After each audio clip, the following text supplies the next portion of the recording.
For Charlie and George, my boys. And for Aisha Malik, because I honor my bets. Grace, Alabama 1995. One summer there ain't no meaning. That's where the fear lay all along. That's what they didn't get. All those people yelling and screaming on the television, those preening pastors crossing the air, those parents locking down their teens like they could keep grip on their wandering souls. And when it was over, they couldn't take it, that discovery. They went on mourning. They spoke of before like before was real or something. The death of ideals. I get it though, the need for good and evil, but that endless stretch of gray between, that's where you'll find me and Raine, and maybe Pastor Bobby too. Raine's my sister. I got a photo of us on my nightstand in a sparkly frame shaped like a heart, gaudy as hell, but my daddy bought it for me. We're young in that shot, arms linked, bubblegum smiles and eyes squint 'cause we never did keep our sun hats on. We were camping up by the Red River, the part where the bank runs low and the water breaks for brown rocks so slick we weren't never allowed to wade out. That's the best spot for fishing. Daddy reckons he's pulled out striped bass just as big as the kind Uncle Tommy caught when he fished the Coosa. That's also the very same spot where Chief Black found a penis in the fall of 1985, back when the whole country was hot with talk of the McMartin preschool case, and the couple hundred kids they reckoned was ritually abused there. It's far and away the most exciting thing that's ever happened in the town of Grace, so we all know the story by heart. The penis belonged to Richie Reams. Richie was a high school football stud, big arms and light eyes and fingers that smelled of pussy most days. He lived with his mama in a single wide over in the scratch-ass town of Haskell, though she spent her nights with a hard-drinking trucker she met at the bar she tended. Coach said Richie was destined for greatness if he could stay out of trouble, but that weren't Richie's way.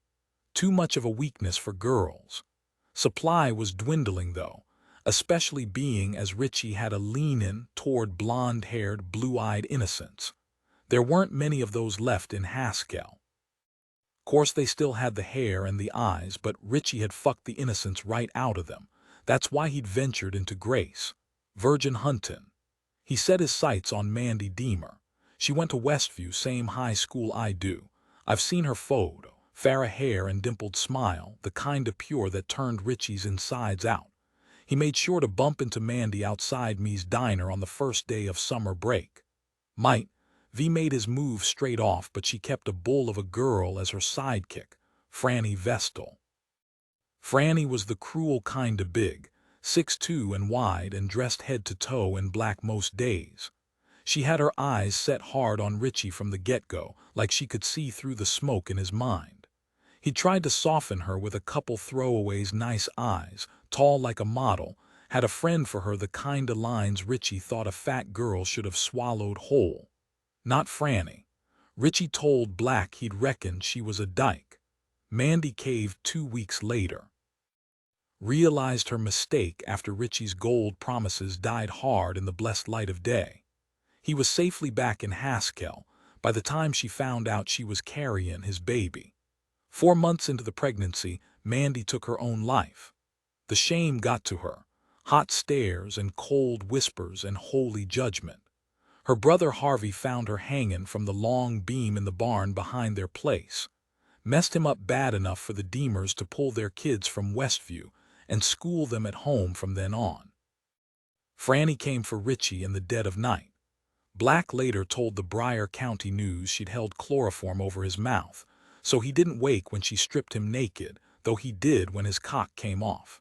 She left him bleeding and screaming, but called 911 'cause she weren't no murderer, she was just righting a wrong. She tossed his dick into the red on her way home. A few hours later it washed up on the bank. Lottie Stimson's dog found it, picked it up in his slobbering mouth. Lottie wrestled it from him, screamed, then fetched Black and Mitch Wild, who was Black's partner back then. They sent Lottie on her way. She was crying bad. Black told her he'd stop by her place to take a statement, also told her to keep her mouth shut till then. Course she'd been straight on the telephone, said she'd heard noises in Hell's Gate, probably the killer getting a good look at her. She dressed it up nice enough for my mama to head straight over with a bottle of Barton. Lottie also called her husband, Jasper, home from the logs, gave him an excuse to sit out front with his shotgun, his retarded brothers, and more than a couple beers too. Itchy fingers. Now Jasper was known 'cause he just served a 5 bid in Fountain Correctional Facility for beating a cop, so Black made a mental note to call ahead before he walked up their track, though he forgot to pass that note on to his partner. Mitch Wild was shot dead when he stopped by the Stimson place after dark that evening. Franny handed herself in once she'd cooled. Talk was the cops found all kinds of dark at her house, wicker pentagrams hanging from the trees in her yard, sketches of Babylon and evil eyes, and that Lavian book on her nightstand. Black said it was bullshit, but that didn't stop it from burning. And the kids at school reckoned the flames fired blue, and the smoke twisted into the face of Mandy as it rose. I've heard that tale maybe 50 times, each a little different, but at the end I ain't in no doubt who the devil in that story is, and it ain't Franny. Mandy is buried in a pretty spot in the cemetery beside St. Luke's. She was my age when she died, 15. That's a long way short of a decent life. I'd stop by her grave when I went to church, and Mama would always say to me, "Keep clear of boys, Summer. They ain't got nothing to give you but trouble."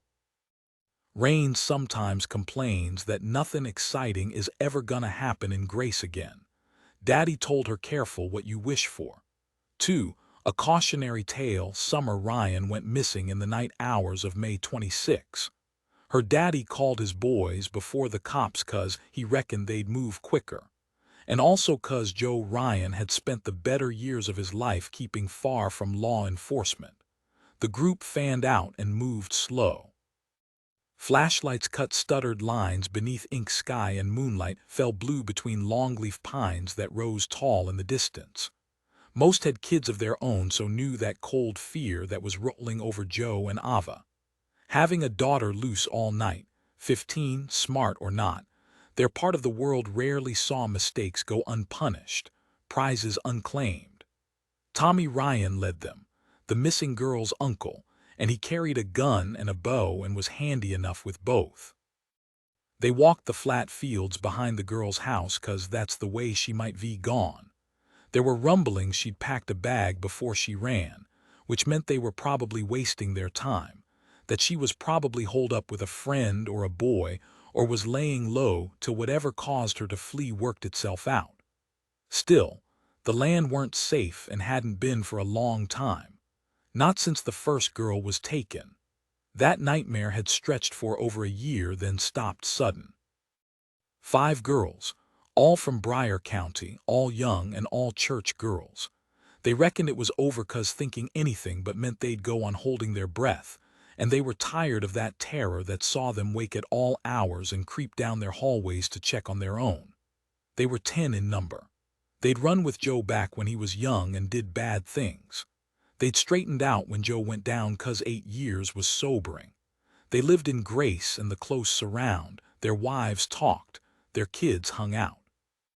Most weekends they drank beer together, ate barbecue, watched football, and joked and laughed. When the sun rose, those with jobs would break for work of different kinds, a couple in construction, a couple hauled freight, one fixed air conditioning units, then they'd come right back. They'd listen out for the telephone. They'd get tight on their own kids, tell them to be home before dark, to stick to the streets and not even glance at Hell's Gate National Forest. If they caught the guy, newspapers called him the bird, they'd kill him before calling the cops. It weren't said, but they knew that's what they'd do.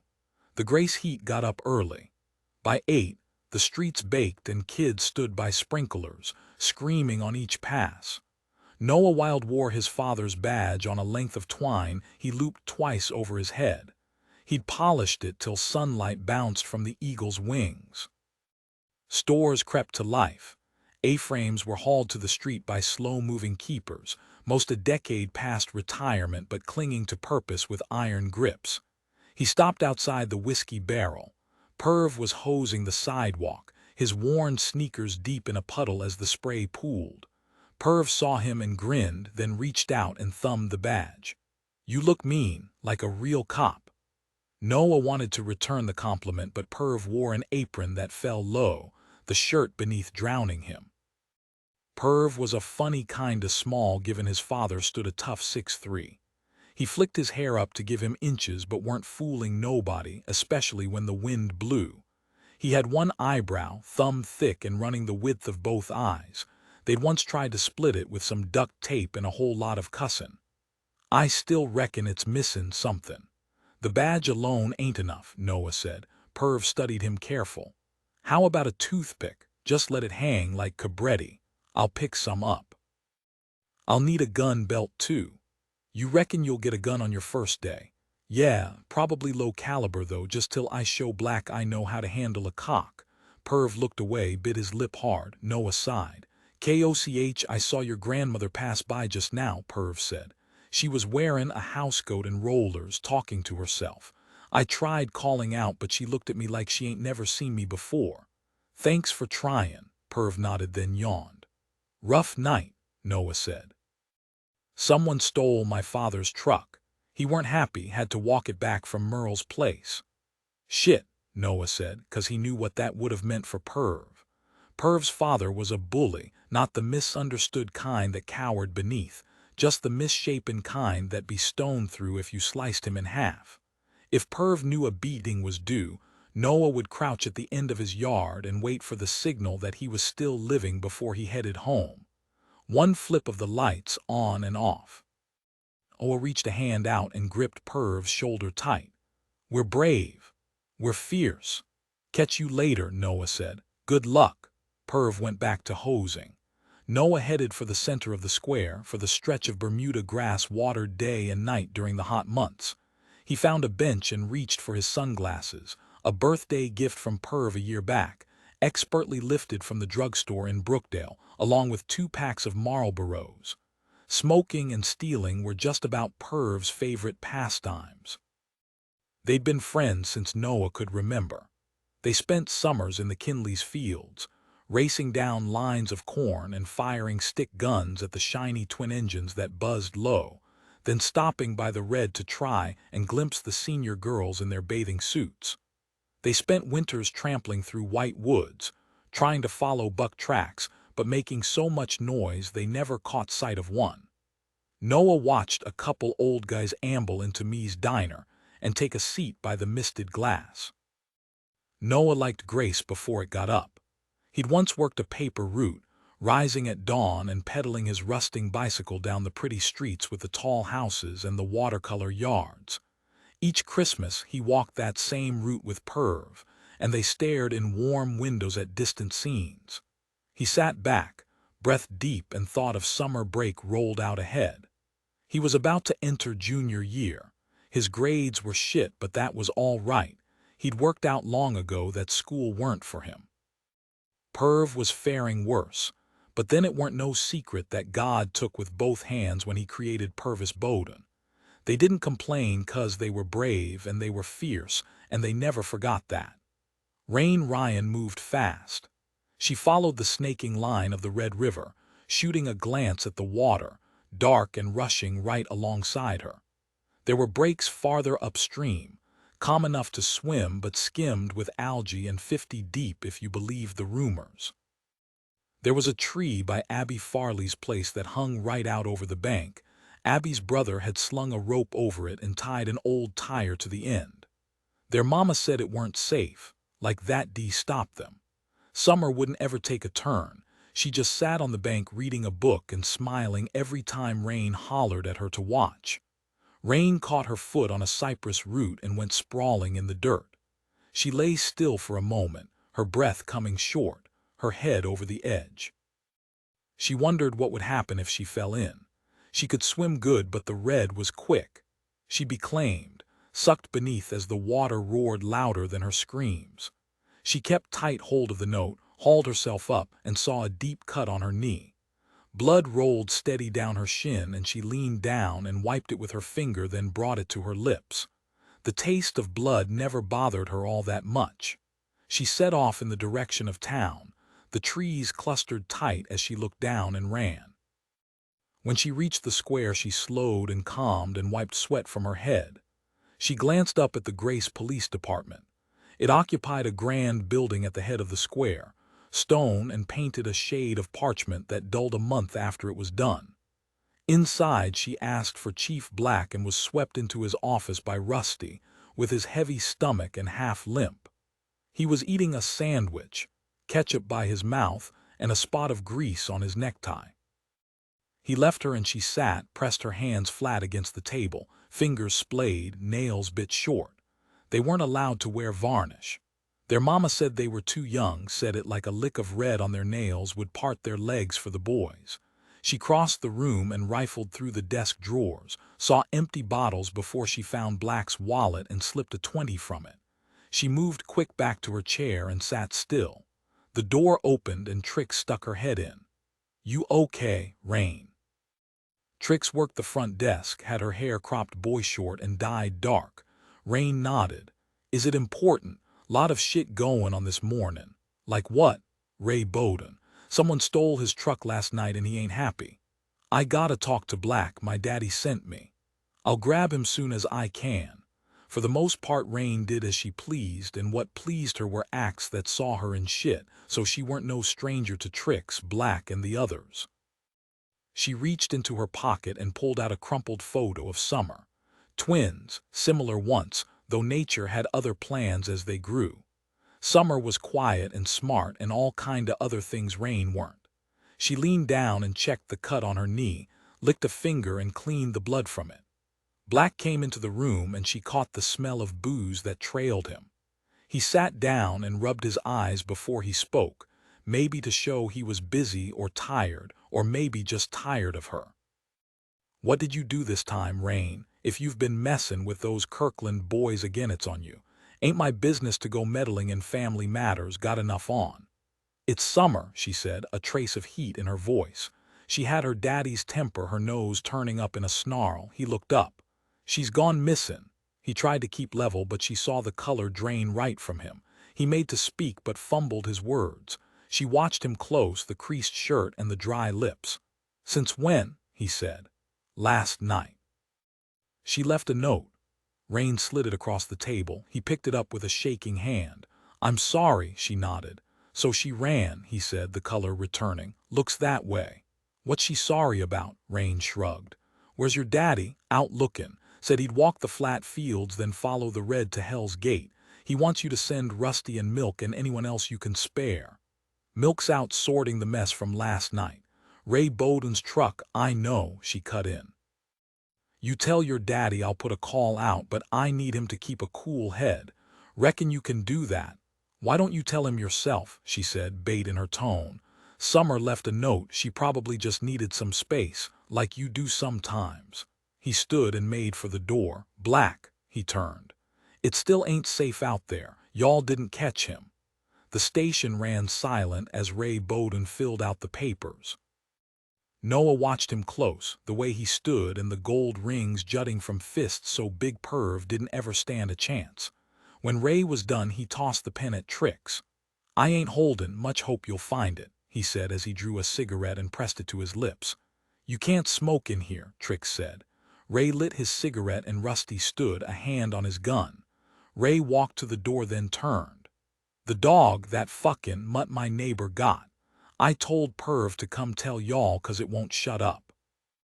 "He told us," Rusty said. "And dogs bark, Ray, that's what they do. You tried petting it." Ray smiled, winked at Trix, then headed out. "You should have shot him," Trix said. Rusty nodded 'cause he knew she weren't kidding. "When do I get my gun, Trix? I'll need two. Crossfire. I ain't gonna be a house mouse like Rusty," Noah said. "Remind me again why he's here," Rusty said. Trix ignored him. She'd arranged for Noah to spend the summer with them, a couple shifts each week, answering the phone and working the file room. Trix had been friends with Noah's mama since they were small. She'd sat with her through the last days, then held Noah's hand at the funeral as he stared at the casket but wouldn't let no tears fall, tough like his daddy was. Noah pulled out a chair, spun it round, and straddled it. Can we talk about my powers? You got the power to answer the phone. Nothing more. They fell quiet as Raine walked through. Noah felt her look over, their eyes meeting for a moment which stretched till his knees shook and his gaze dropped.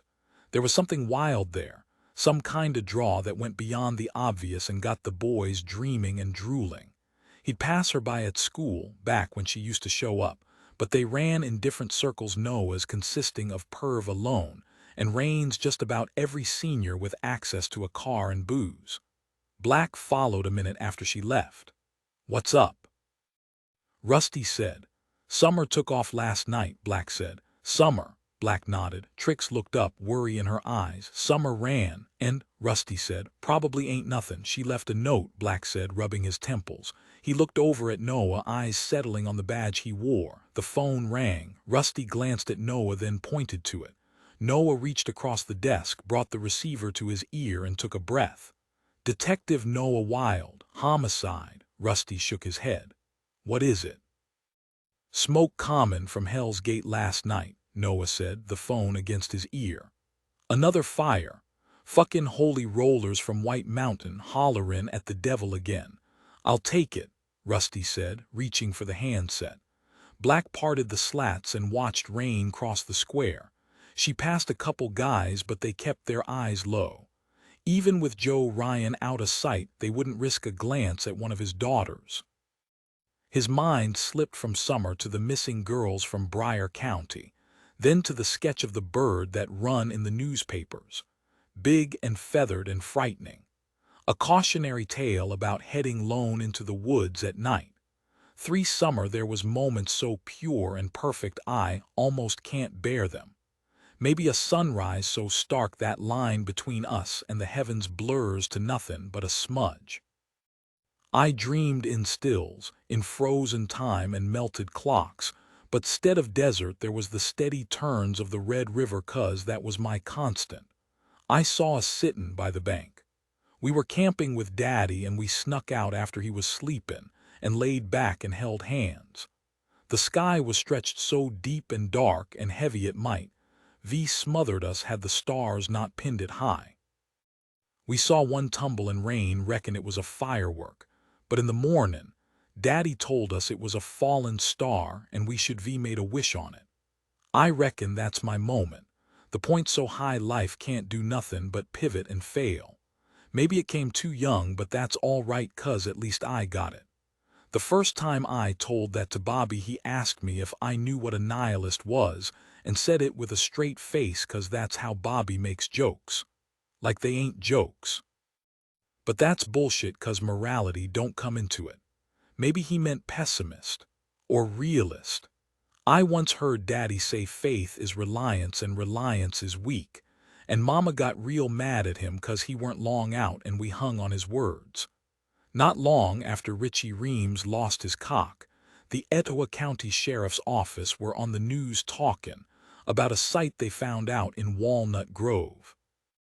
I looked it up in the Maidenville library, and there's grainy photographs of dead dogs and flipped crosses still standin' in the dirt. They made routine inquiries but never got nowhere. I grew up with the panic, with evangelical Christianity askin' questions and Mötley Crüe providing the answers.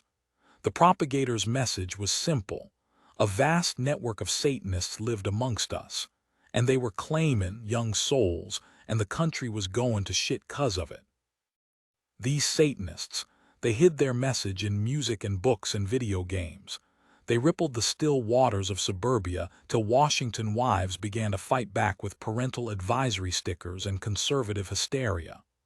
There was a big sign hammered into the grass in McKinley's 6th acre, showin' a cartoon devil holding a scythe and promisin' to come get you if you don't go to church. It's that kind of thinkin' that lit the touch paper and fanned the flames till the whole of Grace was molten with fear. I spent a lot of time in church. Mama said it was my second home, and she said it with more than a lick of pride. St. Luke's is the 5th oldest church in the whole state. It's stone and tall, with a bell tower that chimes every hour till late. I'd sit on the bench by the colored glass, and in the summer months, if I timed it right, The sunlight would spill through and paint me with a rainbow. It's beautiful. I mean, I know people say that a lot, especially about grand old buildings, but St. Luke's is so beautiful it's hard to breathe when you're inside. Isaiah Lumen was the pastor for a lifetime and more. Then he had a stroke right in the middle of a sermon. He was renouncing and burning, and he just fell back and kicked his legs up. People were gasping, but a part of them was wondering if it was part of the show, 'cause Pastor Lumen can turn it on sometimes. Now he was mad like that since I can remember, but it got worse after Dealey White's cattle got slaughtered. 'Cause up till that point the devil was just circling grace. He hadn't come inside.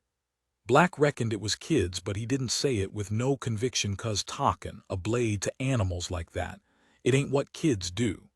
Folk reckoned it weren't all that bad, that Pastor Lumen would be back preachin' in no time, but that first stroke was followed by another. And that's when Pastor Bobby came to town. Bobby Ritter. Mama said she ain't never heard of a pastor calling themselves by a nickname. Said he ought to call himself Pastor Robert or something decent. She likes to go on like she's high cotton, but she ain't never lived nowhere but grace. Now if Pastor Lumen was be angry and do not sin Jesus, then Pastor Bobby was love endures Jesus. He carries himself with this quiet confidence, like shit don't bother him. Even if Merle rolls into service lit and loud, Bobby don't pay him no mind. And he's real young too, and he's got a nice smile, but he don't smile much, so when he does you kind of feel like you're special or something. Yeah, Bobby's popular in grace. By his second service the church was heavy with sweet perfume and flutterin' hearts. 4 Alabama pink there were trucks parked out front of the Raine house, old pickups with big tires, mud sprayed up the doors and rifles on the seats. Raine heard voices in the kitchen. She looked in and saw men standing over the table and maps spread all over. Her mama was on the telephone and she was talking and her eyes were sunk and swollen. She saw her Uncle Tommy take a beer from the refrigerator. He wore his hair long and had the kind of smile that kept the ladies lining up. He'd sweeten his drawl, then drop them quick after. Said he only had eyes for his nieces. That was true for a long time while their daddy was away. She and Summer would go on begging each weekend to stay in his cabin. He'd teach them to lay snares, to track and shoot. Raine turned and stepped out onto the porch. She sat on the top step, by the spot where she'd carved their names with a hunting knife when they were 7 and got in major shit for it. She traced her finger over the curves. Rusty had stopped by their place at noon, reckoned Summer was safe 'cause she'd packed a bag first. Not like the missing girls from Briar County. They got snatched up, plucked from their lives so sudden and random the cops didn't piece it together till number 3. She heard the engine before she saw the truck. It barreled round the corner and stopped right in front of her. 4 guys got out, Tommy's friends, their doors slamming together. One was young. She tried a smile as they walked into the house, but he wouldn't meet her eye. Raine walked over to the truck, reached in through the window, and took a half-empty pack of Marlboros from the seat. She stuffed it in her pocket quick as she heard her daddy call. "Can I come out with y'all? I want to help search," Raine said straight off when she reached the door. Joe shook his head. "Head out on your bicycle, maybe get up with the neighbors. Don't go near Hell's Gate." Raine nodded, knew they reckoned she was holding out 'cause that's why he was sending her out alone. "I don't know where she is, swear I don't." She felt his eyes on her 'cause he knew her tells. "You cut your knee," he said, looking at her leg. "Ain't nothing." She got in scraps and scrapes since she was small, but she didn't cry, so they never knew if she was hurt bad or not. He opened his arms. She stepped into them and he kissed her head and held her a while. He was tall and strong and she loved him more than she did her mama, which she didn't find a hard truth to swallow. Daddy's girl, that's what folks said.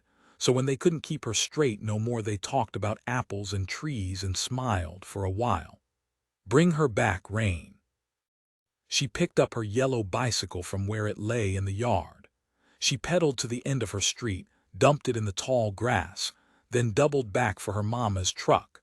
The keys were in the visor, but she let it roll the slope before she fired it. A cross hung from the rearview mirror, swinging back and forth as she bumped along the road. The engine quit as Raine was gunning it down one of the long tracks by the Kinley farm. Steam ran from the hood and fogged the windshield. She climbed out and walked round to the tailgate, cussing, when she saw the empty water bottles in the bed. She stared around. The corn stood tall and green on both sides, clustered so tight she couldn't make out much beyond the high sun. She knew there was a breeze 'cause the crops moved, but it weren't strong enough to trouble the heat. She paced the track a while, kicked out and watched dust spread as she reached a hand up and dragged it through her hair. Her daddy would be pissed. She weren't supposed to take the pickup, not just 'cause the engine was fucked, but 'cause she was a year shy of getting her license and Black's patience had worn long back. She wondered what time summer would break. No way she'd stay out all night. She was soft like that, had been since they were small, and the Spanish moss-painted shadow faces on her bedroom wall. She wouldn't catch shit for it neither. Their mama would be full of worry 'cause it was summer this time. She might even sleep beside her, like she used to when they were young and got sick, stroking their hair with cigarette fingers and telling them stories about their grandparents and cotton and soybeans, and the boll weevils that choked their land and their lives. She leaned back, the metal hot on her thighs.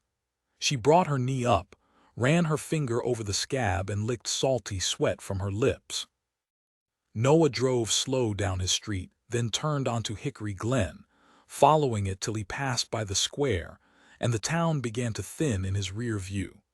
He rolled the window, glanced up, and saw a thundercloud over the canopy of Hell's Gate. His grandmother had been waiting on a storm. She spent her days on the front porch, rocking and switching her gaze between their yard and the sky, her mouth turned down like the weight of what had come and gone dragged on it. She spoke of death with an evenness that came from outliving her only daughter. Some days she wrote him about his grades, and others she stared straight through him.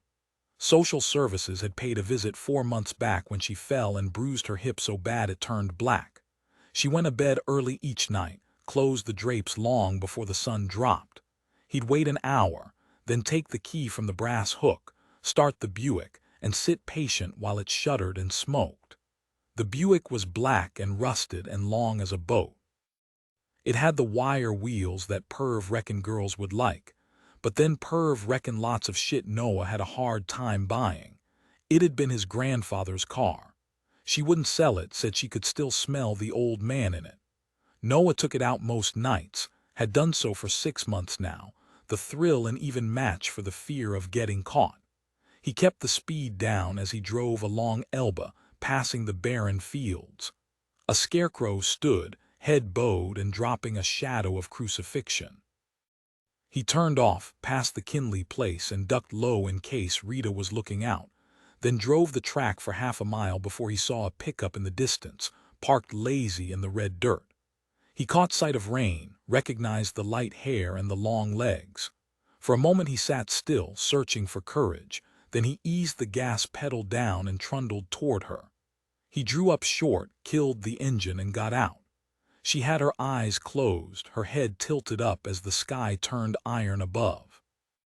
She wore shorts cut high on her thigh, the last smoke from a cigarette rose from the dirt by her foot. Raine. Her eyes snapped open and she turned to look at him.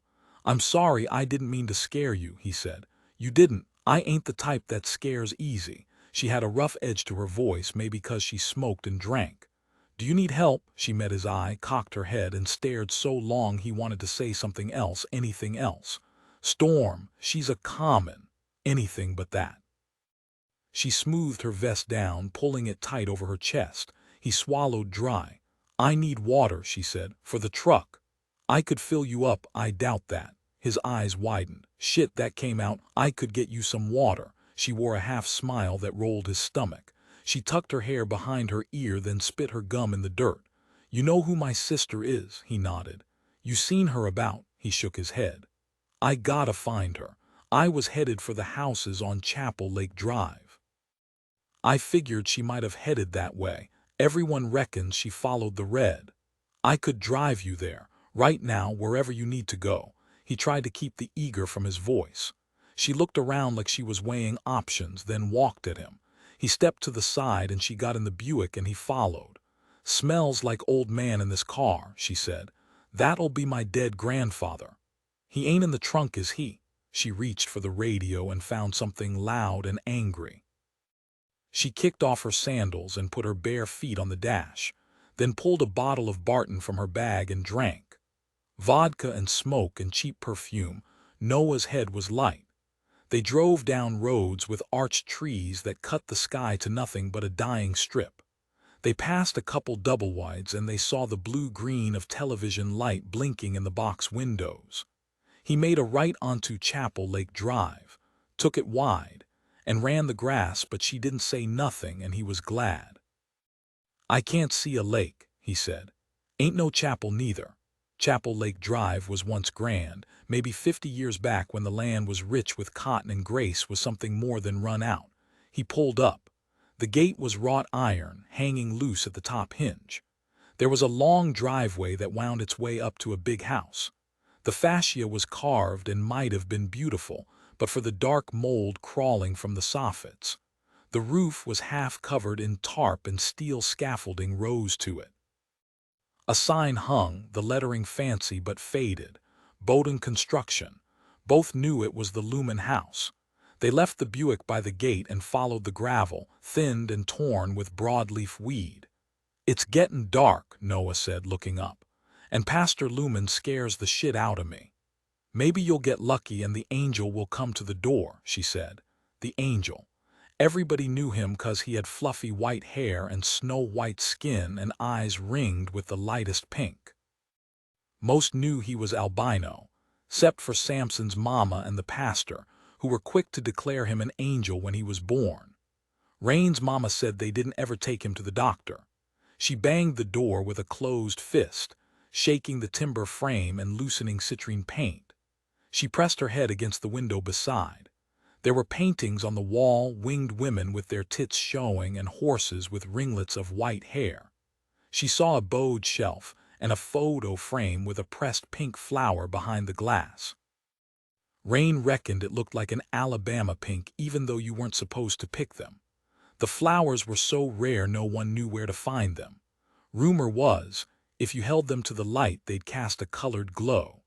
She stood there a long time, then felt dark crawl the roofline and snatch daylight away.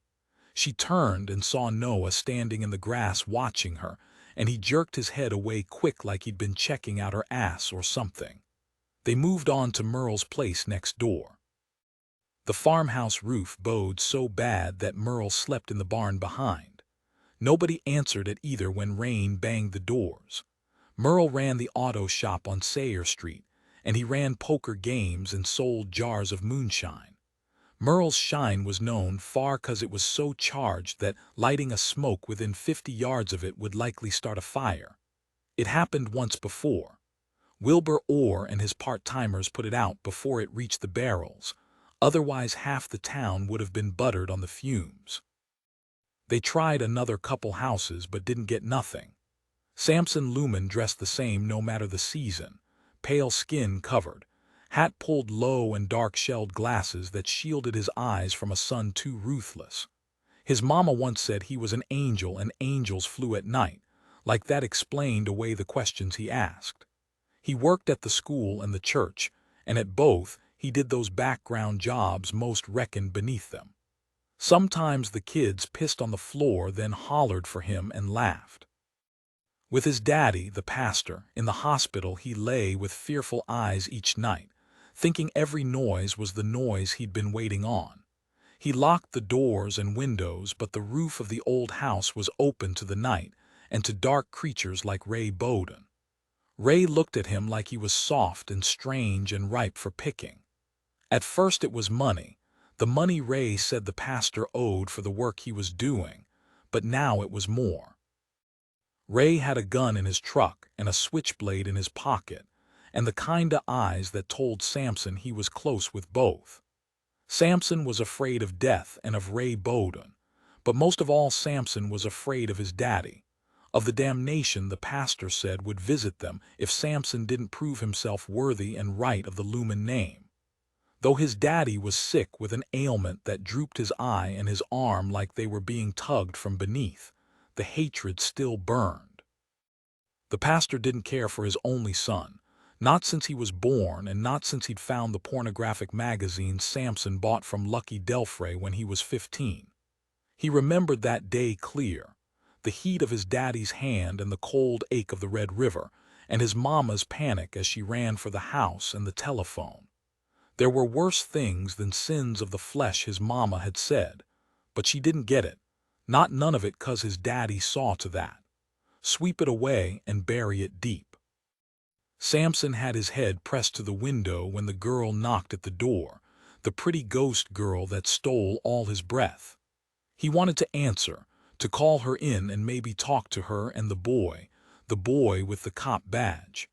Samson didn't have no friends, but then he'd seen what they brought. The heavy dark cloud that ate the Alabama sky like summer weren't ever coming back. So he dropped to his bed and he curled fetal, his head beneath the pillow, 'cause that's how cowards hid. Raine rolled down the window, hung her arm out and opened her hand to the breeze. "You ever pretend your hand is a bird?" she said. Noah shook his head. "When I'm in my daddy's truck, I put my hand out the window and pretend it's a bird.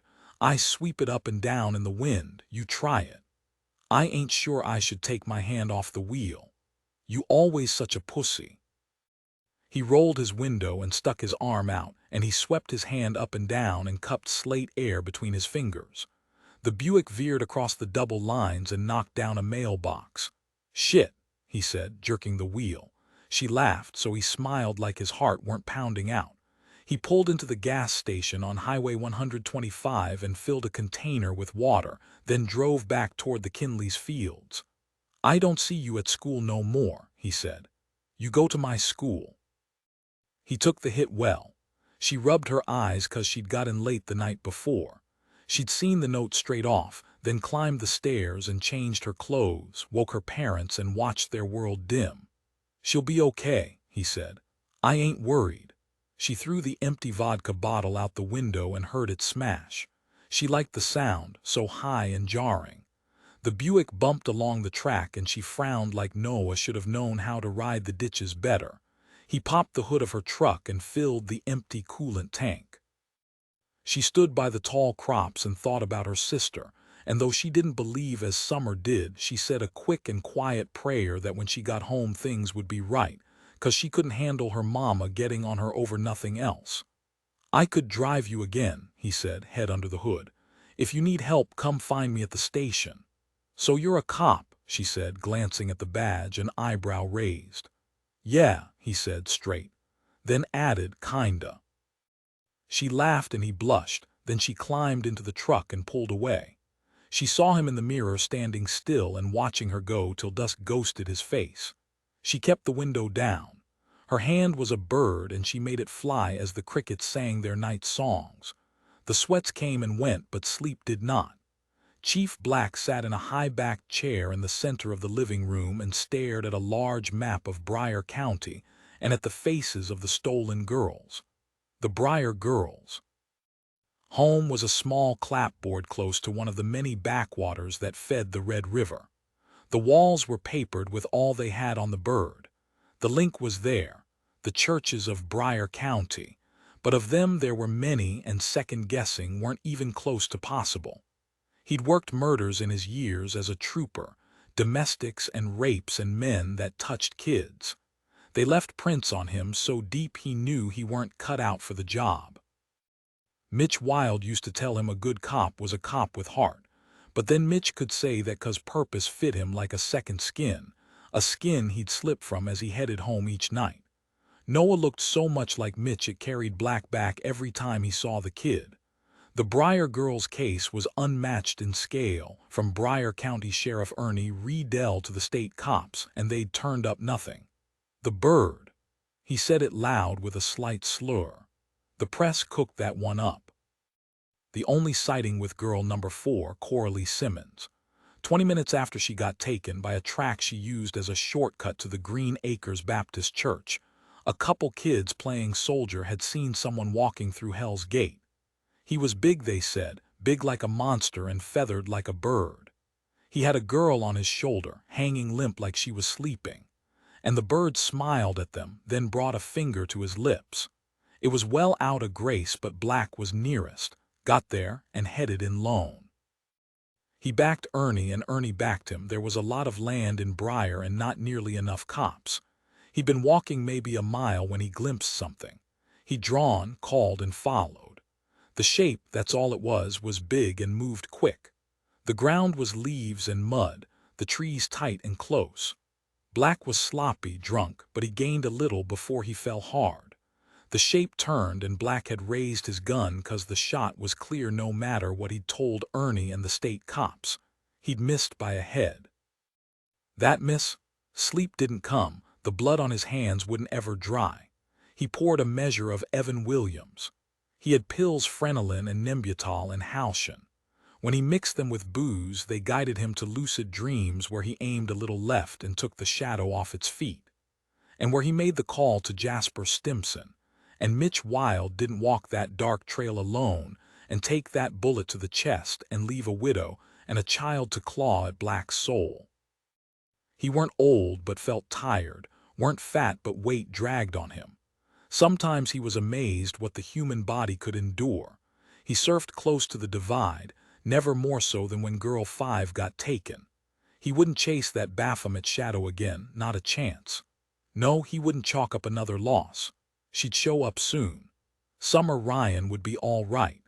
5 summer, when Raine's done something bad, she stands there, hand on hip and nose turned up like she's about ready to bare her teeth. Same every time. Don't matter if she's been caught with a boy or caught smockin', or caught stealin' liquor from Ginny's. She's always ready to throw first. Daddy was sent to Homan for 8 years a month before we were born. We ain't never allowed to speak of it 'cause Mama said the past is just that. But from what I got, he could have served just a couple but wouldn't roll on nobody. Maybe an ounce of loyalty is really worth a pound of cleverness. But then maybe Elbert didn't have to raise twin daughters alone like Mama did. So I forgive her sins, and they ain't really sins. She's just tough on us 'cause the fear kept pace with her every night without Daddy. Mama looked at Raine and saw the long road of age-old mistakes, saw missed periods and clandestine trips to the hook doctor somewhere outside Mobile so he could claw at her womb, and an eternity of that frantic kinda prayer to keep everyone involved from burnin'. That kinda worry all day and all night from this life to the after. Kids. Best case is they make you proud, but pride comes before a fall, so you're fucked either way. Mama worked 2 cleanin' jobs and she didn't never complain. Raising girls, especially a girl like Raine, it takes the patience of Jude just to keep her aimed right. Some days Raine would dress all black and loop stained glass till Mama shut the power off. I always saw Raine though. The shit she did, the trouble, it didn't make her grow up fast. That ain't how it works. Innocence lost ain't lost at all. It's just buried down in some people. She's got her own fears that she's headed someplace that ain't never gonna be different to where she's been, just more and more of the same. Grace and boys that don't care, grocery store jobs, and 3 kids by 3 different deadbeats. Welfare checks, cigarettes and booze, and soft looks that harden with each knock. And faith. There'll be faith. And there'll be me, 'cause loyalty, like faith, is blind. I'd do it though, I always knew that. No matter what talent they reckoned I got, I wouldn't never leave my sister behind. And when I said that once to Mama, she slapped me hard across my cheek. My hair fell and my eyes blurred 'cause I hadn't never been hit before. Scared as she was for Raine, maybe her biggest fear was me living a life empty of all that might have been. Bobby lives in a house at the top of Jackson Ranch Road. It's a nice place with a big yard and wood shutters that get painted every couple years. I ain't sure if the church owns the place or if they bought it, but cost ain't a worry for them 'cause Bobby's wife is the oldest of money. Savannah. She wears flower dresses and pearls even when she ain't going out nowhere. She's beautiful in the kinda way that can't be denied. Ain't my type don't apply. The first time I went to their place it was spring, and the mandevillas were that shade of blush that only lasts a blink. The pretty streets in Grace, they're a sight come spring. I was nervous 'cause it was Bobby and Savannah and I'd only seen them at church, and they had this glow about them. Savannah told Mama how she used to teach cello back in Maidenville but stopped once she fell pregnant. They ain't got children, though. Mama told her how the school said I was smart, and that I oughta try playing an instrument, so Savannah said she'd teach me for free. Mama made me bring a bunch of asters, and I held them tight as I stood on the porch. I peered through the window and saw a vase filled with a big bunch of fancy flowers, so was about to toss the asters when Bobby opened the door. "You bought me flowers," he said, face straight. "They ain't for you." He stepped to the side. The floor was cherry wood polished so I could see sunlight bouncing off. Bobby was wearing a t-shirt. He looked different without his collar, kinda like he was naked or something. "Where should I go?" I said. He gently took hold of my shoulders, turned me the opposite way, and pointed. "That's Savannah's room. I'm not allowed in there in case I break something," he said into my ear. He patted me on the butt. I smiled. My cheeks were hot. I could feel Bobby's eyes on me as I walked the hallway, my footsteps tapping, the kinda echo that stripped the place bare. I knocked and Savannah opened the door, led me inside, and closed it behind. She took the flowers and set them down and said I was sweet. "Have you ever played the cello before?" Savannah said. "I ain't never seen a cello before," I said. Smiling at boys, Raine found her daddy at the kitchen table, head dipped and red-eyed. He'd been out the whole night. The kitchen light was burning. She glanced out the window and saw nothing but night. The storm would break soon. The last one had run north of them, hit Huntsville so hard it turned out houses. Raine made herself a bowl of cereal and sat. "Anything." Joe shook his head and thumbed his eyes. He wore an old plaid shirt, the sleeves rolled to his biceps. He had a tattoo, just one, a dove swooping down from his elbow. It faded more each year, like it knew it no longer fit. He got it in Holman. Raine never did manage to figure out what her daddy had done, but 8 years was time enough for her to know it weren't nothing petty. Escambia County was a couple 100 miles from Grace, but they'd made the trip every month. Raine had dying memories of the visitation room, of tight smiles and sitting on her daddy's knee, of screaming herself tired on the long drive back while Summer read stories beside her. "I need you to talk to the other kids in town." "Maybe she's staying with one of her friends," Joe said. She nodded. Sometimes she caught her daddy watching her. She didn't dwell on what she'd lost, on what he'd lost, but it was there in his eyes. Uncle Tommy had helped with money and filled the role as best he could. Summer got pushed down at school one time and Raine had sorted the bully, a fat kid named Charlie Hicks. She'd broke his nose with a stick, then caught a lashing from her mama. Tommy took her for ice cream after and told her she was right to protect her sister. "You want me to fix you something?" Ava said as she walked into the kitchen. He shook his head. "Your sister's in for it when she shows her face again," Ava said, tried to smile but couldn't quite. "You sure there's nothing you ain't tellin', Raine?" Joe said. "Shit, I already said all I know." "And you're sticking to that," Ava said, sharpening. Raine pushed her bowl away and glared at both of them. She heard a knock at the door, then her mama led Black into the kitchen and poured him a coffee. Black sat. He slipped the gun from his belt and set it on the table. "Took your time," Joe said. "Rusty came," Black said. "Rusty ain't chief." "I take it you've not heard nothing." Joe shook his head. Black kept his face even. "Milk's been making calls. We'll knock doors. I need to take a look in her bedroom." "Waste of fucking time," Raine said, glaring at Black. "All of you out there and you ain't found her yet." "Watch your mouth," Ava said. Joe raised a hand and Raine quieted but didn't draw her eyes from Black. He'd sent her daddy to prison all those years back and she hated him accordingly. "Could be she's hidden out in Hell's Gate. She wouldn't go there," Raine said, waving him off. "In case you forgot, y'all never caught the bird, Ain't no one dumb enough to go into Hell's Gate now. Well then she's with someone. Maybe she's staying with a friend. Raine's gonna ask round today. You'll catch most of 'em at church this mornin', Black said. I'm headin' out again. I'll drive up Hallow Road, then cut in by the yellow fields, see if I can get Tommy to round up some more men to walk the trails with me, Joe said. You'll need flashlights, I got a couple in the trunk. And keep watch for the storm, you don't want to get caught, Black said, glancing out the window. Ava stood with him. Y'all should be treating this like another one, Raine said. Summer could be girl 6 and you ain't doing shit. I'll have to find her myself 'cause Black's a gutless. Enough, Joe said, warning in his tone though his eyes never left Black. She's got a lot of books, Milk said. Ain't just stories, there's reference and art history and all kind of shit. There weren't much to go through 'cause the room was all function. There was a bed and a desk and a closet. Nothing on the walls but paint in a shade of lace that called reservation. Summer Ryan was not a wild child, not even close. There's boxes full of 'em in the garage too, Black said. Ava said they wanted to throw 'em, but Summer kicked up about it. Black found a bottle of perfume buried under clothes and studied it. It was expensive looking, some kind of French name he wouldn't even try to pronounce. He saw a white dress on the rail, the dress she wore that day she played for them at St. Luke's. He lingered for a second, then turned when he heard Ava by the door.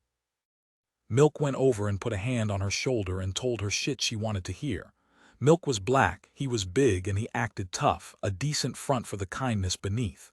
I ain't liking this, Milk said as Ava went to fetch coffee. Milk lowered his voice. It's him again. Black waved him off. More likely she's run off with some boy her daddy wouldn't approve of. Milk saw through it too easy. You know that ain't what happened. She's young, she's a church girl, she's pretty. Sound familiar? Black rubbed his eyes. It's been 6 months since Olive Bramer got taken. Don't mean shit. And it's ours this time, Milk said, an edge there. This ain't a runaway, Black, much as you might want it to be. Summer is a Grace girl, you gotta get on this again. Ernie ain't got the men to chase everything. Black ignored him, turned back to the task till Ava returned. He stood, walked over and handed Ava the fancy perfume. But Summer don't wear perfume, Ava said. He saw the heat there, so he followed her down the hallway into Raine's bedroom. There was music playing loud, Manson singing about cake and sodomy, till Ava walked over and cut it. The room was a long way different to Summer's, a mess of color and posters. He saw makeup on the dresser, body glitter and clothes strewn. What? Raine said, glaring at her mama.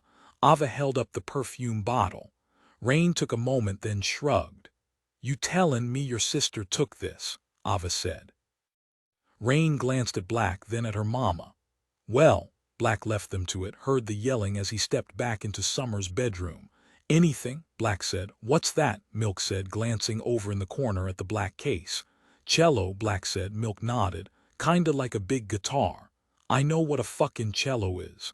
Ava appeared at the door, cheeks hot like she was mad. It's Raine's the perfume. She said that, Black said. Didn't have to. I know my daughters, Black. Perv was wearing his church clothes, slacks that were rolled at the feet and belted tight at the waist, and a shirt so large he could get his head through the buttoned collar. Mailin' tonight, Perv said. You common, Noah said. Course. They turned at the corner of Greenwood and fell into step with the 9:30 crowd. The air was sweet with tobacco and perfume. Some of the men had been laying out at the whiskey barrel so Noah could see more than a few red eyes. He overheard some muttering about the storm cloud that shadowed the town. Some were grateful the heat had broke a little. Others were scared of what was coming and glanced at the sky like it was about ready to fall. Noah saw young boys with slicked hair and hand-me-down shirts, and girls wearing flowered dresses and pretty pins like it was 1950. Noah liked Grace on a Sunday. He'd been dragged along his whole life on account of his needing the Lord more than most. They crossed the cut grass, dodging gravestones as they got the drop on the line forming. I see Ricky Brannon sitting front row again, Perv said. Noah craned his neck and looked. Ricky's mama had brought him every week for a month 'cause he got busted playing Dungeons and Dragons with his cousin. Rumor was she asked Pastor Bobby to come bless the house in case any of the harpies got out. They stood when Pastor Lumen drove in, even though he weren't the pastor no more. The first stroke had been minor, just enough to thicken his tongue and drop a shoulder. The second near killed him. The doc said he wouldn't pull through, but a year on and he was riding the streets on his scooter. The scooter was all white except for one side, which was wrapped with the creation of Adam. Painted intricate and beautiful, it was a gift from the people of grace to their own Savior. Noah heard church funds were lifted to pay for it. Even in the scooter and slumped a little, Pastor Lumen still cut the church silent with his watery gray stare. He kept a tight grip on St. Luke's and its people, passing merciless judgment like it was his to serve, partiality limited only to those that bowed low enough for him. The scooter whined as it passed them. "Engine's fucked," Perv whispered. Noah nodded. Bobby stood and he cleared his throat and stared out at them a while. He spoke of Summer Ryan, how her family were worried about her. He asked people to bow their heads or kneel, pray for Summer to come back safe, and to give her parents and sister the courage to stay strong. Then he spoke of the Briar girls like he did every week. When the service was done, Bobby told them to stay well and take care, and to be mindful of the storm 'cause he reckoned it was gonna be a bad one. Raine was standing at the end of Jackson Ranch Road, which was about as near to the church as she'd been in a while. Her mama had tired of getting on her about it. She moved under a tall oak as folks spilled out, the men walking with Sunday football purpose while the women fell back into talk. There were lanterns on the wood fence, usually lit during winter months, but they flickered flamelight against the cloud cover. She saw a group of girls she might have known once, arms linked as they talked Madonna and Courtney and diet pills. They glanced over, whispered, and laughed. "Fuck are you looking at?" Raine said, drawing death stares from a couple old ladies that passed. The girls fell silent and turned away 'cause even 3-on-1 they wouldn't like the odds. She'd called a couple guys she knew, the kind that take her out in their muscle cars to watch their dumb friends muddin' in the hill by Lossman Lake, then go on to park and try and slip a hand up her skirt. They said they'd keep an eye out but wouldn't take her driving the streets 'cause they knew the town would be hot with Joe and Tommy turning over stones, and they sure as shit didn't want to be found hiding under one. Raine saw Noah and smiled. She smiled at boys all the time 'cause she liked watching their insides turn to mush. She pulled her top down a little and arched her back. "Hi, Raine," Noah said. "This is Perv." He motioned in Perv's direction. "Seriously," she said. "Perv with a U," Perv said. She chewed cinnamon gum. "Well, that's something, I guess." Perv looked down. "Can you take the car out tonight?" she said. Perv glanced at Noah. Raine caught it. "What else you gotta do? You two got dates or something," she said. Perv started. "Noah's got nothing," Noah cut in. "I can get the car, I ain't got nothing to do. Pick me up at 9. Noah nodded quick. "All right, there ain't much gas in it though. We're only headed to Hell's Gate, ain't far." "Hell's Gate tonight in the dark," Perv said. "Yeah," Raine said. "You ain't scared, are you?" Noah shook his head. "We ain't scared of nothing." "All right then." The Buick was grumbling, the idle dipping so low Noah worried it'd quit altogether. He kept the lights off like she'd told him. She lived on All Saints Road, though he couldn't make out her place from where he was sitting 'cause the trees were thick and vines hung low. He jumped when the car door opened. "Didn't mean to scare you," Raine said, climbing in. "I ain't the type to scare easy," he tried. "That line'll work better once you've stopped shacking." He drove slow, sticking to the narrow tracks of red dirt 'cause they were safer than the asphalt roads. She shifted in her seat, her shorts riding high on her thigh. He kept his eyes pinned hard ahead. She had a bag, it was canvas and old, and he wondered what was inside. She wore a ring with a stone the same blue as her eyes and chewed gum. He could just about smell the cinnamon over the leather. He wanted to talk but didn't know what to say. "Do you have a spare stick?" She stared at him. "Of gum? I wondered if you had some gum for me." He sighed. "It was bad." This one's still got a little flavor." She spit the gum into her hand and leaned across. "Open your mouth." He opened his mouth and she popped the gum in. Then she laughed, and he blushed. He brought them the Lot Road way, passing the half-finished house the Lafoons owned. The bank said they were on the hook for $20,000 and maybe into Ray Bowden for even more 'cause he'd started work, though Rhett said they didn't ever give Ray the work, he just showed with his men. He stopped a couple houses down from Purv's. Glenhurst was a road no one was proud to live on, so far from the pretty streets it felt like they'd crossed the town line. He could hear screen doors tapping and a baby screaming itself raw. "I thought the Bowdens had money," Raine said. "I see the signs all over town." "They used to. They had a big place up by the Dennison house, land with it too. Me and Purv used to camp out under the cypress there. You seen it. It's the biggest tree in the whole county. They sent scouts once, but they reckoned it was hollow, so they left it be." "So how come they ain't still living there?" "Purv's father lost his money. He built too many houses or something." They watched Purv creep down the side of his house. He cut across the neighbor's front yard and then climbed into the back of the Buick. Raine pulled a map from her bag and spread it across her knees. Purv leaned forward between the seats as Noah drove. "I was looking back at the Briar girls," Raine said. "Why?" Purv said. "'Cause ain't no one else doing it. It's easier for Black if there ain't a link 'cause him and Sheriff Riedel couldn't find none of 'em. But what if there is?" Purv dropped his eyes. "I remember the first girl was taken up near Standing Oak," Raine said, drawing a red circle on the map. "And the second girl was taken by Highway 225. She drew another circle, the pen jogging as the Buick rode a ditch. "Shit, keep the fucking wheel straight." "Sorry," Noah said quiet. "Everyone knows the only thing linking where those girls was taken is Hell's Gate National Forest. So that's where we're headin'," Raine said. "At night. 3 of us in the woods looking for some kind of monster that looks like a giant bird," Purv said. He tried to laugh, but it had a tremble to it. Hell's Gate whistled and groaned, the trees making dark faces that Purv wondered if the others could see. Raine knew the tracks, reckoned her, and Summer used to walk them with their uncle 'cause he had a cabin.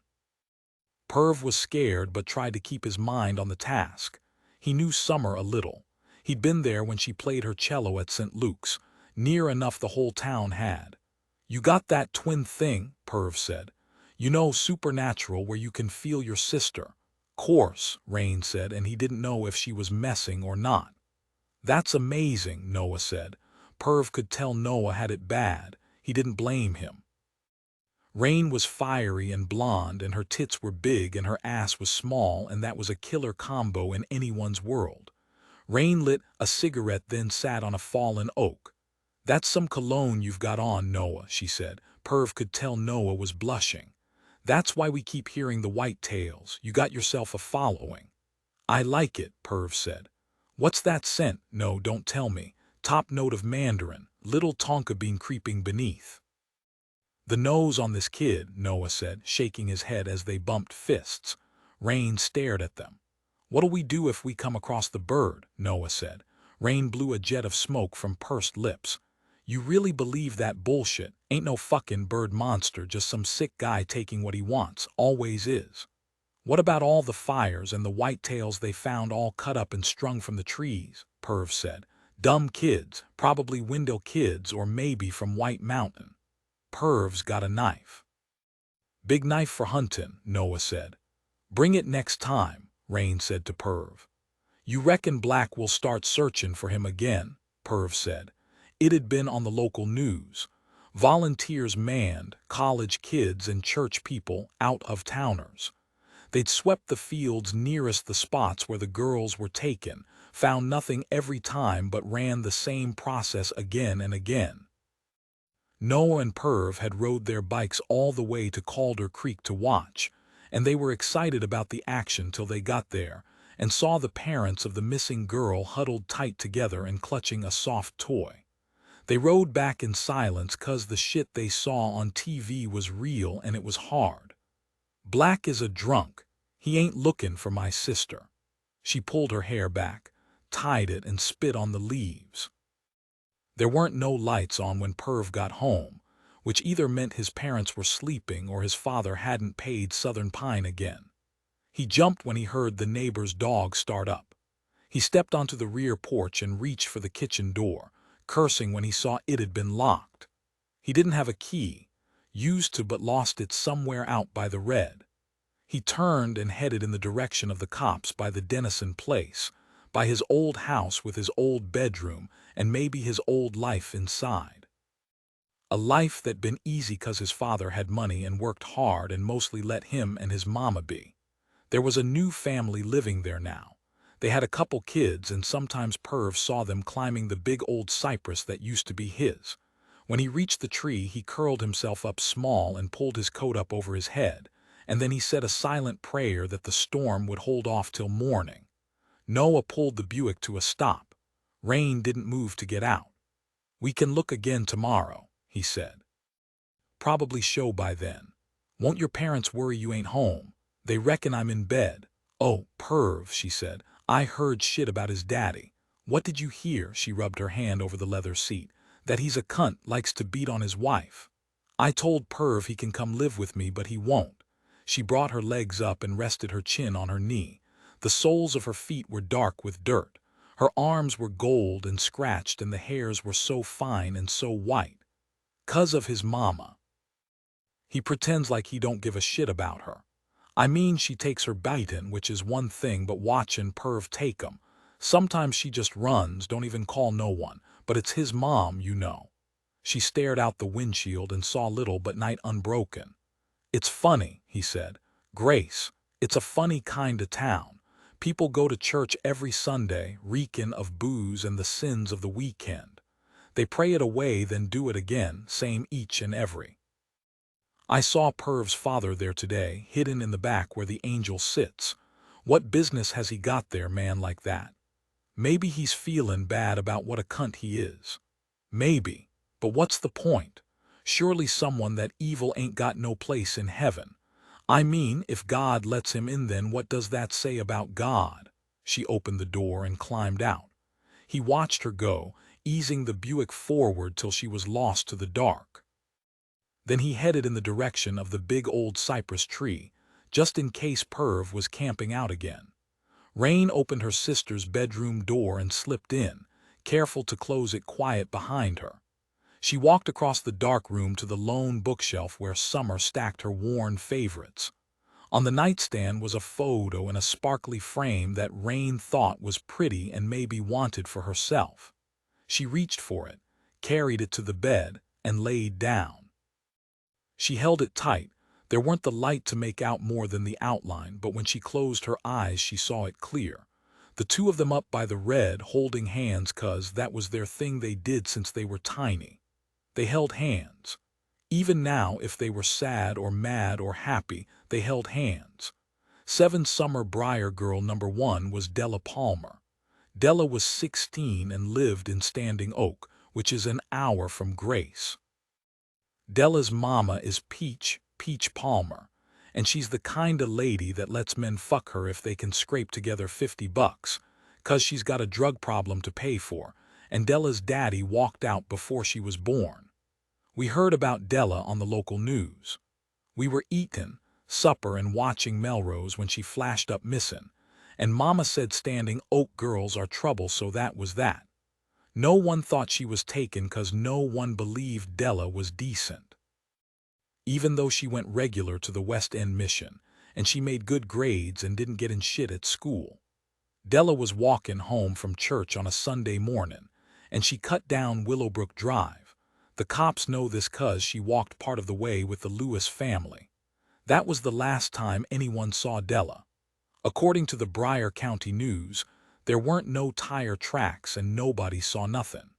There ain't many houses on Willowbrook, and the folk that live there ain't the type that'll spill to cops. They chalked it that she'd run 'cause that was easiest. Maybe she had a boyfriend that drove a Chevy 'cause one of Peach's neighbors saw it stop by late a couple times. Peach couldn't say if it was a John 'cause she was too strung out to notice much of anything back then. Later, once they finally got that Della was the first and not just another runaway, I saw Peach again.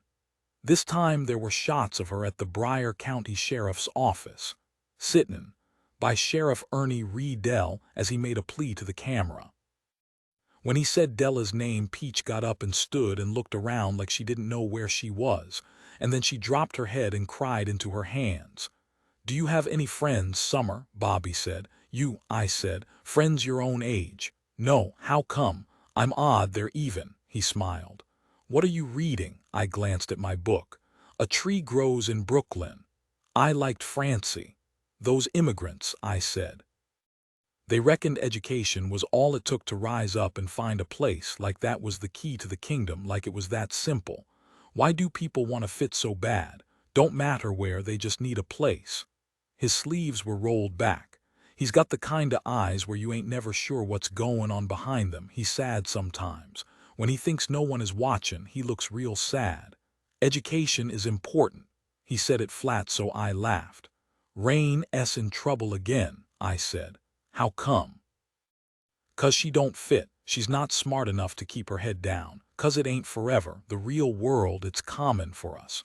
And you?" "I'm smart enough to know better. I do what I need to do, but I can see it for what it is, a means to an end. I see them. They tell lies like that's the right thing to do." "What kind of lies?" "They say be all you can be. They tell tales about mackin', a difference in a world where difference ain't exactly tolerated." He stretched his legs out and looked at me. It was hot and his collar was loose. Sometimes it was too quiet in St. Luke's, so I'd stamp my foot down and make an echo. "What should they be tellin' you? Keep low and let life run steady through your fingers while you plan for the ever after. That be one kind of truth. Raine, they know she's cutting, but they don't even call the house. It's like they've given up or something. She ain't ready." "For what?" he said. "Life. Mama reckons it's common. I know she's expectin' Raine to just take off one day, leave a note or something. Maybe she'll get pregnant, take that route to nowhere. She's just struggling to find her way." I set my book down and turned to face him. "What does that even mean? Her way to where exactly? To the other side?" He shrugged. "That makes life nothing more than a test. I guess that's why Mama worries so much, 'cause she believes. It's hard not to in a town like Grace," he said.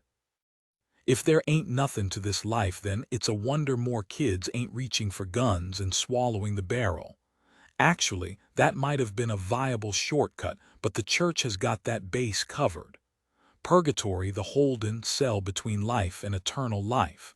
God's own drunk tank, where sinners sober up to the horrors of a life without sin." He laughed. "Don't anyone go to hell no more. I think about murderers and rapists repenting at the gates, tossing a Hail Mary toward the light, eyes wide when it lands, and it always lands. It seems that way. If that's all there is to this, an 80-year dry run, then surely now is the time to make mistakes, to let loose and do whatever you want, to get it out of your system. That's something to take comfort in, at least. However much of a mess you've made, whatever you've done wrong or whatever wrong's been done to you, just take a breath and dust yourself off. You're just practicing. You'll nail it on the next try." "Exactly," he said. "Shit. When you think about it that way, it's no wonder religion is big business. You'd have to be crazy not to believe."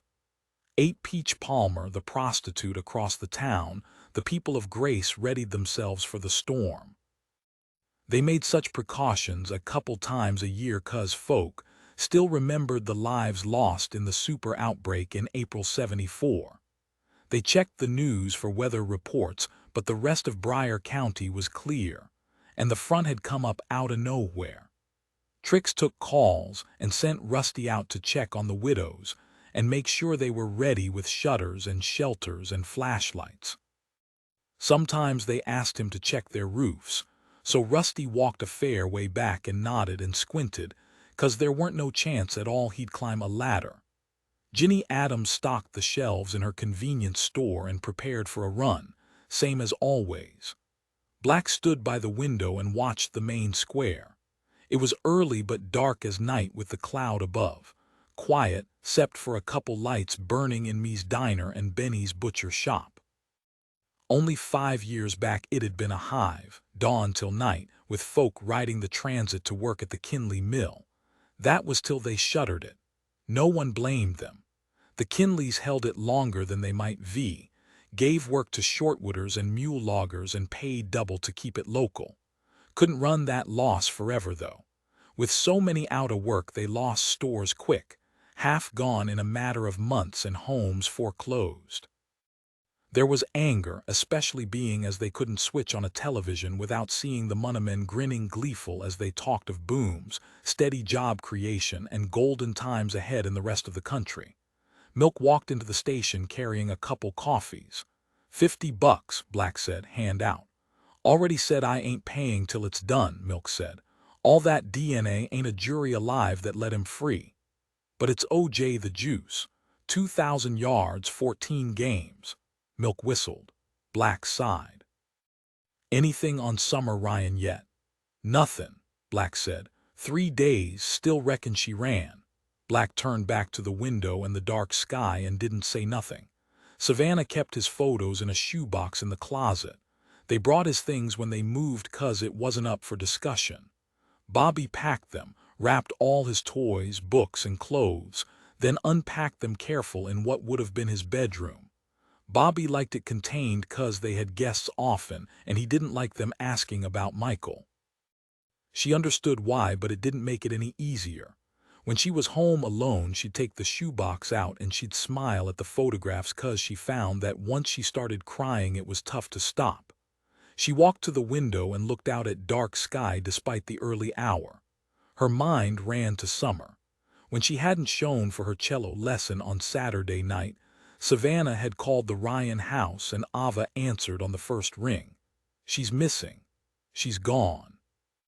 Savannah had left the house and run the length of Jackson Ranch, through the cemetery and into the old church where she'd found Bobby and had told him. Bobby had stood and turned pale, and they'd driven straight over to the Ryan house.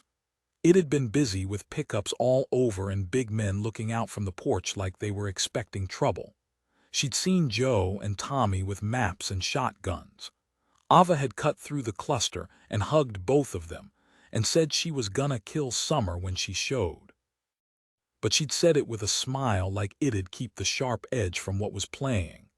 Bobby had driven the gray streets till late while Savannah sat with Ava and watched the big men's wives come with plates, and worry and tears, then leave again.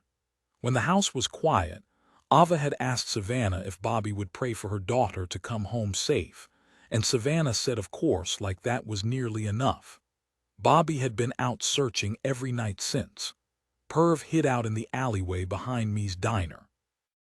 There was a low wall beside a dumpster, and though the smell weren't pretty, it offered him a place to sit when he grew tired of standing. He lit a cigarette and rolled it between his fingers as it smoked.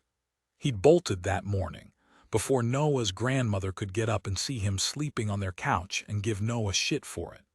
He glanced up at the storm cloud and reckoned maybe it had fallen lower overnight. He didn't notice Roy and Rex till it was too late.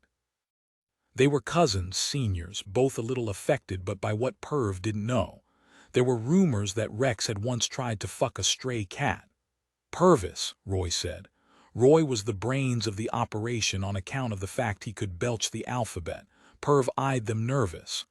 I heard you got a job, Roy said. He was carrying a stick, leaning on it and drinking a red Snapple. Good timing, 'cause I'm common up a little short this month. Rex tipped his head back and laughed, cutting an ugly shadow into the strip of light that fell from me's kitchen. His t-shirt was a size too small and slivers of his pale gut hung from beneath. I ain't been paid yet, Perv said, his voice holding steady. You can pay up, or you can catch a beatin' then pay up. It's your choice. Roy laughed and made a show of clenching his fist. Perv glanced down and saw an empty Sam Adams bottle but didn't have the nerve to reach for it. Any case, it'd be the kind of show they'd look straight past. And then he saw Noah at the top of the alleyway beneath the streetlight. He quickly grabbed $10 from his pocket and thrust it at Rex, but not in time 'cause Noah saw what was going down and quickened his step toward them. Roy and Rex, Noah said, flashing his badge. That ain't even yours, Roy said, laughing. I saw a stray just now, Rex. Maybe wrap up this time. There's a litter been born in Brookdale that look an awful lot like you, Noah said. Perv clenched his fists and tried to swallow back the nerves 'cause he knew what was coming. We're brave, Noah said, loud and mighty like a call of the wild. Perv couldn't get the words out 'cause Noah threw the first punch. Always did, no matter who they were up against. It was a hard right that connected nice with Rex's forehead and dropped him, but that was all he managed 'cause Roy was still holding the stick. When it was over, when me heard the noise and stopped it before it got bad, blood dripped steady from Noah's nose and he blotted it with paper towels. Perv was breathing hard. They'd mostly left him be, just pushed him to the ground, but that was all it took 'cause his ribs were still black from the last time his father got mad. They walked slow. Almost had him, Noah said. Yeah, Perv said. They hadn't ever won a fight, so Noah reckoned they were due. I was thinking about summer last night. And then I was thinking about those girls again, the Briar girls. Noah nodded. Yeah, but summer ran. The Briar girls were just out, taken without warning. Black ain't linking it. Could be he don't want to, maybe it's on him a little. That sighting, my father said Black could have taken the shot, that was the talk anyhow. Noah shrugged 'cause no one really knew what went down. I ain't sure what we're doing with Raine, Perv said. Helpin', I'm a cop. That make me your partner. Course. You can be Tubbs. I ain't black though. You're more black than I am, Noah said, tossing the paper towels in the trash. How'd you figure that, Halbert? Oh yeah. Halbert was Perv's uncle who lived over in Gatman and married a black lady. You think you got a shot with Raine? Not in a million years. She did give me her gum though, Noah said, smiling. That don't sound like much. Noah raised an eyebrow. From her mouth. Perv looked over. She gave you the gum from her mouth, she did. That's practically like macking out with her. They rounded the end of the alley and heard yelling. They saw Raine outside the station and Trix trying to calm her while Black looked on from the doorway. Raine walked down the stone steps, her eyes hard. She crossed over to the bench and sat, glaring up at Black. Perv followed Noah over. Raine glanced at Noah. What happened to your face? Noah brought a hand up to his cheek. You should see the other guy. Ain't a scratch on him, Perv said. Noah sighed. Perv looked out across the dark square, streetlights burning despite the hour. There'd soon be a run at Ginny's. Black ain't doing shit about summer, she said. We can go out again later, if you want, Noah said. They watched as an '85 Camaro roared up and Raine stood. No offense, boys, but I got a better ride tonight.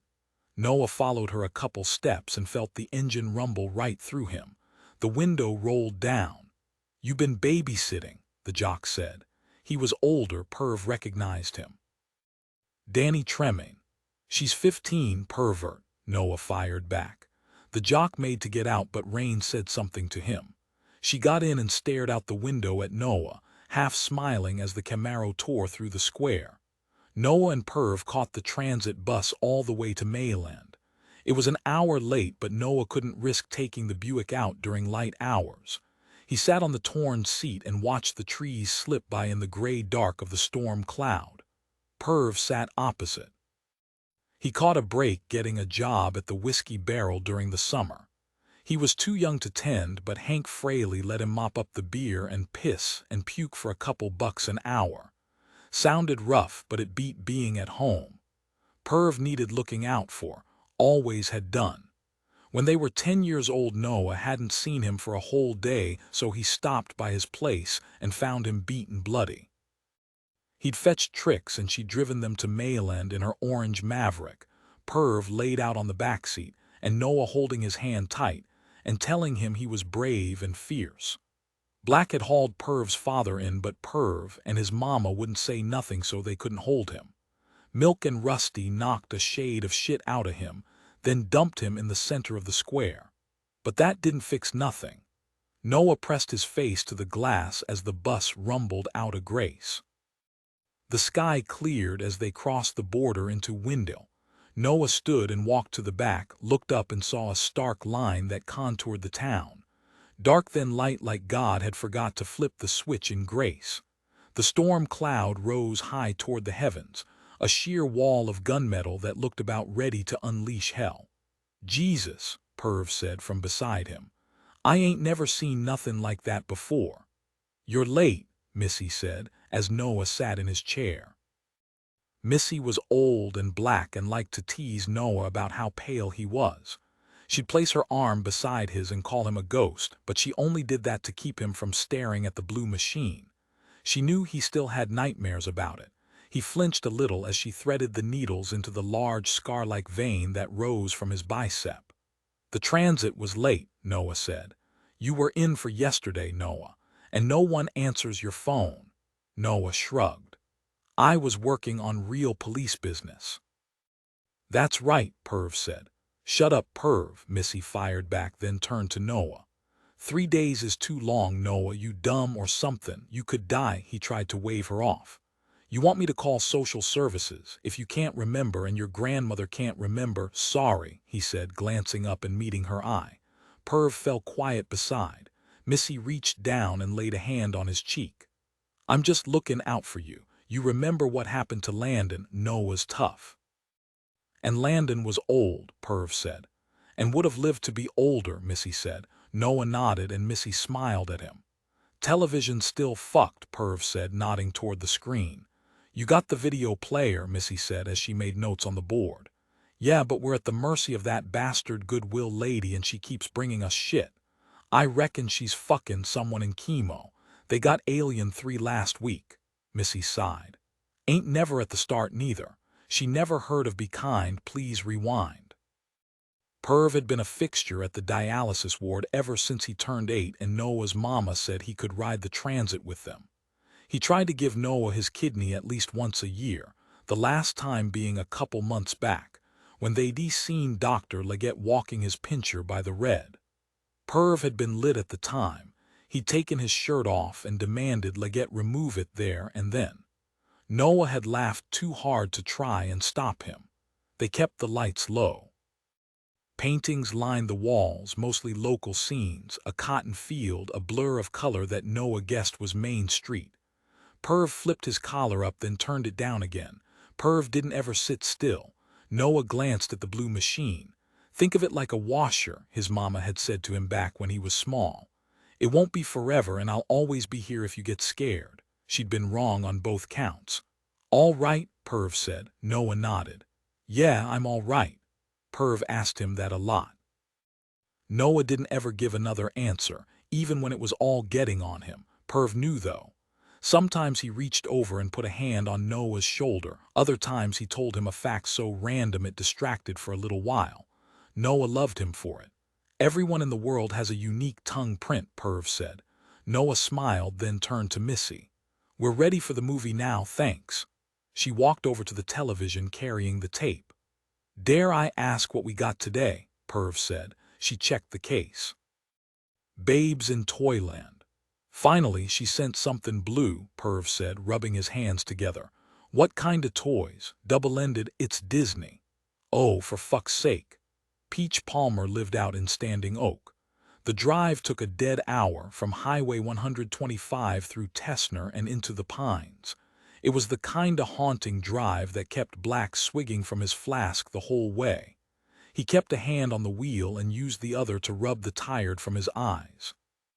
He passed blurred houses, metal and ugly, low-wide churches and Briar Girl ghosts. He slowed the car and cruised mile after mile till he sobered. Then he took another drink and hit the gas. His jaw was tight, and he caught a glimpse of his eyes in the mirror, so he reached up and angled it away. He killed the engine at the top of her street and let the cruiser roll the gentle slope to her place. He sat outside, waited for the last of the orange sky to die, and saw Peach watching him from the window, pulling the drape back just so and staring. She met him at the screen door, a hand on her hip, then stepped aside as he passed. Her place, 3 beds, a bath and small den, the kitchen opening up right into it. She kept it well enough, but money was tight and the men that called regular couldn't be trusted around nothing of value. "You look tired," she said. "Always. I can fix you something to eat." "I ain't here to eat." It came out bad and he caught it. "Sorry. How do you want me?" she said with a glare that made him smile. "I ain't here for that either." He moved a stack of newspapers, sat on the old couch and sunk low. She passed him a can of Lone Star and he took it and drank half down. "You seen him again, that tall guy that gave you a hard time?" he said. "No, you call me if he shows," she nodded. "Serious," he said. "I called the cops last time, they didn't show for an hour, those cops. They know what I do. So you call me or call Trix and she'll put you straight through to me." She lit a cigarette. He looked at her hands, at the lines that gave her age a decade older than her face, acrylic nails, one broke at the bed. She was still pretty. "We don't talk about what I do," she said. "You get all funny and make me feel bad about myself. You want me to cry black." "I hate it when you cry," she nodded, her eyes sad. "A girl's gone missing." She drew a long breath. "She ran, left a note." She breathed out slow. "Time is passing, the family ain't strangers to me. But you're worried," he nodded. "He's still out there." "He is." He held up a hand and it shook and he took another drink. "It's hot here," he said. She picked up a magazine and fanned him with it. "And it's so dark in Grace, so fucking dark." "I heard," she said. "Big storm headed your way. This family. They got another daughter, troublemaker. She stops by the station, looks at me like I got answers to questions she ain't even thought of yet. I locked up her daddy, in another life. She burns with it, you know. It's your job to bring her sister back." She moved over and sat next to him close. "It's comin' back." "What is?" she said gently. "Him, Della, the trouble, devils and all that was. I can feel it, creeping slow enough that most people ain't even seen it yet." They had a small service for Della 'cause Peach couldn't cope no more. Just her and him in the backyard beneath an apple tree that Peach said didn't ever bear fruit. A service to keep her alive, Peach said. "The bird," he nodded. "Maybe it weren't him that time." "It was." "You didn't have a clear shot," she said, repeating what he'd told her. "There's no one looking for Della no more," she said. "There is. You." He didn't say nothing. Peach handed him another beer, then unbuttoned his fly. He moved to stop her, but she pushed his hand away. He opened the can as she went down, closed his eyes and blinked back tears. "Peach, I didn't," she hushed him, then did what she did to make him forget a while. When she was done, she wiped her mouth, grabbed his beer and took a long sip, then rested her head on his chest, her cheek on his badge. "You ever feel like you're not here?" he said. "I spend most of my life wishing I was someplace else, if that's what you mean." There was a photo on the sill, parting the drapes. Peach when she was 17, wearing the kind of firebrand smile that told him she'd slipped late, that there'd once been another path. "I mean, sometimes I really feel like I ain't in the room. Maybe I float outside, but I can't see myself, my body. I ain't part of the world that other people live in. I shoot the shit with Milk and Rusty, I keep it the bad men." He rubbed his eyes. She brought her face up, rubbed her cheek against his, her lips on his ear. "When I ask why, what do you say?" "That why's got a curl in its tail," she smiled. "Guilt. For the things I've done and the things I should have done. Is that easy enough?" She kissed him hard. "Will you take me somewhere one day?" "Where?" he said. He was fading now. It was late. "Away from this house. I hate it here." He took her hand, squeezed it tight, then rested back. She walked out of the room and came back with an envelope and handed it to him. "What is it?" "I found photos of Della." He had more than he'd ever need. "She has her hair different. It ain't, there's some photos and she looks different. Maybe you need them. Maybe you could show them round." This was how it was. She wrote him to keep him looking for her daughter. He wrote her 'cause sometimes he forgot there was feeling beyond nothing. "You can crash here." He shook his head like he could drive. "You can sleep with me. Just sleep in the bed, black." He nodded, let her help him to his feet and felt her arm tight around him as she guided him to her bedroom. It was different, not where she took the men. There was something soft about it. He saw an ashtray, a pipe she'd used to chase night into day. She said she was getting clean. She had a long record. She undressed him slow. She ran a hand over the long scar on his stomach, then pushed him back onto the bed. He feigned sleep till she was breathing heavy beside him.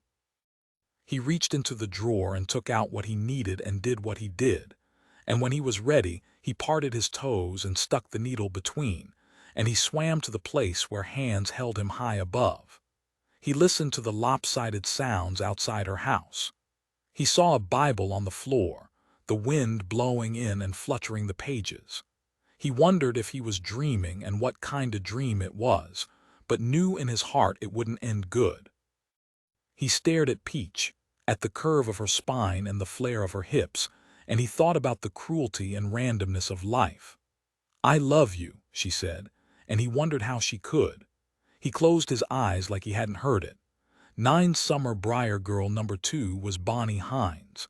She lived in a trailer park off Highway 225, which runs straight as an arrow and crosses 3 rivers till it meets Heathville and the strip malls. Bonnie and her daddy were members of Christ the Savior Lutheran Church, which ain't nearly as grand as it sounds.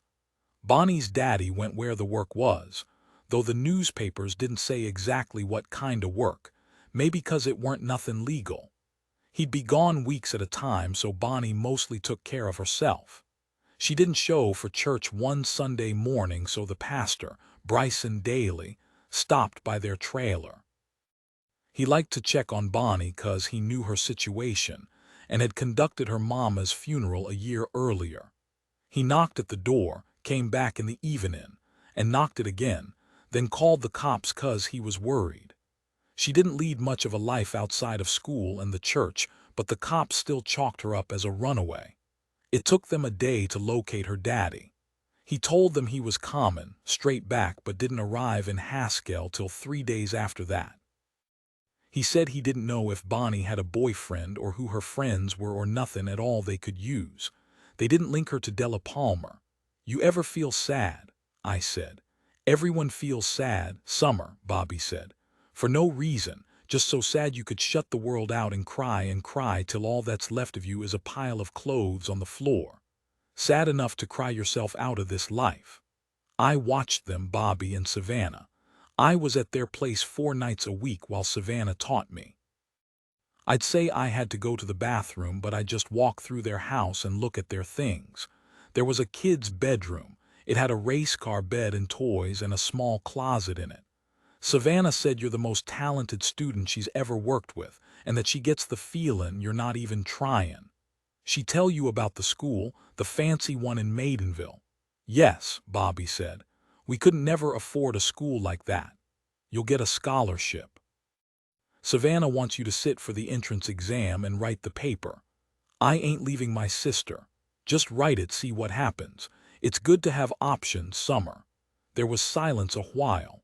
"I thought I'd write about the Briar Girls," I said. "I've been looking into them. I'd put on my best dress and ride the transit to Maidenville, then walk the bright streets and pass the shiny stores with the shiny ladies inside. Sometimes they'd smile and I'd feel so new I reckon maybe I could see the kingdom for what it could be. I'd sit in the grand library among the towering masters and I'd trawl the archives. I think Savannah was hopping you'd write about literature or maybe art, seeing as you have an interest." I looked down. "How about Thackeray then? Maybe I could be Becky, fix hard enough on the end game so the rest don't even matter no more." He smiled. "Keepin' an open mind isn't selling out, Summer. So then I'll write about the Briar Girls, 'cause that's what's real to me and to my sister, that fear and that kind of wonder." We sat on a bench in the cemetery. The sun was high and strong, but a willow shaded us. I had a book beside me. Bobby wore the kind of light cologne you could only smell if you were real close to him. I'd borrowed some of Raine's sickly shit that stung my neck, and I was wearing a dress and didn't tug it down when it rode. I thought I saw Bobby glance at my thigh. "Your level of faith is something special, Bobby. I was thinking about it last night. I couldn't sleep. It's getting too hot. I keep my window open even though the crickets are so loud they make their way into my dreams." I was talking up a blue streak, which happened a lot when I was around Bobby. It's funny, I didn't really know what I was doing at first, always stopping by the church hopping. He'd give me the light. I sat there reading and fixing my hair and stealing looks when his head was turned. "Faith is confidence in what we hope for," he said quiet. an assurance about what we do not see. He stared at me like he hadn't never seen me, and I wondered about Francesca and Paolo and that eternal whirlwind. I closed my eyes to the sun but felt the second circle so hot and so close. 10 light walls and white ghosts. The lawyer's office was fancy and spoke of the 500 an hour her daddy was paying. Savannah's mother sat beside her, clutching her hand like she might flee at any moment. The lawyer's name was Donald something, and she stared right past his bloated face at Fairline Park behind. Savannah was born and raised in Maidenville, rich by anyone's standards but her own. She never cared a dime about money and all that it brought. "They don't even speak anymore," she heard her mother say as Donald nodded, his eyes suitably compassionate. Her mother had some kind of surgery to pin up her face, but it left her looking shiny and startled instead of young and fresh. After Michael passed, her mother reached into her big bag and pulled out a tissue. Savannah tuned them out a while. She thought back to the first time she'd brought Bobby to her family home, with the sweeping driveway, the sprawling estate, the lake, and the boathouse. He'd stood back, hands in pockets and shy eyes. He'd worn a borrowed jacket a size too big. She'd watched him as her daddy gave him the tour, boasted about wine in the cellar and the costs of resurfacing the tennis court like he didn't know nothing of his audience. They weren't impressed. After Bobby left, they'd told her just that. There was a line of boys from college in her daddy's office, all of them better 'cause they had blood the right shade of blue. Bobby's an orphan, see, and he came to her with no assets to speak of, not a single thing. Can you believe that? She saw Donald nod, then shake his head like he didn't know what response her mother was seeking out. When Bobby trained, it was a little easier. Her parents were active at St. Margaret's, so that gave them something at least. Then Michael came and they let it slide. How quiet Bobby was. How much work it took just to get him to let them help their only daughter out. Bobby didn't care nothing for money neither, but pride had its own price. They'd met in Yellow Valley Park, by the water. She'd been on a date with some jackass who made the right noises when her mother put the gold feelers out. His name was Bryant, and he went to Harvard Law and had bad manners. He drunk too much, tried to kiss her, then grabbed her arm when she turned her head. She'd cried out. Bobby had appeared from nowhere and dropped Bryant with a vicious punch, then walked off before she had the chance to call after him. She'd seen him the next day, tending bar in a dive on Pool Street. She made all the moves 'cause she'd never been with a boy like him before. She was soft and she was beautiful. He was handsome, but there was a troubled edge clear as day. They'd eaten burgers and she'd made jokes about knights and saviors. She'd taken him to her bed that same night and was deep in love by morning. "There's a trust he won't contest, right, Savannah?" She drew her eyes from the window. "Bobby," her mother said. "What will he want?" "Nothing," Savannah said. Her mother went back to talking while Donald passed her the papers. "I just need you both to sign." Savannah held the divorce papers in her hand, and she thought of their son and their life, and how sometimes endings came long before the story was told. "It's for the best, sweetheart," her mother said. "You can come back here now, where you belong." They took the Buick out early 'cause day was night in Grace. Noah worked an early shift at the station, Trix trying to find something for him to do. But he was just happy to sit there and watch the cops a while, watch the hustle as the phone rang and they headed out to catch the bad guys. There was a photo of his father in Black's office. He got home tired, 'cause sometimes he just felt real tired. The dialysis, even on the off days, it was a lot for his body to take. Draining blood, filling blood. He didn't ever let it show. Raine had shown at his door, a cigarette behind her ear and the canvas bag slung over her shoulder. The bag was big and she was small. She'd told him to get the keys to the Buick, and he'd nodded 'cause he was fairly certain there weren't a thing in the world he wouldn't do for her. They drove down the pretty streets and they stared at the tall houses. They passed kids their age on roller skates, laughing and smiling despite the darkness. They ran low on gas, so they scraped together what they could and drove the back roads to the gas station on Cane Creek Road. It cost more, but they couldn't risk getting pulled because the Buick was all they had. There were only 4 pumps, but the Lincoln gas station was popular because they sold porn magazines. The owner was Lucky Delfray, and Lucky weren't the type of guy to turn away paying customers, so he sold whatever they demanded and turned blind to age. Noah filled the Buick with $12 worth of gas. They knocked on doors along Cassidy Avenue and looked on as mothers shook their heads slow. "Sorry, I ain't seen her." Behind them, their kids watched Double Dare and ate ice cream like all was right. They sat in the office and spoke of summer. Black glanced past Pastor Bobby at the print behind, the wedding at Cana, the curved clouds and the monuments and the wine that was water. Bobby looked bad, eyes heavy and 3 days' worth of stubble. She was worried about the Briar girls, Bobby said. He told Black about the paper she was writing for the fancy school in Maidenville. "Why do you reckon that was?" "She's sensitive, maybe." "I'm not entirely sure, Black. I worried about it, how she fixated on them. She asked me questions about where I thought they might have got to." "What did you tell her?" Bobby leaned his head down and ran a strong hand through his cropped hair. "That I thought they were in heaven." Maybe the moment stretched a little 'cause Bobby was quick to follow it. "I told her that 'cause I didn't know what else to say." Black felt Bobby watching him close. "You any closer to finding this guy?" "She spends a lot of time here in St. Luke's," Black said, ignoring it. "She's a fixture alongside Samson and the Dust. Savannah has been over to see Ava a couple of times. Good, she needs her friends close. I hear people talk about the Ryan girls and about Ava and Joe. I mean, when we first got to town I was expecting something else when I met them." "What were you expecting?" "I had Joe fitted as someone to avoid, and there's a lot said about Raine that she's trouble. And Summer." Bobby rubbed the muscles in his neck like they were tight. "They were right about her, that she's sweet. But we went there for dinner with the Ryans and I saw them. I watched them and the way they were with each other. And maybe Raine is having a tough time, but Joe and Ava, they're good parents." Black glanced at the painting again and saw the line of birds and wondered how he'd missed them the first time. He rubbed his eyes 'cause nothing was clear. "Jesus, in that painting, he's got that glow."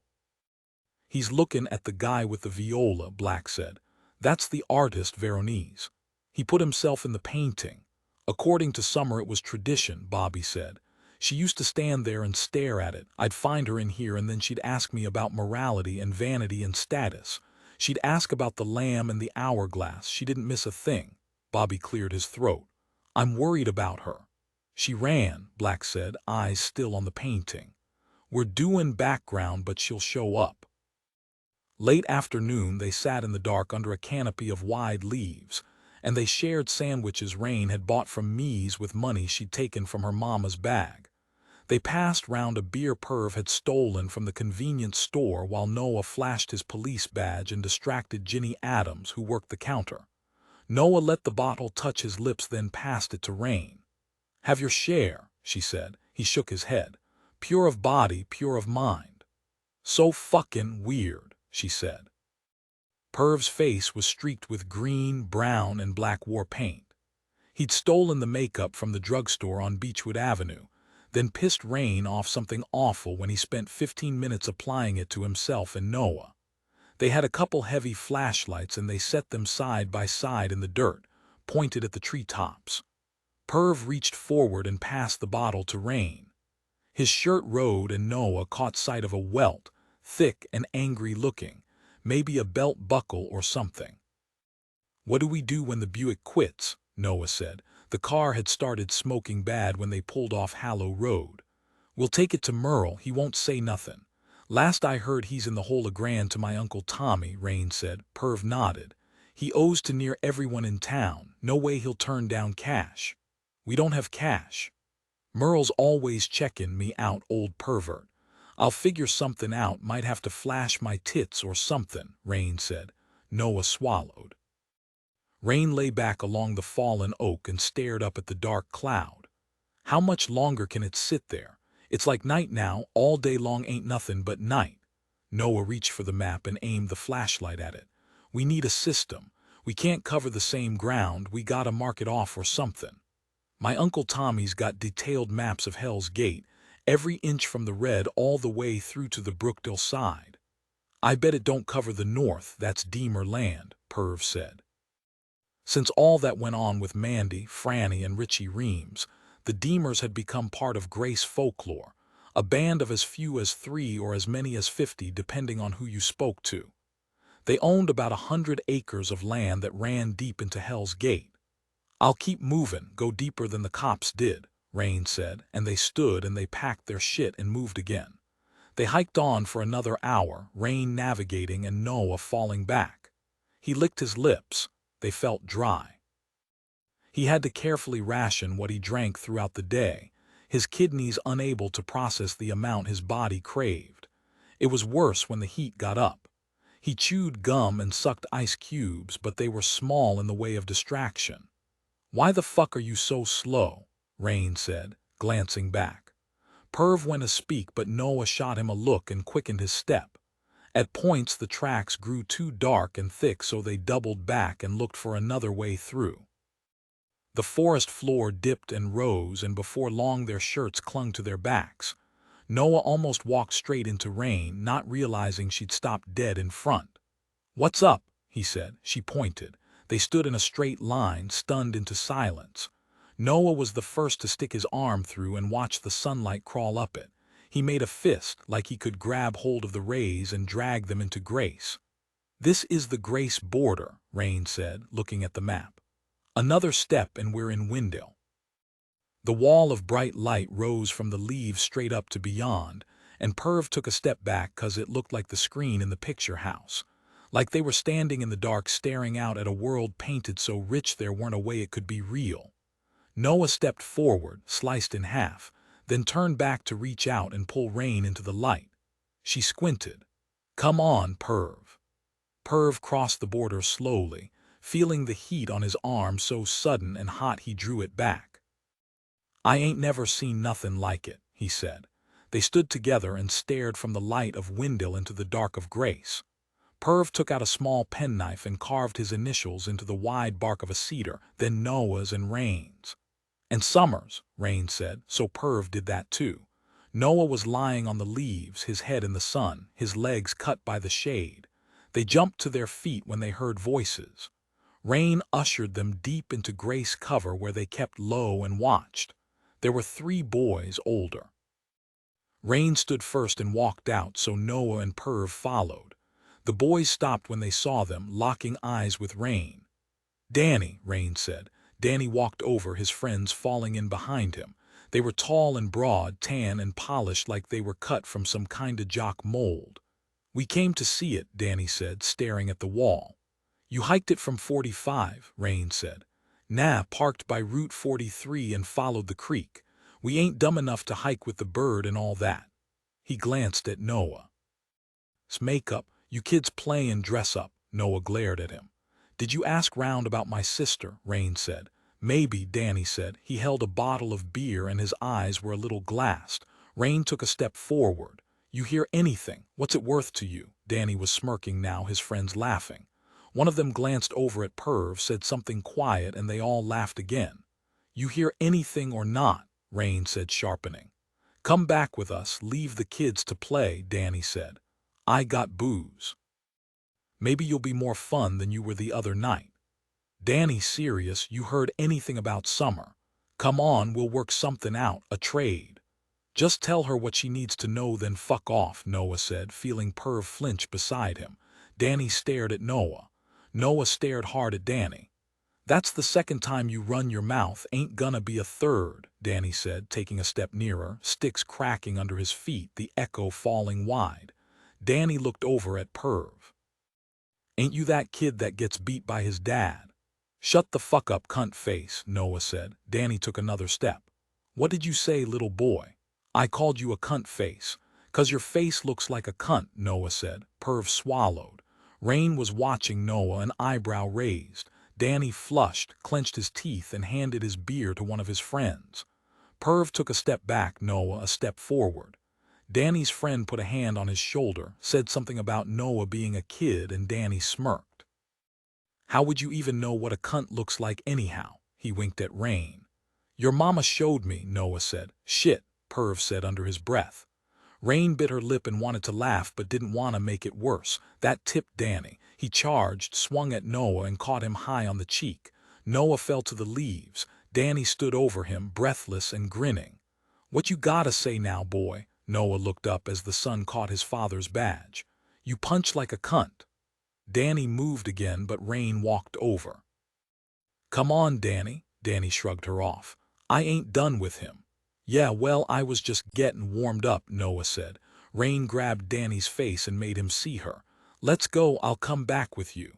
Then she leaned in and kissed him hard, pushed her tongue into his mouth and reached down there and grabbed him till he went with it. When they broke, she shoved him back till he turned. The group moved off. Raine, Noah said. She turned back. Go home, Noah.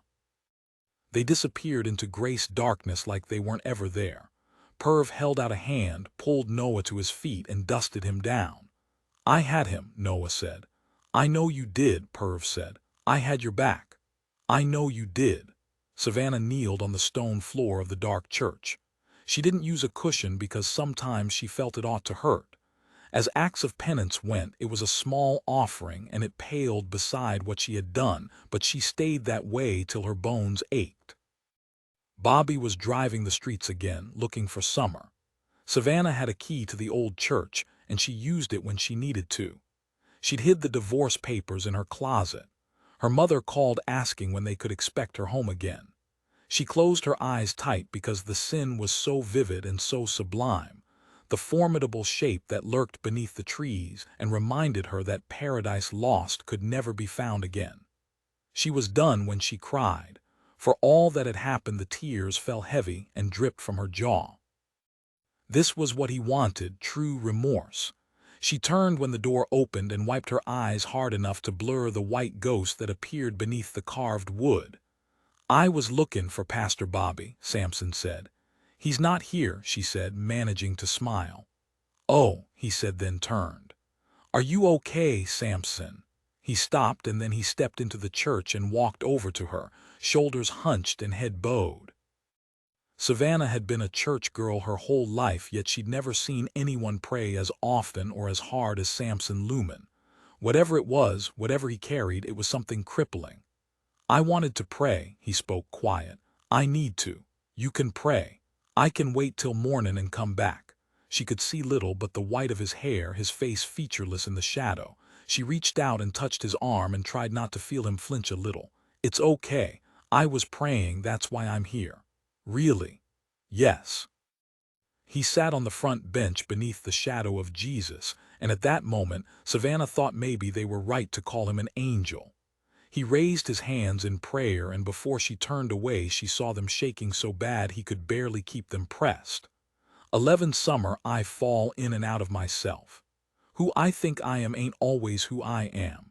I can go weeks where I slip from one person into another. It's like getting lost in the woods.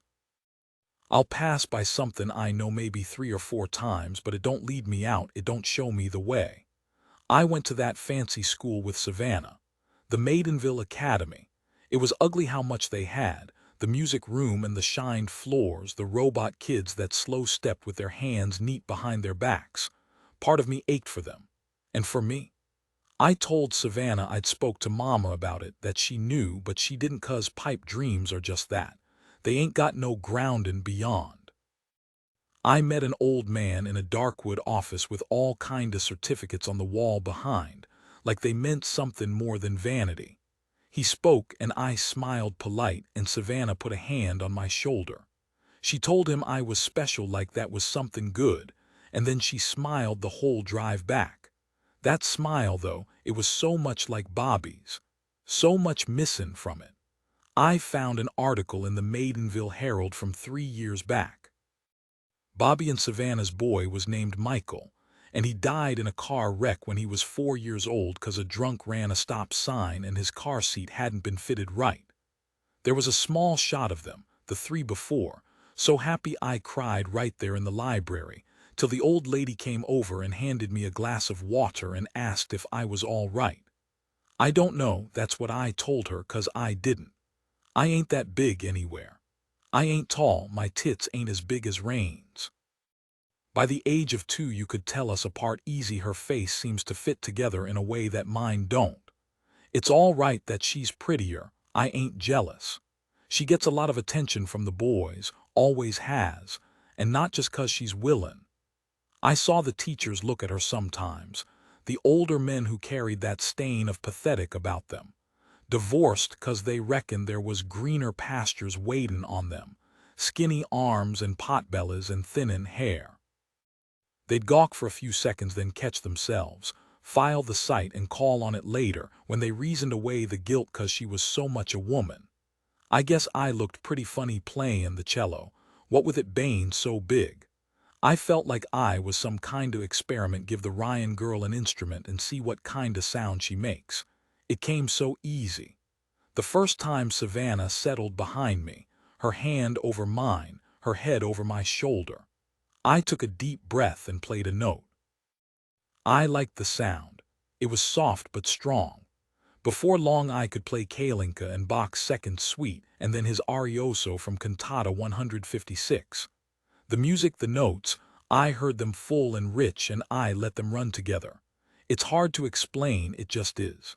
Sittin' behind it like it was armor, my mouth shut so no one could hear how I talk. Savannah would look at me when I was playin', and I'd see her throat move as she swallowed. Sometimes she'd close her eyes and hold her breath so long. Other times she'd breathe real fast and shallow. There was a photograph of Michael on her desk. Sand hair and brown eyes and a straight mouth, like maybe you had to earn his smile with more than an ask and a lens. I could see both of them in him. Savannah glanced at it sometimes when she thought I weren't looking, and I caught that sharp kind of pain that told of what was wrong with her and with Bobby and what was wrong with them together. The gloss so thick, I saw it drip and run. I could have cried and died for them. I was playin' and we had the door open. It was summer and the heat was heady and Savannah had switched the fan off 'cause it was noisy. She was sittin' in front of me, her eyes closed as I played a cello arrangement of Etude Op. 25, number 7 in E 'cause I loved it. Choppin'. I would have been one of them ladies that fainted in his room come the end. I saw Bobby stop by the doorway. He met my eye and smiled at me and I smiled back. It felt different having somebody else watch having Bobby watch. He'd come from the yard so his shirt was dark with sweat. He'd cropped his hair short and Savannah was gettin' on him about it, saying he looked more like a soldier than a pastor, and he'd rolled his eyes and winked at me and I'd laughed. I played for him, held the bow tighter and sat straighter while he watched. That piece sometimes Savannah played along on the grand they had by the window, and that piece stole her away someplace far. Bobby had that same look, and for a while he was lost till he found me and nodded. And then he dropped his eyes down. My legs were open, the cello between them. It ain't the most ladylike way to sit. My skirt was high, bunched up at the waist. Bobby followed my leg from my foot up higher. I played and watched Savannah as she breathed in time with each note, her chest rissin' and fallin' and rissin'. Bobby's gaze at the top of my thighs. I saw him, but he didn't look away. He just stood there starin' like I was a sight. And then he took a step forward and leaned to the side, his shoulder against the doorframe like he couldn't hold himself up no more. That sad in them, in both of them. He leaned and drew breath as the notes rose high above the three of us, and the room and the house and town. I kept playin'. My throat ran dry and my heart raced and my cheeks were hot. That was a moment right then, where I floated up and watched myself and watched Bobby watching me. A crossroads where both paths lead you someplace where light and dark ain't nothing but shades of the same gray. And though my hands were starting to shake and I was struggling to grip the bow, I knew what I was doing, so I did it. I pushed my leg out a little farther. I saw Bobby dip his head an inch, so I pushed out more, and I could tell by the way he was focused, and by the way he swallowed that he could see up my skirt. We held that way, froze, just me and Bobby and his wife with her eyes closed. The pain of what it was I hadn't yet known, the evolving tragedy that was and would be our lives. 12 Clara Stokes and the demon hunters. A week had passed since the people of Grace had seen the sun above their town, or the moon or the stars, or anything but the heavy cloud that kept them buried in dark. It was the first sight that greeted them in the morning, when they rose early and pulled open drapes, and the last at night, when they dropped to aching knees and said good-night prayers. They kept a half-eye on the horizon, on the wall of blazing sunlight that ran the town line and baked the surroundings hard.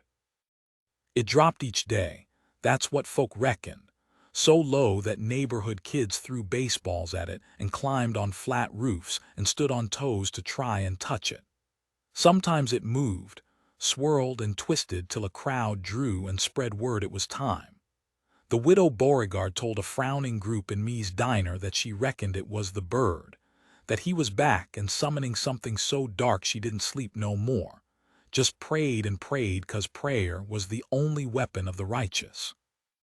She'd been waved down when her back was turned, but the panic still gripped throats, so while the smoke was still just that, people began a slow search for the flame. A couple small pieces had started showing up in the Brookdale Chronicle and the Maidenville Herald.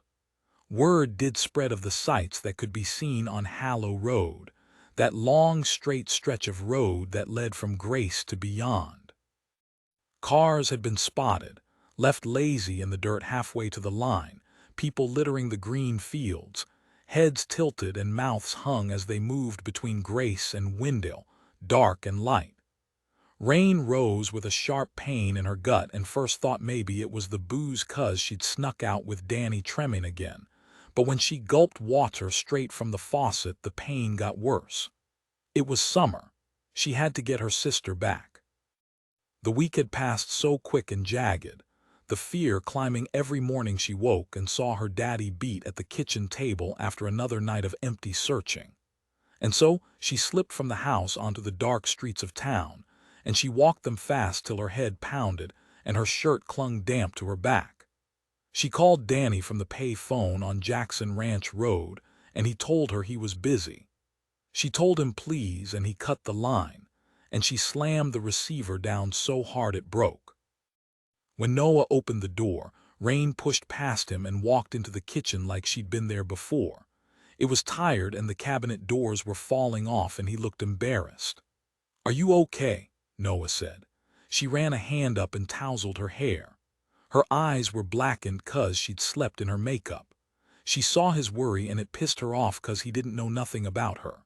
She pulled herself onto the kitchen counter, then crossed her legs and rubbed a hand along her bare thigh like the muscle was tight. "Can I fix you something, a drink?" She shook her head, then she stared at him till he wilted. "I can't sleep, Noah, I'm scared now. We'll keep looking later after I finish at the station." She rubbed her eyes like she might cry and he walked over. He put a hand on her shoulder and she slipped from the counter and laid her head on his chest, made a noise like she was sobbing but there weren't no tears at all. "I have to find her," she said. "It's been too long." She wondered how far he'd strayed from his depth. She could smell her own perfume, so sweet it made her gag, and beneath it the sweat and the fear and all that was turning real. "Will you do something for me?" she said. "Course, anything you need," he said. Black drove down Lot Road, passing by Glenhurst and shooting a look in the rear view. He kept the speed down and flashed the lights at a couple dead turns. With the sky so dark they'd already had a couple of accidents to deal with.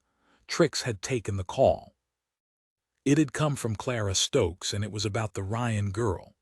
Clara wouldn't give no details to Trix, wouldn't talk to no one but Black, which weren't all that surprising.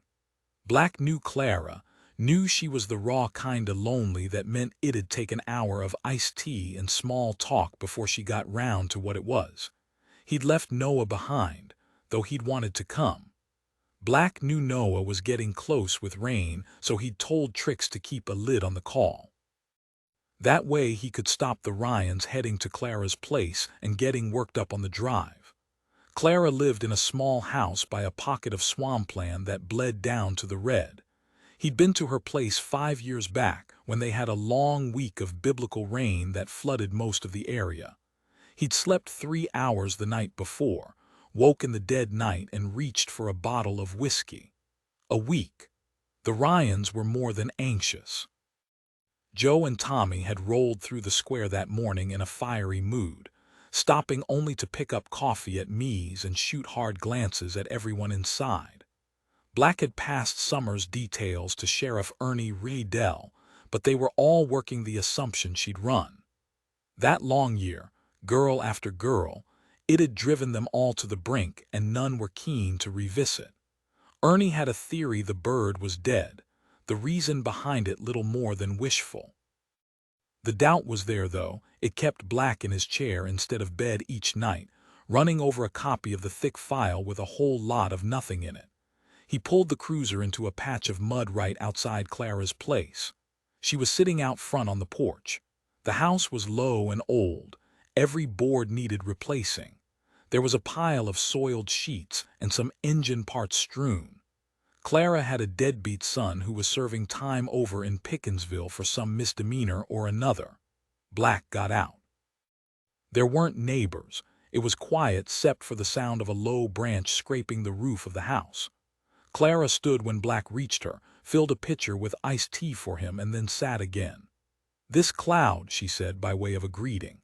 He nodded, sat opposite, and sipped his tea, pleased to find it was laced with rum. He glanced at her, at the baked lines in her face and the thinning white hair and the coal-black eyes. "I kept sayin' the storm was common, but so far ain't nothin'," she said. She'd lit a kerosene lamp. It flickered on the wood between them. "I got a call about the cloud from Bailey from the church," she cut in. He nodded. "He said he was gonna call. I told him there ain't no point, but he's a stubborn old sumbitch." She rolled a cigarette, her fingers thin and shaking bad. "How's Carson doin'?" Carson was her grandson, lived over in Sweetwater with his mama. She shrugged. "Reckon they call me. Trick said you might know something about Summer Ryan."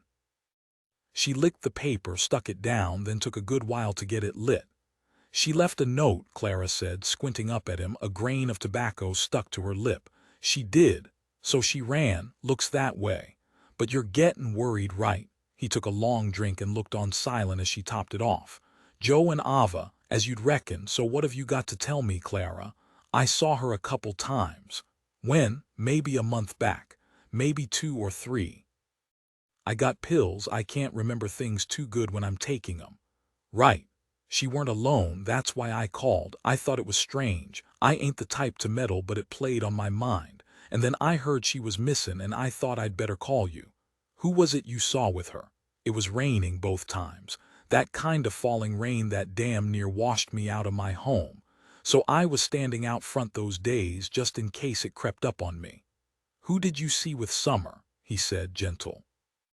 She dropped her cigarette to the floor and stamped it with her shoe. He saw blue veins on the top of her foot, pumped up high like they were trying to split. "Didn't seem right being as he's much older than her. Ain't kin or nothin'. And he was holding an umbrella so I almost couldn't make him out, but he's got that hair." "Who?" Black said, this time pushing. "Samson from the church. Samson Lumen, the angel." Black drew a breath, his mind running to Pastor Lumen. "You sure?" "Yeah, I'm sure." Noah and Perv laid back in the soft grass by the cypress tree, staring straight up at the dark sky and sharing a cigarette. "You reckon we should pick up some silver bullets?" Perv said. "Why?" "For the bird, in case we find him. I think silver bullets are for werewolves." "A stake, then." "That's vampires." "Well, what kills birds?" "Rice. I'll pick some up from Ginny's." "You realize he ain't an actual bird." "We're huntin' motherfucking demons," Perv said, holding the hunting knife out in front. "I'll slay the bird. I'll cut his fucking wings off so he can't fly no more." Noah laughed. Perv traced the blade with his finger. "I was thinkin' about that temple they found in Hell's Gate by Hartville. All them bones, some of 'em was human, that's the way I heard it. A skull, maybe it was from a kid or something. Probably bullshit. Probably." "Are you worried about what we're doin'?" Perv said. "Yeah, you." "Yeah. I like stealin', you know that, I do. But I take shit people ain't even gonna miss. stealing files from a police station. Noah had a copy of the file in the trunk of the Buick. Raine asked, and he did it. She said if he could get Black's file, the file on the Briar girls, the file with the names of the bad men, then they'd have a place to start. She said they wouldn't do nothing but stop by the houses and watch a while to see if there was any sign of Summer, 'cause she needed to do something, and time weren't on their side no more. He got that. So when Black was out on a call and Trix was busy and Rusty was sleeping in his chair, Noah had gone into the file room and searched. And he'd seen shit he had no business seeing, photos that keep him awake this life and the next. "What you reckon we'll do when we get to New Orleans?" Perv said. Noah closed his eyes and smiled. It never took Perv long to swing talk to New Orleans. They'd made the plan when they were 10, on a day when Perv took a royal hiding, and had turned up on Noah's doorstep in the early hours looking for a place to hole up while he tried to figure out if anything more than his life was broke. They'd settled on New Orleans for no other reason than they'd heard about the women at Mardi Gras, and that was a sight both were keen to witness. "I reckon we'll find a cheap apartment to rent, nothing fancy. Then we'll find work, maybe in a bar or something. Good thing I got the job at the Whiskey Barrel. I can say I got experience," Perv said. "That's right. I was checking for the hospitals. There's a couple units down there. We'll take a look, choose the one with the prettiest nurses." Noah smiled. Perv cleared his throat. "I was thinking as well, I know we don't never talk about it, but what Missy said, you can't skip no more sessions." "I know, it's just with Raine needing us and I got this badge on. I kinda forget a while, you know." "Yeah, I know." They got to their feet when they heard steps. Noah saw it was Raine 'cause her hair was so light against the dark. When she got near, she nodded at him, he nodded back, and the three made for the Buick. They spread out the file on the back seat. "Shit, there's a lot here," Raine said. "That ain't even half of it. I flipped through the rest, but it didn't have no names in it." A couple of the guys were on parole. A couple had been arrested more than once but never held for long. Noah guessed Black would run them down already. When Raine was done, she laid out the map and circled 15 houses, stretching across 6 towns and 3 unincorporated communities.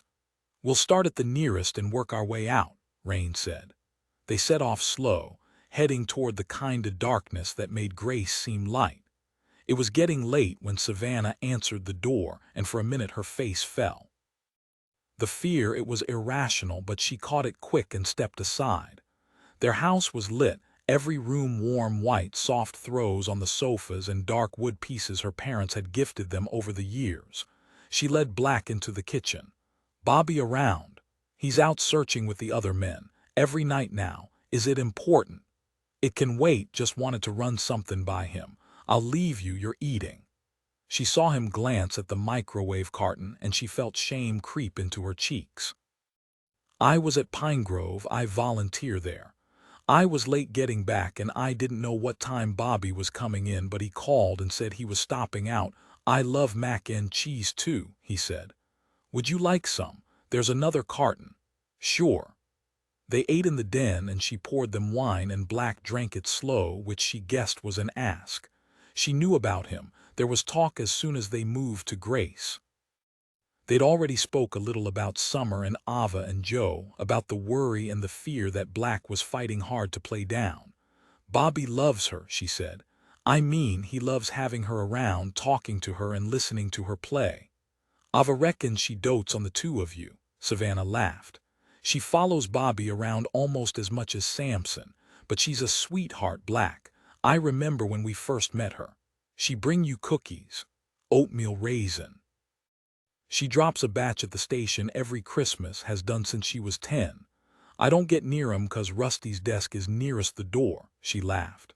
"She's missin' her lessons," he said. "I'll make her catch up," he smiled. "I once gave her a composition by Dvorak. It was difficult and she slipped up like I knew she would, and I realized I'd rushed her, and after I felt awful because I forgot Black. I forgot she was 15 and she hadn't been playing all that long." She sipped her wine. "A month or so later she sat down and played it again. I didn't ask, she just played, and she played it near perfect. And she didn't say anything after. She just got up and bowed and smiled. He finished his drink and she offered him another and he took it. It's so dark outside. When Bobby opens the door and leaves each morning, it's just so dark. He works late too. Must be hard on you, he said. She shrugged like it was nothing, but truth was Bobby didn't spend his time home with her, not just since summer ran, but since they got to Grace. It was supposed to be a fresh start for them. They drove the 50 miles in his old Honda because he was proud and she loved that about him. For a while it worked. She dressed nice every day, pearls and an apron, hand on hip and a southern smile. She could project like no other. He looked tired when I saw him, Black said. He's been out every night helping Joe Ryan. That's decent of him. He's a decent man, she said it flat. Are you all right, Savannah? She stared a while, not at him. We live Bobby's life, she cleared her throat. He needed that after I heard about your boy, Black said, eyes down on his empty glass. Sorry, thank you, she said it wrote. It's tough on Bobby, his son, you know. Same for you. Yes, same for me. Did you ever want children? I got 2 daughters. She looked up. Oh, they live with their mother long way north. She married again. What happened? She said, then caught herself. Sorry, life. Sometimes there's turns you don't see common, you know. I do. There was something in his face, more than tortured, more than broke. We make our way, heads bowed, 'cause that's the way it is, and by the time we look up ain't nothing the same. I don't sleep well. Bobby doesn't. We both took roles where good ain't even in question or shouldn't be. We wear masks. What's under though, it ain't. He looked up, met her eye like he forgot he weren't alone. It's just hard. What is? He smiled. Being human. She thought of Bobby, of what she had done and how redemption was no longer an offer he could extend. The papers burned hot in the closet. It might ruin him and her, but it might not. She couldn't go on. Black finished his drink and he held it like water. He stood and said good night. When he'd gone, she prayed on the flagstones in the kitchen, makeup running lines from her eyes like tears so dark. 13 summer Briar girl number 3 was Lissa Pinson. Lissa was the girl that turned things, the girl that got the state cops down and Briar County cold with fear. Lissa lived in Whiteport, around 16 miles from where Della Palmer was taken. Lissa's house was wide but metal, the yard tended but the grass brown and dry. Lissa's daddy was a deacon at St. Thomas Episcopal Church, which'd been on the news when the panic began 'cause 2 of their members were arrested. Peter Falcon and Derry Malcolm both were 17 when they broke into their high school and sprayed the word Satin in big red letters on the gymnasium walls. Satin. Lissa was reported missing on a Thursday afternoon after she failed to show at school. Her parents spent the morning searching before they called in Ernie Riedel, sheriff of Briar County. I saw Ernie on the news that night. He's got the kind of silver hair that works for him. That's when Black came into school and we sat and listened as he told us about the Briar girls and how they was just like us. We got letters sent home with us and were told to be inside before the sun dropped and to keep an eye out for each other. Ernie couldn't narrow down where exactly Lissa was taken, but we saw a map of Whiteport with the route she walked marked out in red like a trail of blood. Lisa's daddy remembered seeing a white van idling outside the church a couple weeks prior, but when he crossed the street the van had driven off quick. Lissa had a boyfriend who went to the Maidenville Academy, but he was church good and had it that all they did was catch a movie and grab a milkshake and hold hands. Yeah, 'cause that's why he went with a girl from Whiteport, Raine had said, rolling her eyes. Daddy bought books for me. I ain't exactly sure where he got them, but he'd come back from the road with a heavy stack and leave them by the stairs. I'd carry them up in batches, real careful, 'cause books are something precious. They thought it was funny, my parents.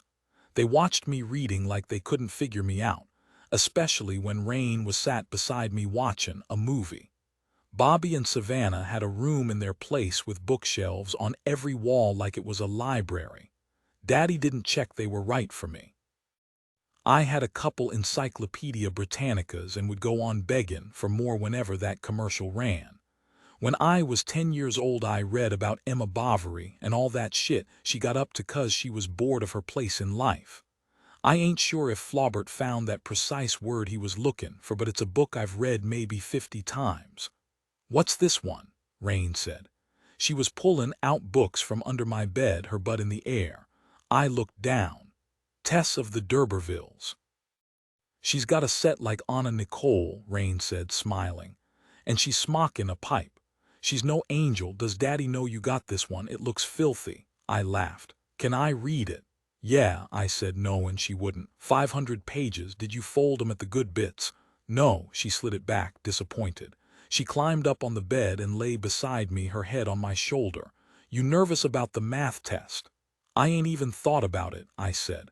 "I wish we didn't have to go. We could be like them Deemers, homeschooled. Abby reckons there's 30 kids on their land, all kin. They even built 'em a classroom so they can learn together."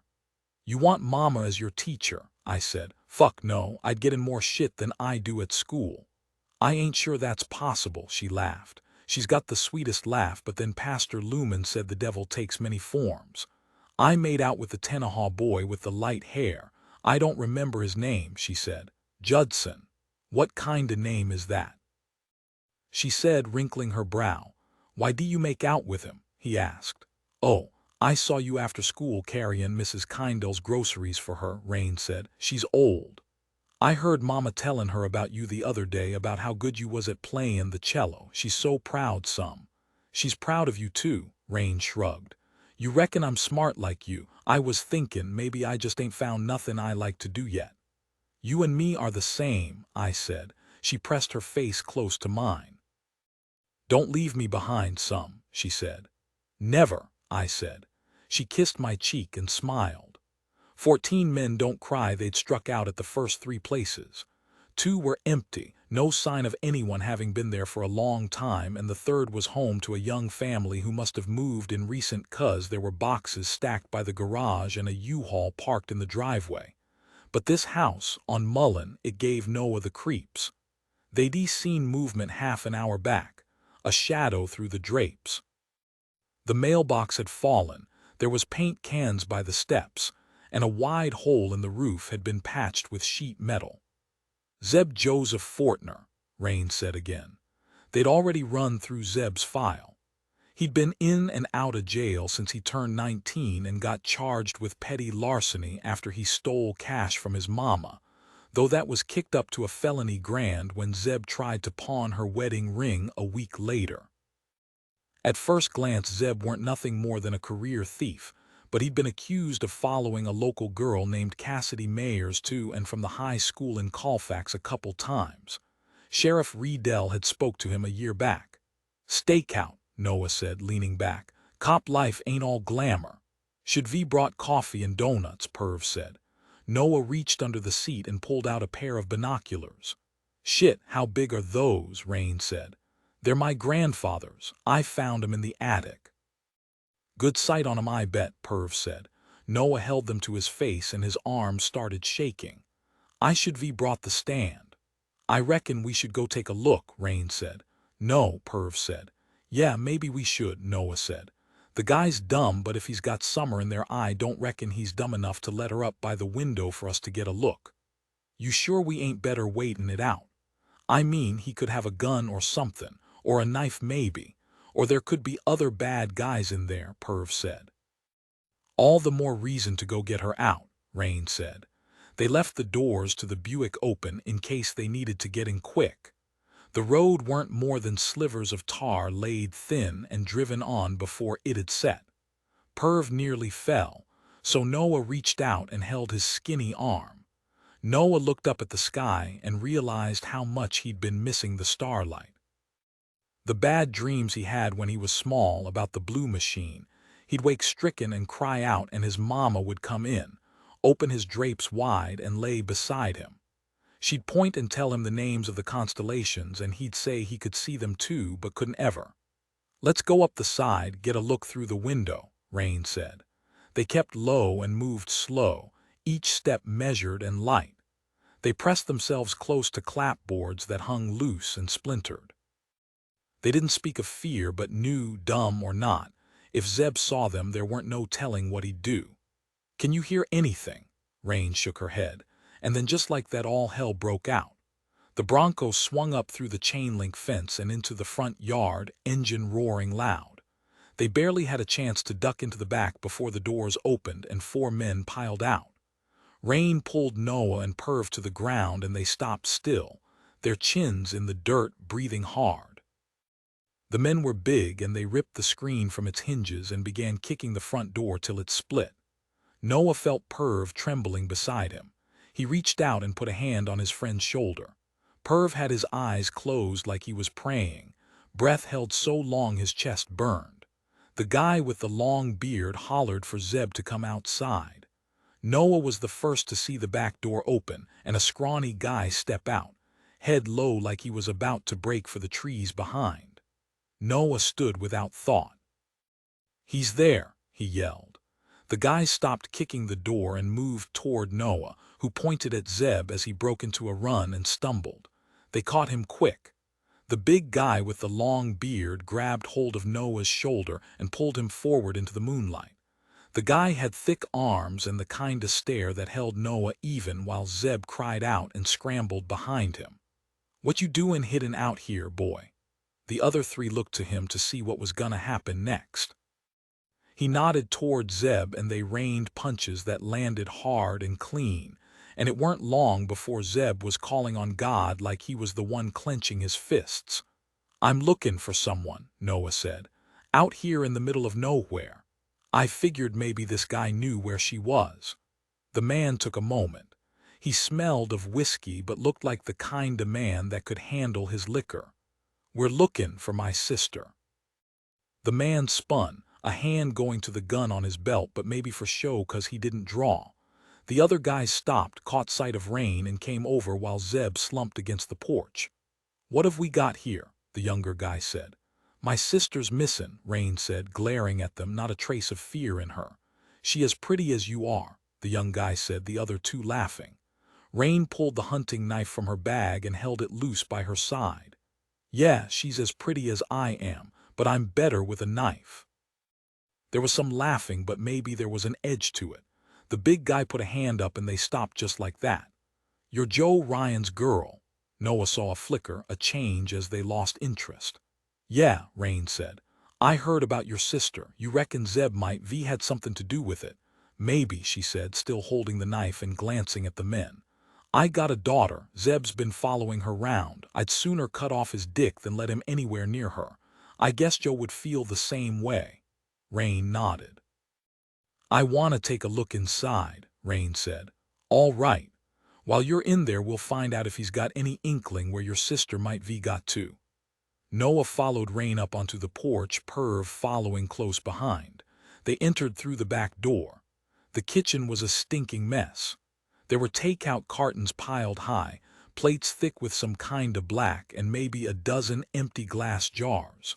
Noah watched his step, angling Raine away from a pile of needles on the carpet. They moved through the house quick, trying not to breathe as they went into the bedroom.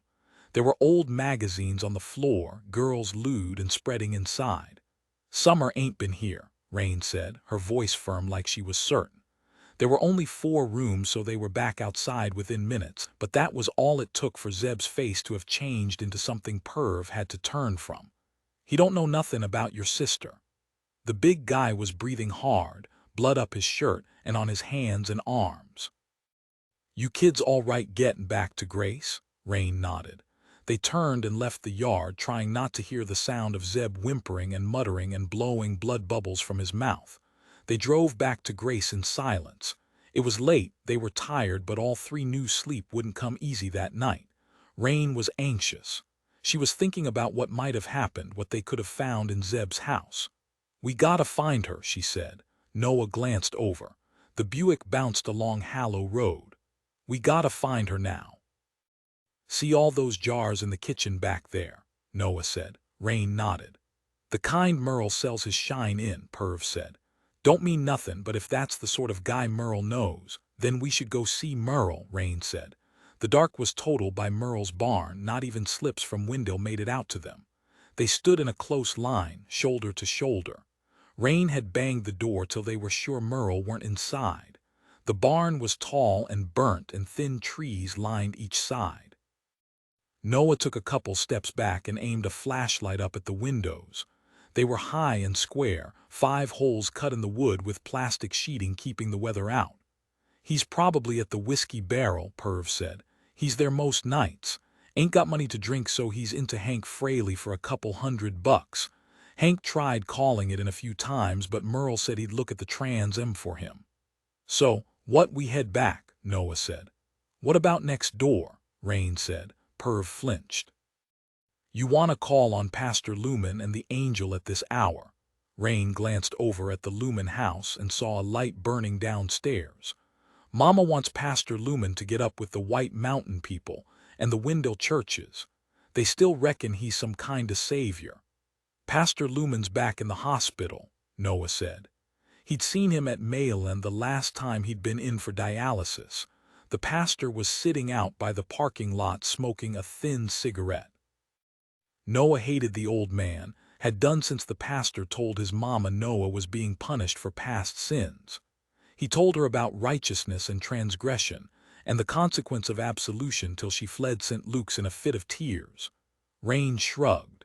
"So we'll ask the angel to help." They crossed the rough ground, past Merle's farmhouse, and walked onto Lumen land. Noah and Perv hung back a little as Raine walked along the wood porch and pressed her face to the window. She straightened up fast and took a step back. "What?" Noah said. "You see something?" The situation went bad real quick. Raine gripped the gun in 2 hands. Noah and Perv stood to the side and watched, both breathing hard. She held it level, eyes down the sight, and pointed straight at Samson's chest. It was a .48. From this kind of range it'd tear a messy hole in him, and from the look in Samson's eyes he knew that too. Her hands weren't shaking, which was something. The only way the gun would fire was if she meant it to. She'd pulled it from her bag the second he'd opened the door. The light was bad in the Lumen place, just one lamp, the glow nothing but a smudge on the gloom. The floor was oak and might have been polished and grand once, but that was a long time back. Noah looked around and saw a flower pressed in a frame and black and white photos of the pastor. "Raine," Noah said, gentle as he could.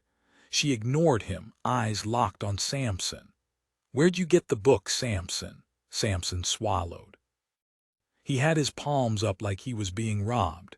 His hands shook and his pink eyes blinked fast. The skin on his cheek was mottled red like he'd been slapped or burned. His mouth was tight, blush lips pulled like he was hurtin'. "That's Summer's book you was reading." Perv opened the cover. Perv picked the book up from the side table and opened the cover. His breath caught when he saw Summer Ryan scrawled across the top. The front door was still open. Noah could hear a chorus of crickets going on, like there was something normal about the night. "Summer writes her name inside all her books. It's a habit she got when we was young and we got bought 2 of everything. See, I'd always make a mess of my things, but she didn't. Ain't in her to make a mess." Perv set the book down. "I'll ask you one more time, Samson, then I'll pull the trigger. And you shouldn't be thinking I won't, 'cause everyone knows I'm my daddy's daughter." "She gave it to me," Samson said. "Why?" He dropped his head. "Why?" she said again. "I walked her back from school. It was raining. We were talking. She brought the book to church one day. She said I'd like it." Noah glanced from Raine's eyes to Samson. "Why'd she say that?" I can't understand, but she talked about compassion and humanity, and the title and the Lord's Prayer." "Liar," Raine said. Samson blinked and tears fell. His hair was bowl cut and blinding white. Noah hadn't ever seen a man cry before. It was different to a child's cry, maybe like it came from someplace deeper. "Where is she?" Samson shook his head. "You've done something to her." Samson looked at Noah, his eyes wild. "I wouldn't hurt nobody." "You've done something to my sister." "I'm scared," he cried. "Where is she?" "I don't know what's happening. I was trying to read the book, but it's tough 'cause there's long words and then you bust in here and now I don't know what's happening," Samson said, frantic. "It's not right, none of it." She cocked the hammer back. Samson dropped to his knees and he placed his palms on the wood and a dark patch spread on his pants. Raine, Noah said. He's done something to her. Raine, Noah said again. He took a step toward her. Her eyes darted to Noah, then back to Samson. Noah reached a hand out slow, inch by inch. He pushed down on Raine's hand and she lowered the gun. He slipped it from her and passed it to Perv, who clutched it nervous, not knowing whether to aim it at the angel or not. We'll tell Black. Right now we'll go tell Black that Samson's got Summer's book, Noah said. She took a step back. He won't do shit, he don't care. Summer's a Ryan and that means she don't count for nothing. Noah shook his head. He'll find out, I promise. He grabbed Perv and the three headed for the Buick. They left the angel on the floor, wet with piss and tears. Black knocked a glass over when he heard the door, stood sloppy, and walked the hallway. Raine stood there small and tough, the low lights of a Buick shone from the end of his street. She pushed past him and he followed her. Samson Lumen, she said, breathless. The angel. How'd you hear about that? He said, sobering, but she caught the slur. You know, why ain't you taking him in? Why ain't you out there all night like my daddy and the other men? She said. Raine, she saw the gun on the table and the bottles and the pills.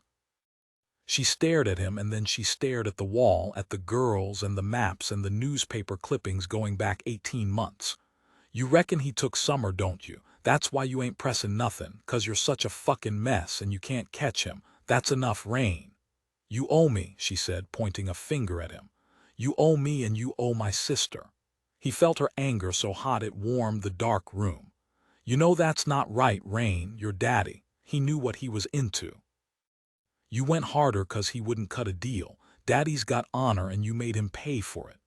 That ain't fair, that ain't the way it works.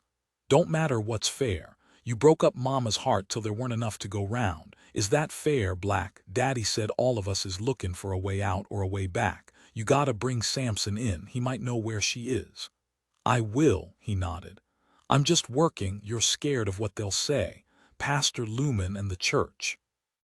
I need to talk to Bobby and then, bullshit, find my sister, get out there and find her. He saw her tears but they didn't fall. She held a bag and it was big, her hand trembled and it hurt him 'cause sometimes she looked small like a child. You're the only one that got close to the bird. I didn't. I was nearest when the call, could be it's Samson, could be it ain't, but do something now. It's been too long, find Summer, I need her. She walked for the door and then turned.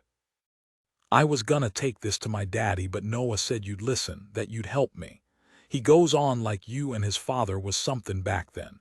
Raine paused to look at him, maybe to see if he'd say something, to see if there was fight left in him. Black dropped his eyes to the floor. Raine shook her head. I knew he was wrong. 15 Summer I gave Samson Lumen a book once. I reckon he might. V liked it 'cause of the whiskey priest and the Judas Mestizo and that eternal power. The church can't be destroyed. It lies outside our dawn and our death, and there's comfort to be had in that. And Samson needed comfort maybe more than anyone I ever met. It was fall and we were late getting to class when we saw the boys clustered round. They were seniors, tall and tough-looking to us. Let's see what's going on, Raine said, tugging my hand.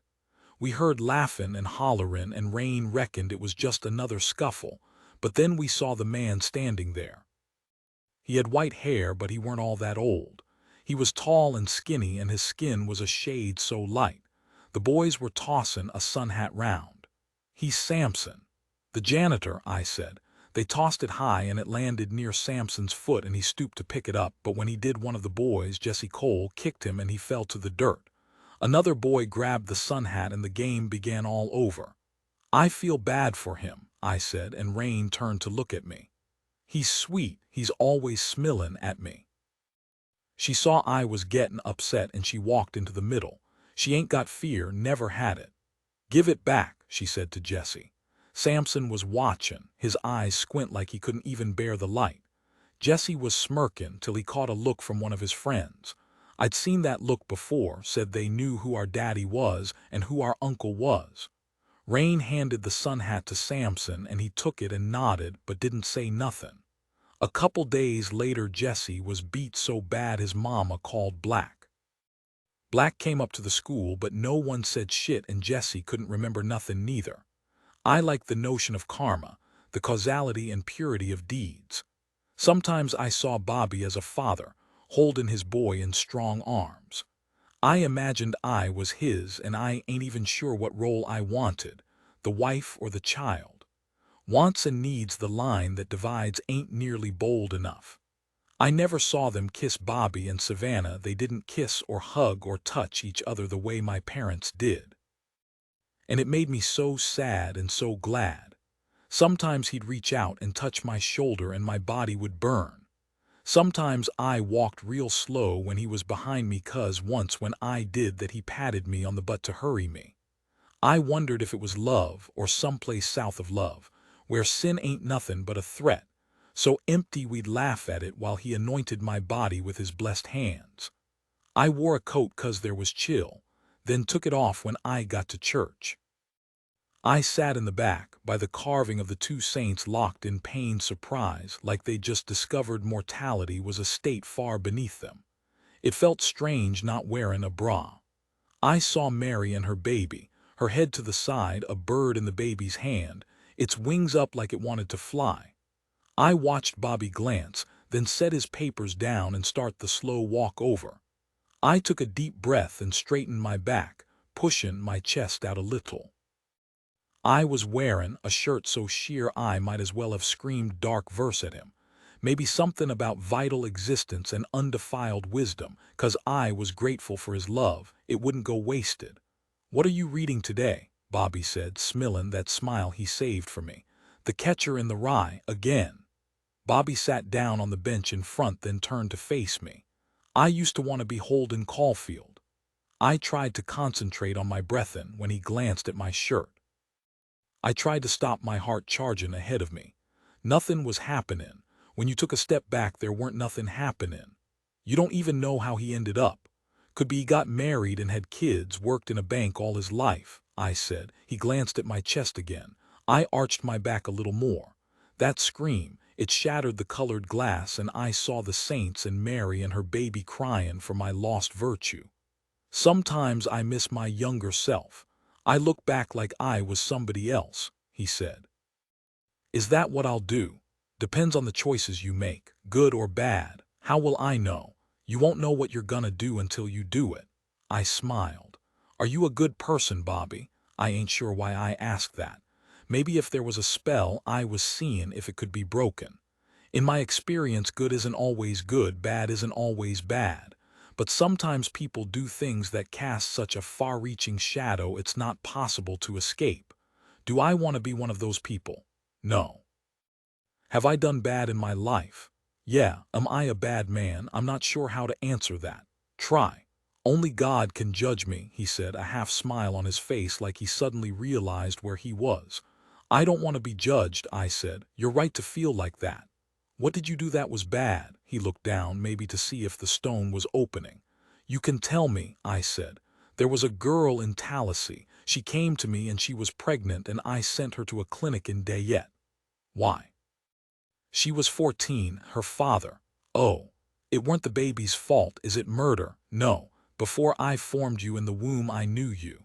I looked far into his eyes. Are you okay, Bobby? What is okay? Maybe the golden mean. We crave the extremes like some fatal flaw. I worry about you. You shouldn't. I know. He met my eye. I dropped my shoulders. He reached forward and tucked my hair behind my ear. He kept his hand there, warm against my cheek. I looked up and saw Samson by the doorway, and he was staring at me with eyes so sad. 16 Faith Black came for Samson early and without fuss. No sirens, no flashing lights, no cavalry. Black thought he might have had to get him out of bed, but weren't all that surprised when he saw Samson sitting on the front step, especially seeing as what went down the night before. Black pulled the cruiser through the gates, followed the curved driveway halfway up, and rolled to a stop beneath tendrils of Spanish moss. A light burned inside, just bright enough to throw a glow over Samson. Samson stood. "Mornin'." Black checked the sky as he walked over. It didn't feel too much like morning, but weren't long after 6. There was a light breeze, just enough to lift the tarp on the roof. Black heard Ray Bowden was working on the old house. Also heard he hadn't been paid since the pastor got sick, so had pulled his men from the job. "Still up there," Samson said, eyeing the cloud. "You an early riser, Samson." Black watched him and saw an angry burn across his cheek. He remembered when Samson was a boy, always marked. "Yes, sir. You know I was common for you." "I reckon so. I couldn't sleep, Black, not the whole night." "What happened to your cheek?" Samson brought a hand up and held it to his face but didn't say nothing. Black took a step forward, eyes glancing at the shuttered windows, at the rotted beams with the swing seat hanging crooked. Samson smiled, swallowed, and rubbed his eyes. "I'm scared, Black." Black looked down and pressed his shoe into the dirt like he was stubbing out a cigarette. "I didn't do nothing like they think, you know that." Samson began pacing, rubbing his thumb along his fingertips over and over. His pants were high at the ankle, pale skin flashing with each step. "I want to go down to me's. I want to order my biscuits and drink my coffee. I want to walk to St. Luke's and pray. Been starting my day that way for a long time now. Reckon I can do that again, Black." "Sure, Samson." Samson blew out a heavy breath, then stopped still and tucked his hands into his corduroy pockets. "Mind if I ask you a couple questions first?" Samson fixed his eyes on the cloud again, then on the darkened acres that rolled out across the street. "Okay, Black. Go on and get what you need from the house. I'll take a seat out here." Black wondered if he could get Samson to the station without a soul catching sight of them. Maybe he'd dip the lights, roll the cruiser into the lot out back, and hustle him in under cloud cover. He thought of Pastor Lumen, of Joe Ryan, and the storm that was circling above them. He glanced into the house and saw the television on. Pat Robertson preaching and begging like salvation was his alone to peddle.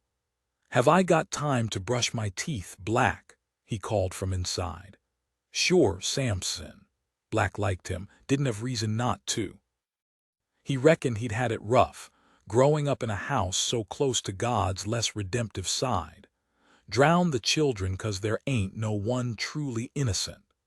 Black had seen Pastor Lumen berate the boy in front of a church crowd. Looked at him like he saw nothing but the frailty of mankind in the kid's pink eyes.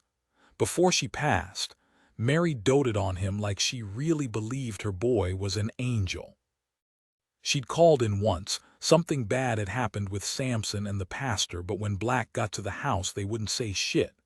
When he was done, Black led him to the cruiser. Samson put his belt on and glanced up at the cloud again. "I reckon today will be the day when the storm comes." Black nodded, though didn't know which kind of storm Samson was talking about. They rode in silence. Black was expecting the radio to go off any second. He was surprised it hadn't already. He'd sent Milk over to watch the Ryan house as soon as Raine left. There weren't no way Joe was gonna sit on information like that. More likely they were planning something. Black drove on, rolled down the window, and listened hard as they headed for the square. He saw lights on in Me's. Then he saw the pickups. 3 of them outside the station beneath streetlights that burned all the hours now. He cursed, slammed on the brakes, then crunched the transmission into reverse. Another truck pulled up close behind. He stopped the cruiser, dipped the lights, then reached for the radio. "4 trucks here, Milk." "Shit. I been watching, ain't nobody left the place, the lights are still out." There was another way out of the Ryan place, along the north field and down onto West Pine. It was rough ground but could be driven slow. "Get back here," Black said. There were a couple guys in the station. Black radioed in and told them not to come out just yet but to ready themselves. He could make out Joe Ryan in the truck behind. Black let the engine idle, waited a 3 count, then told Samson to stay put as he got out. Samson didn't say nothing, just looked around all wild-eyed. Black kept a hand on his gun as he looked across the square and saw me at the window, watching with her big glasses and her mouth set tight, eyes flipping from Joe to the station. Joe walked toward him slow and easy. Black glanced over his shoulder and saw John Brunnell, one of the junior officers, standing on the front porch outside the station. I just want to talk to him, Joe said, palms out like he couldn't make a fist with them. Joe was carrying, though, Black knew that. So were all his boys. It'd be over quick if that's the way Joe decided to play it. Well, that ain't your job, Joe. You know I can't let you take him. Does he know where my girl is? Tell your boys to stand down and I'll find out. He'll talk quick if I'm asking the questions. Black eyed the road behind, waiting on Milk. I could take him, you know that, Black. Yeah, I know. Tommy wants to. Black glanced back and saw Samson looking on. You gotta let me do my job, Joe. You don't want to do it, Black. Everyone sees it. Over a week now. Might be different. It was another girl gone missing. Didn't have my name. Ain't the way I work. You're lost, Black. Out too deep now. Joe stared at him and Black could see him running options. He'd calmed Joe. Years back they wouldn't have been having this conversation. Joe had worked for the Kitcheners, a known family in Birmingham. They were into everything and Joe was a rising star before he got picked up. Mitch Wild, Noah's father, had let it, took him down for a host of charges after some guy that owned a distillery up in Brayton had rolled. Black was the one that cuffed him, the one that made the front pages. Joe pleaded guilty, mouth shut as was custom. Joe was known and Joe was liked.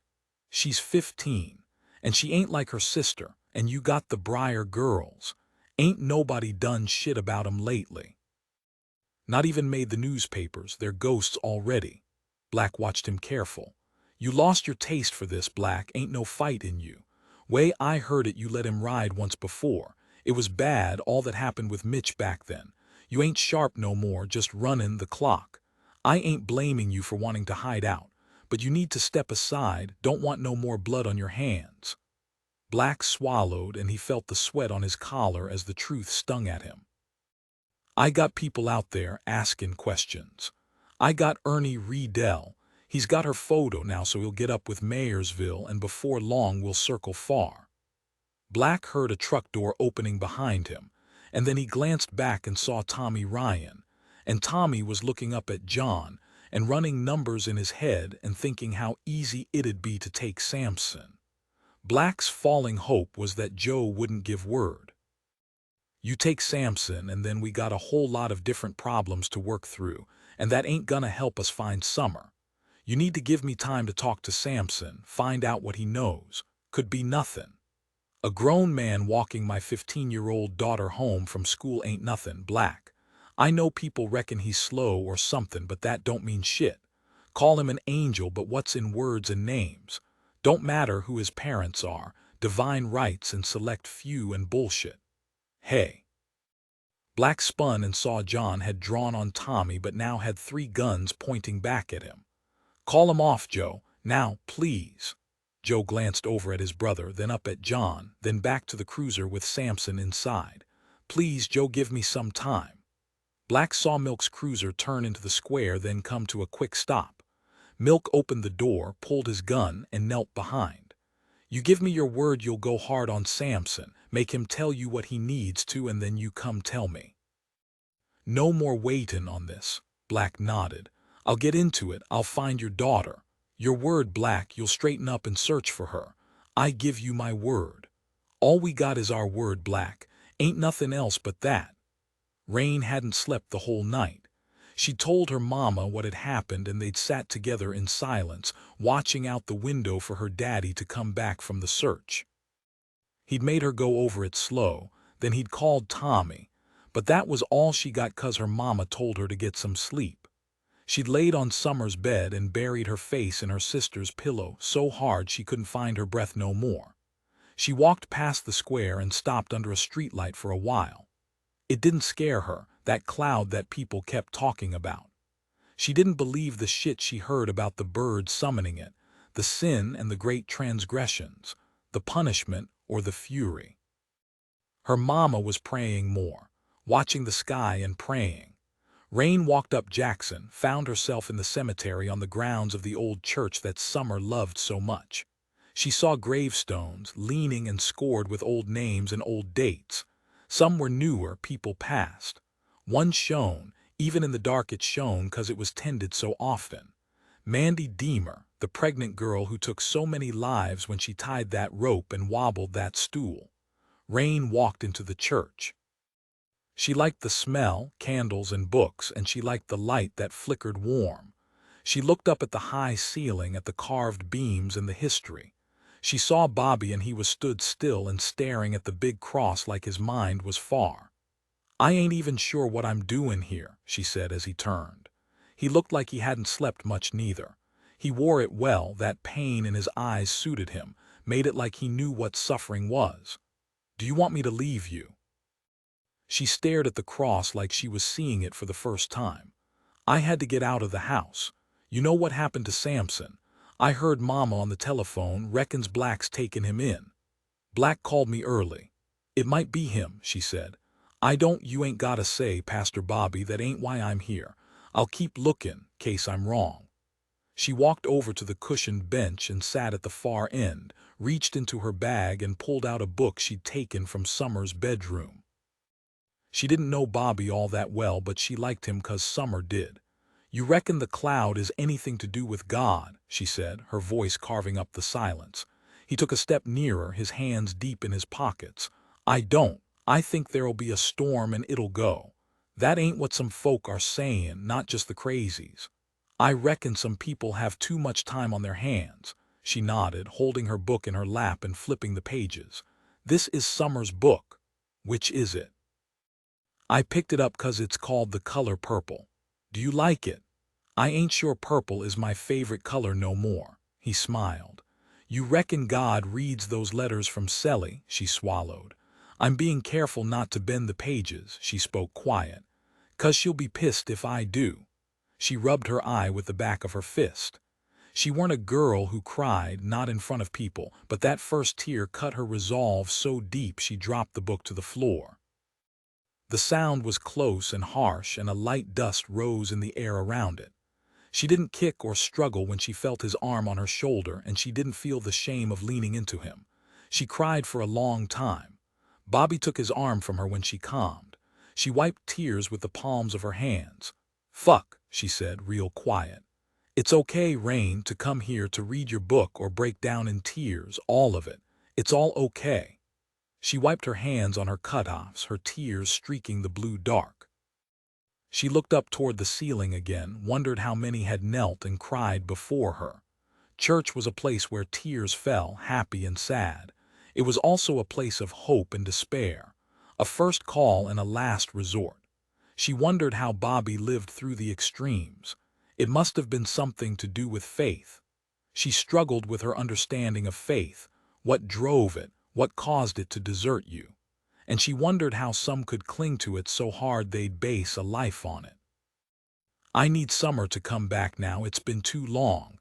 And we got this fucking cloud so Grace is dark now." She bent to pick up the book and saw Summer's library card had fallen from the pages. "But it ain't all that different, 'cause it's always been dark to me." Perv listened to the heavy thump on the front door. His mama locked the bolt when his father went out drinking. She'd soon slide it in case he splintered the wood, then she'd have to paint another line of Elmer's down it come winter, when ice stole through the gap and goosed her skin. The neighbor's dog was yapping loud. Perv stared at a map of New Orleans up close. There was a lot of water, lakes and the Gulf. Perv liked the idea of living by the water. He still enjoyed walking the line of the Red, watching the river flow and spit as it headed out far across the state. He wondered what the Mississippi would look like, if the water would be any clearer or flow any faster. The storm cloud darkened the window. There'd once been drapes, but they got ripped down when the tide missed a kick and lost his father $50. He heard the front door open and he folded the map away quick. There was yelling, then he heard the creak of the stairs. He stood just in time to see his father at the door, a bottle of Lawson's in his hand.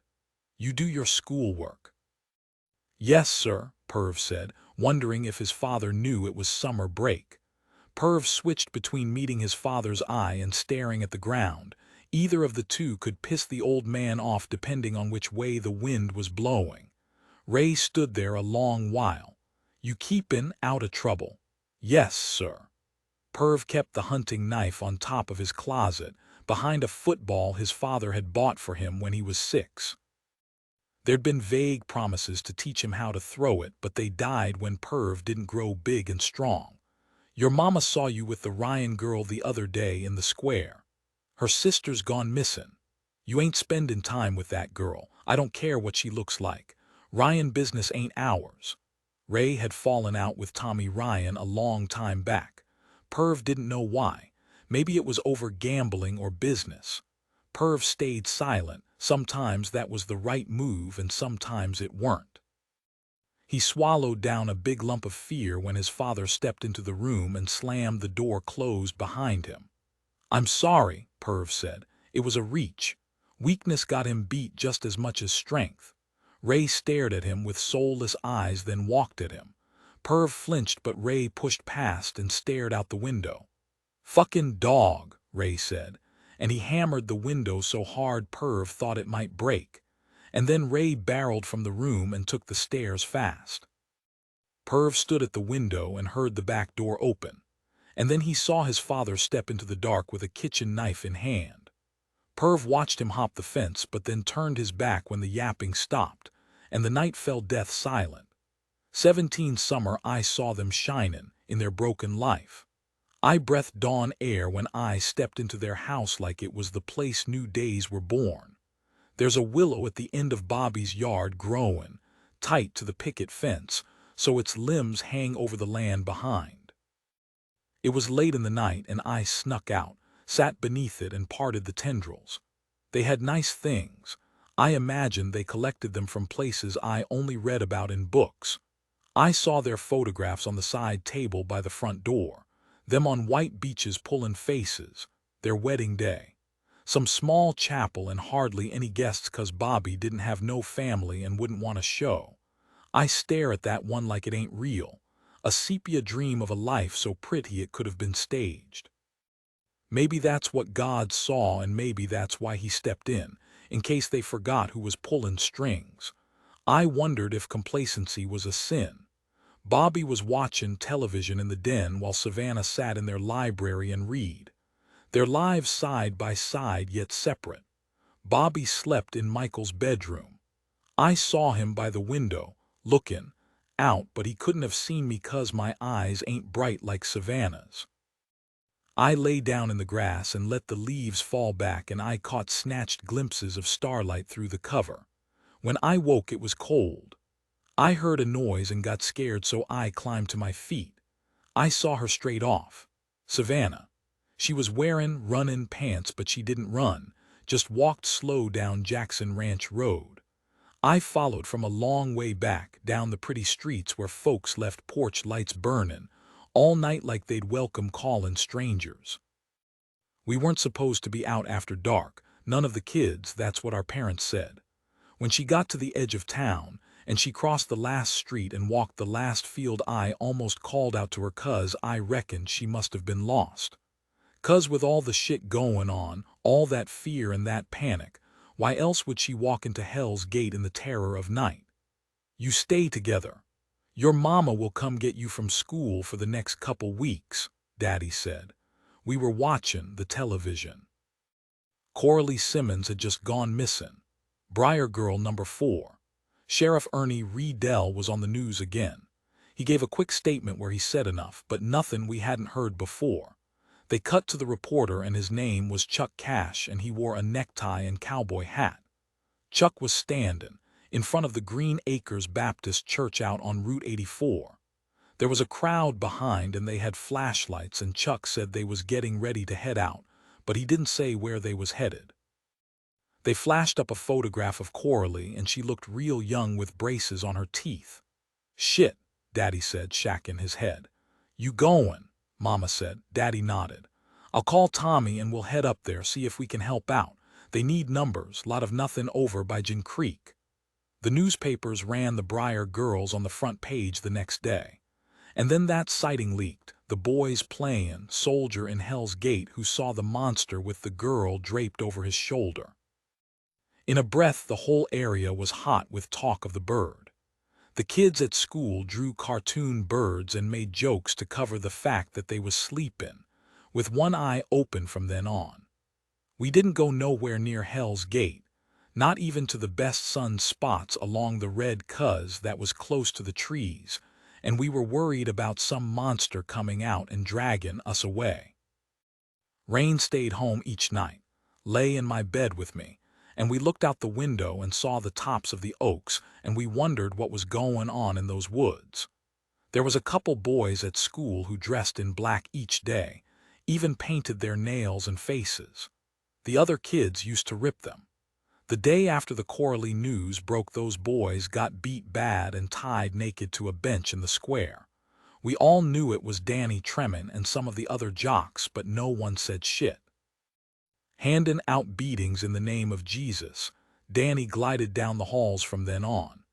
Abby Farley reckoned she heard screaming common from the cops by her place, so her folks called Black and he went in with milk, but they didn't find nothing. Black was run ragged those weeks after Coralie was taken.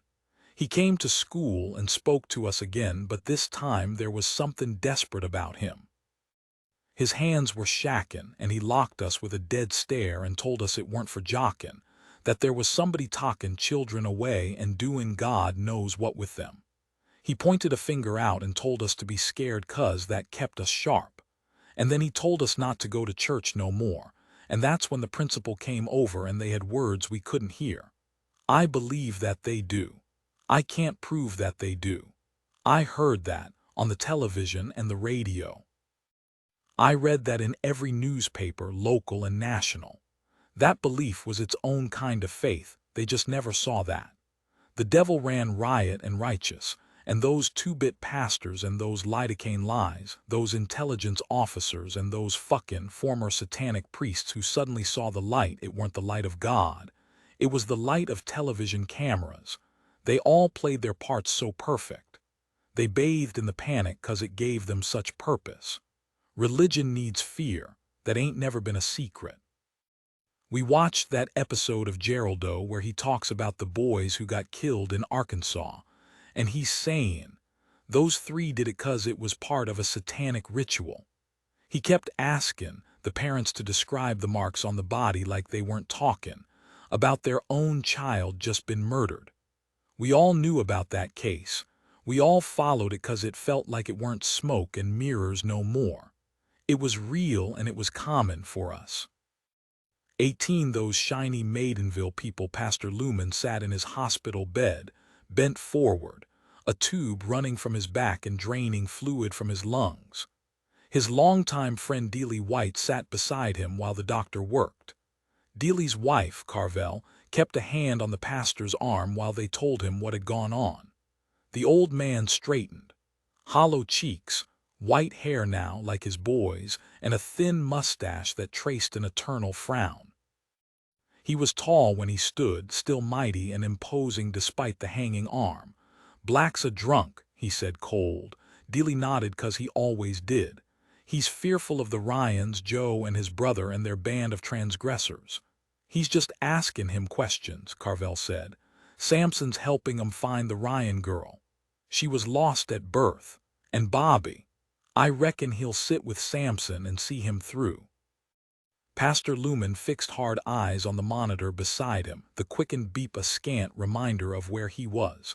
Mentally he was strong, he believed he was strong. Bobby don't got the heart for it, it ain't his fight. You heard about his boy, he should be looking up for the answers stead of down. Carvel reached up and patted his shoulder. You want me to go and see him? Dealey said. Pastor Lumen nodded.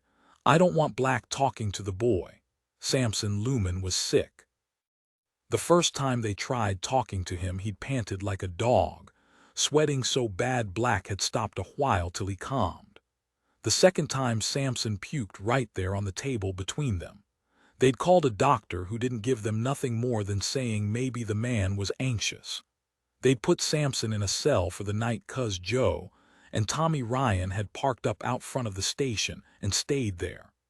The room was small, so they kept the AC on and left the door open. Samson sat on a hard chair and kept his hands in his lap and his eyes on the table. So you walked Summer home from school. Where'd you see her? Black said. Samson swallowed. He was sweating again. I saw her coming out the school gate. Where were you? I was finished for the day. She was out late. She was carrying her music case. It was big and she was struggling with it 'cause the handle was broke. Samson glanced up at Milk. And then, it was raining, then it turned heavy. So I caught up with her and asked her if she needed any help. You ever do that before, help out one of the kids? He shook his head. So why then? I ain't exactly sure. I just felt bad for her. She's small and she was struggling. I see her at church. You were being a gentleman, Milk said. Samson looked down. I ain't sure about that. So you walked her back, which way? Along Beeson Road. Why not just stay on Riverway to All Saints? That's the easiest way back to the Ryan house. Samson cleared his throat, glanced at his empty glass of water, but didn't ask for no more. I just followed Summer. I didn't know where she lived. She cut through Rushing into the woods, Milk said, surprised. A 15-year-old girl led you, pretty much a stranger, into the woods. Samson nodded, glanced at the Bible Bobby had dropped off, then looked up. Yeah, she did. Black sighed, stretched his hands up, and fanned his shirt. They'd told Samson he was entitled to a lawyer. He just shook his head. Then where? We came out by the red near to her house. You said you didn't know where she lived. She said that her house was near and thanked me, then grabbed the case and took off quick. And what did you do? I stood there a while. Black looked over at Milk. Milk was big in his chair, hunched over like he'd split the thing if he straightened. You watched her, Milk said. Samson nodded. It was raining hard and the red flows fast. My mama used to tell me the red would reach out and grab me if I got too near. You think Summer's pretty, Milk said. Samson looked at Black, then down at the Bible. It's okay, Samson, Black said. I don't look at girls like that, Samson said. You like guys, Black shot Milk a look. Summer's just a child, Samson said quiet, looking like he might puke again. So this was the first time you walked her home. What about the second? It was maybe a month later. Same again, it was raining and I walked her back. Black poured Samson a glass of water and told him he was doing good and they were nearly done.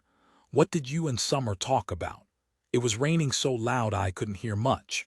Not in the woods though, it's sheltered pretty well in there, so maybe you spoke to her when you were cutting through, Black said.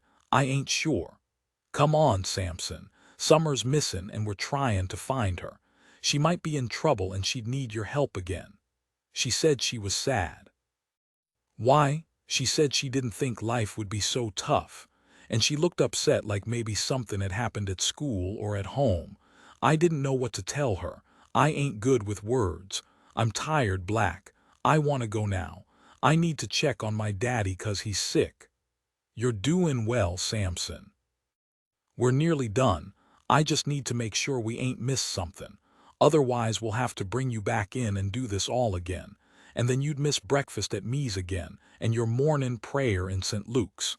Samson dipped his head, then brushed something from his shoulder. Black wondered how right he was in the head, and how much they should press him. The book, Black said. She gave it to me at St. Luke's one time when I was cutting the grass 'cause she said she read it and thought of me. Can you think of anything else she said? Anything at all that might help us find her, even if it's something you reckon ain't worth mentioning? Samson picked up his Bible, rubbed his thumb over the embossed letters, then set it down again. Then he shook his head, kinda like a kid might when they don't want to eat no more greens. They'd left Samson in one of the empty offices and sent Trix out to fetch him a sandwich and a Coke from me's. Black and Milk ate together out back. What's that? Black said. Milk glanced at the glass. Protein. You can get that from meat, you know, don't have to drink the shit. Milk took a sip, smacked his lips, and leaned back heavy in his chair. No in today. Don't think so. Why? Seen the badge he wears? Black nodded. I remember that funeral his daddy, Milk said. All those people on the streets must have been 1,000. He wore a suit, Noah, you remember that? Small little suit and necktie. Didn't cry neither. Then his mama passed and he's still sick. It don't rain, but it pours. Black remembered it clear. The procession drove long and slow down Hallow Road, 8 motorcycles passing, a blur of stars and stripes and those tight faces of kindly strangers from towns far and wide. State police wore full dress. Black had stood silent among them. Noah's mother wouldn't look at him. Still, sometimes I reckon he's got it better than the Bowden boy. It ain't gonna end well, not with Ray like he is. I stop by there now and then, just sit outside a while, hope maybe Ray sees me and knows that we're watching. Milk shrugged. Temper like he's got, ain't nothing gonna stop him. Black sighed. What do you reckon on Samson? Milk said. Not much so far. He's odd, ain't a crime. I reckon he's hidden something big, and that skin all burned up on his cheek like that, it's strange. What we got is her book at his house, and he walked her home twice. What's the motive for more? Sexual, like always. She's pretty, he ain't. That's simple. Yeah, that's simple. He made a play, she knocked him back, he couldn't take it. We should check out the Lumen house. Won't get a warrant. Samson will let us, he's scared, just word it right. Do it while the old man's still at Mayland. Black nodded. Let's say he did something to Summer. He definitely ain't smart enough to cover his tracks. We'll find something that puts her at his house, and then we can get heavy. He ain't got the money for a lawyer, so he'll get stuck with Forbes. Forbes L. Dillinger. That weren't his real name. It was something he cooked up to make himself sound hot, when the truth was he was about as useless a lawyer as you could find. They threw him state bones every now and again, knowing he could try and plead out. You know we can't send Samson back out there. I know. So what then? I ain't figured it yet. Black looked down at his burger and pushed it away. You got anyone else for all this? Black shrugged. Just waitin' on a break. We're due. We are. They looked up when Trix stopped by the door. You need to come see this, she said. They walked through to the front, bent the blinds low, and looked out into the square. 5 trucks, Joe Ryan's boys. They sat on the hoods, smoking and dealing cards and sipping beer. Looks like they're settling in, Milk said. Main Street in Maidenville was red brick and beautiful. They left the Buick a quarter-mile away and walked along, side by side. The stores were fancy. Each streetlight had a basket of purple daisies hanging from it. There was a small hotel, restaurants, and banks. Even the hardware store had a shine to the window. At the far end they could see the back of Fairline Park, the trees sweeping from green to gold like they'd been given a lick of paint. Perv glanced around. Fuckin' Starbucks, ruinin' small towns. Noah frowned at him. They passed Maidenville moms sitting outside a bakery, eating pastries and sipping from wide cups while their kids tangled beside them. They passed the Fountain Record store, the first in the state to stick labels on the front of certain albums warning of occult references. Raine spat her gum out onto the sidewalk. A passing man shook his head. What the fuck's his problem? Raine said. Perv shrugged. I reckon I could live someplace like this, Noah said, looking around, a smile on his face. Raine waved him off. Everywhere looks better in sunshine. I could live here too, Perv said, eyeing the fancy convenience store. Man left the counter to help a lady load her groceries. I could strip the shelves bare in that time. They found it at the north end of Maine by the crossroads behind a steep bank of grass. Maidenville Public Library. The building was old and grand. There were banners, one told of a bake sale that coming weekend, the other of a drive to collect books for the local elementary school. Place is huge, Perv said. How many books you reckon they got in there? It was bright inside, smart carpets and bold paint and towering shelves. Raine picked out a book, thumbed the pages, and looked around. There was clusters of kids reading at long tables. All these people in here, Perv said. Ain't they got televisions in Maidenville? There was a boy working the desk, maybe college age, thick frames and cheeks fired with acne. Over there, Noah said, nodding in the direction of an empty terminal. They walked over and sat at the computer. Raine took Summer's library card from her bag and typed in the membership number. Password, Perv said. Raine tried their date of birth. It didn't work. Shit, she said. The boy glanced over, then stood. He's common, Noah said. I haven't seen you here before, the boy said. He wore a nameplate. Henry Raine smiled, arched her back a little, and pushed her tits out. You need any help? I can't remember my password, Raine said. Such a ditz, it's this heat. She pulled her top down a little and blew. Some days I even forget to put my panties on. Noah glanced at Perv and Perv glanced at Henry, who was blushing bad and fiddling with his glasses. "You reckon you can help me out?" she said, voice loaded with sweet. Henry nodded quick, leaned down and tapped a couple keys, then smiled as the screen lit. Raine scooted forward and saw a couple of files. The boy cleared his throat. "So can I show you how to—" "Fuck off now," Raine said. "Excuse me." Raine waved him away with her hand. Henry walked off slow and sad. "Brutal," Perv said. Noah nodded. "Either of you know how to print these files?" Raine said. Noah and Perv shook their heads. "Jesus," Raine said, standing and turning and hollering for Henry. She pulled her top down again as he came running. Raine flipped the pages, articles from the locals and nationals going back a couple years. She sat in the back of the Buick while Noah drove the dirt roads toward Grace. Perv turned from the front seat. Maybe Summer was doing a project on the Briar girls. Did she talk about them? Maybe. We watched the news. She got upset. She used to ask my daddy about it when he got back from the searches. "Anything there?" Noah said, glancing in the mirror. Raine scanned the pages, didn't find nothing new till she got to the end. "There's a ton of shit about the Maidenville Academy." "That fancy school," Perv said. "Why?" Raine read as they drove. "Briar Girl 3 Lissa Pinson went with a boy from that school." "You reckon Summer talked to him?" Noah said.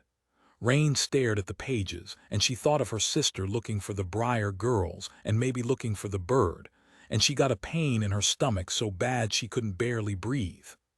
Joe and Tommy Ryan sat outside the gates to the Lumen house, the engine idling but the lights cut. Joe had just got off the phone with one of his boys, Austin Ray Chalmers, who was sat out front of the police station with a couple men. Tommy lit a cigarette, took a long sip from the flask he was carrying, then offered it to Joe, who shook his head.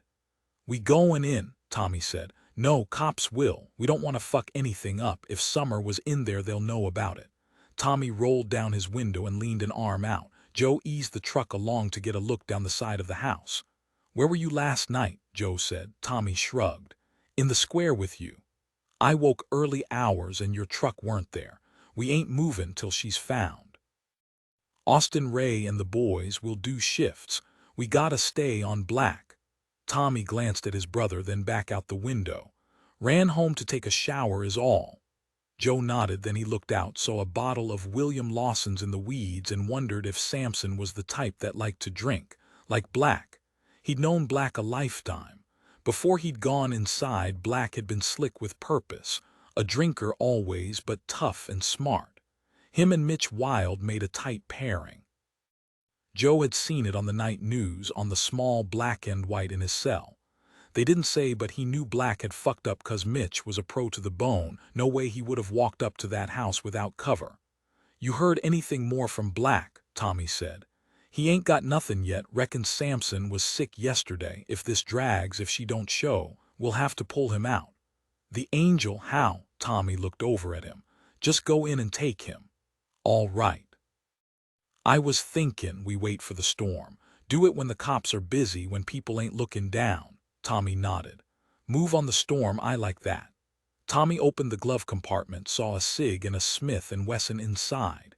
He carried a knife, always had since they were boys, and got caught out by a couple guys from Wendell who did a number on Joe 'cause he was the bigger of the two. It had been Tommy they were after. He'd fucked one of their girls. Joe said it was him. "You know much about this guy?" "No." "The angel was like a ghost till recent. He worked at the school, but outside of that, nothing. I got it the old man was shamed of him, never saw Samson at church or nothing, like he was locked down with his mama." "I saw him recent at St. Luke's when we dropped the girls there," Tommy said. Joe nodded. "That's what Ava reckons. He started going to church again every day, she said." "How come?" "Could be when his mama died. Could be when the old man got sick, he wanted to go pray for him. Could be 'cause Summer was there," Tommy said quiet. Joe put his foot on the gas, wondering what was to come, hoping it'd be over soon and Summer would come home safe, and that he wouldn't have to hurt nobody for that to happen. 19 Summer, the bell tower at St. Luke's is something special. It chimes on the hour. Don't matter if I'm reading or watching, rain swing out over the red. I always hear it and I always notice 'cause it's kinda like the heartbeat of grace. Daddy said when he was a little boy he got a job working the cotton fields by Carolina Road. It was tough work and he couldn't slack 'cause Ezra Kinley had a line of boys by his place each morning, and only the need for half of them. Ezra would let them break at midday when the sun was getting fierce, and he'd get Cass to bring out a pitcher of lemonade. Ezra kept a ball and a mitt and a couple bats by the house, and they'd play an hour before they worked on. Daddy said the boys would count the chimes off, waitin' till it was time, then pray the bell would break so they could get longer out. It was tight, the stairway winding dark and dusty circles. Bobby asked if I wanted to help him. He had to check the workings every month. I felt Bobby close behind me. I walked slow, counting each step. I dressed for him. I took clothes from Raine's closet, then left the house early. The skirt was short and I wore underwear that went right up my butt. I almost slipped once. I ain't even sure if I did it on purpose, but Bobby reached out and placed a hand on my hip. "All right," he said. "Yeah." We passed the room where the ringers used to sit.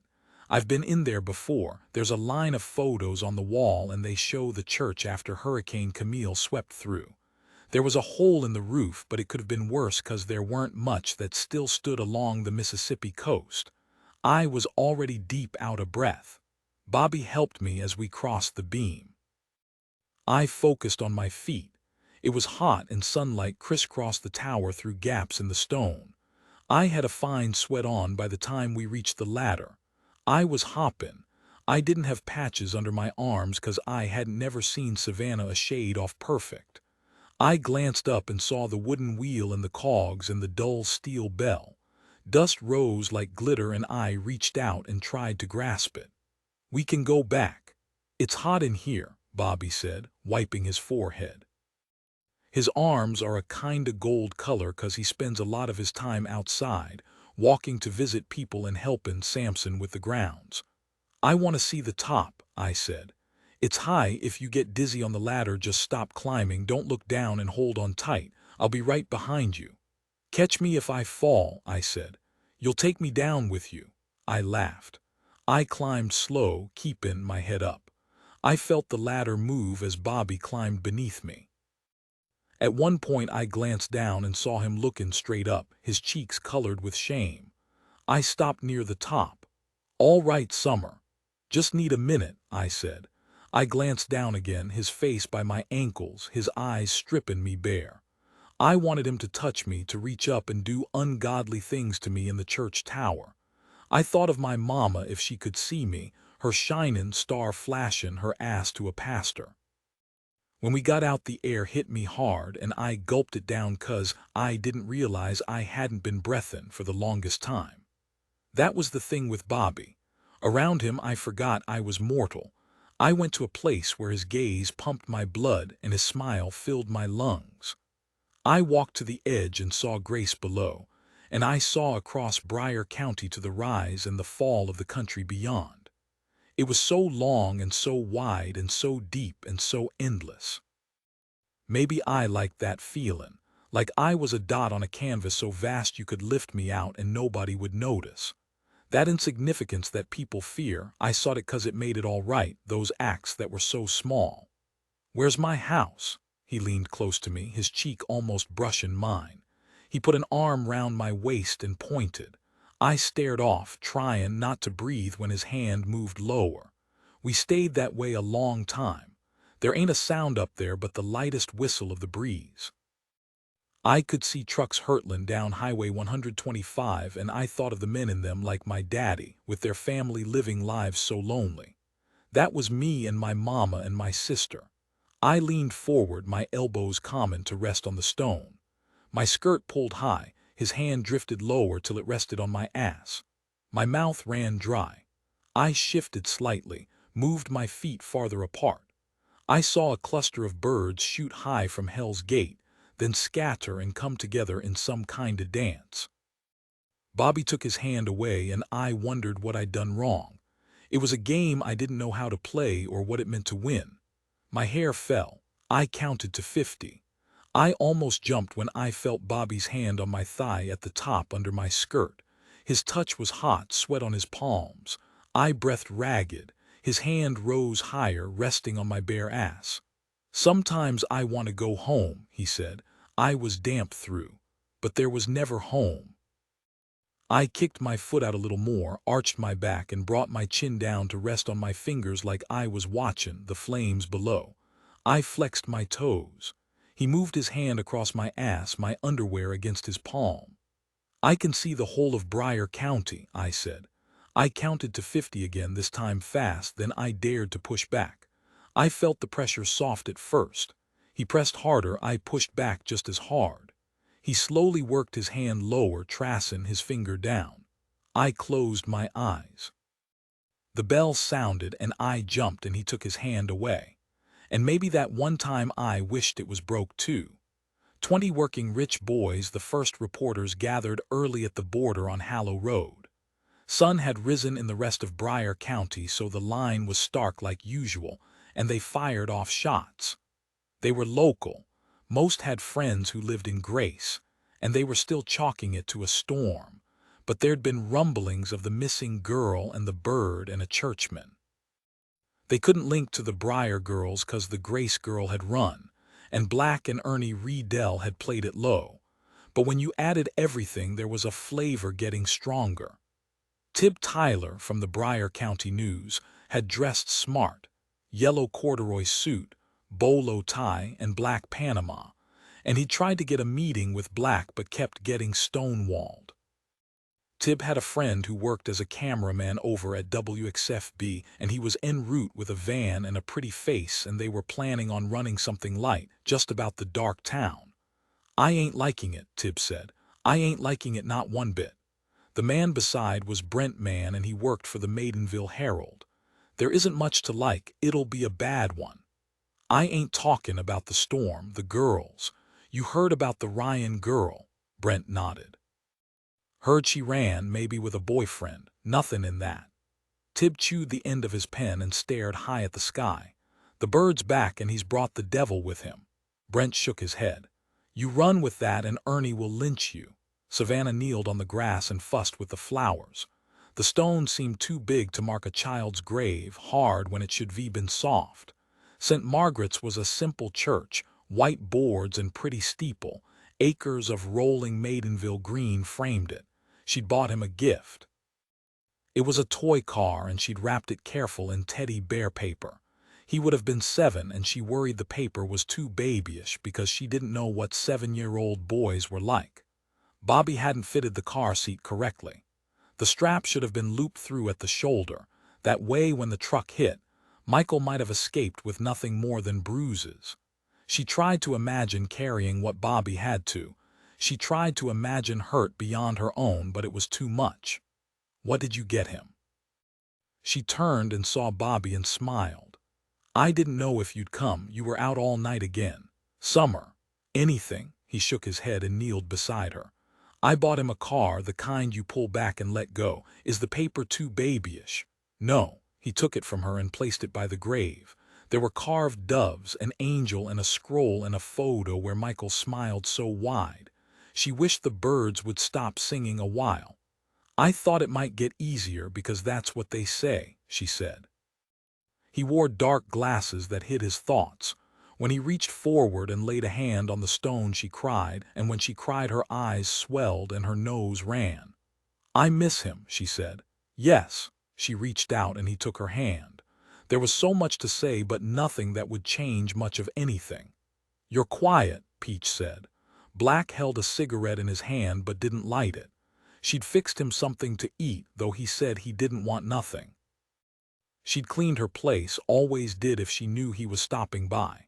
He smelled some kinda lemon cleaner, bleach like it had stripped the sin back. She fluffed cushions on the sofa, then sat down and smiled at him.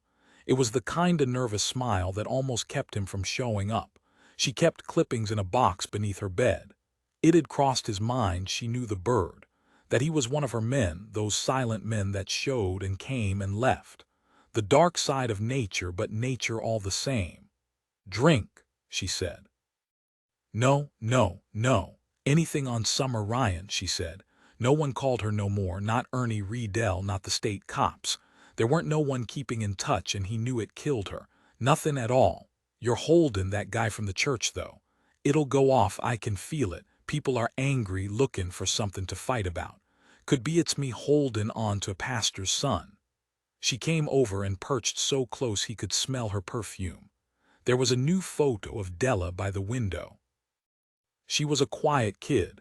Peach would entertain and do what she did, and Della would stay locked in her bedroom. The men didn't know she was there. It was safer that way. She'd called once. They found it when she was 11 and heard her mama taking a beating. She'd called 911 like Peach had taught her. You reckon he's back and he's taken Summer Ryan? He said nothing, just stared at the television set. She leaned in and kissed him. That's how it started between them. She couldn't bear it, all the waiting around, the tension. There was much unsaid about how the state cops were with her, what they said about Della and Peach in the newspapers. They wrote Della off quick, knocked up and ran. Opinion turned as time rolled by. Peach drew something from that. She gave an interview to a hack from a national, showed him Della's report cards, and he was fair when he ran it, painted her as the rose that grew in weeds, mother a whore but daughter canonized. That was the first time Black saw Peach, her real smile, and it was beautiful. That guy ain't stopped by, he said. Told you I'd call you, didn't I? He nodded, making certain. There were times he wanted her to call just so he could do something more than nothing for her. Those photos you gave me, he said. He'd sat with them and studied them while Milk looked on. He took the photo out of the envelope he brought and held it to the light. It was a clear shot, the face behind Della looking straight at the camera. There weren't no doubt it was Tommy Ryan. You know this guy, Black said. Peach stared at the photo, glanced at Black, then back at the photo. How long? Black said. Once maybe, long time back. Black rubbed his eyes. Peach reached a hand out and looked so sad he couldn't help but take it in his. He weren't with us that day. I ain't seen him in a long time. Was Della home that time he stopped by? She shrugged. I guess. I know Tommy Ryan, he said. He's got a reputation. He got a temper on him. Yeah, but more a reputation with the ladies. He's popular. Ain't just the losers that pay for it, Black. I'm sorry, I didn't mean nothing by that. I know. He wondered if she did. I better get going, he said. He saw the look again. Thanks for supper. You didn't eat much. He leaned forward and kissed her, keeping it brisk, but she held him after and wouldn't let go. He felt her spine, her ribs, like they were outside her skin. She was getting clean. Some kind of program they ran over at the Pine Grove Center, handing out prayers and methadone like they had equal worth. She held him close. You'll keep looking for Della, won't you, Black? He nodded, eyes closed in case she saw it, that he was all she had and he pitied her for it. Black took the Cayette way back, passing Gin Creek and the big houses along Route 29 by the state line. He opened the window and let night in. He passed the Green Acres Baptist Church on 84, heard they had some trouble a few months back, kids with spray cans. He pulled over. His mind ran to the Ryan girls. He'd see them in the square when they were small, pretty dresses and holding their mama's hands, gusset up like they were headed to a party instead of the grueling run to Homan to visit their daddy. They'd be smiling, chatty, full of all things innocent and right. They'd arrive back at dusk, dresses wrinkled like their eyes. He sighed and looked out the windshield and thought of all that Raine had said to him, all that hurt and anger in her eyes. The church was white, lit up bright but quiet. He could see the faint outline of the bird sprayed on the wall by the picket. Briar Girl number 4 had gone to that church. He could see her face clear, brown hair that touched red and that shy kind of smile they all shared. He got out and stood on the sidewalk a while, then walked the curved path to the church. The front was grand and pillared and stucco smooth.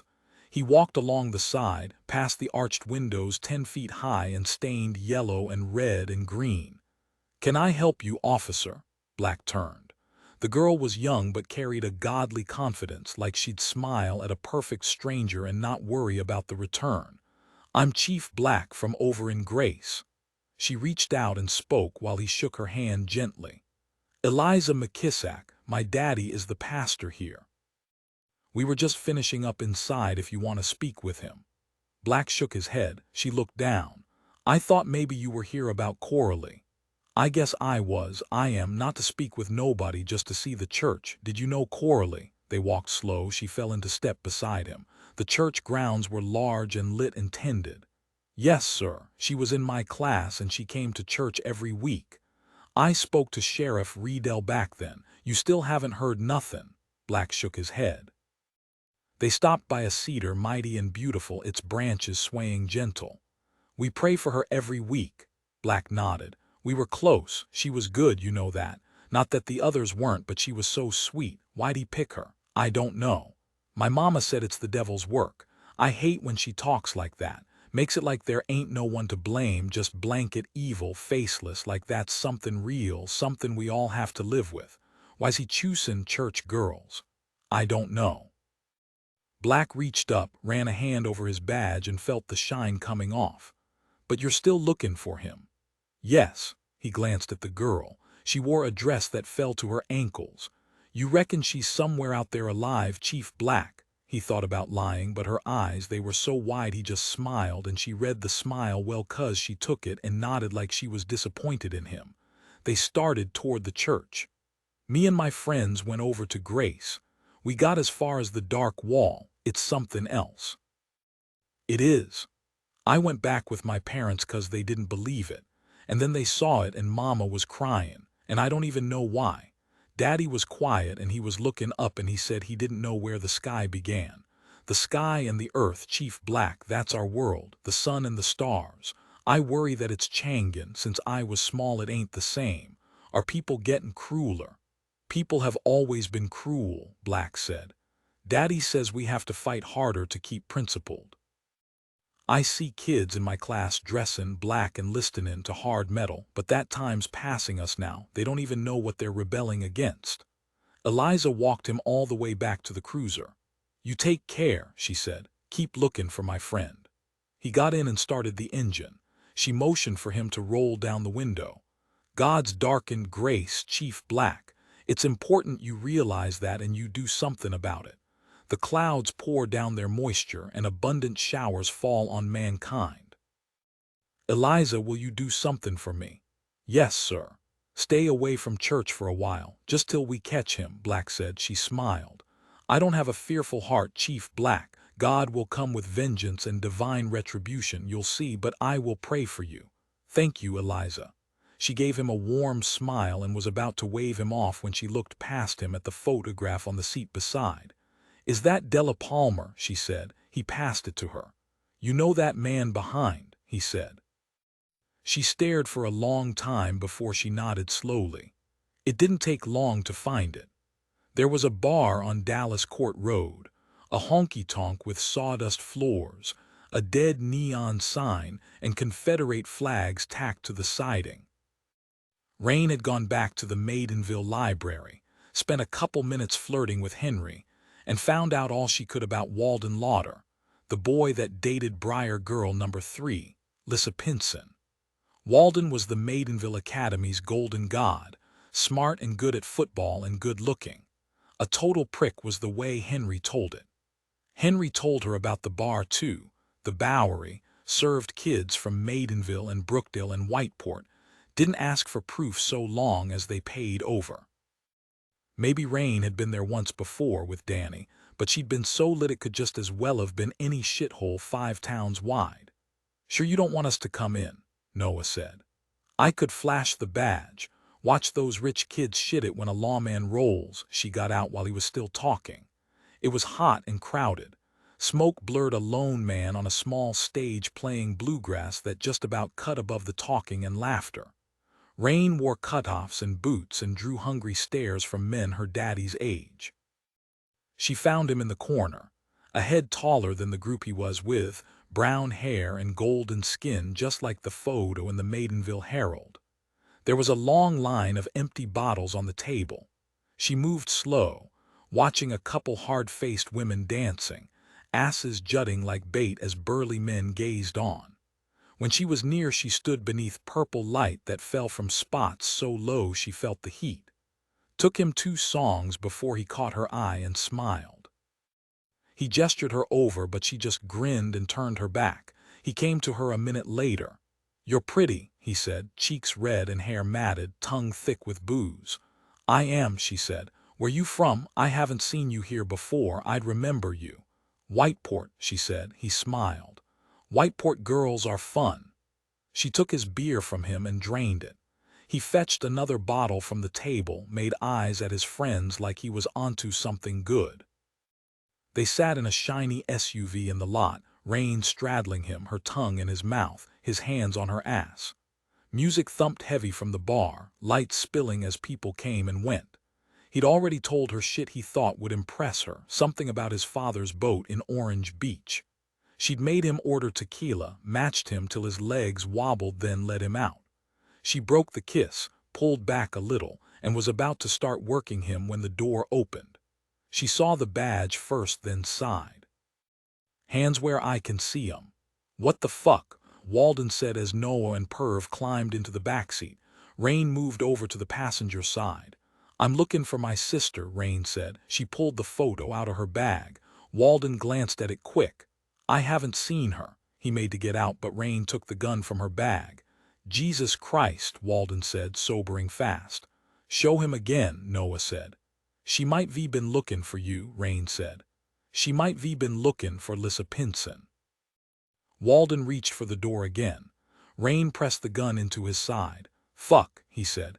"You fucking crazy bitch." "Shoot him," Noah said. "All right." "Shit, Jesus, I don't know anything. I took Lissa out a couple times. I already told the police. I don't know where she is. He took her, the bird." "Where'd you meet her?" "Here." Walden watched the gun as he spoke. "I met her here." "I need to find the bird," Raine said. "The cops can't find him. What chance have you got?" "You said Whiteport girls are fun," Raine said. "What did you mean?" He shook his head. She slapped him hard across the cheek. "Fuck," he said. She aimed the gun high, pressing the barrel into his chest. He was sweating, eyes darting across the lot. "Tell me, I'm just trying to find my sister. You tell me everything and I'll go. I won't say nothing to no one else," Raine said. He stared at her a while. "Lissa was wild, not like they said in the newspapers. Church girl. She dragged me out back. Against the fence, we did it against the fence. She told her friends, that's why the cops came to me." Walden's hands were shaking, his eyes red and sad. "I couldn't tell them that. My mother was sitting there. She would have found out. My father, I'm heading to college. I have a future." "Ain't a big deal you fucked some girl," Raine said. "So what?" Walden looked through the windshield at the heavy moon and the low stars. "Lissa came here maybe a month later, showed me the test. I wasn't buying it at first." Noah listened silent. "What test?" Perv said. Walden just stared out. "She was pregnant," Raine said, gripping the gun tighter. "Lissa Pinson was pregnant. 21 summer I lay awake each night thinking about Bobby. It's funny how it creeps up on you. Is there a difference between adoration and infatuation? If there is, it can't be much. I read Lolita. So Humbert was a monster, and you ain't gotta have noble wings to see that. But it was Lo I dreamed of. Lo and Lola and Dolly, but never Dolors, 'cause she was bare of all that was human. I thought about solipsism and the world around, and I wondered if an audience of one was the best I could ever hope for. Bobby was a man, and me, I was just a girl. I watched my sister work, the way she stood, hand on hip, head cocked, sweet smile and tousled hair. Her skirts were short but never showed too much. Her tops were cut low but managed to hide her bra. She stirred feelings in her smile, tightened pants by the way she walked. It was effortless and exhausting. There was a funeral at St. Luke's during the fall of 1994. I thought of the Briar girls 'cause by then there weren't no one not thinking of them. We sat down every night and saw Briar County on the news.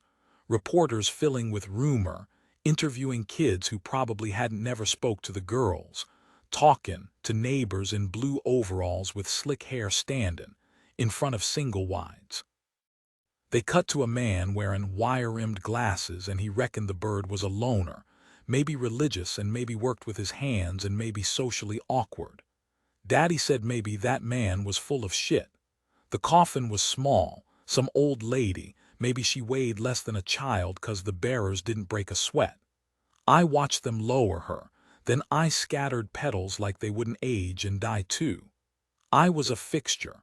No one questioned why I showed at these things. Maybe I was lonely, that's what I heard when they spoke to me, some kinda soft pity I bathed in. After it was done, we sat by the cast-iron heater. "You okay?" "Thinking about the girls," I said. "The paper you're writing." I hadn't written nothing down. Savannah kept on asking. "I'm scared about it all. Be careful, Summer." He took my hand and held it tight, fingers interlinked in that intimate way. Funerals looked like they robbed something from Bobby. I think about that first girl most of all. Della, she's got the same birthday as me. Where do you reckon she is? In heaven. That's all right if she is. She's safe up there. He brought my hand to his lips and breathed it warm. How come there's a man like the bird out there? You reckon it's something to do with the devil? We are each our own devil and we make this world our hell. He might ve been lit when he wrote that, Bobby smiled. I was reading that book, Michelle remembers, I said. I'm not sure any of that is true. She believed it was. Or maybe she believed she could make a fast buck. Didn't she write it with her psychiatrist and then marry him? What those people did to her, evil is a spiritual being. I think about Della and what she might have gone through at the end if the end has come. Try not to think about that, Summer. He pulled me close and hugged me tight. I wore a white hat, fluffy and pulled down over my ears. When he touched me, my heart beat too fast. I worried it'd break out my chest and drench him in my blood. "Grace is beautiful in the fall," he said. I wanted to climb on top of him, bite off his tongue and keep it for me so no one else could ever hear the sound of his voice again. "What would you do if I got taken away like those Briar girls?" I said. "I'd save you." 22 to live perfect, they got Tommy early, when Joe had run home to wash up and check in with Ava. The men watched Milk as he strolled over, calm and slow, a cup of coffee in his hand. Tommy was sitting on the middle bench, lacing his boots, an unlit cigarette hanging from his lips. Each day brought the tension a little closer to the surface, the men a little more eager to act. Some hadn't worked steady in years. They were skilled in dying practice, a lifetime wasted watching their fathers haul timber and working up a proud sweat. Now they picked up odd jobs in towns far from Grace. They'd ride 100 miles to spend a day laboring, back-breaking, but worth it for the feel on the drive back. They were focused on Summer, on helping Joe and holding a line against the cops, and maybe against the church 'cause their wives' prayers had gone unanswered for so long. That dead feeling that came when their purpose was snuffed out by faceless outfits with smiling shareholders was turning to something like anger. So they didn't grouse about sitting in darkness night and day. They were doing something. They were ready to move and fight. "Mornin'," Milk said. "Is it?" Tommy said. "A couple miles out maybe." He finished lacing his boots and stood. He was tall, not as broad as Joe, but he had the height to look big and scary to a kid seeking monsters in Hell's Gate. "Black wants a word. Joe's gone home for an hour. I'll send him over when he gets back. With you, not Joe." Tommy glanced around, nodded at one of his boys, then took the cigarette from his mouth and slipped it behind his ear. They sat on East Pine Road and watched the clinic. It was built into the trees, one story, and painted a shade like moss that saw it blend nice. The Diet Women's Clinic. There weren't no signs. They'd had trouble since the day it opened. Raine remembered the news reports, the placards. "Women do regret abortion. America's shame. Choose life." The center was run by a lady named Cara Delaney. A few years back, the news was hot with her 'cause she was prosecuted for helping desperate young girls the state said she had no business helping. Raine rolled the window down. It was early, but there were cars in the lot beside. "So this is where he sent her," Noah said. Raine nodded, her mind running to Lissa Pinson. Walden spilled all of it. He'd given Lissa $500 and driven her to Dayette himself. He said it cold and flat, and she almost slapped his pretty face again. "Wait here," Raine said. You want me to come in? We could pretend it's mine, Noah said. I ain't sure they'd believe that. She opened the door and crossed the street, squinting against the morning light 'cause she weren't used to it no more. She carried her pack with her gun and her maps, and she felt Noah's eyes on her as she walked up to the glass doors. Inside it was cool with central air that pricked her skin. There was a line of plastic chairs facing an old television that rolled CNN without sound, just a talking head and a background of OJ looking on as doctors and lawyers clashed. Raine saw a girl sitting opposite. She was young and she kept her head down so her hair fell, eyes locked tight on a magazine. She shuffled her feet, rolling toe to heel and back like she was anxious, which weren't all that surprising. An old lady came out and she was carrying a file. Amber King, the nervous girl nodded and stood and followed her back. Can I help you? Raine turned and there was a lady with fire-red hair wearing a kind smile. I'm pregnant, Raine said. Raine said you're close with her and Summer. She said there ain't nothing you wouldn't do for 'em, Black said. Tommy softened at that, sank back a little in his seat and finally took a sip of the coffee Trix had brought in. Yeah, that's about the size of it. You're closer with Raine though. Not always, just when she started getting in shit. Summer's got a head on her, she can take care of herself. You see yourself in Raine. She's got that Ryan fire, you know, and she's more into the woods, the huntin' and trackin'. She's got talent for it. But that don't mean I play favorites. Summer's a kid to be proud of. If I knew she was common to stay with Raine, then I'd go the extra, maybe rent a movie she'd like or something. You stepped up when Joe went a homin'. Tommy shrugged like it weren't nothing, but Black remembered well. Tommy taking the girls to Me's every Sunday after church.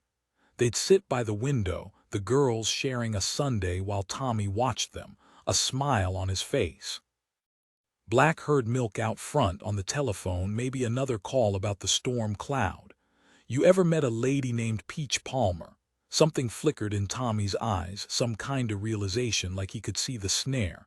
Could've. Black slid the photograph over. Tommy picked it up. That the Briar girl, Black nodded. You tryin' to blindside me, Black. He stood quick. The chair fell back and clattered to the floor. I'm tryin' to find your niece. Bring her back safe. If I gotta upset you to do that, then I ain't got no problem with that. Tommy eyeballed him a while. I can make this formal if you want, Tommy. Start recording. Lock you down while you wait on your lawyer to get over from Maidenville. Charge you a couple $100 just for the miles. I don't care either way. Tommy picked up his chair and sat down again. You gone tough again, Black. It's what y'all want. I gave Joe my word and Raine. Tommy watched him a while, maybe looking for a change, but there weren't none, not outside. You figure me for this shit with the Briar girls. Hell, Black, what the fuck would I be doing sitting outside a police station if I had shit to hide? Peach Palmer. Black showed him a photo of Peach, a file shot from a few years back when she got charged with possession. Maybe she looks familiar. Could be I took her out one time. I take out a lot of ladies. You got an alibi for the day Della went missing. Tommy took a moment. I was fishin' the Wheeler Lake for a few days, best spot below the Guntersville Dam. I caught it on the radio on the drive back. Anyone see you fishin'? I went with Merle. And that is you with Della Palmer. Tommy looked at the photo again. I ain't with her, that's the rodeo at Red Oak Mountain. I go every year, ask round. How about the Green Acres Baptist Church? You ever been there? Tommy stared at Black and Black stared back. Well, Black said. There's a lady there, lives off Route 80. I was seeing her, now I ain't. And she dragged you to church. Not just church, down to Pine Grove where she volunteers. You did all that just for a lady, sucker for a pretty face. Write down her name and address. How desperate you gettin' here, Black. How worried should we be about Summer? I mean, I figured she'd show that she'd fought with a boy or one of her friends, or maybe Ava was riding her too hard or something. I thought that guy was done. The bird. Black handed him a pen and watched as he wrote. After he was done with Tommy Ryan, Black found Dealey White waiting in his office. Black sighed and sat heavy in his chair. Dealey sat across from him, fingers steepled across his gut like he was mulling something casual. He was old, red-faced with white brows and a chin that weren't more than a puddle of fat. "Let me guess. Pastor Lumen sent you to do his bidding," Black said, tired and in no kind of mood. "You ain't a talk to the boy again, not unless you're bringing charges." "He ain't a boy, he can speak for himself." Dealey closed his eyes like he was pained and Black was dumb. "The family have a lawyer, Milt Kroll. I know Milt, he's older than the pastor. Tell him to come down, I'll talk with him." "Well, he's on vacation, but his office, more like he knows what's playin' with the Ryans and he don't want to touch it." The pastor was clear, ain't nobody to talk to the boy. You can't ask him nothing. "Why not? Is he hidden something?" The eyes closed again. "Open your fucking eyes," Black said. Dealey startled. Black raised a hand. "I'm busy, Dealey. We got a missing girl, that's all anyone should be worried about. If Samson ain't got nothing to hide, then I don't see the problem, do you? You tell the old man I'll do what I like. Samson knows the deal. He said he don't want to talk to a lawyer. I got that on record now." Dealey stood with a face so red Black worried it'd burst. "You shouldn't think the pastor is weak, Black. That's a mistake." Black sighed and watched him leave. He reached into his drawer and pulled out a bottle of Crown. He opened it, inhaled deep, then closed the cap and put it away. "I can't take much more Disney," Noah said, frowning at the television set. Perv hushed him. "Turn it up. I want to see how this plays out. I get that she's a lady and all, but that tramp ain't taking no for an answer. Should have been fixed long ago, fucking mongrel." Noah licked his lips, then rubbed his eyes.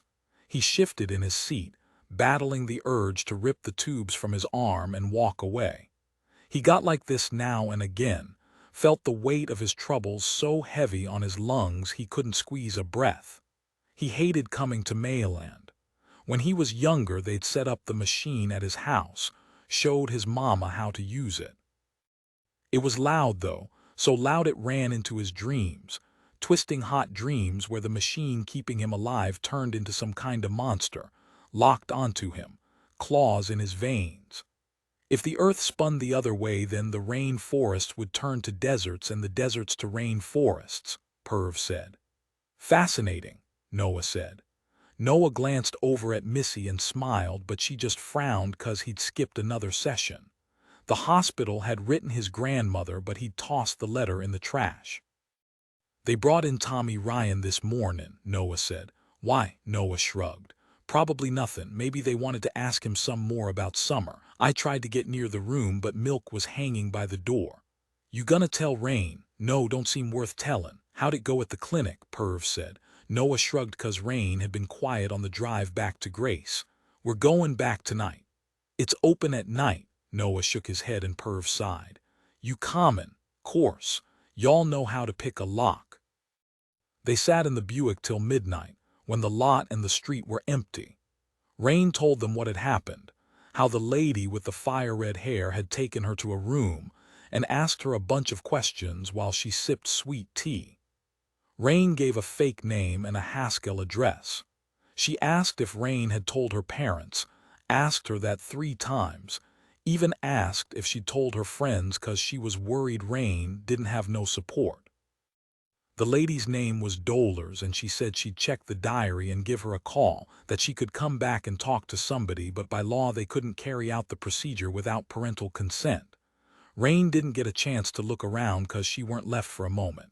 "We should take it to Black," Noah said. "What Walden told us, we should tell Black all of it. He'll sit on it, or kick it to Briar and they'll sit on it. Black don't want to see Summer linked. He's too drunk and too scared." "I don't like this," Perv said as they got out of the car.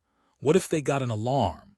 "Then we'll have to move quick," Raine said. They skirted to the back of the building across the short grass. There was an American flag tangled in a tree branch, and maybe there was some words on it, but they were too dark to make out. Perv crouched by the door, slipped a thin wire from his pocket and got to work on the lock. Raine watched as the minutes ticked by. "Does he know what he's doing?" "Hush, baby girl," Noah said. Raine shook her head, pained. "I'll tell you a little something about Purvis Bowden. When it comes to locks, the guy's a technician. They both jumped as Perv smashed the glass pane with a rock.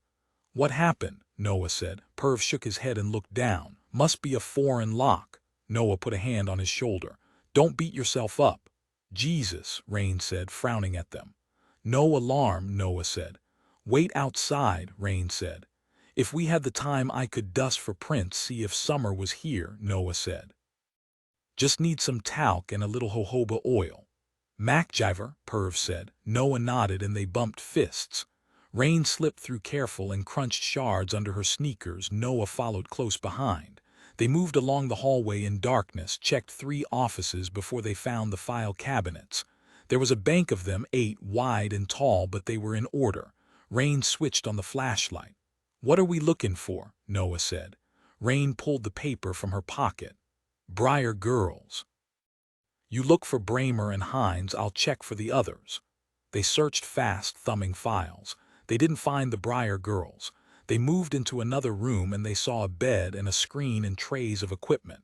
There were paintings on the wall of fall trees with orange leaves and desert beaches more than a world away. This is where they bring the ladies, Raine said. Yeah, Noah said. The smell was chemical and harsh. I see 'em on the news, those people that stood out front, she said. I remember. They got that look in their eyes like they got God on their side, you know. Nobody knows what he'd say, though. Not really. Sometimes I think about Mandy Deemer. Raine put her hand on the bed, on the cloth. I used to think it was wild, that story. But imagine her, how desperate she must have been to take her own life. Surely that ain't right, feeling that way or being made to. It's not, Noah said, his eyes on the painted sea, on the folding white waves. And Mama said Mandy had a head on her, that the Deemers was tough people. Mandy and her brother used to show at church. But everyone sins, right? Even those folk that lay judging. You can't live perfect, it ain't. She looked through the slats at the shape of the night sky. I ain't even sure what I'm saying. It's just sad as all. When they were back in the Buick and driving up Highway 72, they saw a cruiser pass, lights flashing as it turned down Kenton Road toward the clinic. Shit, Perv said. Must have had a silent alarm. Took their time, though. Raine followed the lights till they went to nothing. Her mind ran to David Gunn, the doctor that offered abortion services in the boondocks. He was shot dead 'cause pro-life was restricted to the unborn. Probably the cops don't give a shit about the Dayette Women's Clinic. Savannah crossed the hallway and watched Bobby sleep. He wore only shorts and she followed the contours of his chest as he breathed shallow breaths. He ran. There was a bench in the garage. He lifted weights so heavy the bar bent as it rose. It wasn't vanity that drove him. They didn't sleep together, not since Michael. She missed sex, which was a truth that came hard in the wake of burying their only child. It was as much the physical act as the emotion that came with it, and that was a feeling far too indulgent to speak of. She tried. Sometimes she wore her hair up because he liked it that way, and she wore the French perfume, but she fell far short of brazen because she knew her husband. She still loved him, which was as troubling as it was comforting. Her mother had called again. She'd made small talk a while, the trip to Bermuda, the housekeeper that was stealing, and then she'd pressed hard. She told Savannah of the Patterson boy, of how he was going through a difficult divorce but how he was handsome and about to be made partner. Savannah had slammed the phone down. She could still protect Bobby, to keep him from suffering further. Despite what was coming, she could still right one wrong. And so she crept from the house and into the heavy night, and she walked toward Hell's Gate National Forest. For him, she told herself. This was for him now. 23 summer sometimes I caught Savannah watching me play, and she'd get this look on her face like she'd seen God and she couldn't understand why he looked so fucking normal. Have you written that paper yet? Bobby said. No. Savannah asked me to tell you to get on it. Why does she care so much? You ever think maybe she sees what you don't? Imagine me at that school. I'll be like some monkey using a tool. Heads will turn. Come see the redneck girl play cello. They'll listen so hard they'll reckon they hear my pain in every piece, echoes of my tainted life. You worry too much. It ain't worrying, Bobby. So what is it? I shrugged. I'll die young. I won't have to make these decisions. That's not a good plan. People don't plan to die young, it just happens. Some people ain't made for this world. Oh, you reckon music can take you someplace else, I said. Like to a fancy school in Maidenville? No, I mean someplace you ain't never heard of. You just catch a ride on the notes and let 'em carry you away. Is that how you feel when you're playing? Maybe. Maybe that's how Savannah feels when she closes her eyes and when she opens them and they're full of tears. Maybe she went somewhere during my piece. Maybe during Elgerit's worse, the tears I mean. I glanced over and Bobby looked so sad, like he'd gone to that same place. Are you okay? You and Savannah, are the both of you doing all right? I wanted him to tell me. He rubbed his eyes. I put my hand on his shoulder. I snatched it away when I saw Samson walk out of the office. He shot us a glance, looked away quick, then went out the main door. Marriage isn't easy. No, two people in one union. He put a hand on my knee. I glanced at the sainted wall, at Madonna and her fat kid rolls on his knees in ringlet hair. She's got a hand up to the saints like she's trying to stop them from doing something bad. They're saints, though, they don't do nothing bad. I glanced down at his hand of glory so bold against my skin.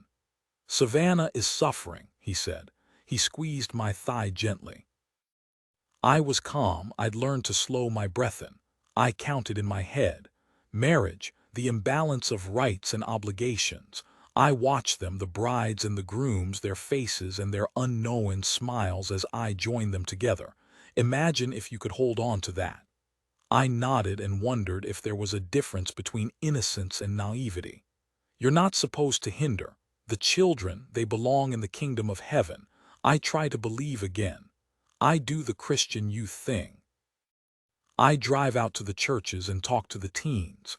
The Green Acres Baptists, the Mission, Valladale. I swallowed. He shook his head like he was sad or mad. He inched his hand higher and glanced at the door. I never thought about kissing him or holding him. It went beyond touch and feel and feeling. There's another level below, so much of life piled on top I reckon most don't even know it exists. Does being a pastor mean I don't belong to me anymore? He said. I wanted to give the right answer, the one that wouldn't see him snatch his hand away. There's a piece of music, Bach, his cello suite number 1. There's a point at the end of the prelude where it climbs so high I know what death feels like, so acute and so delicate, that end to a life so ordinary it barely exists. I count days that are short and endless. Another inch under my skirt now. Then he stopped for a long while. I reached for my book and held it up over my lap. The Call of the Wild. I thought of Buck and Turn and Farrell, and I thought maybe civility should have been on that list beside envy and pride. You ever wonder where life is being lived? He said. Yeah, another inch. I held my breath till I saw light but no dark. I stared at the pages. Words turn funny if you look at them long enough. Sticks and curves and dots. I don't want to be sorry. I see sorrow. I see it in the broke faces. They're so lost. They come to me thinking they're found again. You ain't got nothing to be sorry for. What I did and what I'll do. I held the book steady as he moved his hand across and rested it firm between my legs. I thought I was cool, but I was hot. He had to feel it. My heart drummed loud enough to shake the walls of the old church. I saw it crumble and I saw it ruin.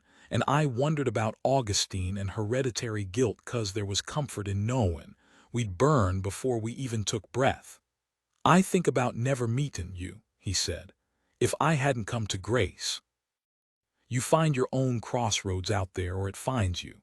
I don't want to be sad, I said, my throat so dry. The lows make the highs.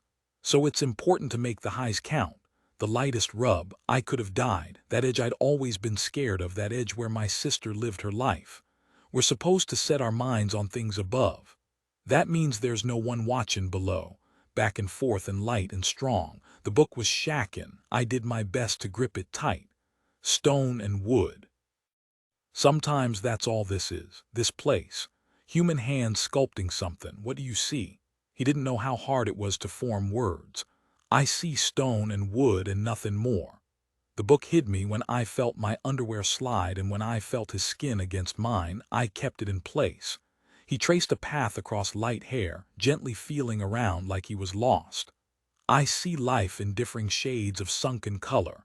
There's no red or yellow. Maybe there was before, but before has happened. Sometimes I wish I was dead, but I know it will come. I dipped the book as he found me. I swallowed a cry.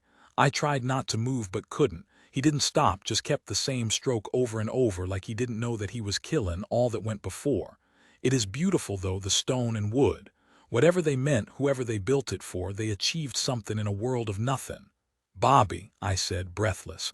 I didn't know why I was saying his name. They made a thing of beauty, he pushed. Bobby. I looked at Abraham and the three angels, and I saw Sarah laughing 'cause she don't believe it's real. Bobby. I couldn't barely speak. I tipped over. I leaned into him, stifling a cry in his shoulder. He didn't stop. I shook, my whole body from my toes to my halo. So beautiful I can't even bear it sometimes. 24 Church Street Blues Black rolled the cruiser through white ranch gates that hinted at something grander than the beat-down building at the top of the drive. There weren't no one in sight, but the flag flew high in afternoon sun as he parked beside a short line of cars. The Pine Grove Center relied on state handouts and donations from churches across Broward County. It was the place Peach came sometimes. She flirted with sobriety, let it think she was interested, then flipped it off in a haze so thick she lost days. Black pushed the heavy door and felt stale air rush out. There weren't no one at the front desk, so he strolled the hallway. The doors were closed, signs tacked on each ready for meetings of different kinds. Sometimes Peach asked him to go with her, but the thought of strangers bearing their souls like that made him want to drink. He found Greta Gray out back, sitting beneath a tall tree catching a smoke and watching the light clouds. She stood when he came, smiled the kindest smile that floor a man. They made small talk a while. She lived in a house off Route 80, had a sick father, and worked 2 jobs to try and keep up with the bills. Tommy fed me lines, she said, more amused than bitter. I seen his kind, all that talk so smooth he must have reckoned I was dumb. Black smiled. He's nice looking and all, but I reckoned I played him right. He took me to dinner, I brought him here. He took me to the movies, I made him come to Green Acres with me. It weren't a test so much, or maybe it was. There's another side to him, softer and kind. Maybe I wanted to see where it'd go. She stubbed out her cigarette and licked pillow lips. But you tired of him? She looked at him with eyes too blue, like they'd been painted on. Other way round. I reckon maybe he was tearin' 'cause I didn't invite him to my bed or nothin'. He weren't, she shrugged. He turned up here a couple times after we was done. To see you, she shook her head. Days he knew I weren't working. Why? She smiled a little. Maybe 'cause he ain't like you think. He saw the work we was doin', the people we help. It got to him, he wanted to make a difference too. So it was worth it, our time together. I took that from it, and that's worth something. Black reckoned he knew Tommy better, but didn't say nothing 'cause Greta spoke so warm. You had trouble here a few years back, Black said. We did. He's gone now, and we've moved from it. The he she spoke about was Ken Kelly. Ken led the new Christian governance, and Pine Grove became an outlet for some of his miracle men to heal and cleanse in exchange for eye-watering donations. Talk of embezzlement led to an FBI investigation, and last Black heard Ken was looking at a long and broken fall from favor. Course we struggle for funding, but now I leave work with a clear mind. We look beyond religion, we help anyone who needs us. We have doctors visit every Tuesday, that's when we're busiest. Black nodded, and then he stood when she did, and they began to walk back toward the building. Do you have records? He said. Yeah, but you're wasting your time. Tommy ain't your bird, Chief Black. He followed her into the hallway, into a room with a desk, a file cabinet, and a jar filled with plastic sunflowers. She pulled open a drawer and took out a stack of guest books. We make people sign in. Most of 'em give fake names, but it's something over nothing. Black sat at the desk and began flipping pages and checking names. He found Tommy Ryan 5 times consecutive weekends. "Got what you need," she said. He sighed like he'd lost something. Then he stood, but not before he caught another name, at the bottom of the page in delicate scrawl. Samson Lumen. Noah and Raine and Perv sat 50 yards from the house, which stood lone on a slip of road that ran from Route 45 through a splinter of trees toward the limit of Briar County. There was a wire fence that ran far in either direction, the barbs on it rusty and sharp, and a hand-painted sign that read "Keep Out" in blood lettering. The file listed his name as James Quintel Mayers, but he went by Pop. Pop had the kind of rap sheet that made Raine wonder why they didn't just put him down. He'd spent 30 of his 65 years in the St. Clair Correctional Facility. Pop liked them young. "I ain't sure how to play this one," Raine said. "Ain't no playin'," Perv said, reading the file in the backseat. "We don't go in there 'cause there ain't a way in." Raine glanced in the mirror and saw Perv's hands shaking as he gripped the papers. "Get closer," she said, and Perv went to say something but didn't. The Buick coasted, the windows down and the heat up. There was a truck and a van parked by the house, both tired with flats and cracked windshields. She could see television light in the window and liquor bottles lined up on the porch. "I need to go in," Raine said. "Same as before, leave the Buick doors open and we run if there's a hint of trouble." "'Cause that worked so well last time," Perv said, climbing out. Raine brought her bag, which had the gun inside, and she held the hunting knife too 'cause she didn't know if Perv or Noah would have what was needed. Maybe Noah was brave, but sticking someone, shooting someone, it was something altogether different. She led them. She kept low and ran the line of the tangled weeds and the long grass. The wire was trodden down to knee-height in a couple spots, and she climbed over, then turned back and helped Noah and Perv. They were used to the dark now, to moving under moonlight and treading cautious. They stayed with the trees till there weren't nothing but open space between them and the house. Raine could see it better now, the porch and the bottles and garbage. She could smell something bad, like rotting meat. They ran across open land and past a dug trench filled with trash bags. When they got to the house, they stuck close to the wall. Raine could hear music and Perv breathing close behind her. She was sweating, her hair streaked dark. She moved slow and pressed her face to the glass but couldn't see shit 'cause it was thick with a haze of dirt. Raine glanced back at Perv and mouthed at him to keep watch as she handed him the hunting knife. She walked up the steps to the rear porch, Noah beside, and as he reached for the screen door, she pulled the gun from her bag and flipped the safety off. The house was dark and the smell was bad. Raine looked around for signs of her sister but couldn't see nothing beyond the mess. They moved along the hallway, ducked their heads into both bedrooms and saw they were mostly empty, except for stained mattresses on the floor. The music was loud, Church Street blues, so loud she felt every note rattle her. They saw a shadow moving and she pulled Noah quick into the bathroom. The window was boarded and the smell so thick they couldn't barely breathe.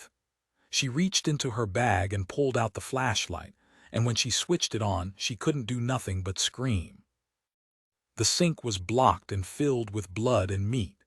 Noah stared at her wild-eyed as they listened. Her chest rose and fell. She gripped the gun so tight. Noah flicked his head in the direction of the bathtub and she saw a buck slit open and laying there. She breathed hard and felt the sweat rolling from her.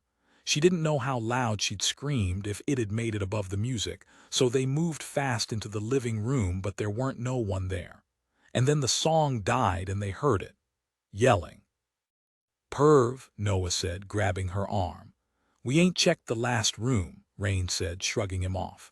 Noah grabbed her hard and pushed her out the front door.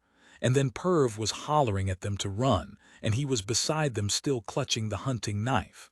They made for the trees, their legs blurring and chests burning. Perv stumbled when the first shot rang out and Noah pulled him to his feet. Noah caught his arm on the wire, then wrenched his shirt free. Raine turned and fired once into the black, and she hoped she'd hit Pop right between the eyes 'cause all that shit she'd seen in the file kept the rage hot in her mind. When they got to the Buick, Noah fumbled for the keys. Raine watched the house and yelled when she saw the truck lights as it pulled out of the woodland beside. She rolled the window and kept the gun trained out. Perv ducked low on the back seat, the rear door wide open behind him. "He's comin'," she said.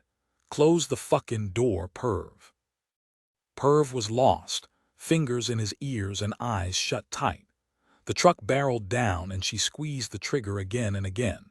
Maybe she heard Perv crying out, and maybe she saw him shaking. But then Noah fired the engine and he crunched the Buick into gear and turned the wheel just as the truck veered into them.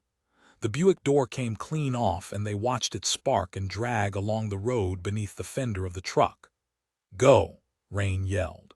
She released the clip and fumbled in her bag for more bullets. Noah hit the gas and they heard the tires scream for grip. He turned down tight lanes and wove a path through the wilds he reckoned nobody could follow. Black watched Samson as he shifted in his seat. He weren't eating, no matter what they brought back from Mies. Milk stuck his head in.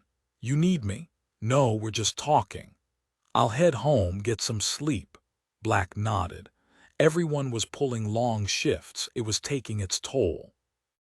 They talked at length about what could be done, maybe posting men at Samson's place or keeping a tail on Joe, but neither gave surety like holding on to him. He was free to leave, but Black couldn't protect him if he did. "I ain't been sleepin'," Samson said. "You'll get home soon enough. It's just till things cool and Summer Ryan shows up again." "I know." Black wondered how much he understood. "I was lyin' awake last night and I was thinkin' about Summer."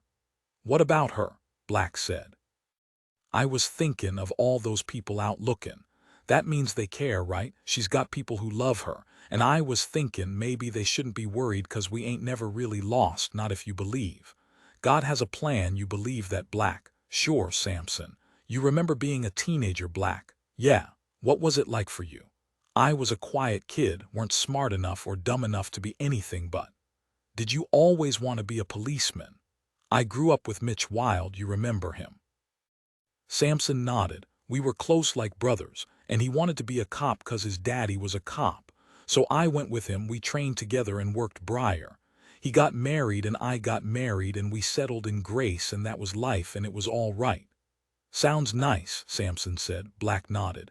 "He would have been chief, no doubt. He was a tough cop." Samson sipped water. "How about you?" Black said. "I was quiet too. I mean, I still am." Black waited for him to go on. "I used to reckon maybe I was blessed. The way I look. I know people call me the angel 'cause my mama said that, but she only said it so they wouldn't get on me. But I'm scared, Black. The Lord won't fight for me. I'm not like them, my daddy, the others." "I went to Pine Grove, Samson." Black saw his hands tremble. He couldn't figure what Samson had been doing there 'cause Greta Gray wouldn't say shit and he respected that. He was fishing now. Samson brought a hand up and held it flat against his forehead, then he started shaking real bad. "I thought they could help me," Samson cried. Black watched him.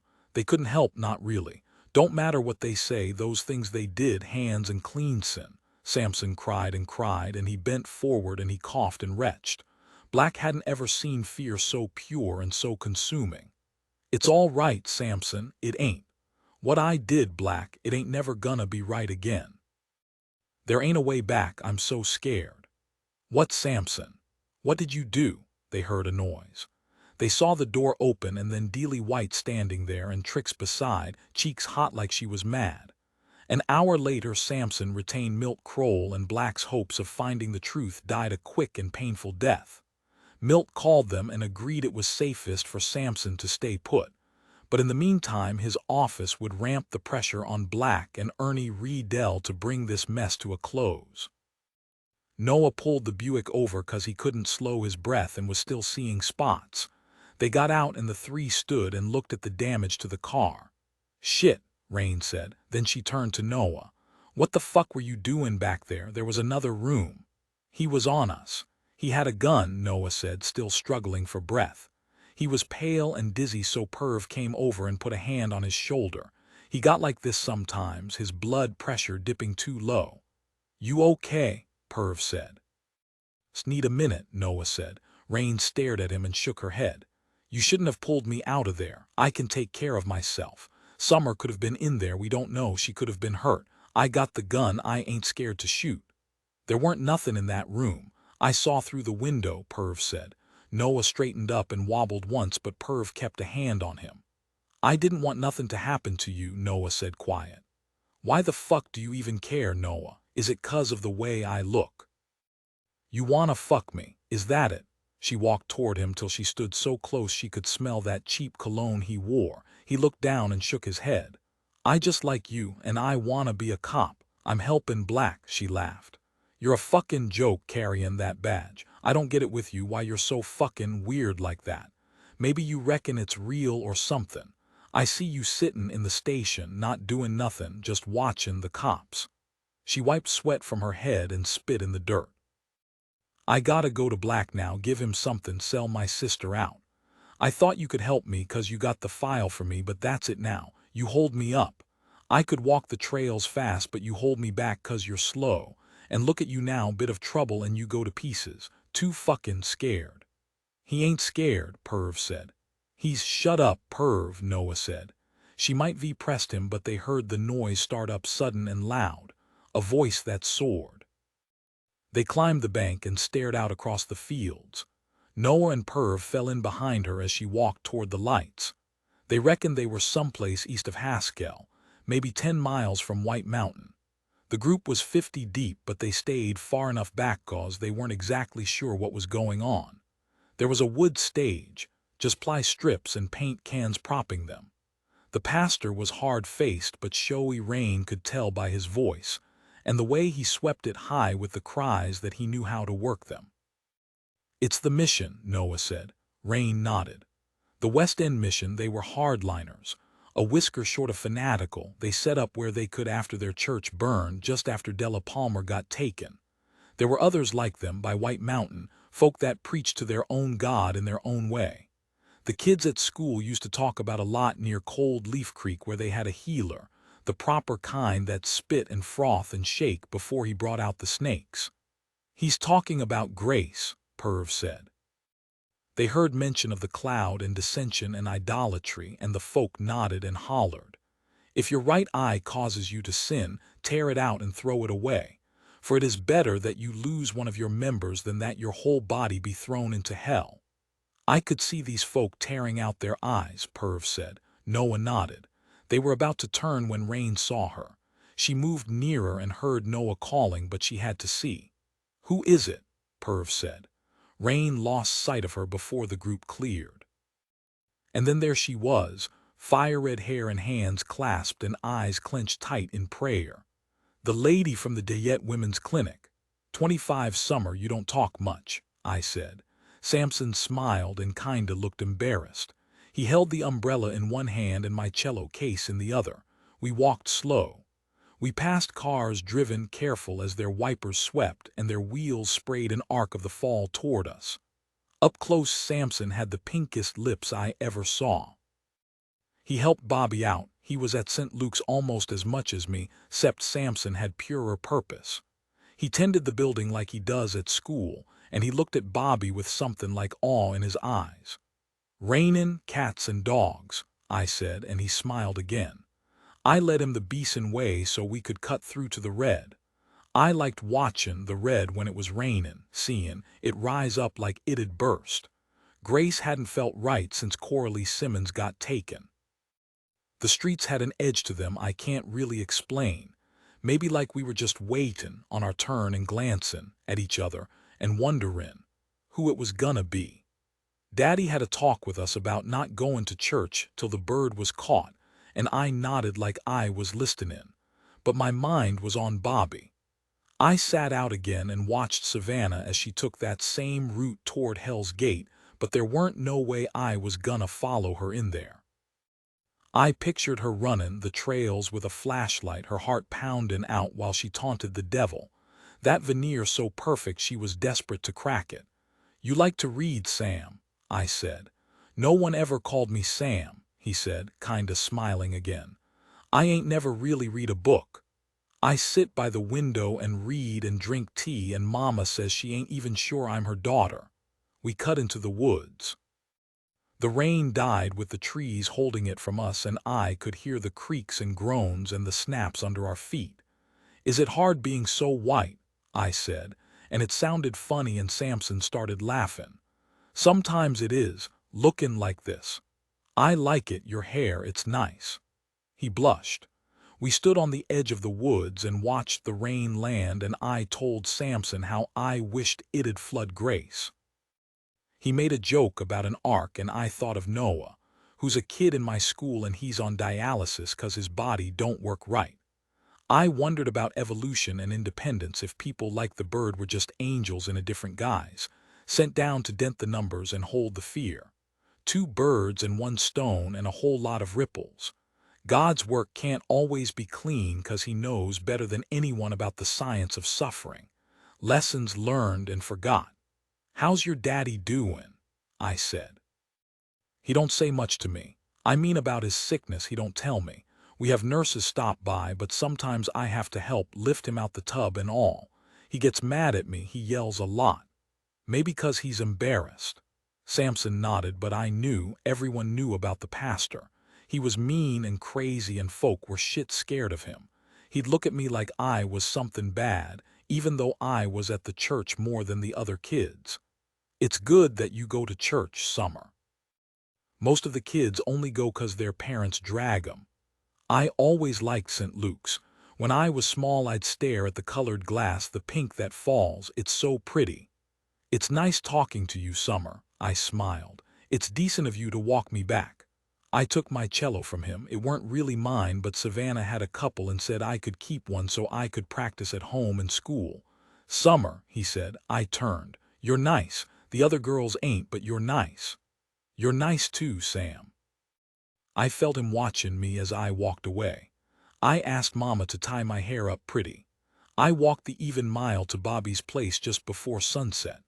I like that time, that perfect hour when orange day turns to blue night, when you glimpse the first lightning bug and crickets drown the birds. I played Debussy but felt far from innocent and far from naive. I reckon innocence is overrated. We've all fallen short. It's what he expects, and I weren't gonna disappoint. Savannah clapped once when I was done. "What color is flaxen anyhow?" I said, laying the bow down. "The same color as your hair," Savannah said. Sometimes she didn't speak for the longest time. At first I thought it was some kind of test, like maybe I was supposed to hear something in the acres of silence. "You want me to play it again?"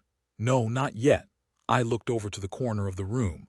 "What's that?" She followed my eye. "A lute." "Who busted the end?" She smiled. "It's supposed to be like that." "Yeah," she nodded. "I think I saw one. Maybe it was in a painting, Orpheus or something." "That sound right." She cocked her head a little. "Yes, that sounds right. There's a play I like, The Honest Whore. The heroine is a lutenist." "The Honest Whore, is it blue?" She laughed. She's got the kinda laugh that's on Raine's, like laughin' 'cause it's needed but ain't wanted. "No, it's not blue." "What's it about?" "A lady named Viola. She's married to Candido. He's mild-mannered and it bothers Viola, so she comes up with ways to provoke him, to see his temper lost. She wants to piss him off on purpose. Yes, basically, it's humorous." "How does she do it?" "Various ways. She gets her brother to help." "Does it work?" "Candido doesn't lose his temper, but he ends up being incarcerated as people think he's mad. So she's happy about that. Devastated, actually." I looked at the lute again, at the polished wood and the golden strings, and how much it said about Savannah and the distance between us. She wouldn't have done that if she was married to my daddy, but maybe my Uncle Tommy, 'cause he don't care enough to get riled. Savannah laughed again, like she knew him and she knew us. "Have you finished your paper yet?" "You reckon the other kids won't like me 'cause I'm a Grace girl?" She reached forward and took my hand. "I think you're strong, Summer." I kept glancing at the door. "Bobby's not home," she said. I got it then that she knew something. I was thinking maybe she reckoned I had a crush on him like all the girls in Grace did. That was all right if she thought that. Maybe she thought it was sweet that I doted on the golden pastor. Maybe I drew hearts in my school books and stuck his initials inside. Maybe I dreamed of marrying him, virgin in white walking the aisle in St. Luke's. She cried then. It was so sudden I didn't know what to do. So I sat there and watched, and then I told her I needed the bathroom, and she told me she was sorry. They had a grandfather clock as tall as me. It was dark wood and glass and ticked so loud I reckoned they could hear it from their bedroom. Their bedroom. I pushed the door open, soft light and cream carpet, neat and ordered and glossy. I looked at the bed. They had 5 throw pillows on it. The sheets were cool, maybe silk or something like it. I walked over to the dresser. I opened the middle drawer, smelled something floral and spiced. I pulled out one of her bras. It was lace and fancy and made me feel like a child. There was a bottle of perfume. It was French, and I took it and put it in my bag. That night when I lay in bed, I held it to my nose and closed my eyes. I reached down there and moved between lives. 26 perfumed girls. There was a backwater behind the church, a mirror of rippled sky that twisted and wound miles through woodland till it met with the red somewhere near the county line.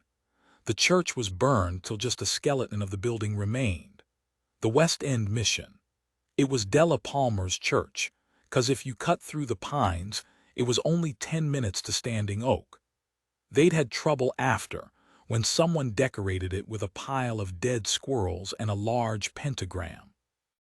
Rumor was their own pastor lit the match, maybe because he wanted to see if it would burn and not consume. The mission took a hard line. Their faith was unflinching. A year back, when the case was red hot, Black had been called to a party that got out of hand at a rental near Brookdale. They'd got there and found the usual, high school kids getting lit and getting high, music loud. But then he'd gone round the back and seen the girls, 3 of them, scared white. They were pointing in the direction of the woods. Black had called for backup, gone in with milk, locked and aiming.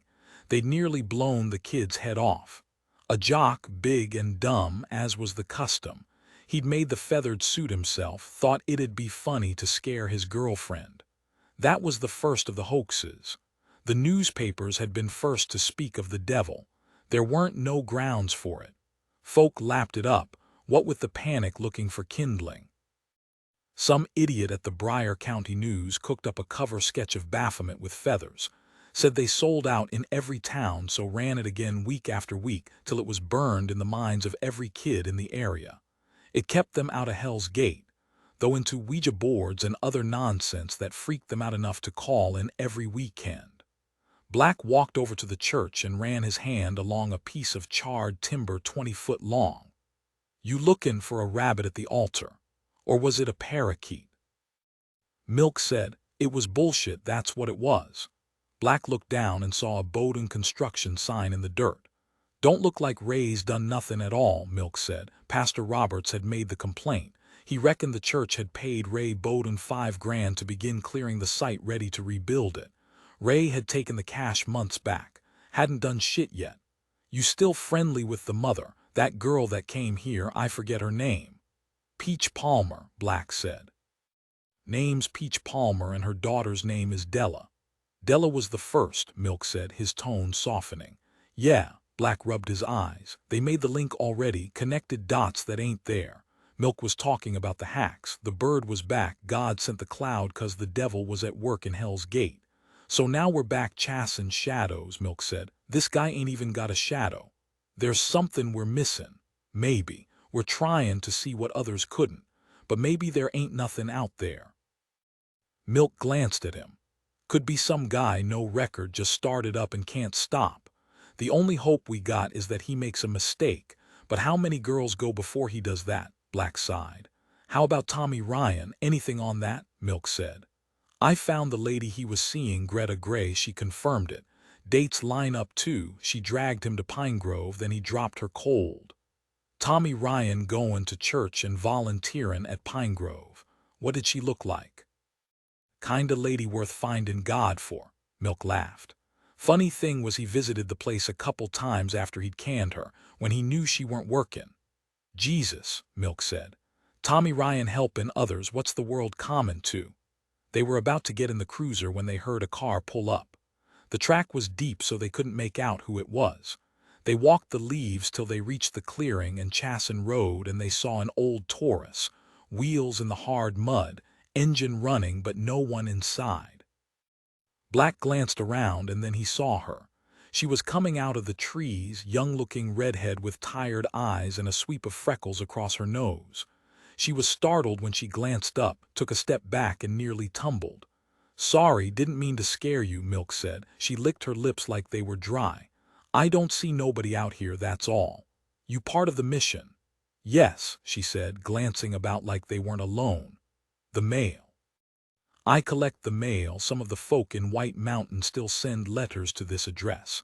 It's overgrown now. I have to wade through just to find the box." "Where you guys at now?" "Wherever Pastor Roberts can get, sometimes the hall in Ailing, sometimes in the fields. Don't matter, God hears us wherever." "Right," Milk said, throwing a glance at Black. "You hear about the money. We raised funds. All we got we gave to that Grace man," she said. "We'll talk to Ray Bowden," Milk said. She nodded, began to walk, and then turned. "We pray for Della, all of us. Every day we pray for her." They watched her drive away, and they walked slow back up the track toward the cruiser and the burned church. "All these people praying for these girls," Milk said. "I really hope there's someone listening." It was a little before midnight when Joe Ryan walked into the police station and asked to speak to Black. It weren't the way anyone thought he'd come alone and through the front door.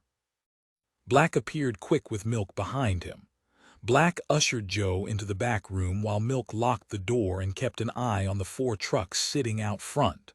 The square was calm and sleeping, but Milk knew how quick it could turn. Joe sat. Black offered him something to drink, but Joe waved him off. "I heard Samson lawyered up," Joe said. Black recounted Samson's version of events and didn't leave nothing out, even offered to let him listen to the tape just to prove he was showing his hand early and honest. "You believe him," Joe said. "At the moment I ain't got reason not to." Joe sighed, rubbed the muscles in his neck and closed his eyes. His arms were big, his hands were scarred across each knuckle. The beard was thickening as each day passed.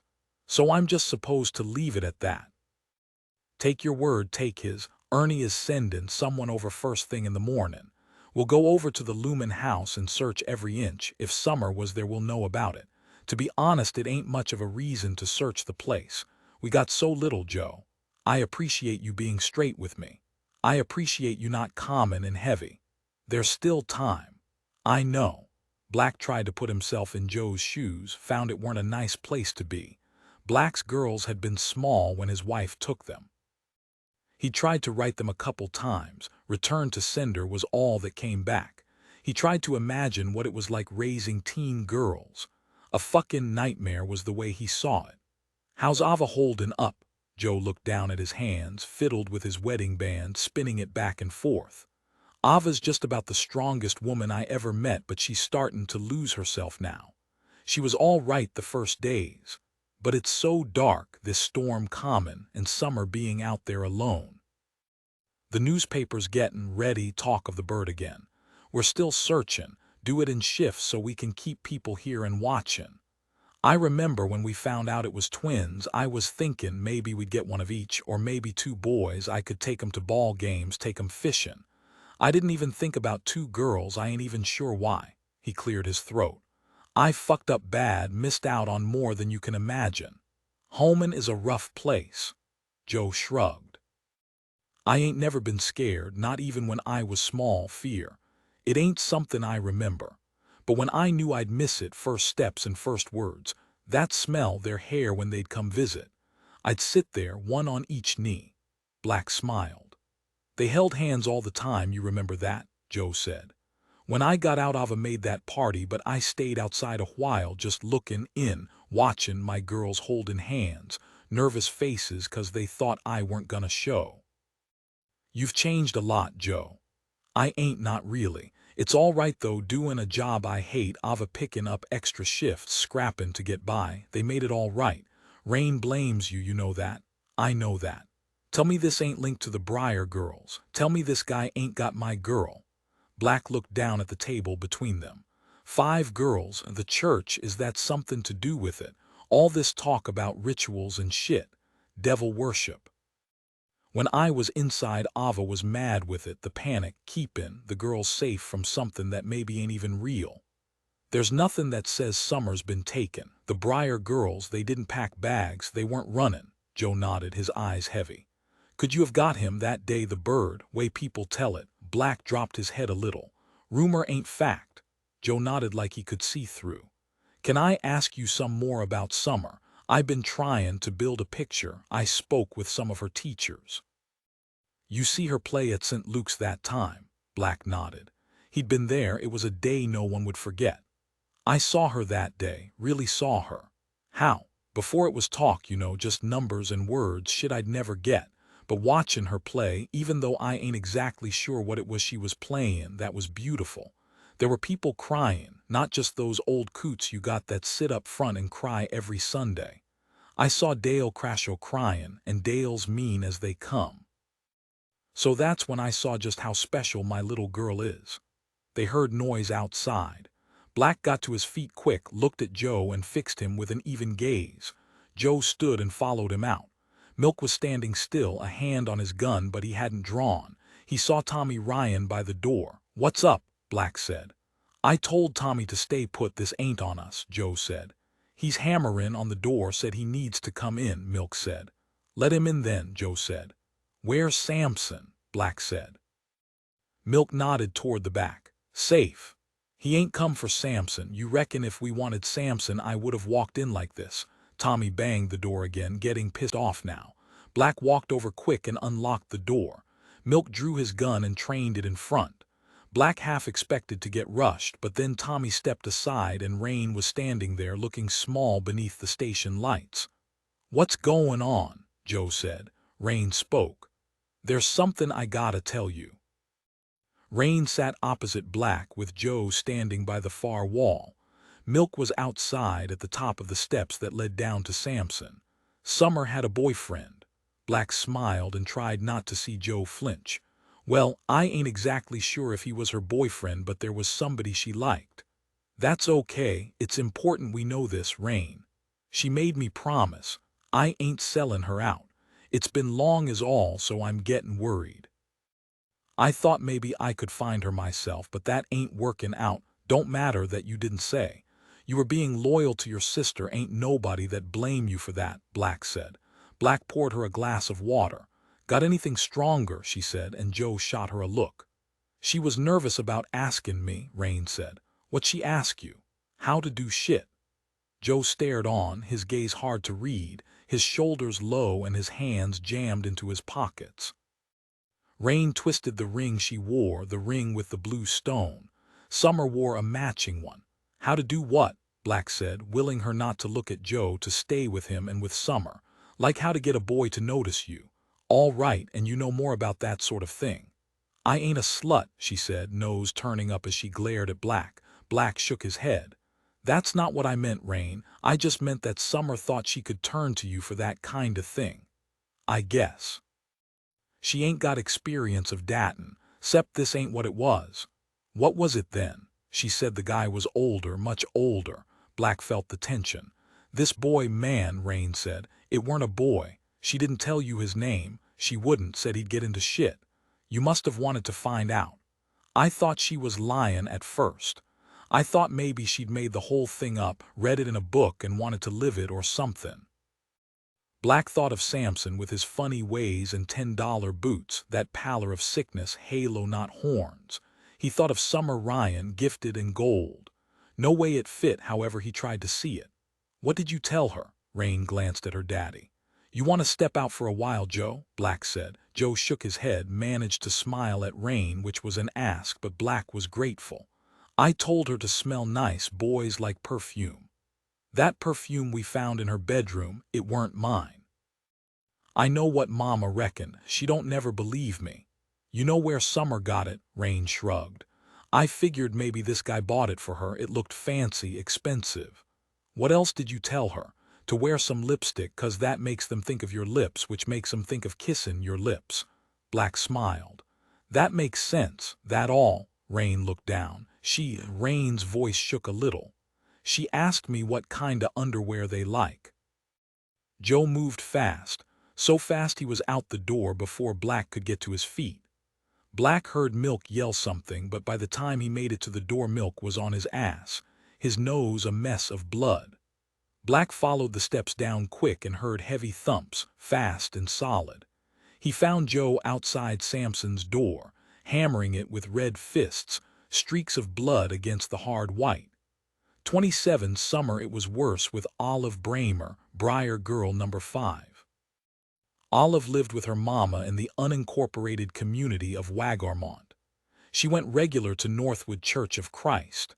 The bird knocked her down with his van. I saw the photographs, the shards of glass and the pool of milk and the brown paper grocery bag. Before I could reason it, I could sit in St. Luke's and pray that he was talking them for some other reason, that maybe he was a collector of virtue. I saw them as briar butterflies flutterin' together, while he sat there and marveled 'cause appreciation was enough for him. But Olive Bramer, her mama reckoned she was a fighter. They found a spot of her blood, maybe she scraped her knee or bumped her head.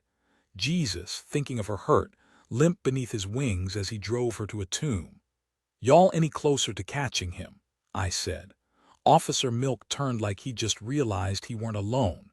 I liked Milk 'cause he was so big but so calm with it. "I'd like to say we are. But you'd be lying," he smiled. He sat on the bench by his mama's grave. The date on the stone gave it 2 years since she passed.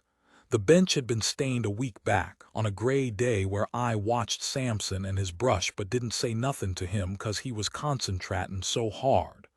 I see Raine in Samson, that fight to get what comes easy to others. Raine can read and write, but it takes her longer. I reckon maybe twins had to divvy up traits. If one is strong, the other shies. If one is smart, the other struggles. I stood beside and stared at the stone and thought of his mama under all that dirt, maybe listening to us talk. What's a soul without a body? I liked watching the grievers come and leave. I'd always go visit the grave they'd stopped by. I'd see who they were mourning and feel what they felt. The children were the worst. The dew parrot baby, his parents wore it so bad I could have cried for them. The gambrel boy, his mama came alone and she died a little more every time. Mandy Deemer, the big guy that dropped to one knee and touched the stone. So much hurt I couldn't feel my own blood no more.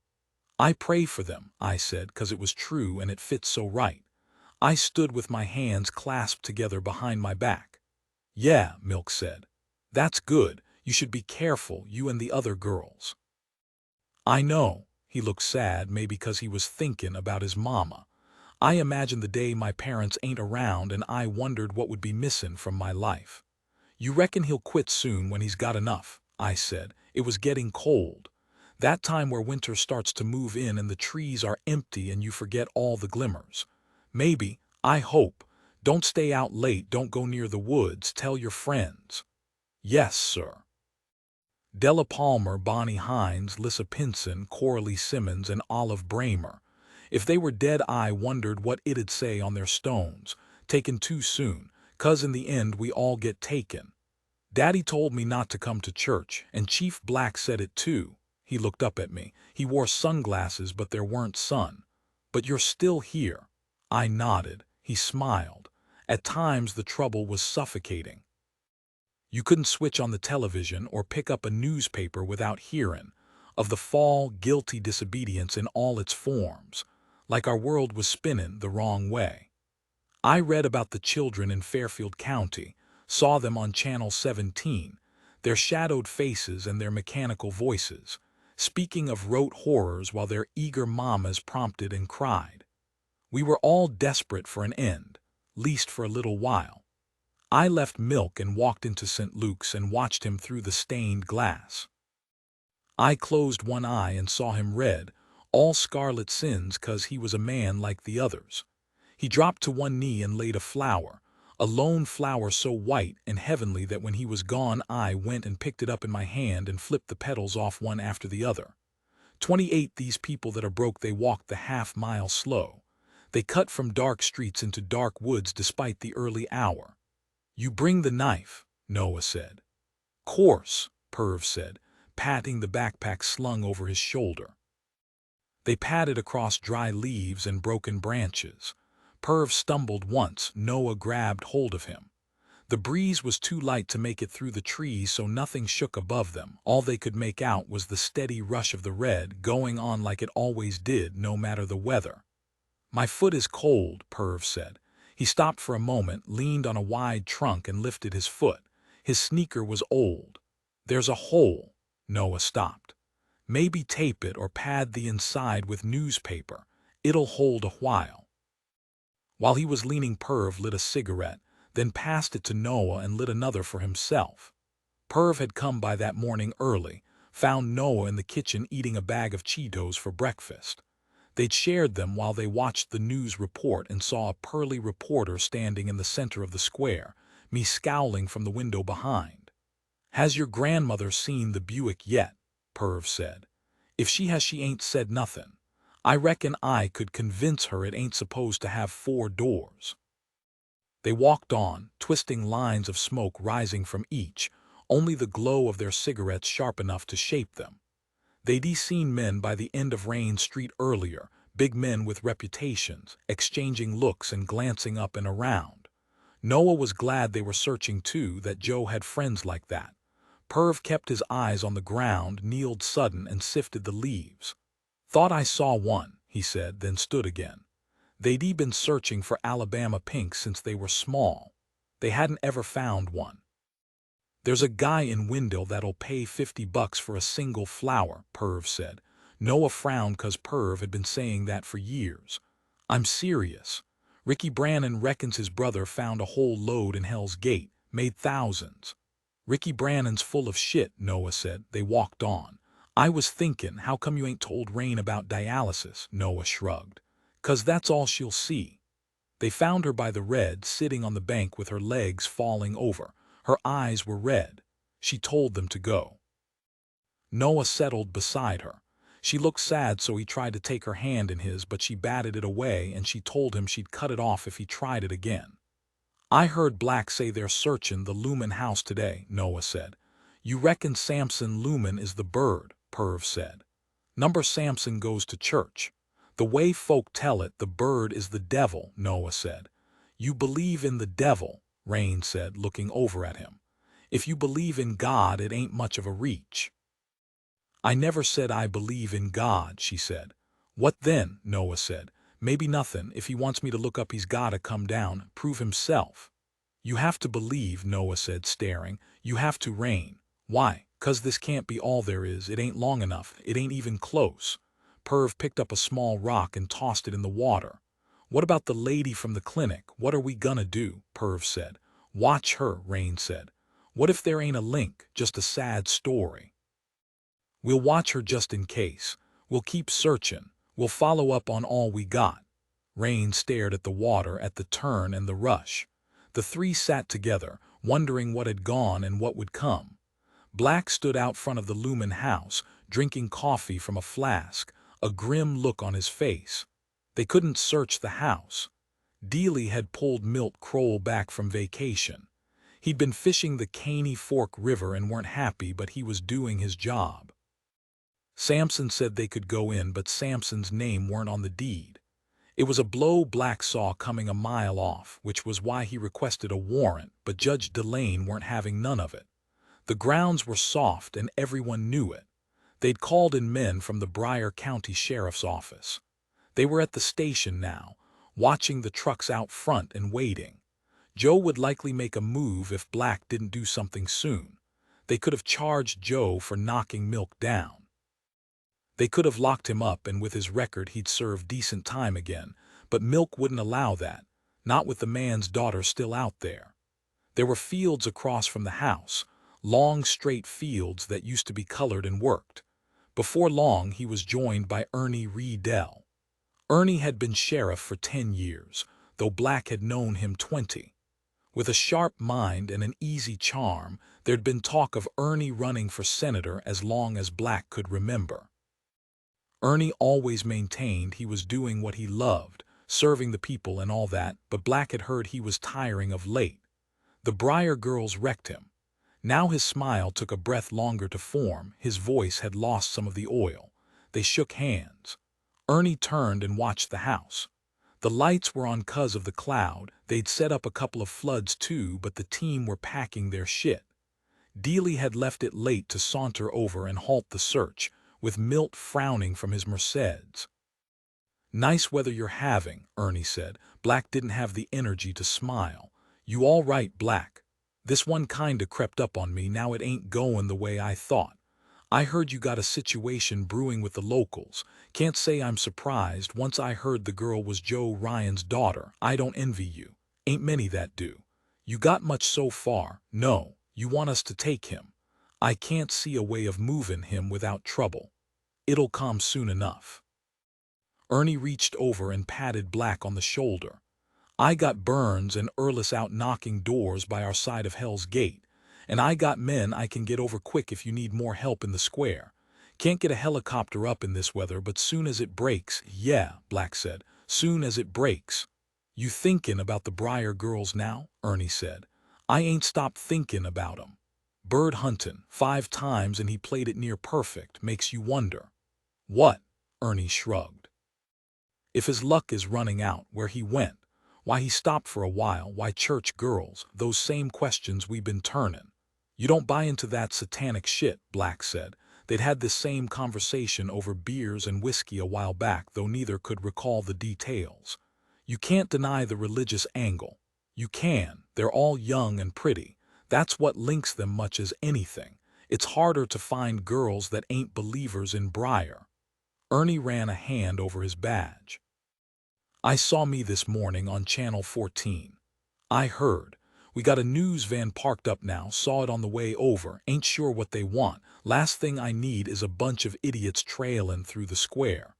You never were much of a people person, Black. Give me a desert island and I'd be happy." Ernie laughed. Black watched him leave. Ernie flashed his lights as he passed on the way out of Grace. Black loosened his collar, the panic creeping up out of nowhere. He'd rolled the idea around in his head that Samson and the bird were one and the same. It fit nice, the religious angle loner. He allowed himself to think maybe it was over. They had the bird and it was over. The Lumen land ran to Hell's Gate, and there was a lot of it. Black walked around back.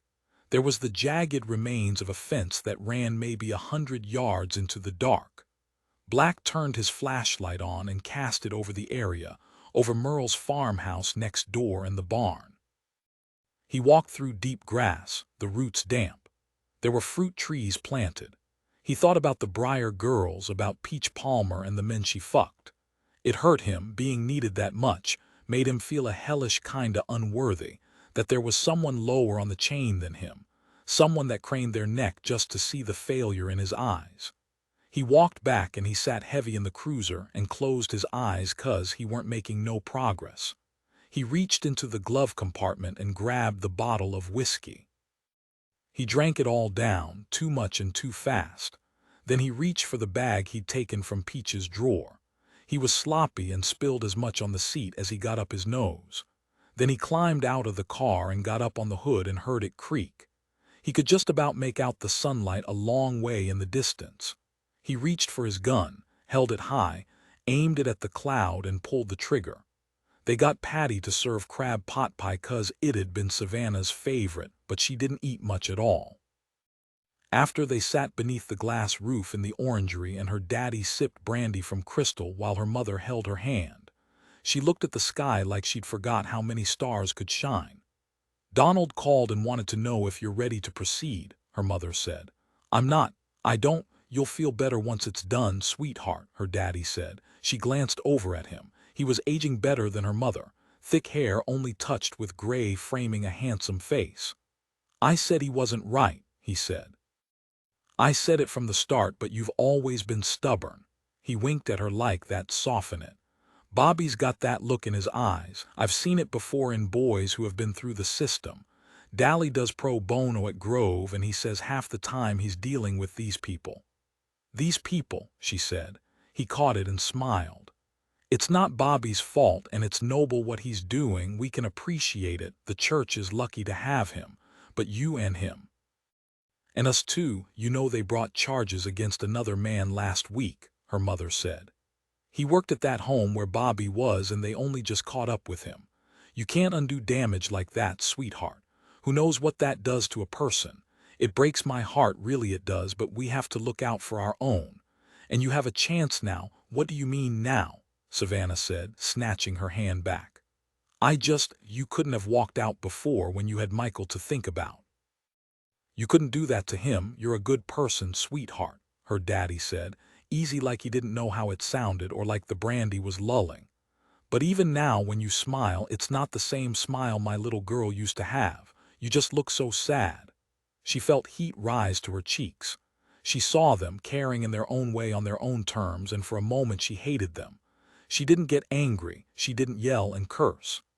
Sign the papers and come back to us and you can start again, he said.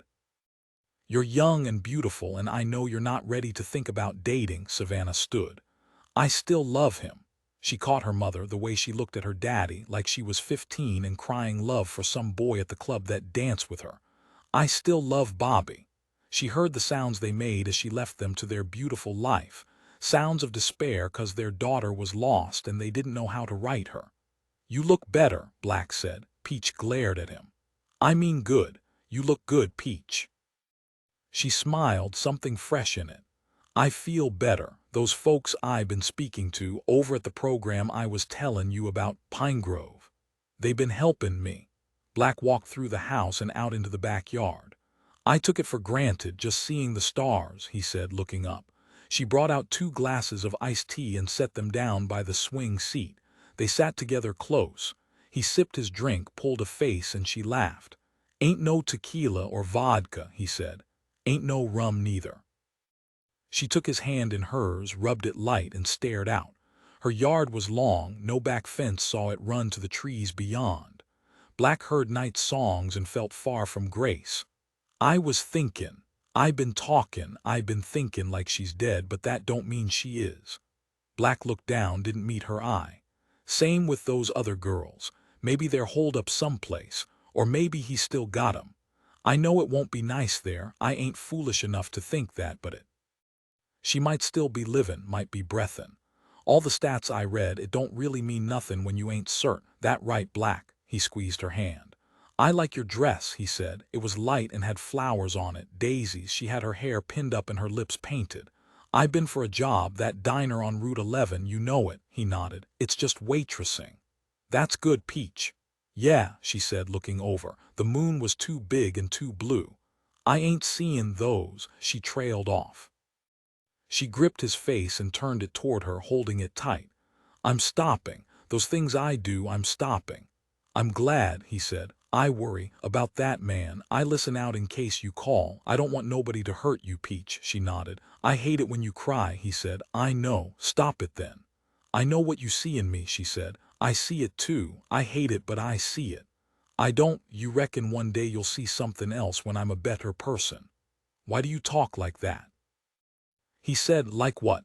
Like I'm good and you ain't. Everyone's looking to be more than they are. He pulled her in. First I just wanted you to keep looking for my daughter, she said. I know.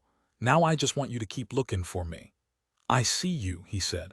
You don't, Black. It ain't sex like it was at the start. That's me, what I know to do, sex for money or sex for favors. There's something at the end of it more than there should be. But now, I wait for you to call and to stop by, but not just 'cause you might. V got someplace with Della. She looked at him deep and he fought the urge to turn away.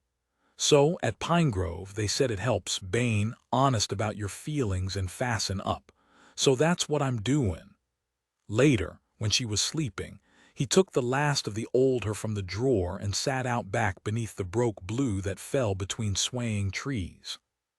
He put the rock on the spoon and the spoon on the flame of the silver lighter his daddy had left for him. Enough now, he said as he breathed deep. Enough. He slipped silent from her house and drove back to Grace. He left the cruiser parked in a copse a quarter-mile from the Lumen house. It was dark and it was silent, and he sobered fast. He wouldn't leave nothing. He'd bear all the secrets till there weren't no lingering doubts left, no matter the cost. Peach was right. It was time to stop hiding and face up. He thought of Summer Ryan as he broke into the Lumen house. He swept each room quick and with care. The house was big, but the rooms were empty. Only a couple lived in 'cause maybe they couldn't afford to heat the old place. He saw photos on the wall, the old man smiling that tight smile, eyes so hard he could broke the lens.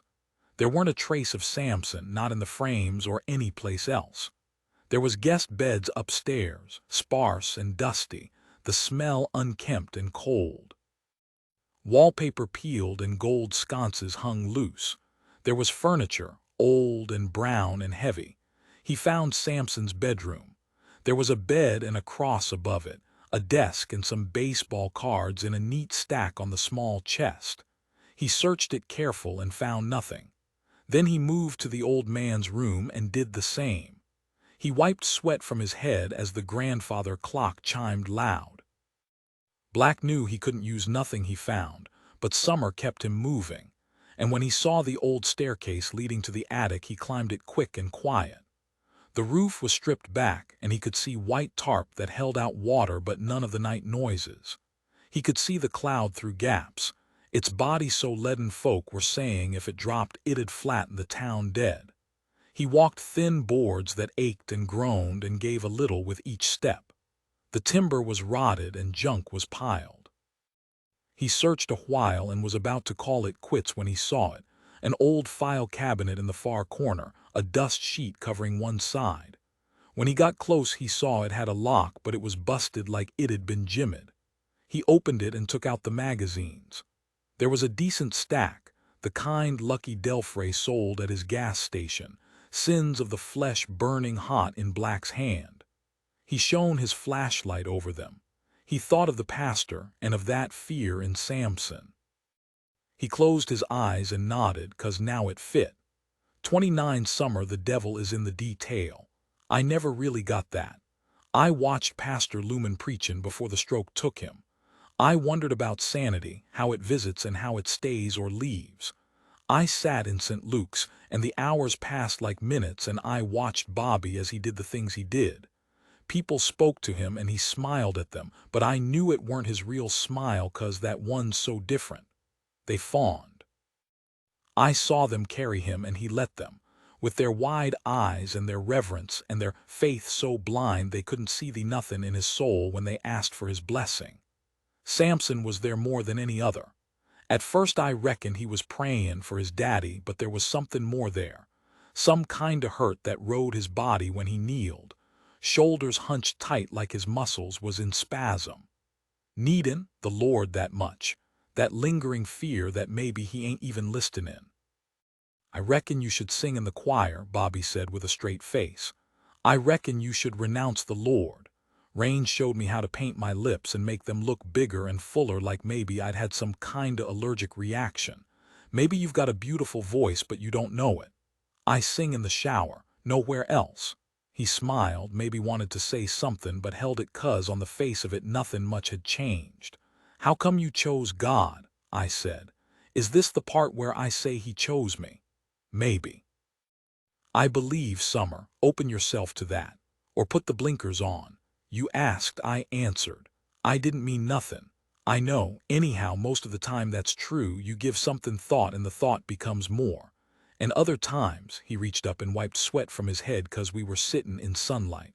Other times I wonder if I'd do it again. If I had my time over, would I walk the unforgiving path to offer others forgiveness? Were your parents religious? I grew up in a children's home. Oh, I was too young to remember my life before, which I reckon is a blessing either way. We didn't talk like this, where honesty takes a homeward turn. I reckon maybe the truth lay nearer the start, that maybe the church gave Bobby a family so large. Savannah likes to picture me the orphan boy that didn't get anything for his birthday, but the truth lies a long way from that. I give my stories a lick of gloss when she delves 'cause her life. You know, some of her family helped finance the Pensacola Railroad back in 1880. I've seen the photographs. It don't impress her to trace a root so deep into history like that. I nodded, saw Bobby, and wanted to reach out but didn't. That home in Arnstill, it's black and white in my memories. He didn't look at me when he spoke. Why do you like me? I never said I liked you, I smiled. I think about you all the time, I said. Is that bad? Thoughts aren't bad or good. They're just thoughts. Our mind is our own. It's the only place where true freedom exists. I could feel the earth moving beneath my feet and I was running just to hold still. I can't sleep. I think about you then I can't sleep, I said. What do you think about? You doing things to me. What kind of things? He didn't look at me, just kept his eyes on the church, the gravestones, and the long grass and the bell tower that rose so high. Things I read about, things I heard about, things I seen in movies. Things that make me so shamed I can't believe they're even right. If there's a line, I ain't found it. I don't even know myself no more. What does that make me? He stood slow. He walked slow. I got up and followed. The church was shaded and empty and cool, but I didn't feel it. I watched Bobby. He moves with confidence, like he'd bowl over an army if they got in his way. We walked over to the altar. The carved stone surround so intricate it must have taken 1,000,000 years to finish. I stood there trying to be bold. He faced me and I looked down at my feet and my sandals were pink. He has skin too flawless. I wanted to ask if he was real. Maybe if I touched him I'd leave a print that could never be covered. In my dreams I do as I'm told. Why do you reckon that is? I can't command my own dreams. I wonder if that makes me weak or meek, and I wonder if there's even a difference. He took my hand and led me into his office. He locked the door and he dropped to his knees, and I wondered about Epicurus and the vanity of desire. I could go on. It's my story. The devil is in the detail. Maybe I do get that after all. 30 painted fences. Ray Bowden stood in front of Black, a little too close, but Black wouldn't step back, not ever. Ray was tall and strong and might have been handsome till he lost his money and the standing it came with. I need to speak with Samson, Ray said. Ain't happening. Ray stared at Black and Black stared back. And I said it ain't happening. Ray tightened his jaw and Black smiled. There weren't much else in the world Black would liked more than Ray Bowden coming at him, but he knew it wouldn't happen 'cause Ray was tough, but he weren't dumb, least not when he was sober. He tried to imagine him going off on Perv. Mismatch didn't come close. I'm working on the Lumen house, spend half my time on that fucking roof. Samson cuts the checks while the old man is sick. I can't finish till I get paid. Black watched him a while, took in the buzz cut and the $100 boots and the sports coat. Still dressed like he was something, but Black knew how bad he was into the bank for, and rumor was he'd partnered with the Kitcheners and their people, lost their money too. You started work on the West End mission yet? I got their people calling about it, like I ain't got nothing better to do with my time, Black said. I need the money from the Lumen job, then I'll get on it. Ray swallowed. Please, Black, Black smiled. I like that you had to say that, Ray. Ray glared and Black glared till Ray dropped his eyes. He's downstairs, room 3. Ray glanced across at Trix and then at Noah. And then he smiled at Black and walked back to see Samson. As days passed, Joe Ryan called in more favors. There were 6 trucks now, parked outside the station. They took turns making runs to Me's, bringing back trays of coffee and topping them with liquor in the evenings. There was a news van across the street, local, but Joe had heard the networks were on their way. A missing girl, a member of the church being held, and a sky where night had bled day away for near 3 weeks. Yeah, the networks were coming. Black had come back late the previous night. Joe had watched him careful, looking for signs of change, but Black was a decent enough poker player. There was still no word about charging Samson. Tommy was drinking coffee and smoking, keeping half an eye on the pretty reporter as she ate her lunch. Hank Fraley had set up more tables outside the Whiskey Barrel. A fat candle burned on each of them. They looked up when they heard noise. Then they saw Pastor Lumen in his glorified shopping cart, and maybe 20 others behind. The pretty news reporter dropped her sandwich to the street and ran to the van, rounded her men and prepped. Black came out fast, followed by Milk and Rusty. They took the steps 2 at a time and jogged across the grass, hoping to head them off. Joe glanced up at the station, at the lights burning and the flags and pillars. When he was 7 years old, he'd sat on those same steps and waited for his daddy to get out. He couldn't remember the charge now, one of the minors before the major. The square had changed some since then, like the shine was all but dull now. 8 stores shuttered, the promise of more. They were faring better than some. Joe had a cousin in Danton and they'd lost everything. Joe wondered about the consolidation of the mills, about those that gained at costs greater than dollars. He looked at his boys, at their tired faces drawn with worry for his daughter. There was more yelling, so he turned slow and watched the madness unfold. 2 hours later, lines had been drawn. Pastor Lumen had stood back and watched his people fight for him and for Samson.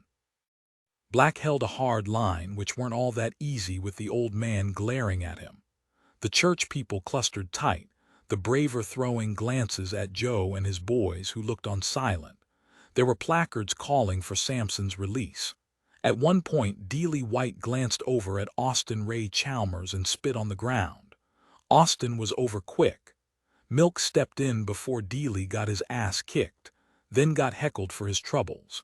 Next, Dealey's wife spit at Austin as he was walking away. It landed on the back of his pant leg. He pulled a gun. Tommy Ryan wrestled it from him. There were screams. Then it was Rolly Garner's turn. He took off his Stetson and threw it like a frisbee toward the Ryan side. Black weren't exactly sure what he'd hoped to achieve, but he felt the reporter looking on with excitement when one of Joe's men lit it on fire. Black sent men to a room at the back of the station to fetch the sandbags. They kept them in store for when the red spilled. They laid them out in a line down the center of the green to keep the sides apart. It was low enough to climb over and only stretched as far as the street, but neither side was looking to mix much with the other, so it held. Black took Dealey and his wife to one side, told them if there was any more riling he'd tell Milk to let it go. Then Dealey could take his chances with Austin Ray Chalmers. He watched the fight drain out of the pair of them. Another news van rolled into the square at 3 o'clock, quickly followed by another and another. The networks had arrived. Pastor Lumen saw his moment and got Rolly to rig a microphone to a big speaker mounted on the back of Dealey's truck. Pastor Lumen stooped low, swiped his good fist from right to left, then rose high and stirred the crowd. He was mad. The cloud had been sent by God himself, 'cause something bad was going down in Grace, and the town wouldn't be rid of it till Samson Lumen was set free.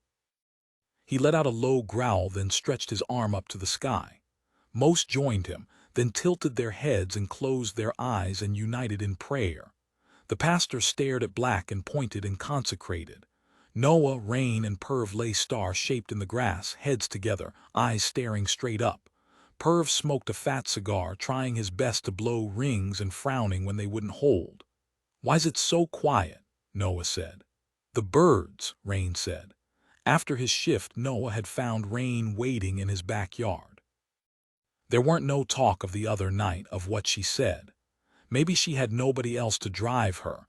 Maybe there was truth to it, but he weren't nearly cool or cruel enough to call her out. They'd taken the Buick, picked up Perv, and headed to the Dayette Women's Clinic. It was early evening but still hot out of Grace, the streets cooking with rumors as the temperature soared north of 100 degrees. Perv groused about sitting in the back. Every time they made a left turn, he held tight to the seat in front and worried he'd slide right out the hole where the door used to be. Noah laughed till he was red-faced. They sat till she finished her shift, then they followed her Taurus, and Noah kept a couple cars back and felt like a real cop. The lady with the fire-red hair lived in a small apartment above Adler's, a 5 and dime on Faust Road, 3 miles from the clinic. They'd watched her a couple of times now. From what they got, she had 3 kids, no man, and debt troubles. Raine had fished through her trash and seen red envelopes. She left the kids alone whenever she went a pray with the West End Mission. They agreed it was something, 'cause they saw that fire when the preacher spoke of the sanctity of life, but none could figure exactly what. Perv reckoned maybe she was keeping an eye on the holy rollers in case they were planning something, maybe to burn the clinic down. On the drive back, Raine had told Noah to pull over beside one of the yellow fields on Winans Road. They'd followed her a long way through the rapeseed till they'd come to a lone apple tree standing on a small mound of grass. Not 50 yards away Noah could see the sun setting, but they stayed on their side like they belonged. Raine lay back. She reached a hand up like she could tear a piece from the cloud. "Is it dropping? I feel like I can't breathe here," Noah said. "You ain't the only one," Perv said, coughing. "These backwoods are fucking deadly." "Where'd you get 'em?" "Barrel." One of the cloud tourists weren't watching his bag. Black was in last night. Worked through a bottle of Jim Beam, sat alone in the corner out of sight. "I wonder why he drinks like that." "Maybe he's haunted by a past case," Noah said. "Fucking cliché," Raine fired back. "Maybe he just likes the taste of whiskey," Perv said. Perv stubbed the cigar out, then buried the end in the dirt beside. As he leaned down, his t-shirt rode up and Noah caught a glimpse of another nasty welt on his back. He glanced over at Raine, saw she'd seen it too. "I was thinking maybe we should go and see Pastor Bobby," Perv said quiet. "Why?" Noah said. "This cloud." "What?" "I know you'll say it's bullshit, but people keep saying God sent it down to Grace for whatever reason." "You're right, that's bullshit. But what if it ain't? What if it is something to do with God? We ain't exactly prepared." "For what?" Noah said. He looked over at the sunset again, saw a swift land on the earth, glance into the darkness, then take off. "The end," Perv said, looking to Raine and then Noah, afraid they'd get on him. He brought a hand up and touched his hair. "You're supposed to tell all the bad shit you've done over the years. All the shit that God ain't gonna look on kindly. You tell him, then he forgives you and lets you into heaven. Ain't that right?" "That's the way they tell it," Raine said. "Then we should go see Bobby, 'cause it's better to be safe. If something bad happens, is all I'm saying.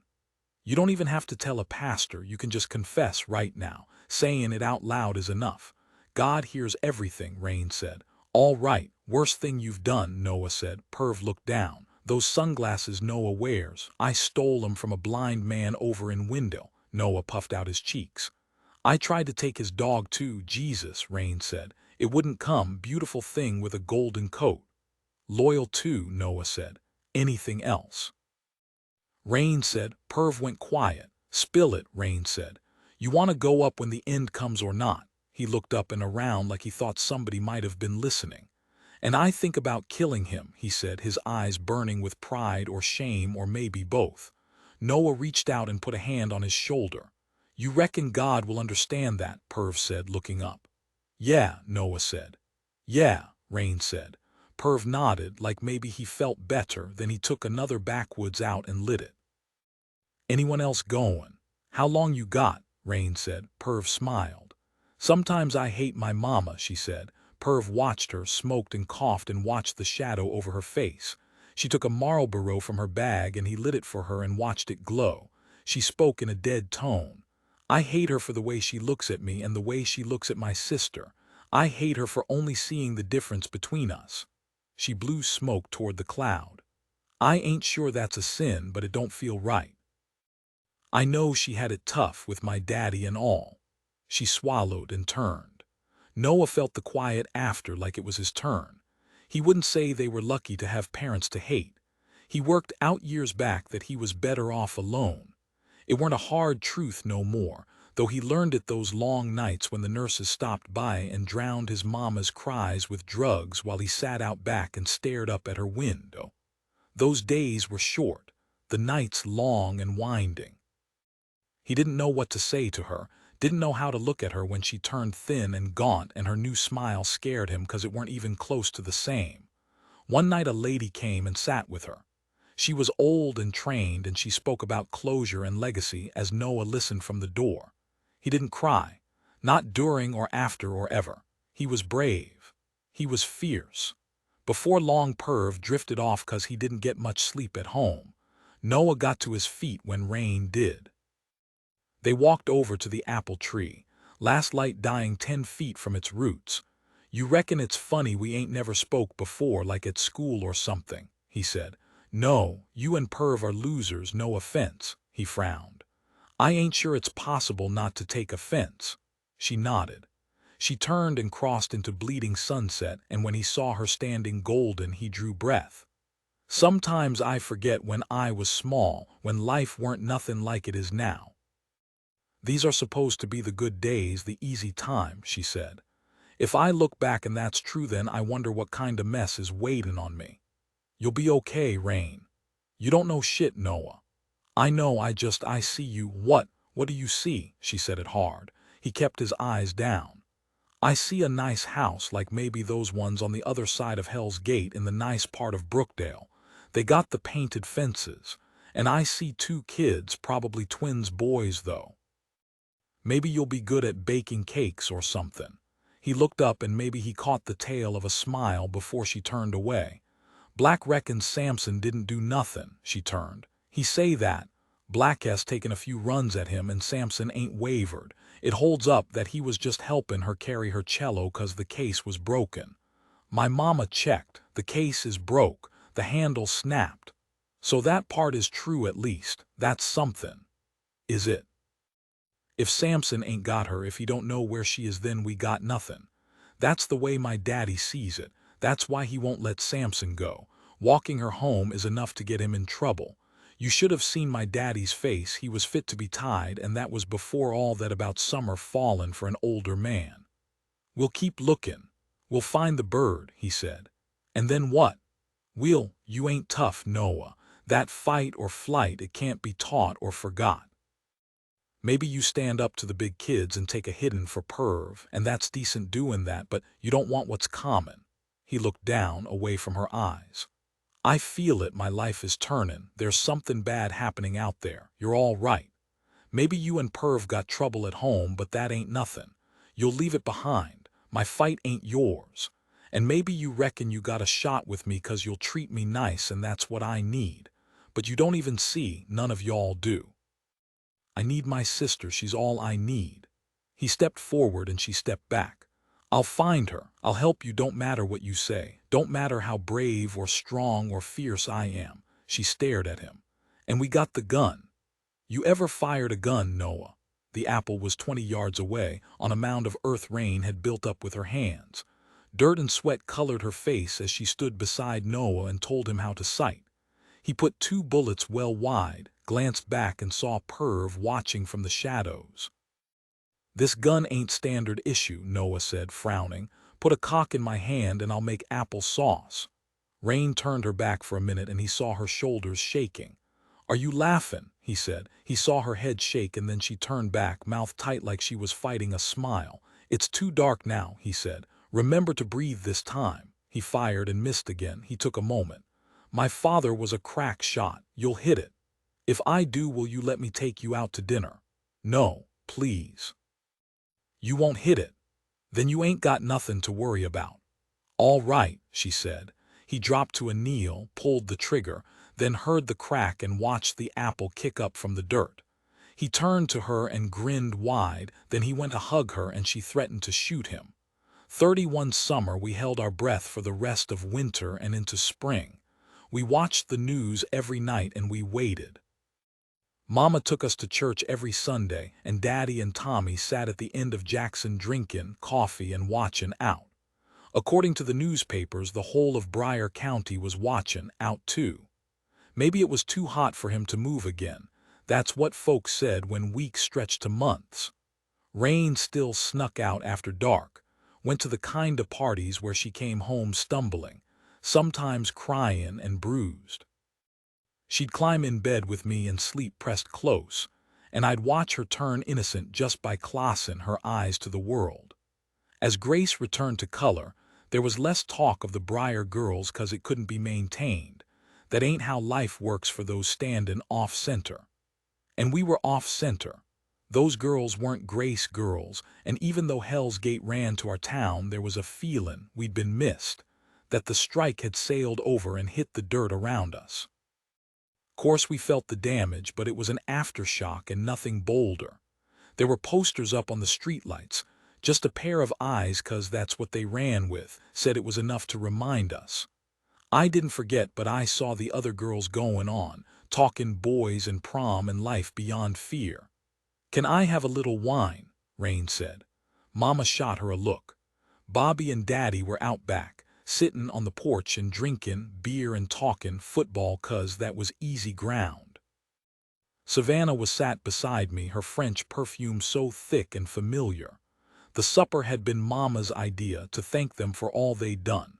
She served royal reds and Bobby said it was the best meal he'd had since he got to Grace. She smiled so wide I reckoned it must have hurt. "How about gin?" Raine said. "Raine," Daddy hollered through the open door. We sat out back, side by side on the swings. Savannah kicked off her shoes, her bare feet in the yellow grass. I could hear Mama yelling at Raine 'cause she was supposed to help clear the dishes, but she was grousing 'cause I got to head out 'stead of doing my share. "Me and Bobby have been married 10 years today." I glanced over. "Y'all should have said something. We could have done this another night. We don't make a fuss." I imagined being married to Bobby, but it didn't seem enough. The eyes of the law and the Lord, they couldn't see us like I did. I wanted his soul, and maybe I wanted hers. I wanted their son to come back so I could see the kind of perfect they'd made. "How come you care so much?" I said. "How come you're here?" I kept the edge from my voice 'cause I wouldn't never want to hurt her. "Sometimes I don't think you get it, what you've got. I play the cello like a shitload of other people. Maybe I do it better or will do whatever. What does it even matter?" I swung again. The crickets were loud and constant and I was grateful. I couldn't see it like she did, to attach importance to something that weren't. "Have you finished your paper?" she said soft. "One time when I was in the library, some Maidenville girls came in and laughed at me, and when I got home I saw Mama hadn't cut the tags from my dress." "Summer," I pushed back and swung higher. "Are you happy, Savannah?" She watched me and smiled the saddest smile I ever saw. We looked up as Tommy strolled out and Bobby stood and shook his hand. I wondered if she'd answer, but she was watching them close, or pretending to, so I reckon maybe it was a question I could have answered myself. After a while Bobby came over and I smiled and he grinned. He was carrying a bottle of beer and looked a little drunk 'cause his eyes had a shine. "You go any higher and you'll flip over the top." "Can't be done," I tried, Raine called out the window. Bobby stood there glancing up at the stars. I felt Savannah watching me, watching him. "Congratulations," I said. He looked over blank. 10 years, Savannah said. He smiled, then he turned back to the sky. 32 beautiful Grace girl. The weekend after the networks picked up the story, traffic backed up from the town line of Grace all the way to Wendell. Cars slowed to a crawl as they cut into the dark. Horns blasted, kids stuck arms out of windows, old ladies climbed from rusting pickups and crossed themselves. One of the younger Kinleys charged $2 a car to park up on their flat field, which stopped a foot short of the dark wall of shadow. Just before noon, Noah and Perv caught wind and made their way to the crowd. It took them an hour to get a small table in place, and a further 30 minutes for Perv to lift 2 crates of lemonade from the back of Ginny's convenience store. They sold out quick, even after raising the price to Maidenville levels. "We need more," Noah said, sitting back on his fold-out chair and watching the long line twist into sunlight. Perv looked up when a Chevy with Mississippi plates coughed and died right in front of them. An old guy got out and glanced up at the sky, fear in his eyes. "Like a gift from God," Perv said, getting to his feet and making his way over. "I can fetch someone to take a look at the engine. It'll cost, though." They walked back toward town, Perv with a $10 bill from the old guy and Noah with the roll they'd made from the lemonade. "How do we make out in the end?" Perv said, as Noah counted the bills. "Nicely," Noah said, handing half to Perv, who gave it straight back. "For tonight, take Raine someplace better than me's." He smiled. "I ain't even sure she'll show." They stuck to the streets 'cause it was too dark not to. They didn't use flashlights 'cause they were saving the batteries for bird hunting in Hell's Gate. They came back to chaos in the square. More reporters had arrived. They sat in news vans with dishes on the roofs and bright lettering splashed across the panels. Action and Eyewitness and NBC, like there was something going on more than a cloud in the sky. The pickups were gone from outside the station 'cause Black moved them on, but they just double parked at the corner of Jackson Ranch Road and came back on foot. There were more of them now, maybe 15, and they looked mean. An even match for the 50 Pastor Lumen had on his side. They mostly ignored each other, though when a camera trained on them, Pastor Lumen would get to his feet and start raising holy hell, the effort taking a little out of him each time.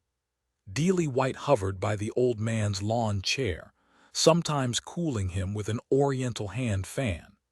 The church people lit lanterns and placed them around, a vigil for a man most hadn't ever spoke to.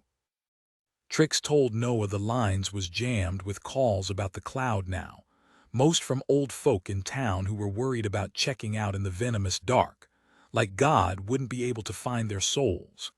The Kinleys had found some hick with an old-school bus over in Haskell. They'd paid him handsomely to stop by the church every morning and cart some of the older folks into the sunshine for the day.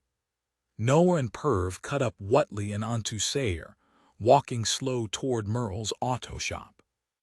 It was small, maybe 3 cars wide, and made of sheet steel that once been red, white, and blue but had faded and browned with the seasons. There were trucks out front and tires piled 10 high. Light burned inside. "You reckon Merle will go help that guy?" Noah said. "Yeah, rip his eyes out though. Probably charge him 100 before he opens the hood." They walked across the concrete and heard angry voices, so ducked low behind a jacked-up Dodge. They watched through the window. "Who is it?" Perv said. "Tommy Ryan." Tommy was yelling something and Merle was looking down, eyes on his shoes.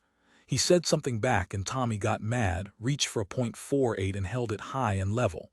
Merle started pleading. They watched on wide-eyed. "Gambling debts," Perv said. "I bet it's over gambling debts." "You reckon he'll shoot him?" "Nah, he won't get paid if Merle's dead." Raine stood in front of her closet and leafed through the clothes. She reached for a skirt and held it against herself, saw it was short and cast it to the floor. She pulled out another, then did the same. She didn't date, that weren't what she did when she rode with the boys. They didn't call on her, they didn't take her someplace beyond the dark lanes where they'd park and the windows would steam as she panted. When she was home, her mind never strayed far from her sister.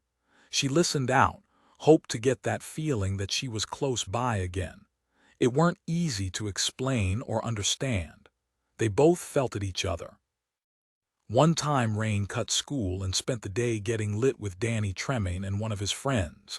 Then they'd driven to Hell's Gate, and they'd done shit to her she couldn't or wouldn't recall. And after she'd got home, and she'd got in the tub and the room was spinning, she slipped beneath the water till Summer kicked the door, breathless and crying 'cause she'd cut out during 6th period and run the mile home to get her. Raine walked down the hallway and into her sister's bedroom. She flipped the light on and opened the closet and found the dress, the same dress Summer had worn when she played cello in the church and made people cry, then talked about like it weren't something special. "It's beautiful," Noah said, as Perv slipped the peach linen jacket over his shoulders. "Where'd you get it?" Perv smiled. "Ask me no questions. They got that same jacket in the window of Dee's," Trix said. "Not no more they don't," Perv said. "It's women's, it has shoulder pads inside," Trix said. Trix stopped by to check on Noah and stock the refrigerator. She tried to do it at least once a month. Perv scowled at her. "Ain't you never seen Miami Vice? They wear this shit all the time down there." Noah buttoned the jacket and then unbuttoned it. "That's right, and I ain't talkin' fashion advice from you, Trix." "Yeah," Perv said. "No offense, Trix, but you're old as shit, and your hair kinda makes you look like a man." "I need to talk to you, Noah," Trix said, turning serious. "Missy called me. She reckons you ain't been to dialysis again. 3rd time recently, is that right?" "Missy is a liar," Perv said. Trix shot him a look. "I been busy," Noah said. "Shit, Noah, are you dumb or something? What do you reckon your mama would say?" Noah shrugged. "You know what she'd say." "I'll go tomorrow," Noah said. "I'll see that he does," Perv said. "I'll check with Missy." Noah took a breath and then turned and spun. Ready? Perv nodded. Almost. I'll go fetch a toothpick. They sat in the yard, side by side. Ava poured them vodka straight. Bobby's still out every night, Savannah said. He walks the streets and sometimes he drives up to Hell's Gate. He spoke with Pastor Milburn and the folk at St. George's. Ava held cigarette smoke deep. I mean, they said they'd pray for her. I know how that might sound, but thank you, Ava said. And thank Bobby, not just for this, but for everything y'all have been doing with Summer. The red ran close to their yard, but they couldn't hear the rush 'cause the crickets still sang. I think of her out there and I feel sick, Ava said. She stared out like there was something to see. It ain't real, that's what I say in the night when sleep don't come. Savannah reached for her hand and held it tight. She used to talk about you and Bobby all the time. Bobby said this and Savannah said that. She'd come home full of it. Especially after that first time, said y'all had nice things, and she asked Joe if maybe she could have the spare room for all her books, like a library, she said. She's a sweet girl. And we was so glad she had you too, folks she could look up to. It's rare, you know, young couple, Bobby being a pastor, it's something special. She reckons you two are just about perfect. We're a long way from perfect. Light dropped as the neighbor closed their drapes. I know about your little boy, Ava said. Michael. You don't have to talk. I'm just sorry, I wanted you to know that. I like to talk about him, I don't get to. Bobby. Savannah reached for her glass and drank and felt the burn in her chest. I don't drink, not much. Bobby doesn't either. He did when Michael died. Then he stopped. He's strong, Bobby. He's a strong man in so many ways, but he doesn't talk. Maybe he talks to God. Ava said it soft. I need him though, down here I need him. Is that selfish? It ain't selfish, Savannah. Savannah drained her glass. God, I'm sorry. I came here for you and I'm talking about me and my problems like they have a place. Ava smiled. What was Michael like? Savannah took a breath. When he came, it wasn't like I thought. He was so fragile and foreign, difficult and perfect. He didn't sleep, not at night. I remember that with the girls. I didn't take to motherhood easy. I was just treading water those first months. I didn't feel the bond either, not right off, not like I was supposed to. Bobby did. He got up with Michael every night so I could sleep. I could tell it didn't bother him, that he was just so happy to have his family. But it got easier for you. There was one night Michael was screaming for hours, maybe he was teething. I looked in and saw Bobby was struggling. First time I ever saw him worried, like he was failing. So I sat at my cello and played the Swan and Michael quietened. I looked at Bobby and Bobby smiled, and I'll never forget that moment. They heard noise and they saw truck lights in the distance. That's the thing about Bobby, he was always searching for meaning, and I think he finally found it in Michael. His purpose, more than being a pastor, he thought he was there to raise Michael, to protect him. Ava swallowed. And he couldn't. No, Joe's feeling that now. He's big and he's tough and he can't do nothing. It kills him. He don't say it, but it kills him. And Raine, she's strong but she's hurtin'. It must have been tough when Joe was in prison. It was, and we had all this. Pastor Lumen talking about the devil at the door. Raine, she reckons I'm so hard on her, but her voice wavered. I love them so much. They're all I got, my girls and Joe. She'll come back, Ava, you have to believe that. Savannah stood and Ava saw her out the side gate. She watched as Savannah strolled the dark streets back toward her lonely life, and she felt despair so heavy and total. And then she turned 'cause the light inside burned, and she stared through the glass and saw her, standing golden like she'd never been gone. She ran up the porch steps and into the kitchen, stopped still and rubbed her eyes. Ava knew the dress, she'd bought it for her. It was white and so pretty. She stood there, shoulders back and neck straight, kissed by a grace that missed most. She was perfect. Her perfect girl. Summer, she said, though she weren't sure if the voice belonged 'cause it was distant. And then Summer turned to face her, but it weren't Summer after all. So Ava screamed at her to take off the dress, and she lashed out and ripped the strap, and then she fell. And she glanced up and saw Raine make for the door. And then she cried hard and long for her daughters, for both of them. Raine walked quick. She glanced up at the street lamps as they blurred behind tears she wouldn't let fall 'cause she was stronger than her mama. She didn't turn when she heard the truck draw alongside. Not even when the window opened and the two boys inside called her name. She tried to keep moving, to keep running from herself. But then she remembered the look in her mama's eyes, the look that told her not to run 'cause there weren't nothing to run toward. And so she stopped and faced them. They were older, maybe they used to go to her school, maybe she'd been with one of them before. They said they had booze and they asked if she wanted to have some fun. She didn't, not really, but she climbed in anyway. When she didn't show, Noah drove down every street in Grace searching, night stealing in through the open hole in the Buick. He summoned courage and knocked on her door, but the house was dark and no one came. He thought of Della Palmer and the other Briar girls. Their photos were in the newspapers again, alongside the Cloud in the square and Pastor Lumen. The square was swelling when he reached it. There was a host of folk outside the Whiskey Barrel, standing with beer glasses in hand and looking out at the madness. Perv had it that people were drinking more now 'cause Hank Fraley opened the Whiskey Barrel early and folk turned blind to the hours that made day and the hours that made night. Dark was its own time. There were day trippers from the counties and they made Grace a destination, the world of weird. Noah dodged past a couple of drunks, then found himself right by the sandbags. The church people were sitting together, talking and eating, some on china plates, civil like they were at a fancy picnic. Noah walked over to Joe's side, where he saw a couple of guys drinking beer and tending to a barbecue.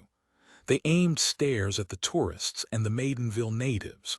One got a little near when he was backing up for a photo and Tommy Ryan shoved him hard. There was some hollering, but Black was over quick, red-eyed and a hand on his gun like he was about ready to shoot somebody. At the back, way at the back, Noah saw Joe Ryan sitting alone. And in that instant Joe saw him and he raised a hand and beckoned Noah over. Noah's first instinct was to turn and run. Joe scared him. But then he thought of Raine and took the long route round, not wanting to walk through the cluster of bodies and beer and smoke. "Sit," Joe said. Noah sat. Joe was smoking and he had a bottle of beer, but he hadn't touched it. His shirt was tight across his arms, his biceps bulging. "Where's Raine?" Noah looked down and Joe smiled. "You reckon I don't know who my daughter is hanging out with? I was looking for her. I thought maybe she'd be here." Joe shook his head. "Must be home with her mama. Why you guss it up? You taking her someplace?" Noah swallowed. "I said it's all right. Better you than those older boys I seen lurkin' by the house. At least you got a jacket on, though I reckon that might be a lady's jacket." Noah sighed. "You lookin' after her?" "Yes, sir, though I reckon it might be workin' out the other way round." Joe laughed, then dropped his cigarette and stubbed it. "Were you talkin' her?" "I was thinkin' Clyde's." Clyde's was one greasy step up the ladder from me's. Joe reached into his pocket and handed Noah a 20. "You make sure you take care of her while all this is going on. She needs her friends." "Yes, sir." Joe lit another cigarette, the flame glowing soft against his face. He had a thick beard and tired eyes. "I used to know your daddy." Noah looked up. "He was tough." Noah smiled. "We was on opposite sides, but I always liked him. He gave people a fair shake. I could appreciate that. You remember him?" "Not enough." Joe nodded slow. "Sad. What happened? I knew Jasper Stimson back when we was growing up. Nasty son of a bitch, something not right in his head." Joe blew smoke toward the lights. "Black still carries it." "Was it his fault?" Noah said. He'd read all there was to read, heard a dozen tales, but his mama never spoke of what happened that day in 1985. Joe shrugged. Best to lay fault at the door of the man who pulled the trigger, not the man who didn't. Noah glanced up at the station and then he stood. "You know Summer," Joe said. "Not really. I mean, I saw her at school and I was in church that time she played cello, but I ain't never spoke to her." "All right. I reckon she'll turn up soon. I mean, for what it's worth, I think she'll be okay." Joe nodded like he was getting tired of hearing it. Noah decided to make a final stop by the Ryan house before he called it a night. He passed a couple of trucks on the way down lot. He left the Buick in the weeds and started up All Saints. He heard her before he saw her. A rustle not far off, then a sound like coughing. He moved fast through the bushes, then along the wood till he came to the clearing and the bank of the Red. He saw a shape by the water's edge. "Raine," he said, moving near. "Fuck off, Noah." She sat up, her limbs heavy and her hair loose. He could smell booze. "You all right? Just leave me alone." He sat beside her for a long time. The Red moved slow that night. "I miss the moon," he said. "And the stars," she said. "Yeah, and the stars." She wore no shoes. He wondered where they were but didn't ask. She wore a nice dress. There was a tear in the strap. There was a small mark on her cheek, red and fresh. "You need me to call your mama?" "No." She leaned to the side, coming to rest with her head on his lap, her eyes facing the water. On another night they would have seen the mirrored stars. How come Perv tells you shit sometimes? Like we'll be walking and he'll tell you some fact random, just random like that. If I'm struggling maybe, or if he reckons I'm nervous he'll tell me something to distract me. My mama told him it works 'cause she used to do it. Just like you to get nervous, does it work? Sometimes. Tell me something. He cleared his throat. Did you know the dragonfly breathes out of its anus? She shook her head, suitably horrified. He looked down at her and noticed a shiny clip in her hair. It was cheap and pretty and brought a lump to his throat. "Got anything better?" she said. "Holding hands with someone you love can help ease pain and stress and fear. That's proved by science." "I ain't holding your hand." She rolled onto her back and stared up at him, and her eyes were heavy with tears. "I'm so sad." He looked down at her and tried to smile. "I get it. You don't, Noah. You don't take nothing serious. I do. It's just, you wear that badge and people laugh at you like you're a joke or something. Don't that bother you? Does it bother you? I don't care, but you want to take me out like you can see something between us and you're serious, and that bothers me. Why? I want more. More than what? You." She said it quick, but it hung long in the night air. "Oh, more than dating some boy who wants to be a cop in the shithole town we grew up in." "You don't know nothing about me." He said it soft. "I know you ain't going nowhere. Maybe you'll get your wish and you'll be a cop, and in 50 years you'll still be in this town, and that's enough for you. I want more, like my sister. I want more than I got." "I won't be here in 50 years, he said.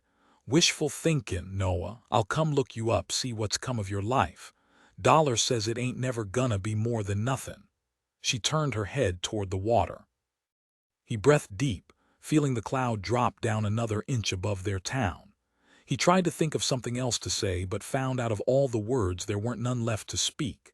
He watched her for a long time, the shape of her head and the way her hair caught the breeze as she closed her eyes and drifted away. He sat there without noticing the pass of time, listening to the rhythm of her breaths and watching her chest rise and fall. "And you know that jacket is for women," she said, her eyes still closed.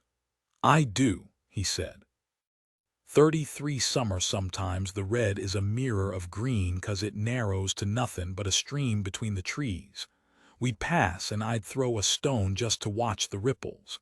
As the town exhaled, I lived with the Briar girls. When I started out writing that paper, all they were was a slice of what I was living, 'cause that was so real. The more I thought and saw and read, they were us, me and my sister. There weren't no difference. I went to their churches and stood in their yards and watched the pieces of their mamas through moonlit windows. The nature of man, the good and evil, that line that gets blurred by religion and love and war. The Briar girls were my altar and I knelt before them. I'd always reckoned there was safety in God and the church. But the Briar girls took that from me, turned my world and snipped the strings that tethered me to my practiced life. I crept out and walked the Red and saw the fires burning and the kids with the spray cans. The devil is a concept, a theory that binds wrists and bows heads. I reckon I have too many thoughts, which is worse than having too few. In my dreams I saw Della Palmer and Bonnie Hines walking hand in hand, their faces fixed in Edvard Munch screams. I saw Lissa Pinson and Coralie Simmons and Olive Bramer at the foot of my bed, looking, on silent as Bobby thrusted between my legs. It would come to nothing and something my story of me and my time, and the Briar girls that shaped my life. Raine was worse. The way she acted and the things she did. It was feverish and obvious, and I wondered what it'd take to alter her course. We sat at the table and said grace with our heads down and our minds swimming. We sat in front of the television and laughed at Rosen and Dan, Becky, Darlene and DJ. We watched the twisted metal, the dark smoke and the haunted faces when Oklahoma was broken apart. Life happened around, but I didn't live it. I was a passenger to all it entails, except for when I was with Bobby. We talked more, but never about Michael, 'cause Michael was his and he wouldn't share him. I got that feeling more and more, like an ache that comes with loss, so deep you ain't even sure where the pain is. I would lose him one day. Sometimes I liked looking back. I'd close my eyes till I was living those same moments over. I walked with Raine across the fields behind our house. They rise and fall, so we held hands, 'cause that's what we did when the world shook beneath our feet. We were 12 and reckoned we knew all there was to know. I was thinking, Raine said. Yeah, that snow globe that Daddy brought you back from Biloxi last year. The one with that village made of tiny houses. Yeah, I really love that. I squeezed her hand tight and she smiled that wide smile that's mine and not for the boys. You can have it, I said, 'cause I knew she wanted it. Sometimes I'd catch her in my bedroom watching the snowflakes fall. You know why I love it? Why? The air was thin with first frost and we wore our big coats. Sunset was happening and Raine pulled me down onto the hard earth, and we sat and watched the last fired colors. That time when we sat like this in the backyard at night and the snow was falling. You remember that time some? Yeah, I remember. She put her forehead against mine and grinned, so I grinned too. Then she pulled me up and we walked. You reckon the red is frozen, she said. Could be the part by the Wilsons. You want to go walk on it? I nodded. Yeah, I do. When we got there we walked out careful, fingers linked, our boots on ice that locked the red beneath. Mama said we'll go through. We won't, she said. We moved slow and the moon rose, our breath smoked and pale light hit the ice through empty winter trees. The red turned up ahead and we walked together and listened for cracks, but there weren't any. As we rounded the curve I saw them and stopped. What? She said, and I pointed. I looked at Raine and she was watching them and she squeezed my hand too tight. How come they're here? She said, quiet. I shook my head 'cause I hadn't never seen them before. They sat on the ice, huddled, necks entwined and feathers so white. They're so pretty. They stay together for life, I said. Like us. Yeah, I said. Like us. We sat on the frozen Red River and watched the swans a long time 'cause we felt certain we wouldn't never see them again. 34 The burning Noah opened the door and saw Black standing there, grocery bag in his hand, the cruiser parked in the driveway. It was early and for a minute he thought he might have been in shit, but Black smiled and asked if he could come in. Noah watched Black take in the kitchen, the torn linoleum and the broke cabinet doors. Is your grandmother home? Sleepin', Noah said. She sleeps a lot now. Black glanced over at the television, at the gray square and the flame-light vigil. He shook his head like he still couldn't believe it. How's Raine doing? She's scared, Noah said, but she acts like she ain't. Right. You okay, Black? Yeah, tired maybe, got a headache most days. You can't come in for a while to the station. I know you worked something out with Trix 'cause you go on begging each year and we like having you round, but with the square the way it is, I can't have you in there. It ain't safe. Okay. I ain't sure when Joe will come and what he'll come with. I get it, it's all right, Black nodded. You headin' to church this morning? Yeah, it'll be mad down there. They got cameras on Jackson Ranch Road now. Heard you and Perv were mackin' money from the visitors. Noah frowned. Some guy Perv took cash off, supposed to fetch Merle, but didn't bother. Guy came to us looking for someone to help him, like we ain't got nothing better to do. You tell Perv to quit stealin' from folk. He weren't really. We went down to Merle's, but he was gettin' into it with Tommy Ryan. That right, Black said. Perv reckoned it was over gambling debts. Probably, Black said. He stood for a minute like his mind was someplace else. You had breakfast yet? Noah shook his head. I brought eggs. Black walked over to the cabinets and flipped through them till he found a saucepan. Black made scrambled eggs and they sat and ate together. Can I ask you a question, Black? You can ask. Have you ever been in a shootout? Black dabbed his mouth with a napkin. I was a state trooper with your father. Noah nodded because he knew that. He had clippings and photos, all that was written. A guy named Rick Fallon and his 2 boys held up the Sun Trust. We chased him for 6 miles before he dumped his truck and tailed it into the cornfields. I couldn't see shit, just kept hearing bullets whistle by my ear. Did you shoot back at him? I just aimed for the noise. Did you win? I ain't sure there's winners in a gunfight, maybe degrees of loss. Your father put Rick down in the end. He was a deadly shot. Noah nodded, eyes a little wide. I got his boys, one of 'em was 15. Oh, you look like him, your father. Noah smiled 'cause he couldn't check it. He was tough, right? He was. Noah cleared his throat. You reckon he would have liked me? I mean the way I turned out, 'cause sometimes I don't feel it. Feel what? We got cop blood in our family, right? I ain't even sure what I'm saying. He would have been proud, Noah. Yeah, Black nodded and turned back to his plate. Jackson Ranch Road was fit to burst. Cars were parked tight on the grass verge. People walked heel to toe toward St. Luke's. The visitors glanced up. The locals stared hard at them.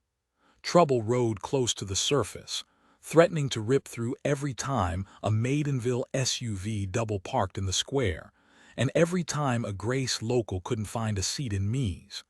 There'd been a couple fights, stopped before they got bad, but the square was tight with folk now. Noah saw a bank of cameras by the gate and shiny reporters facing them. He'd seen them on television that morning, working religion and the devil and the Briar girls, trying to make out everyone in Grace was either crazy or headed that way. He overheard a sharp-suited guy with a microphone saying that folk were coming to ask God's forgiveness, to ask him to lift the darkness from above and bless them with sunlight. There were cheers as Dale Crashaw bowled straight into him and sent his mic to the floor. The suit looked startled, called out to Milk, who ignored him, a slight smile on his face. Noah slipped out of the line, cut across the gravestones, then into the church ahead of a couple of ladies he didn't recognize. He saw Perv sitting near the back with Rusty and one of his boys. Noah couldn't remember which. The church was lit up like Christmas, extra candles and lights and new faces staring up at the arches like they were viewing God's own handiwork. Noah liked Christmas since he was a kid, even found dialysis easier in the run-up too. They decorated a tree at Mayland. Missy dressed as an elf. Perv wrapped aluminum foil around his chair 'cause he reckoned it looked festive. When he was young, they'd arranged for Santa to come see him. He was struck dumb and could barely get his words out when asked what he wanted for Christmas. Perv had helped, though blurting out a functioning kidney had earned him a clip from Missy. Lucky you got a seat, Noah said, settling in beside Perv. I got here early since you didn't show. Sorry, late night. Perv turned to face him, his lone eyebrow raised at one end. Noah shook his head. Long story. What you two yapping about? Rusty said. Noah had a date with Ryan. Shit, son, Rusty said, shaking his head. Don't call on me when her daddy finds out. Joe knows and he was all right. Could be he thought you were a lady in that jacket you were wearing in the square last night, Rusty said. A hush fell when Bobby stood at the front. There were folk standing 3 deep against every wall, as well as the couple hundred jammed onto the benches. Again Bobby asked them to pray for Summer, for her to come home safe. Again he asked them to pray for Raine and Ava and Joe, to give them hope and strength through this difficult time. He spoke loud and his voice carried, and Noah closed his eyes real tight. Bobby didn't mention the cloud, and Noah was glad of that. It weren't nothing to pray about. It weren't real like Summer and the Briar girls. He glanced up when he heard the door open. He saw Ava and heard whispers. Then he saw Bobby smile at her and motion to a spot near the front where Savannah kept a place. Ava kept her head up, dressed nice, but Noah saw the change. If the past month had been tough on Raine, it had ruined her mama. Long after the service, when the church was quiet except for the hollow echo of prayer, Bobby stood alone and looked at the bench where Summer would sit. And then he heard steps and he saw Raine ghost into the building. A vision of her sister. She was a sore sight, and Bobby drew a long breath. She reached a hand up and smoothed her hair, angling her head so he wouldn't notice the graze by her eye. "Why do people kneel when they pray?" she said. "There's a passage in the Bible, 'Oh come, let us worship and bow down, let us kneel before the Lord our Maker.'" She took a step forward. "I'm worried Summer ain't comin' back," she said, bold, like it was a challenge. "I wore her dress last night. Mama bought it for her to wear that time she played cello here in the church. You remember that day, Pastor Bobby?" "Sure, I remember that day. I reckon the whole town does. It's part of Grace folklore now. Mama's real grateful how the two of you look out for Summer, 'cause with all the bird, and that she said it's hard to find folk you can trust." Bobby fell silent a long time. "I ain't really spoke to Savannah. She looks," Bobby smiled. "She's from Maidenville, what you expect." Raine nodded. "I'll tell you something about Savannah," he said, walking over. "She plays the cello. I mean, you know that, but she used to play concerts with an orchestra. It was her life music, and then we had a son and he died." He cleared his throat. "She didn't quit for good, she was just sad, so she didn't feel much like playing. And then Summer came along and Savannah started teaching her, and when I heard that music I realized how much I'd missed it and how quiet our house was without it." He turned and started to leave her. "Can I ask you a question?" "Of course." She pointed to the rear of the church, to the side where the font sat. "What's that little door for? Do you want to see?" She looked down first and saw Grace lit below her, the streetlights bright despite the early hour and the summer sun that held the horizon. "On a clear day you can see for miles," Bobby said. "That's Hell's Gate over there," he pointed. She looked at the forest, part dark but all so wild and endless, and she thought of what might be in there. "Can I bring Summer up here sometime?" "Yeah." She watched the bustle of the square and the lights from Mees and the news vans. "How come those reporters are sticking around?" She said, "All this talk about God, I guess. Have you been up to Hallow Road?" She nodded. "The dark wall, I've never seen anything like it. If it happened someplace else I might be joining people in going to see it." She brought a finger to her mouth and bit a nail. "Can I ask you something about Samson?" "Okay." "I don't even know if you'll tell me what you think, 'cause most just reckon I can't handle nothing. Like I'm some kid that don't know how the world works and don't know what men think when they see a pretty girl." "I don't think Samson did anything to your sister, Raine." "But you ain't sure?" "Samson walked Summer home when it was raining, which might have been a simple act of kindness. And the rest we have to guess. Or we don't. We take the facts that are there in front of us, and that's what we do. So when you go home tonight and you're lying in bed, try and remember the facts. It's Black's job to worry about the rest, not yours, Raine. You just need to look after yourself. And try not to worry about your parents, because that's not your job either." "It's easy for you to say all that, I know." She leaned over and she could see gravestones and lanterns on the gate. She rubbed her eyes 'cause she was so tired she couldn't barely stand it. "It'll all be okay, Raine. I know it don't feel like it now, but it will." "How do you know that?" she countered, staring hard at him. "It has to be. Summer is okay. I believe it." "Belief ain't enough, Pastor Bobby." He smiled like he was sad, like she'd just told him a truth too cruel. "I heard you're out there looking. I heard you are too. You need to be careful, Raine. I got Noah with me, and Perv." She thought of Noah and the lights blurred. She turned her head away from Bobby and wiped her tears, and he acted like he didn't see, which she was grateful for. She hadn't never cried so much, and she felt weaker for it. Noah had sat with her a long time till she felt better. She said things to him, horrible things about his place in her world. He'd carried her home, along the red, her face against his chest, his hands soft on the back of her knees. He didn't ask nothing, and that was something big. He wore cologne, no doubt Perv had stole it for him. He'd made an effort, booked a table at Clyde's, and worked up the courage to ask her out. He'd chosen his clothes, albeit women's, combed his hair and fought his nerves, for her. "How's Noah doin'?" he said. She shrugged. "I used to reckon he was retarded. Maybe I still think that," he smiled. "He has it tough with the dialysis." "What, dialysis?" She stared at him. "Noah is sick, Raine. I'm sorry, I thought you knew." She swallowed and her throat hurt. She reached up and rubbed her head, and she saw her hand was shaking. "What does? He ain't sick. He can't be." Bobby smiled, sad. "I mean, he'll get better, right? They do transplants, that's what they do when kids get sick like that." "He's had 3 already, Raine. They won't do another."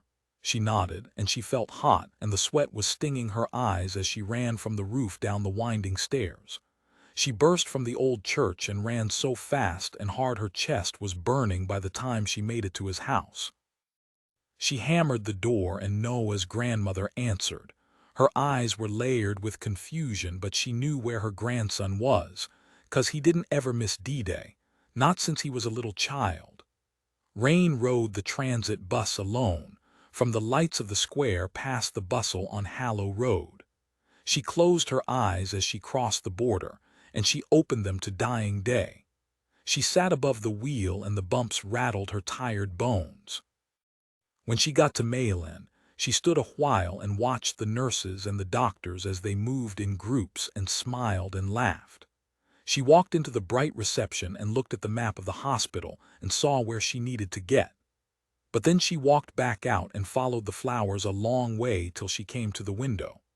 Night fell and stars rose, and she stood there for hours, watching Noah sitting in his chair in front of the television, tubes in his arm and a police badge hanging from a string around his neck. The reporters beat black to the scene, though a couple of engines were in place and the fire chief was doing his best to keep them back. Trix had taken the call, thought it was another hoax, but radioed Rusty, who was nearest. Rusty had been over in Wendell, talking to the pastor at the New Hope Baptist Church. The guy was old and sour, but said he'd be vigilant and tell parents not to let their girls out of their sight.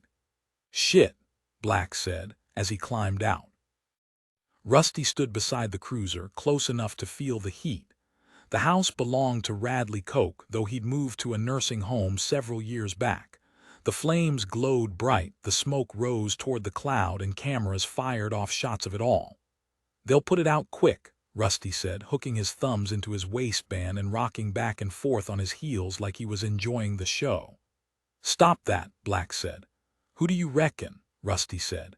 "Crazies, rollers, scaring the devil away." Could be the other side, though, welcoming him to town. Led by the circle of black knights. "Yeah, them or mescaline," Rusty laughed. They spun when they heard a high whine and saw Pastor Lumen scooting toward them. "How the fuck did he get here?" Black said. "Dealey White's truck is over there," Rusty said. Pastor Lumen parked in front of the cameras, reached for one of his medals and held it out in front. "The lake of fire. Unquenchable," Pastor Lumen said, as cameras trained on him. They got money shots of the crippled preacher under the dark sky, the fire framing him in hellish red. Photographs that run on all the front pages come morning.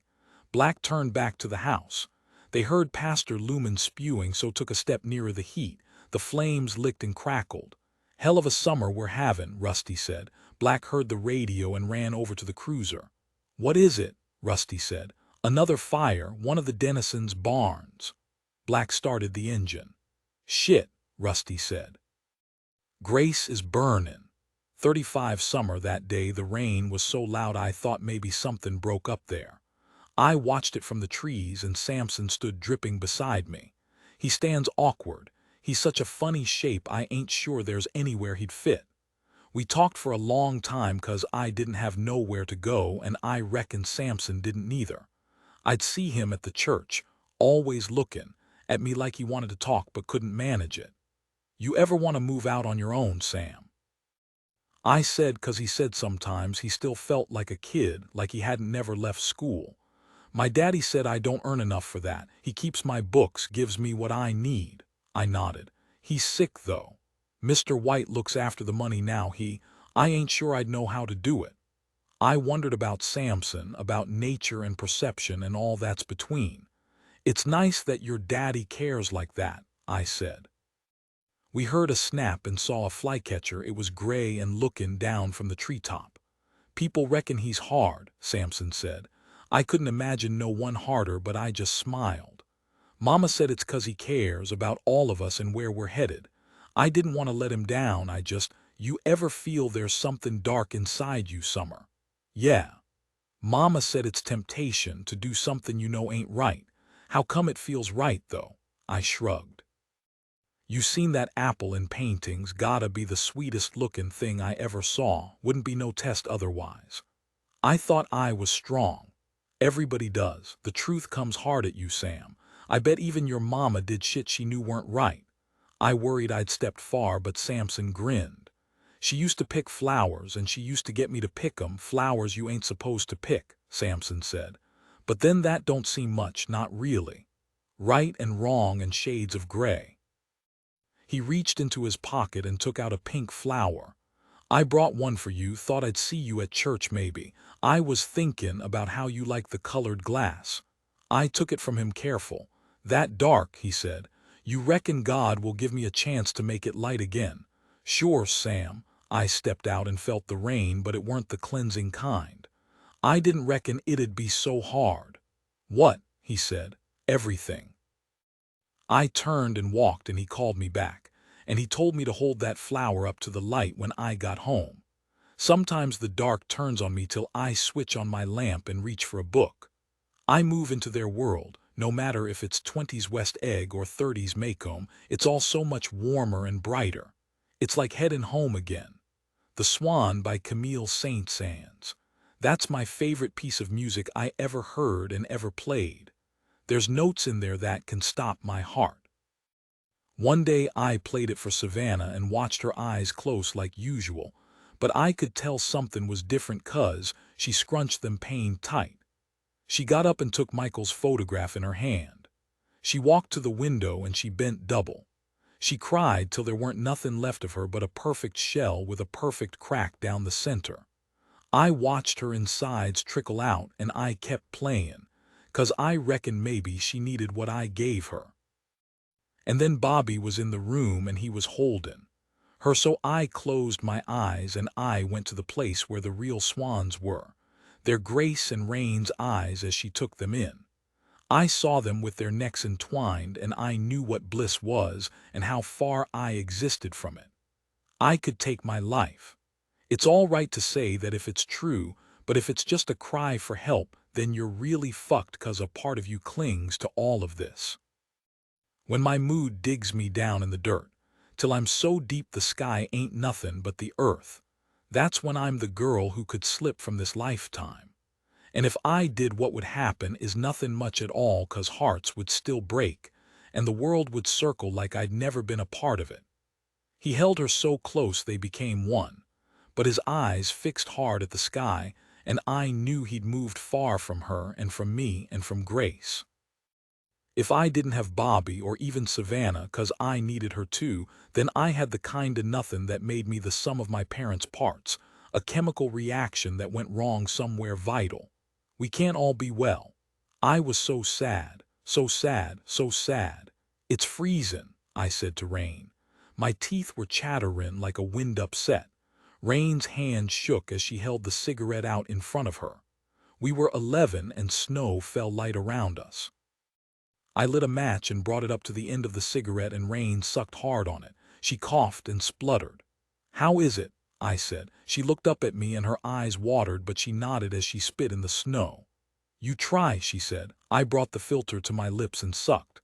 Now breathe it down, Raine said. She was excited 'cause she wanted me to cough too. She stood and stared at me, her head cocked to the side. Blow it out, she said. I tried. Raine looked at me with her perfect eyes wide, a smile forming. Where's the smoke? I shrugged. Could still be inside, she said, patting my back hard. Nothing came. You've eaten it, she said, starting to laugh. I blew and blew, wheezing all I could. Oh, Jesus, I said. What's gonna happen to me? Raine laughed so hard. It'll come out at some point, just try not to breathe round Daddy. I pushed her. She fell back and sat in the grass. She laughed even harder as she pulled me down too. Cold seeped through our pants. You reckon we'll see another special star? Raine said, looking toward the sky. Yeah, if we keep looking. She pulled a bottle of Seagram's from her coat. Mama will be pissed if she smells gin on your breath. Mama's always pissed. She drank and smacked her lips and then grimaced. Tasty. She offered me the bottle and I took it and drank. Christ, I said. I know good, right? You reckon we'll ever get married? I nodded. She took my hand and held it. Imagine us married, living on the same street. Our kids could play together. We might get twins of our own. Shit, I said. She laughed.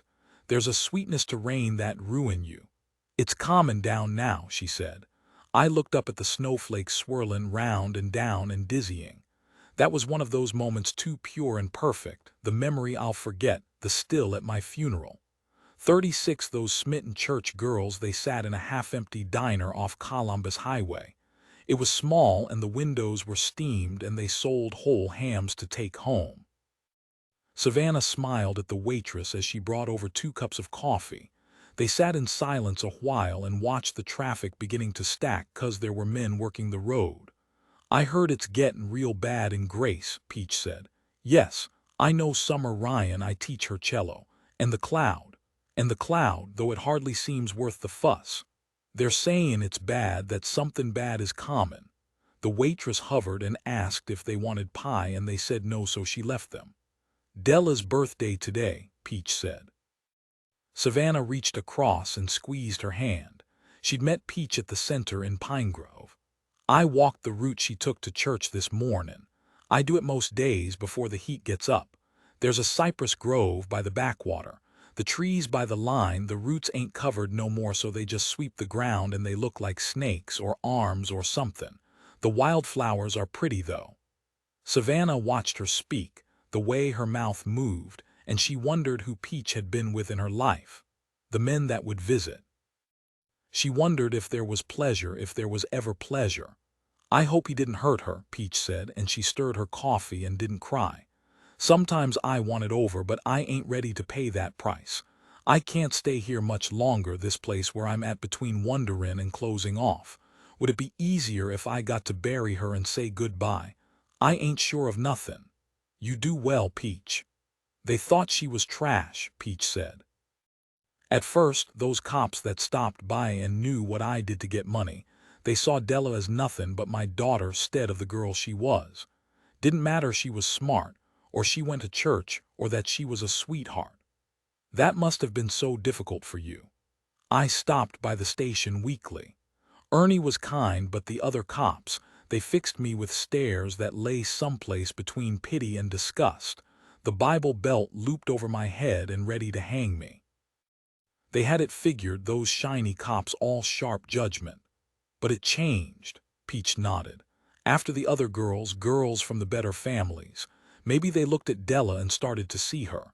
That piece they wrote in the Herald, they spoke to Della's teacher and she said nice things. I ain't got much pride, Savannah, but I'm proud of my daughter and I needed them to see her too. Who? Everyone. I wouldn't let them look at her and see my mistakes. I'd die before I let that happen.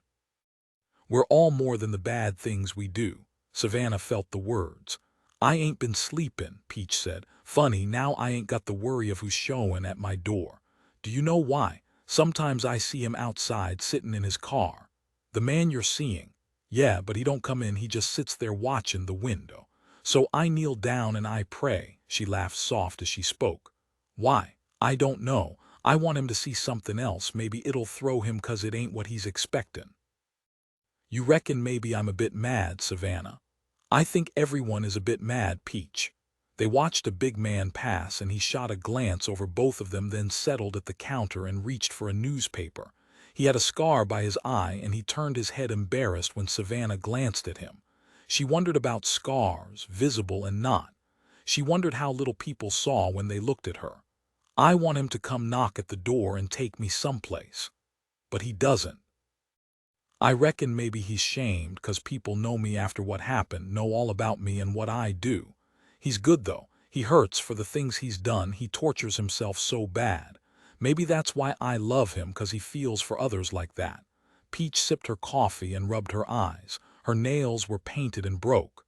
You could just ask him, just ask where you stand. I couldn't lose him. I'd take this, whatever it is, I'd take it over nothing. Does that make me weak? You're not weak, Peach. Far from it. I don't expect the fairy tale what you and Bobby got.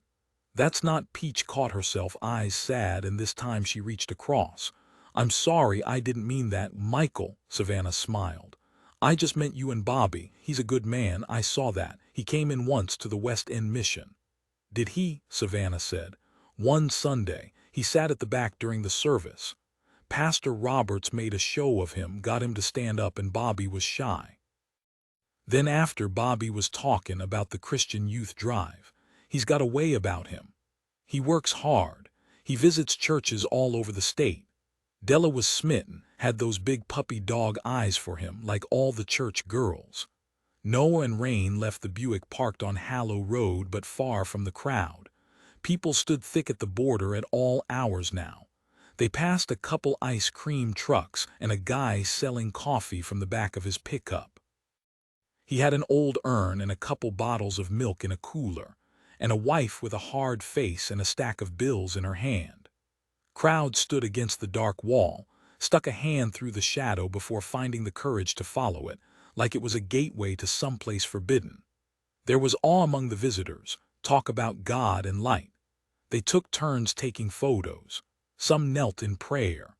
A small line held hands and dipped their heads, chanting soft enough to keep their words from traveling to the onlookers. Noah heard they'd tripped down from Whitaker Hill, or maybe someplace just as bleak and devout.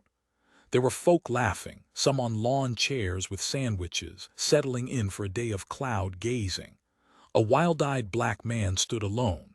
In his hands he held a sign, "The sky is falling down." The man glanced up at Noah and nodded. Noah nodded back. The world was flat and Grace hung over the edge. They walked side by side, Noah in the light of window, Raine in the dark of Grace. They moved slow, the ground uneven beneath their feet. I saw some guy with Arizona plates, Noah said. I saw Colorado, Jesus. You reckon maybe we would have liked all this shit going on a while back before. Maybe, I know Perv's enjoying it, he's making a fast buck every day now. They walked on. I see you watching me sometimes, Raine said. Yeah. It's all right, all the boys watch me. How come you're being nice to me now? I ain't. He tried to take her hand. Fuck off, she said. That's better, he said. They'd been to 3 houses the night before, watched the lady with the fire-red hair, and also a honky-tonk way out in Midway. They'd staked half the night, Perv and Raine drifting off sometimes, Noah staying sharp. At one point he'd seen a flicker of light from a basement window in a house by the old Monroe Railroad. He'd crept out alone and sidled up to the window, then dropped to his hands and knees, peered through and caught sight of the guy, Chester Mulharney, whacking it to some grainy videotape. They heard yelling and they turned but couldn't see nothing 'cause they'd walked far along the line. Probably a Kinley shacking down the wrong guy, Raine said. They struggled on, the ground turning to dips and waves and lumps of earth baked hard as rocks. He'd skipped dialysis again, 'cause Raine needed him, 'cause the days were passing fast. He felt tired. Missy called and he didn't answer. Trick stopped by and he didn't come to the door. He'd get back on track, as long as he didn't leave too long between each session. You reckon Summer's dead, she said without warning. You reckon the bird took her like he took those Briar girls? He stopped and turned to face her. He pulled her forward into the sunlight and she squinted back, eyes burning like she was daring him to lie. She'll come back. She will come back. I promise. He knew it was a moment that last and haunt and keep pace till it was over. A moment taken from a summer when a funny kind of cloud shaded their lives. A summer when he made a promise he couldn't possibly keep no matter how much he asked and how much he prayed. He tried to take her hand again but she slipped it from him. My sister holds my hand. Oh, can we bring her here one day, even if the cloud is gone, she said. All right, all right. You reckon Summer will like me, he said. No, when they got back he bought her a cone, though she tried to stop him. Raine held it and licked the edges, trying to keep pace with the melt. They reached the Buick and climbed up onto the dented hood, leaning back against the windshield and staring straight up. "Imagine if there ain't no sky above the cloud. Imagine if it's just gone," he said. "What will be there then when it moves out the way? Just space. It will be like we're living in outer space. The stars will shine so bright that we won't even need the sun no more. Imagine the cloud takes gravity with it too, and we can just float round. Imagine when we drive back into town, we'll get to the border and the Buick will just take off. We'd have to tie it somehow, tie everything. Otherwise folk would just float away too, everything would just float away. Maybe that wouldn't be so bad," she said. "I want to go up there, into space. Since I was a kid and Perv stole a rocket from that toy store that used to be next to Ginny's. We tied it to a firework and lit it by the red. It fell just as the fuse sparked, aimed right back at us. We hightailed it. I was laughing so hard and Perv was screaming real high like a girl," she smiled. "My mama said I could be an astronaut if I worked hard at school. I believed her. Funny how it slips as each year passes," he said. "What? Hope, maybe, belief, that there's better out there, better than what I got, which ain't all that much really. I didn't mean it, what I said the other night." Shrugged like it weren't nothing. "We don't think about that, me and Perv. 'Cause you're brave and you're fierce. We are. Don't stop me wishing, though." "For what?" "I sit in the station watching the real cops and maybe for a moment I feel like one of them. I step out of my life and into theirs. I got this need to be somebody else so bad it hurts.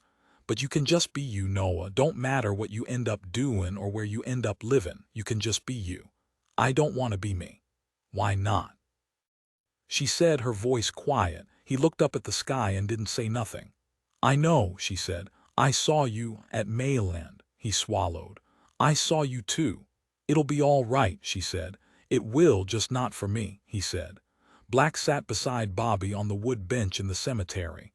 Lights burned in the church and dropped color through the stained glass. Black sipped his beer slowly. He'd bought a six-pack from Ginny's, then came to sit a while. He'd been surprised to find Bobby there, even more when he'd taken a beer for himself.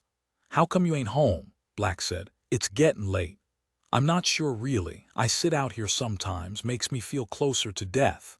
Closer to God then. Maybe." Black glanced over at him. Bobby looked beat, like a man that didn't ever rest no more. Black could relate. "Do any pastors ever give up, just walk away from it and join the rest of us down here?" Black said. "That what you reckon?" "I exist on a higher plane. Maybe you're less flawed. I was brought up like that, respect the church and all. I knew this guy, a pastor over in Hattiesburg. He seemed to love it. I mean, he was a decent speaker, warm and compassionate and funny." "What happened?" Bobby ran his finger around the can. "He woke one morning and stopped believing. Suddenly it was all lies, all nonsense, just like that. He carries all this guilt with him, for wasting his life, for wasting people's time." "You ever worry that'll happen to you?" Bobby nodded. "I get that kinda like losing your mind. Or finding it." Black smiled. "I used to come out here after church when I was a kid. I used to read the gravestones. I'd look for the oldest, then the youngest," Black said. "I still do it now. I got a thing about the messages on the stones." "How do you mean?" "It's hard to get it right. People try and say too much, flower it up. It bugs me." "So what's the perfect script?" "Something that means something to someone." "How do you mean?" "Just something so simple, but it gets you right here," Black said, tapping his chest with his fist. "Like Mitch Wild," Bobby said. "I'm always drawn to that stone." Black nodded. He could make out the grave from where he sat, the marble shine 'cause Noah tended it often, the script proud against lantern light, brave and fierce in his service to the people of grace. "They got that one just about perfect," Black said as he lit a cigarette. "You ever hear of the Boyington oak?" Bobby shook his head. "It's an oak tree in a cemetery over in Mobile. So there was this guy named Charles Boyington. He was a printer, lived in Mobile in the 1830s. He was also a gambler. One time he was seen with another guy, Nathaniel Frost, who folk reckoned owed money to Charles. Later they found Frost's body, all stabbed up and robbed, near the cemetery on Church Street. Black passed Bobby another beer. Now Charles Boyington was the obvious suspect. He was executed and buried in that same graveyard. Before they hanged him, Charles kept saying a mighty oak would spring up from his heart and prove he was innocent. Did it? Black nodded. Grew right out his grave. Now that's gotta beat a headstone, right? Bobby smiled. Black set his beer down and rubbed his eyes. Fucking cloud. I can hear Pastor Lumen from here some nights when he's got the microphone. I tried talking to him. Black waved him off. He don't listen to no one. Never has, never will. We were all glad when you and Savannah came to town. I mean, I ain't wishing the man ill or nothing, but he's always had a cruel tongue. I got the press here, the dark sky and the girls. I helped search, went to Joe and walked with his men, Bobby said, staring down at the dirt. I think of Summer out there and it kills me. He's preying on church girls, you know that? I do. That's the kind of world this is now. I wonder if things will get better in the future. Religion. Makes you wonder about it, the gains and the losses. What do you believe, Black? I got a cross tacked up in my kitchen. Bobby nodded. How do you do it? Black said. That compassion for people that ain't good, a lot of them asking forgiveness when you know they'll do it again. It's not on me to forgive. How many faces do people have, Black? I don't have the empathy I need anymore.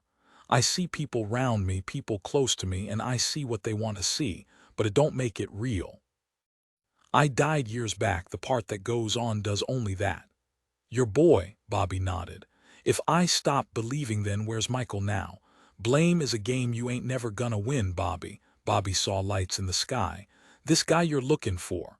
The bird. I really hope you stop him soon. Noah lay in his bed, but sleep didn't come. Raine didn't need his problems 'cause she had her own. They'd driven back to her place after, the Buick bumping along the track roads in the kind of silence that made Noah wonder if they were the last people left out there. The rest just sucked down and swallowed by air too heavy now, sky too dark and too sad. He'd watched her walk up her street, then blend into shadow without a glance back in his direction. He rubbed his eyes till there were colors, then he sat up quick when he heard tapping on his window. Raine's face pressed against the glass, the world behind her cut to a single cloud. He opened the window and she climbed from the flat roof into his bedroom. She kicked off her sneakers. She told him to lie down, then she lay beside him, her head on his chest, rising and falling with each of his breaths. She moved up and kissed him hard. She sat up and took off her t-shirt and bra. He looked away. She reached for his hand and brought it to her breast. Why are you doing this? He said. Pity. I'll take it. She smiled. I think I love you, he said. Shut up, she said. It was as the square slowly woke, as weary eyes opened to morning dark, and as the two warring sides of the green readied for another long day, that the network vans came to life. Reporters got into position, makeup was hastily applied, and cameramen roused from makeshift beds. Joe got to his feet and walked over, leaving Tommy sleeping on the bench beside. He asked one of the reporters what was going on and might. V got nothing if it weren't for the look on his face. Joe kept even as he was told. Before long, the news ravaged the town like wildfire. Another girl had gone missing. 37 summer. I lay my head on Bobby's golden chest and listened to the mechanical function of his heart, and I wondered about love and the intricacies and imbalance of emotion. I thought about the Greeks and agape and eros, how maybe there's too much play in that particular four-letter word. At the start, before I knew, Bobby's soul was a winter garden and my body was the first color of spring. I didn't know death so leaden, so endless and so despairing. I wondered about sex and its forms, fingers and tongues and fevered tears. And afterwards, when the action had reaction and he saw me with empty eyes. I had sat in the library and looked up that boys' home in Arnsdale where Bobby was raised. There was lots of pieces, more than I could read, all tellin' the kind of tales that scored out divine providence. They shuttered it in 1984 and brought charges against the soulless, Those dead-eyed men that took silent to the stand 'cause remorse, even feigned, was a trait too human. "Will you hurt me?" I said. He stared at me and I smiled. "Is that my role, Bobby? Impressionable innocent?" "Yes." "I think Savannah suspects something." "I know," he said. "You know, I can't see her hurt. Will you just stop things one day when I ain't expecting it? I reckon it's best if I don't see it common." He nodded. "That'll be a bad day. Yes, not just for you. You'll have to do it 'cause I wouldn't never leave you, Bobby. I know, Summer." I squeezed his hand so tight the blood stopped flowing. "Your interview is tomorrow," Bobby said. "I know. Are you nervous?" I shook my head 'cause I knew I weren't going. I played foray the elegy. There was people there, Savannah's friends from the school in Maidenville, and they stood there and stared, and after they clapped. You can mourn something that weren't never yours, like those teeny boppers that cut themselves when one of the pretty boys tires of sainthood. It still hurt though, right then, what could have been, it still hurt. "Did you finish your paper?" he said. "They're out there," I said. "The Briar girls. I see them buried in shallow graves, coughing dirt and clawing at wood. Summer. You reckon he raped them? Summer. He must have. That's what they do, the monsters that live so deep that when they surface it's all or nothing. Perfect pleasure is perfect pain. Why's the line so fine, Bobby? God made it that way. It's another apple. Summer." "What?" I said, sharp, turning up to face him. "Why are you crying? Sometimes there ain't nothing else to do but cry." He stroked my shoulder gentle. "People crane their necks so far back to look at you," I said. "They don't see me. Do you still think about the Briar girls? I pray for them." "What am I to you?" I said. "Life is a line. The things we do might alter the route, but the end is still the end and nothing will change that. And you stay fixed on the end." "Yes." He kissed the top of my head and I was glad my hair smelled of oranges that day. "But that doesn't mean I don't care," he said. "I know," I said. "I don't want to hurt you, Summer. But you will. I will. I look at you and you look sad, Bobby. I am sad. Do you want to have another child one day?" "No, no. If there is a heaven and if I go there I'll find my boy and he'll see I lived only for him." I wondered about honesty in all its forms, blunt and brutal and beautiful. That night I walked past the Kinley field with the devil's sign, and I thought of the Briar girls immortalized. Bobby reckons people's biggest fear is being forgot. We all know this life ain't eternal. What we leave behind outlives us by a distance that can't be measured. I could break from myself. That's the way I saw it when I decided to do it alone. I could be that question mark for a while, who ain't never thought of their own funeral, who ain't turned on by the outpouring of grief and the sighs of the whole left behind. Maybe I wanted Bobby to feel it, a stretch of that ache I lived with since I first met him. Maybe I did, but that seems too neat now, too. Oh, I get it, 'cause truth was he'd lived enough hurt for all of us. There ain't a reason for everything. Some things just were and are and will be. We are passengers trapped. If you trust, if you truly believe, then you're immortal. I couldn't take a wrong turn. I gave myself to the Lord and dared him to intervene. I packed my bag and wrote my note and said I was sorry, but sorrow is wasteful. There ain't no mistakes, there ain't room for them. 38 The nature of addiction. Black and Milk drove toward the King place. Black flashed the lights the whole way and blipped the siren twice when they ran up behind a tractor and the old man behind the wheel didn't pull aside quick enough. "Another girl missing," Milk said. "It's early, we only got the bones so far. They're connected. He's back, the bird, ain't no doubt now." Milk wiped the sweat from his head. Ernie had called. He was putting a team together but asked Black to head over 'cause he was nearer. Black cranked the AC the second they crossed the town line and the sun hit. A thick crowd watched them pass as Black put his foot down, saw the needle climb and the horizon close. The Kings lived in Sundown, a dust and weed town a couple miles west of Grace. Black almost overshot the turn into Stockdale, had to wrench the wheel hard enough to leave him worrying they were headed into Still Creek. The King house was quiet. Black knew the press were heading out, though they didn't know the roads like he did. There weren't no signs in Sundown. Hotter than Hades, Milk said, squinting. Black took a moment. The house was small, but the king's land sprawled. He caught sight of a combine maybe a quarter-mile out, looked like it had been left a while ago 'cause the birds were on it. The screen door opened before they got near. A kid ran out, barefoot and smiling, his mama not far behind. Jesse Pearl King thanked them for coming and offered to make a pitcher of iced tea. It was so hot in the house Black almost took her up on it. There was a fan in the corner. He made the mistake of glancing at it 'cause the next thing he knew Jesse Pearl was plugging it into the wall and aiming it at them. He knew folk rationed, kept the bills down, maybe an hour at nightfall to help the kids get off to sleep. "Amber's a good girl," Jesse Pearl said straight off.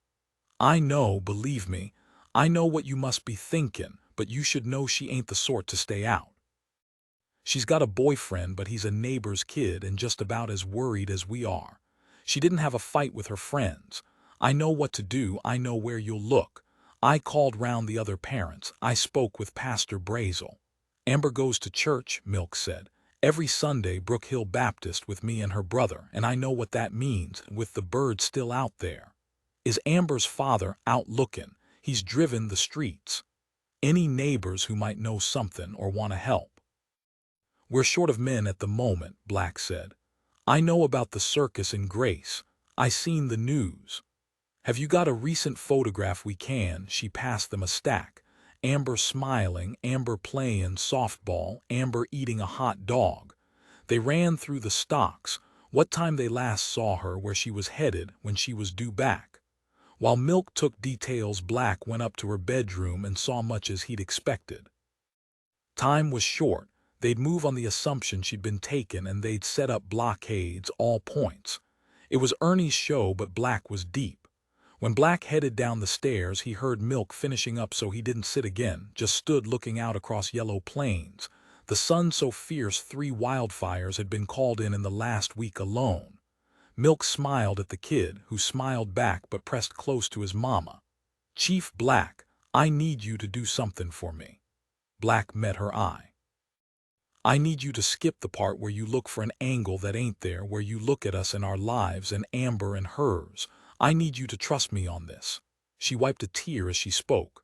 "Someone has done something to her. She didn't run. Every road you go down that don't lead to a fresh kinda hell is wasted time. I know how that sounds, but I need you to get that." Black glanced at Milk. Milk glanced back. When Ernie and his men got there, they headed out.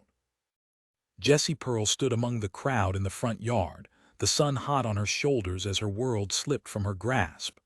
Black and Milk drove most of the way back in silence, both watching the sky. They saw the cloud from far off, hanging heavy above Grace like some cursed creature. Black eased off the gas as they drove down Hallow Road. The group had swelled with the news. Both flinched a little as the cruiser was swallowed by the dark wall. "It's getting harder to come back," Black said, switching the lights on. "It is. It ain't home, it ain't. I don't even know what it is. A month and the world has shifted." Milk ran a hand over his .22. "Got all these fucking vultures circling. Got the church on one side, Joe and his men on the other. We got a guy locked up for something he likely had nothing to do with, can't be released 'cause he'd be strung up before he got the chance to open his mouth. We got Summer missing, and the more time passes the more I reckon she ain't comin' back." Milk rolled down the window. The square smelled of fire and trouble. An SUV with Maidenville plates was blocking the entrance to the lot. "Hell," Black said, keeping his hand on the horn. He flashed the lights a couple times and ran the siren. Black gazed in the mirror and saw Joe Ryan staring back at him, more concern in his eyes than anything else. Black would go speak to him, tell him about Amber, and hope that mean he'd lower the price on Samson's head. He took his hand off the horn, pressed it twice more, and cursed. Milk opened the door, pulled his gun before Black could work out what was going on, and fired at the SUV. He put a bullet just above the wheel arch. There were a couple screams that came from the church side, a couple cheers from Joe's men. Milk got back in as a guy emerged from Mees and ran over to the truck. His face was ash when he saw the hole. He raised his hands to the sky and near shit his pants when Black pressed the horn again. Pastor Lumen was waiting on Black. Black would have cursed at tricks, but she looked like she weren't in no kind of mood for it. Pastor Lumen wore his finest suit and his collar. "What do you want?" Black said. Pastor Lumen took the hostility in his stride. "I want you to let my boy go. Ain't happening anything else." "I heard the rumblings, is it right? Is there another child missing?" Black nodded, and the old man shook his head sad. "Samson is innocent." "Yeah, you're bowing to criminals, Chief Black." "How do you reckon that makes you look?" It was a question Black asked himself every morning when he got to the station. "It ain't about how I look. It is. It's about faith and not in God and you, Chief Black. This town ain't what it was when I was a boy, even when you was a boy. They call it the panic, but it's so much more. It's the slow slide to a world without conscience. People are angry. People are always angry. There ain't jobs, money. Country's booming and they ain't felt none of it. I hold sway still." "With fear," Black said. "When I was a kid I was scared of you. Much of it is show, but we need fear. You need it, fear of you, fear of the law. I need it and the church needs it, the fear of burning. Do you still lie awake at night?" Black stared at him. "I know about the nature of your addictions, Chief Black. I know this will tip you, another girl gone. I know how you'll reason with the pain and the guilt you feel." Black closed his eyes to the old man. "You came to me when there was no one else," Pastor Lumen said. "It didn't help. Asking like that, forgiveness means nothing down here. So you go on, you roll over, you stand and fight. You mourn the death of your partner and you drink till you die. If that's an offering, your only purpose now is to assuage your guilt. It's not. I am tired of my place on this earth, that's all. That's all. You're holding my boy, and why do you care? I see how you look at Samson. That day at the river when Mary called us, I'd rather you didn't speak my late wife's name. I ain't never seen a boy so scared of his father. What did you do to him? Clothes all wet like that." "He was swimming in the red, we told him not to." Black smiled. "Swimming in all his clothes. Samson is a boy who needs guidance. The devil works hard to claim him. He ain't a boy now, you don't care about him, I see that clear. He carries my name. So it's vanity, ain't that a sin?" Pastor Lumen smiled with something like pity in his eyes. "Let him go. You can't protect him. Blood will be spilled." Pastor Lumen stood. "Blood is always spilled in times of trouble. This cloud, I believe it's time. I believe the reckoning is common. How will you measure up, Chief Black?" Black spent the next hours liaising with Ernie, tipping the news vans and making sure the whole county was watching for Amber King. It was gone midnight by the time he left the station. He stood on the top step, looking out over the square. The lights were still burning in Me's. Business was brisk till the early hours, and Me took on a couple Beauregard girls to help out. There were rowdy folk outside the Whiskey Barrel, mostly outsiders, though Black caught a glimpse of Merle. The church people had laid down their placards for the night. Some lay back on the grass and stared straight up at the cloud, their mouths open as if they still couldn't quite believe what was going down in Grace. Joe's people were sleeping in lawn chairs, leaned right back with their guns on the ground beside them. Black walked down the steps and over to Joe, who was sat on the far bench, smoking a cigarette and looking out. Black settled beside him, pulled his gun out and lay it between them. "Ava always wonders why you do that," Joe said, exhaling heavy. "The gun? Yeah. She reckons maybe you're tryin' to show people you're packin', or maybe you're tryin' to show you don't mean 'em no harm." Black laughed. "But I said to her she's readin' too much into it. She does that. Lot of people do that. They're always tryin' to see shit that ain't there or work out why this, why that. Maybe tell her it's 'cause the damn thing digs into my hip. I would, but she won't believe it." "You heard about the King girl," Black said, taking a cigarette when Joe offered one. "I heard. State cops are calmin' down. That's quick, no messin' this time." Black nodded and took the hit. "I know the Kings. I ran with Jimmy when I was 15. We tried to hold up the liquor store in Dawson, you remember it," Joe said. "I remember. Stole his old man's car and we parked it right out front, didn't even hide the plates or nothing. There was an old guy that owned that store. I don't remember his name, but when I told him to open the register, he said no. He was calm, even though I was waving a cig about. It was a replica, didn't even fire, it was so cheap. So I told him again and he said no again. I asked why and he said he didn't want to get into it. Black laughed. What kind of shit is that? Didn't want to get into it. What did you do? Black said, holding the smoke deep and feeling his lungs burn. I left. Just like that. Just like that. I just got this feeling it was gonna go bad. Like this voice in the back of my head saying, not this time, don't push it this time. So we walked out nice and calm, and that's when I noticed the old man had a .22 in his hands, and it had been pointing right back at me. His hand was low on the counter, so I hadn't noticed. He would have shot me, ain't no doubting. One of Joe's men glanced over. Black met his eye and he looked away. They didn't have a problem with Black, not really. They probably wanted to get home and get on, but knew Joe would have done the same for each of them. What if the King girl is connected to Summer? Black said, what if she is? Then Samson didn't have nothing to do with it. You had time, Black. You got about as much an idea where to look as I have. Samson Lumen is the only lead. The only lead, you get that. I can find out if he knows something. I can look him in the eye and ask him what happened to my daughter, and he won't be able to tell no lies. They settled back into near silence, only the muttering of a few cameramen leaning against a news van reaching them. Fucking carnival time here, Joe said. I was thinking about this cloud the day it came. Black glanced at him, but Joe didn't say nothing else. Black smoked to the end, dropped his cigarette to the grass, and stood.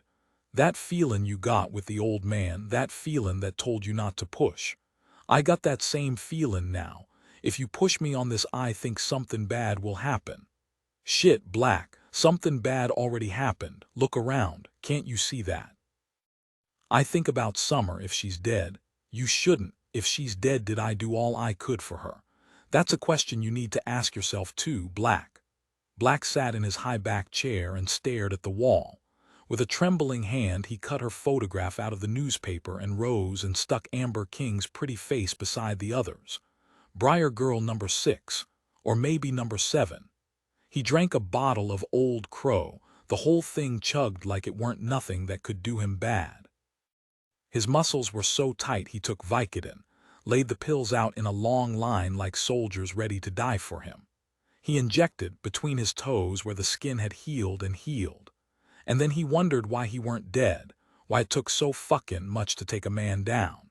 But he did swim, far across golden fields that shined up at him like the jeweled streets Pastor Lumen told of when he was a boy.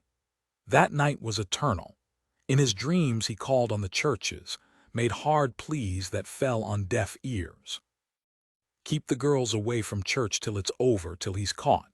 He saw Eliza at the shiny Baptist church on Route 84, and she was calling on him, but he couldn't move 'cause he was so weighted now. He surfaced only once, and that was when the shrill jar of the telephone cut his dreams. It rang off and on for maybe minutes or hours, and then he woke to gentle knocking that he thought might have been in his mind. He sat up and knocked over the table with the bottles and the pills. He got to the kitchen and stumbled at the sink, ran the faucet and splashed cold water on his face. There was a mirror in the hallway and he didn't look in it. He might have been all right, might. V put it down to a blip on a long road that didn't have no destination. But then he opened the door and he saw the mess that was her face. Jesus, Peach, he said. Jesus, God. I tried to call you, she said. 39 Summer Geraldo. That episode where they list the warning, signs your kid might be drifting toward Satanism. Abrupt emotional changes and rejection of parental values. I reckon being a teenager hadn't never been more dangerous.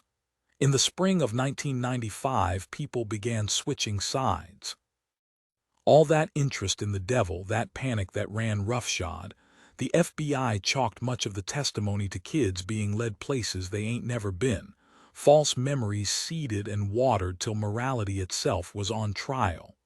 Devils were folk, stats were molded with frightening finesse. That shift changed everything and nothing. The Briar girls were still gone.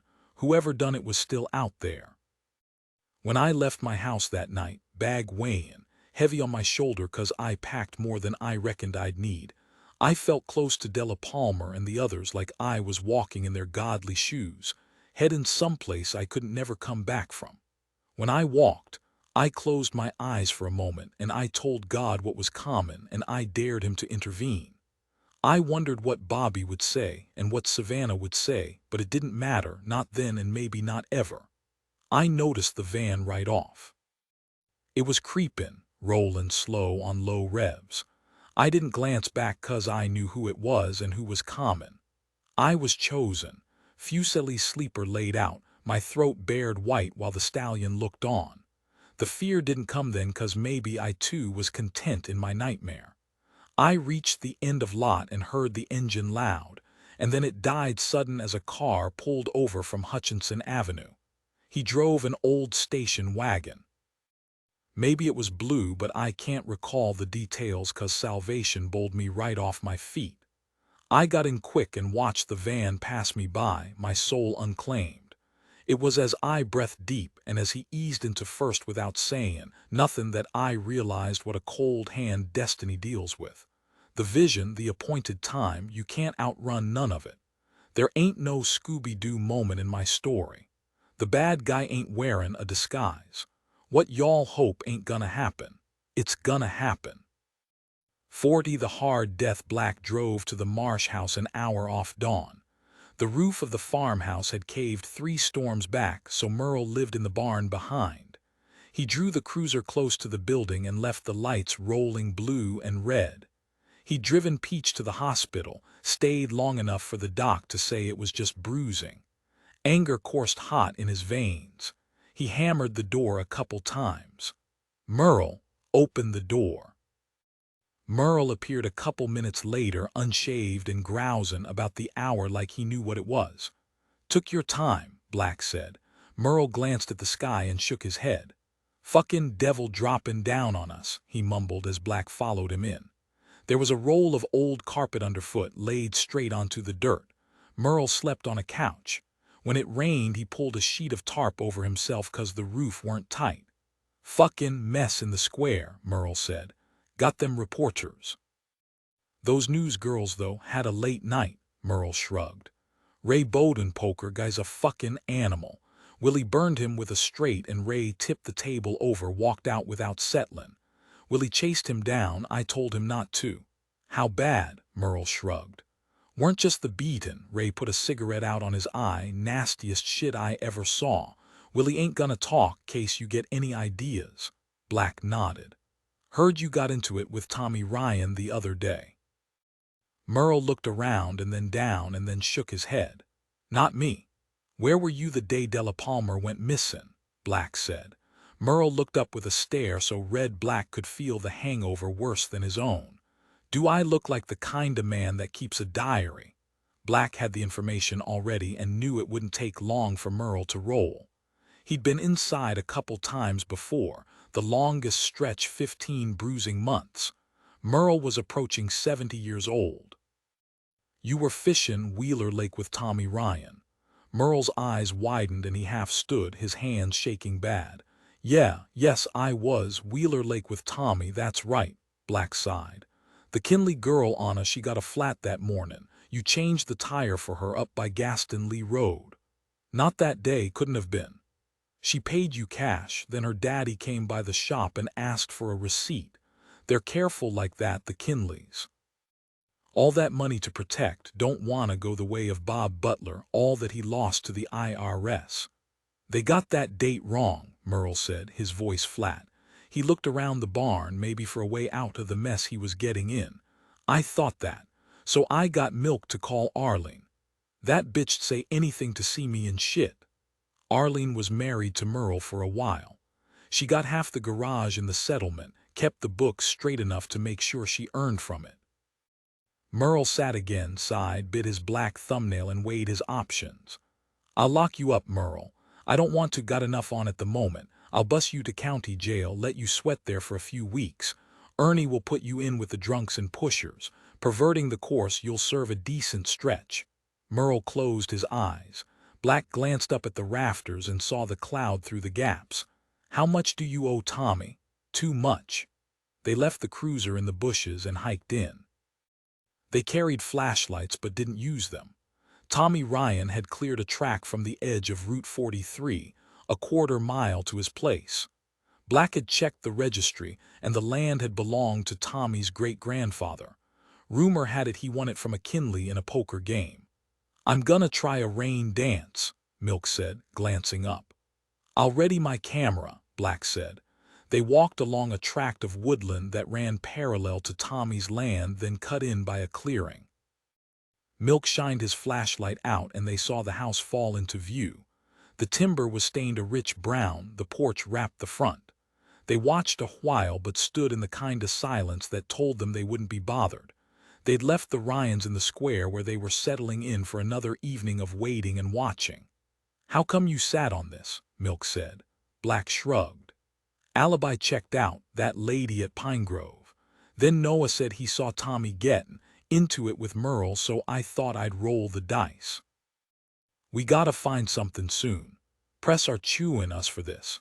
The eyes of the country are trained on Grace and all they can see is some fucking freak show playing out on the green. The crazies from the church and the fucking rednecks, eyeballing each other over sandbags while they pass round snacks like they're at the movies." Black laughed and kept watch while Milk worked on the lock. It didn't take him long, maybe because Tommy weren't all that worried about break-ins. They closed the door behind. One room, large and neat, the wood stripped and buffed and a deep rug on the floor. There was a fireplace, a small kitchen, and a door off to the left. The roof arched at the far end. "Ain't gonna take long to search," Milk said. "They didn't have a warrant. Paperwork never held them up." Black wanted to take a look, to do the groundwork before he tipped his hand. Tommy was at a rodeo that Della Palmer went to. Tommy went to the Baptist church on Route 84. Tommy lied about being with Merle. Tommy was close to Summer Ryan. Tommy was tall, maybe knew Hell's Gate better than any man alive. Put it all together and there weren't a doubt he was interesting. They found a stash of guns under a false floor beneath the couch. There was a closet that held a lot of hunting gear. Black noticed a lockup beside the generator, so guessed he kept more in there. There were photos of the twins from when they were babies to recent. "You reckon Tommy Ryan is the bird?" Black sighed, shook his head, and rubbed his neck. "Fucking surprised that'd be if he was living in Grace this whole time." Milk disappeared into the bedroom while Black went through the kitchen cupboards. Black walked into the bedroom. Milk held up a necklace, gold and delicate, a couple letters on it, SR. "What do you reckon?" Black felt the heat rise to his cheeks. The past weeks, the past year, all the girls, Peach Palmer. He thought about Tommy and Merle and the lies. He ran a hand over his gun and took a deep breath. "I reckon I'm tired of being lied to. Whatever it means, I'll find out right now." And then he was out the door, and he was moving fast through Hell's Gate, back toward the cruiser. And Milk was calling out and telling him to calm down, but Black was so mad he didn't break stride. Black ran the cruiser up onto the sidewalk and left the lights burning full as he got out. Milk followed, eyeing the bustling square and looking for Austin, Ray, and Joe in case Black did something foolish. Black moved fast. He saw the church folk staring. They had lanterns, the flames dancing hypnotic, spiked into dying grass. There were people spilling from me's holding greasy paper and eating hot dogs and fries and drinking cokes. Big guys with baseball caps pulled low, bearded and tired. There were a couple reporters, their backs to the crowd as they recorded evening pieces and spoke of the rumors stealing through the town, that the devil himself was living in Hell's Gate and the cops weren't brave enough to go get him. Milk jogged to keep up, his eyes darting. Black saw Tommy standing by the benches, his eyes low and scouting, a cigarette hanging from his lips. Black picked up to a fast run and charged Tommy hard, sent him sprawling over and landed on him heavy. Milk drew, people screamed, and cameras trained. Rusty was looking out and grabbed some men, and before long there was chaos in the square. Joe made to help his brother, but Milk was ready. He stepped forward, gun raised and aimed. Joe raised a hand, glanced over at Tommy, who was down with Black kneeling on his chest. Joe's men, angled to draw so Rusty, fired a shot toward the cloud, and the chaos was drowned by a taut silence that stretched a mile wide. "Get off me," Tommy said, his eyes burning. "You lied to me, Tommy. I was holdin' off, watchin' and waitin', but now I'm tired and I'm right on the edge, so I could shoot you soon as ask you any more questions." "Black," Joe said. "Shut the fuck up," Milk said, raising the barrel to Joe's head. "I ain't got time for games, Tommy. I don't give a fuck about all these people watchin', let 'em film it. Y'all reckon I ain't got it no more, but I'll blow a clean hole in your skull. I got you connected, I got Briar girls to find, and you're my link. And that might be bullshit, but you called it on by leadin' me on this dance." Milk glanced around, met Pastor Lumen's good eye, and thought he saw something of a smile on the old man's face. "The reckoning, like he'd called it. Where were you the day Della went missing? Where were you the night Summer ran?" Tommy was breathing hard, flat down on his back, looking past Black and up at the sky. "Tell him," Joe said. "They went into the station 'cause Tommy wouldn't talk outside. The cameras flashed as they walked up the steps, and the story ran on the evening news. Black led him into the back office. Tommy said he didn't want a lawyer, and Black reckoned he knew the system well enough." So his heart slowed and the exhaustion swept over him like a blanket pulled up high and heavy on his bones. He didn't know what was coming, but Tommy looked about as beat as he did. Trix brought in 2 cups of coffee, set them down, then closed the door behind. Black pulled out the necklace and set it on the table. Tommy looked at it, then at Black, then the fight left him and he slumped low. "It's Savannah," Tommy said. "What is?" "Who I was with. It's Savannah Ritter. Pastor Bobby's wife, Savannah." "Yeah," Black closed his eyes for a long time. "Shit, Tommy. High cotton like to slum it sometimes. I gotta worry about fallout from this now." She broke it off. "First time I been dropped. I have to speak to her." "I know." Black rubbed his eyes. "How'd you meet her?" "Pine Grove. I got dragged there by Greta. I mean, I saw Savannah round town before, but didn't ever speak to her." "Right. So Greta was doing her thing, working the desk, and I went out for a smoke and saw Savannah, and she was sitting in the sun, upset, maybe she'd been crying. Saw your chance and took it." Tommy shook his head. "Weren't like that, not with her. You talked to her before." "Yeah. Then you know she ain't the type that'll fall for what I got the way I do it, tell them they're pretty and all that." He cleared his throat. "She's had it rough. She told you about her boy, not right off, but she's sad." Black. "So you were there for her." "I listened. Didn't think nothing of it, but she showed at my place late one night and said she couldn't take it no more, being alone like that. I was there, and there weren't more to it." Black nodded like he was sad. "I get it, and I nearly killed you for it, in front of all those cameras." Black sighed. "A pastor's wife. No wonder Grace is dark and burnin'." When Tommy left, Black reached for the bottle of Crown in his desk drawer. He was done in all ways. The girls kept falling and he'd run out of leads. There weren't nowhere left to turn. He drank all that he found and then slipped out the back of the station, the bustle and the noise so deafening he couldn't barely stand it no more. "That how you do it? Leave a message on my machine," Peach said. He sat on the porch and watched the cloud. Her eyes were still swollen. There was a cut on her forehead. "I can't keep doing this, Black. Whatever it is we got, I can't keep doing it." "So don't," he said, cold and dead. His sleeve was rolled, tracks marched down his arm. She settled on the porch beside him and stared at the sky. "They weren't kiddin'," he followed her eye. "I like it now. I want it to stay." She took his hand in hers and grasped it tight. "They said I ain't strong enough for this. At Pine Grove they say I need time to look after myself." He watched the treetops. "You know where the door is. Why are you like this? Why don't you care about nothing?" "I know about your wife and your kids and about your partner." He turned sharp. "What do you know, Peach? I know what you're doing. All this, you don't sleep, you drink so much. You ain't got no life, Black. You want to die, is that it?" He tried to reach for the bottle, but it tipped from the porch and smashed on the stone path. "Jesus, Black." She stared at him and he lay back, flat on the wood grain as he stared up at the cloud. "It makes you realize how helpless we are," he said. "How we don't know shit, how there's always someone nastier in the wings waiting for their moment to shine. Who'd be a cop now, can't even dent the numbers, ain't for me. I'm retired from life and all of everything." She pulled him up and he leaned back against the siding. "We were always using each other, Peach. Maybe, at the start maybe." He looked at her and needed her far from him 'cause that was best for both of them. He'd make her see that now. He thought of what Pastor Lumen said, how well he knew him and how sick that made him feel. "I can't find Della, I can't keep you safe. I can't be relied on for nothing, Mitch." Noah looks at me like he can't understand what I was. "Self-pity is ugly on you, Black." She stood. "Peach," he said. She turned. "I don't pity myself, I pity you." She nodded and he closed his eyes tight to the world. 41 summer I didn't say nothing as we passed through town. He hadn't locked the door. We came up to stop signs and I could have got out and run. I ain't even sure he would have chased me. I weren't close with Samson, no matter what we spoke about.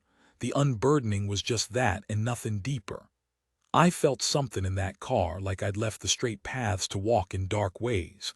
I didn't tell him where I was heading, 'cause I knew that road was closed. I wondered if Samson was the bird 'cause I wondered that about everyone I met. The more I played it, the more it fit, 'cause monsters. They ain't monsters half the time. I saw him on the front pages, cuffed, white head bowed, and the haunt of death in his pink eyes, people screaming at him like they could get through, like theirs was a voice he could hear. It'd go to trial 'cause the defense lawyers would climb over each other to take it there. They'd comb his childhood, find so much that was troubling, then roll insanity toward the God-fearing jury and hope it'd bowl them over. Nobody wants blood on their hands, not even the blood of a devil 'cause it's still just as red. I turned and looked at him and he glanced back at me. "There's a new moon," he said quiet. The engine was a rattle of noise. I reckon maybe the belt was worn or slipping. My daddy loves cars. When he got out, he used to get me to stand on a stool and hold the hood up while he worked on the engine. After a little while, my arm would shake and he'd raise the stay and I'd smile. We turned down an old track road that ran between the Kinley cornfields. The beams shone out. The crops looked pretty, so bold and beautiful and yellow against the night sky. Yellow is the color most visible to the human eye. I wanted him to take me to them, the Briar Girl ghosts. I had to see them. "There's a new moon every 29.5 days, I said. "I know that you're pregnant." I glanced at him. Those words spoke out like that. "I cleaned the bathroom at St. Luke's. I don't mind doing it to help Bobby. I found the test in the trash." He gripped the wheel tight. "The sink is blocked. I went to call the guy, the plumber in Wendell. Maybe I hit redial 'cause I got that clinic in Dayette. They wouldn't see me again unless I got my parents to sign. I said I was gonna kill myself, and maybe I meant it 'cause I got put through to Kara and she told me to come in. The light shines in the darkness, and the darkness has not overcome it. Sometimes when I would lay in the bathtub, I'd slip beneath the water and hold my breath till it hurt. I like that there's a point so clear, a line you cross over and there ain't room to turn back. 42, the damned, quit smilling all the time. You're starting to make me feel ill," Raine said. "I ain't smilling," Noah said, smiling. Perv watched them and shook his head. "Stakeouts, man, so fucking boring." They sat on Faust Road, half a block up from her apartment. She'd worked late at the clinic, maybe watched TV a while 'cause they saw the glow before the light died. "Dream kidney," Perv said. "All right, shoot," Noah said. "Gandhi. Gandhi, you go. Schwarzenegger. Steroids ain't no telling the damage they done. Gandhi wins easy. He was borderline malnourished. Fuck that. Mahatma was lean, but muscle lean. You can tell he worked out. He was pure too. Get a piece of him inside you and you're guaranteed to head up when your time comes." Noah nodded. "Perv always won." "How about you, Raine?" Perv said. Raine shrugged. "Elvis." Perv closed his eyes, shaking his head. "Spastic colon." Noah straightened up when he saw her. Raine watched too. Perv leaned forward between the front seats.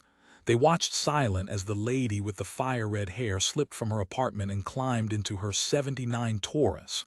Could be headed to church, Perv said. Not this late, Raine said. Noah pulled out and kept the beams low. Stay back, Raine said. Relax, darlin', ain't my first rodeo, Noah said. Raine sighed wearily. They drove 5 miles out toward Roxburgh and the Briar County line before she turned down Chasson Road.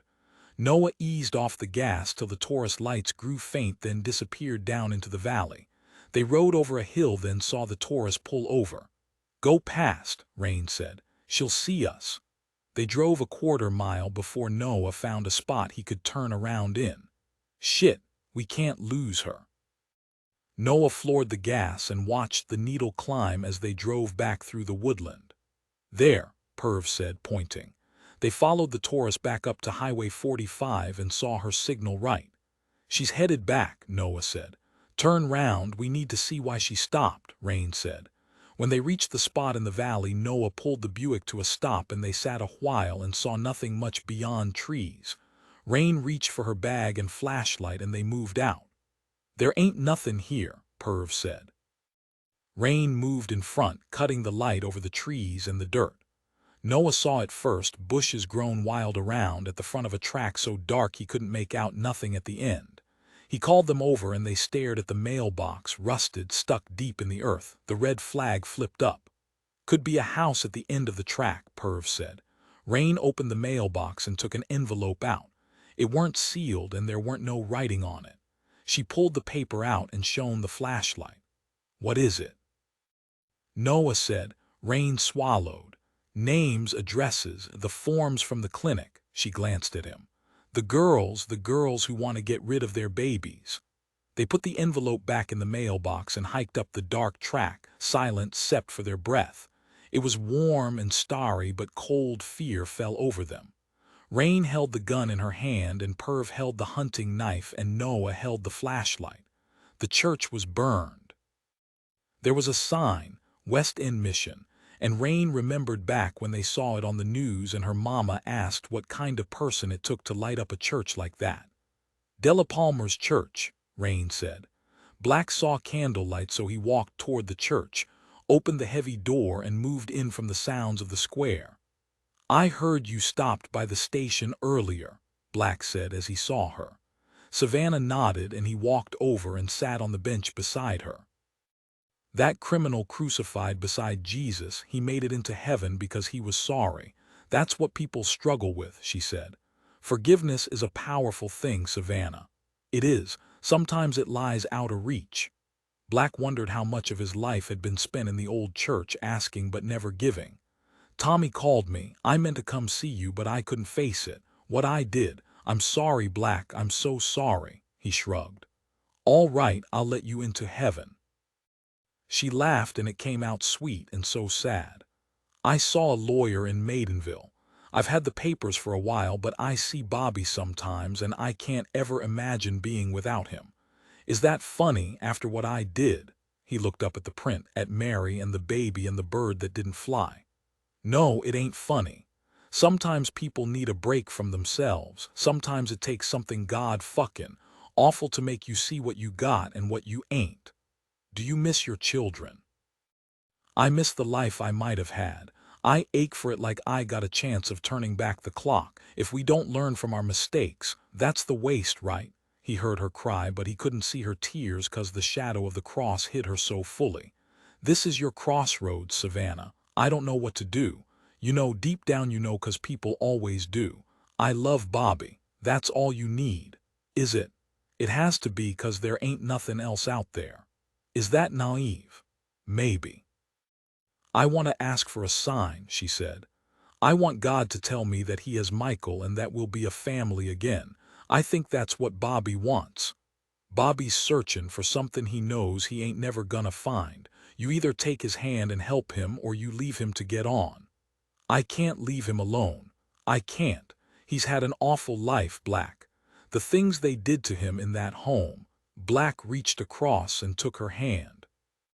He held it tight and closed his eyes and he asked God to make it right. He asked God to end it all now. He didn't know what that meant for her and for him and the people of Grace. But he asked for light 'cause there hadn't been none for such a long time. The stairs moved, each bowed and noisy and flaking paint. Perv stayed in the Buick on the street by the side door. He reckoned it was time to call in Black, but Raine had the feeling in her stomach and that heat in her eyes, so Noah drove where she told him, back to Adler's and the lady with the fire-red hair. He stood beside her and she knocked the door quiet. It opened on the chain. The lady stood there, eyes tired till she locked on Raine and they widened. "Dollars," Raine said. "I saw you at the clinic. How'd you know where I live? I need to talk to you." Dollars shook her head. "You have to call the clinic. I can't help you." She began to close the door and Raine stuck her foot against the jamb. "I know about the mailbox, the burned church. I know what's in the envelope." There was a moment that stretched where maybe Dollars was weighing things. "And I know you broke into the clinic. We got cameras. I open up each morning. I check the tapes," Dollars said. Raine took it quick and shrugged it off. "Call the cops. I'm a minor. I reckon breakin' and enterin' ain't nothing on what you been doin'." Dollars looked at Noah, then at Raine, then she slipped the chain from the door and they followed her inside. They sat 'cause she told them to, and she closed the door 'cause her kids were sleeping. A lamp burned soft light, but she looked cold and beaten. "What do you want?" Dollars said. "My sister is missing, Summer Ryan. We get a lot of calls, more than you can imagine." "Yeah, we saw the files." "That's just the girls on the books, the ones that go through with it. We get calls, walk-ins. They leave a fake name 'cause they're scared and we don't see 'em again. Every day, every week, girls like you." "Briar girls," Raine said. Dollars swallowed and maybe her hands were trembling, but she knitted her fingers tight. "What did you do?" Raine said. Dollars put her hand to her head and then rubbed her eyes. "They're closing the clinics, shuttering 'em. There's so many girls now. I knew someone would show. I didn't reckon it'd be a couple kids." "What did you do?" Raine said again. "What I thought was right, what I had to do. You can't go to the cops. I ain't got no one to care for my children. Tell us what you know. Is it him? I ain't got money. My kids, their daddy ain't here. I been to that church since I was small, the mission, before it burned and before we had to stand in fields just to reach up."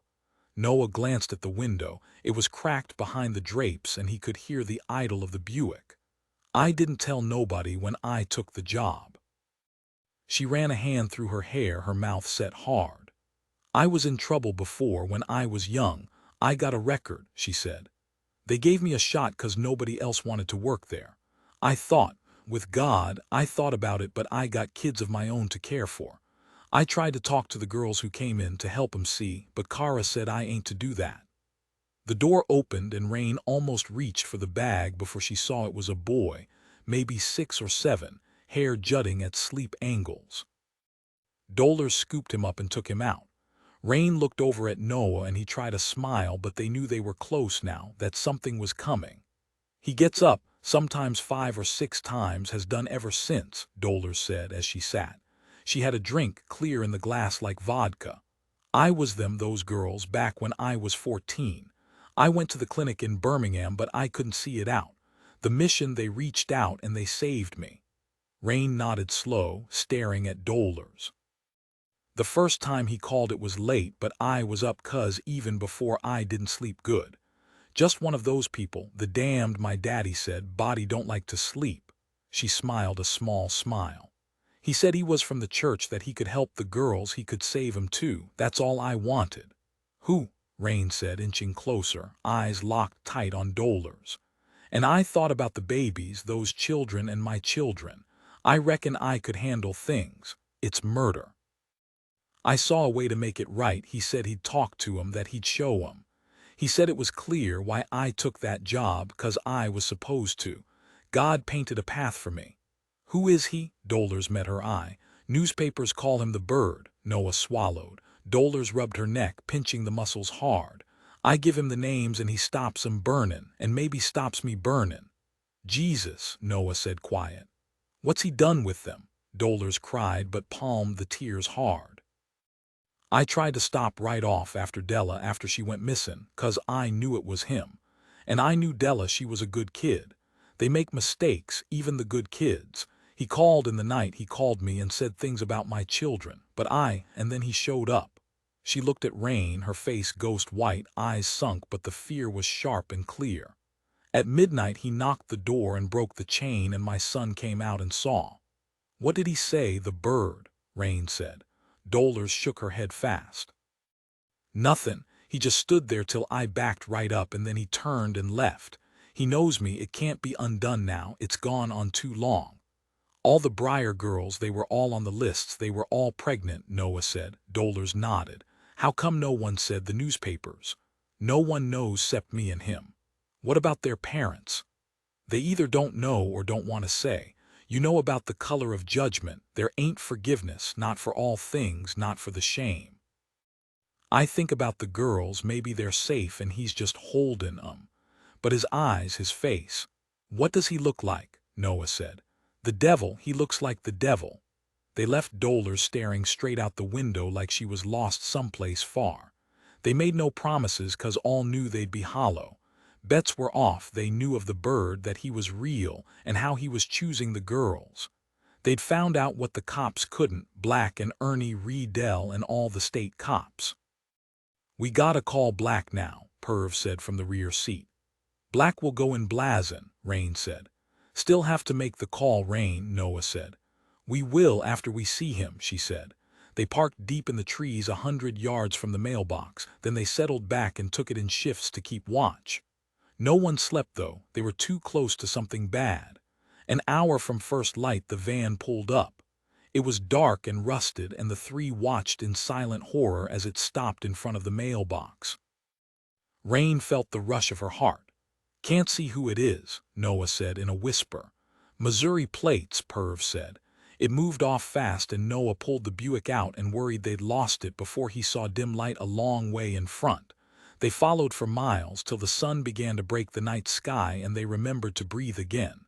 At least we're headed back toward Grace, Noah said, glancing at the fuel gauge. We're almost out. They didn't talk about what it meant, what they'd found, and who they were following.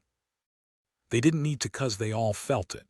It was as they neared Hallow Road, as they saw the cloud towering, that the van turned sharp from the road down the throat of the woodland. They rolled right by, didn't even slow 'cause there weren't another way to do it. They weren't equipped, not even close. That's Deemer land, Perv said. What do? We tell Black all of it, we tell him, Noah said. We'll get in shit. They'll know we broke into the clinic, Perv said. We'll say you weren't there, Noah said. Perv stared out the window. Won't matter, not once he hears. So we go in then, through Hell's Gate, Raine said. Noah gripped the wheel tight. I ain't sure that's a good idea. I'll go on my own then, Raine said. You can't. Raine turned, eyes full. You two have done enough. I'm grateful, serious, I ain't gonna forget it. But I'm going in right now 'cause my sister might be in there and she might be in trouble. I don't know what it means, what he's doing. So you go, you tell Black now if you need to, whatever you reckon is right, but I ain't waiting no longer. I got the gun, I know the woods. Noah slowed as the road curved. He met Perv's eye in the mirror. You common, come this far, ain't we? 43 summer, the room in that house. There was a lamp on a nightstand, but it didn't have a shade, so the bright was hard. There was a bed, and there was canned food stacked in the corner. The roof was bowed like there was weight sagging it down in the center. Smell of damp got in my lungs, and I wanted to cough, but the fear got hold of me. I made you tea, Samson said.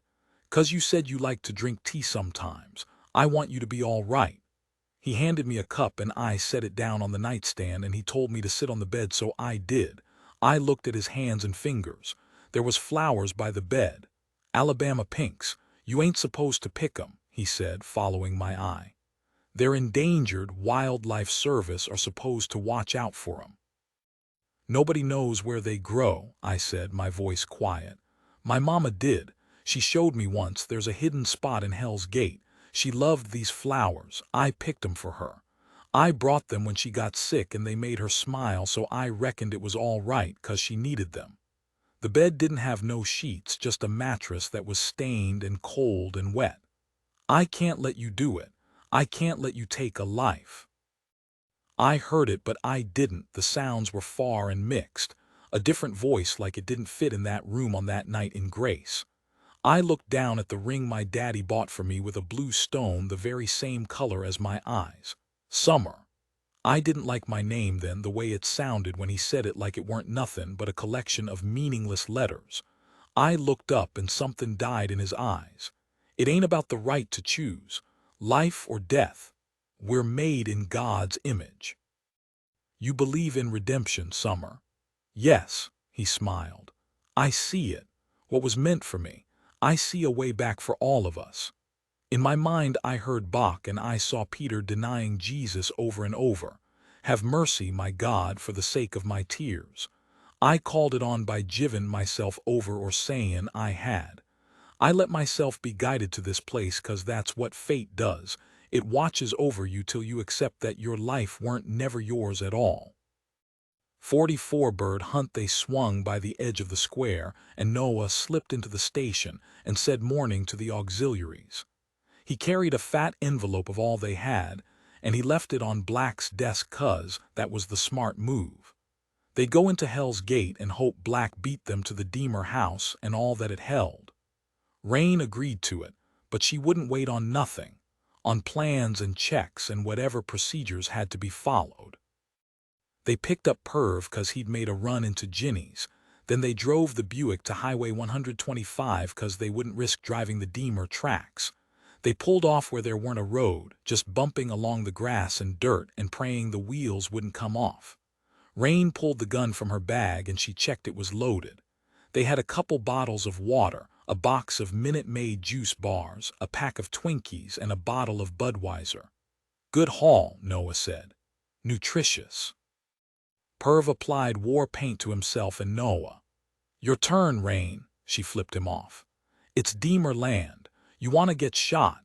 She sat on an oak root and Perv kneeled in the leaves and streaked her face with black and green and brown till all that was clear was the white of her eyes. Jimmy King arrived to a sleeping square. He was beat. He spent his days out driving from place to place, looking for his daughter and the bird and passing troopers doing the same. Sometimes he'd draw up and he'd see the way they looked at him from beneath their campaigns, like they were looking at a man who wouldn't ever see his little girl again. He stood a moment, watched the sea of people dozing, placards and bottles and burger wrappers strewn. Joe walked over and they shook hands. Got your call, Jimmy said. Still nothing on Amber. Gone like a ghost. They still holdin' that man for Summer. Joe nodded. Man messin' with children, Jimmy said, then he spit on the grass. I'm here whatever you need, Joe. I was waitin' on the storm, but I'm starting to think it ain't common. So what are you thinkin'? Jimmy said. You still handy with a rifle. They hiked for 2 straight hours, following Raine, who held the map and compass.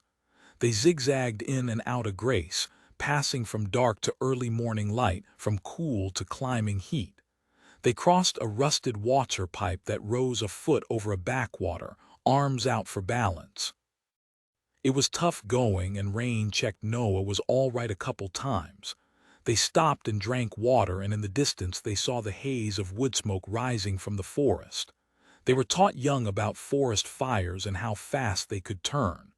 It's dark smoke, flames gone out, Perv said. Raine nodded and they moved on.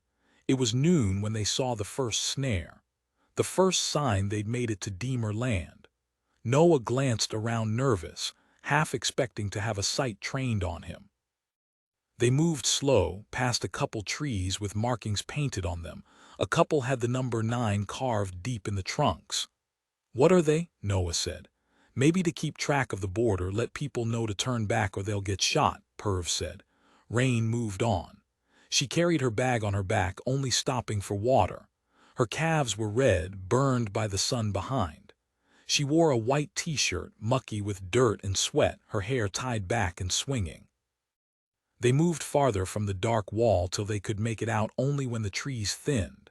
They helped each other over a fallen tree, then up a steep track weaving through dense brush.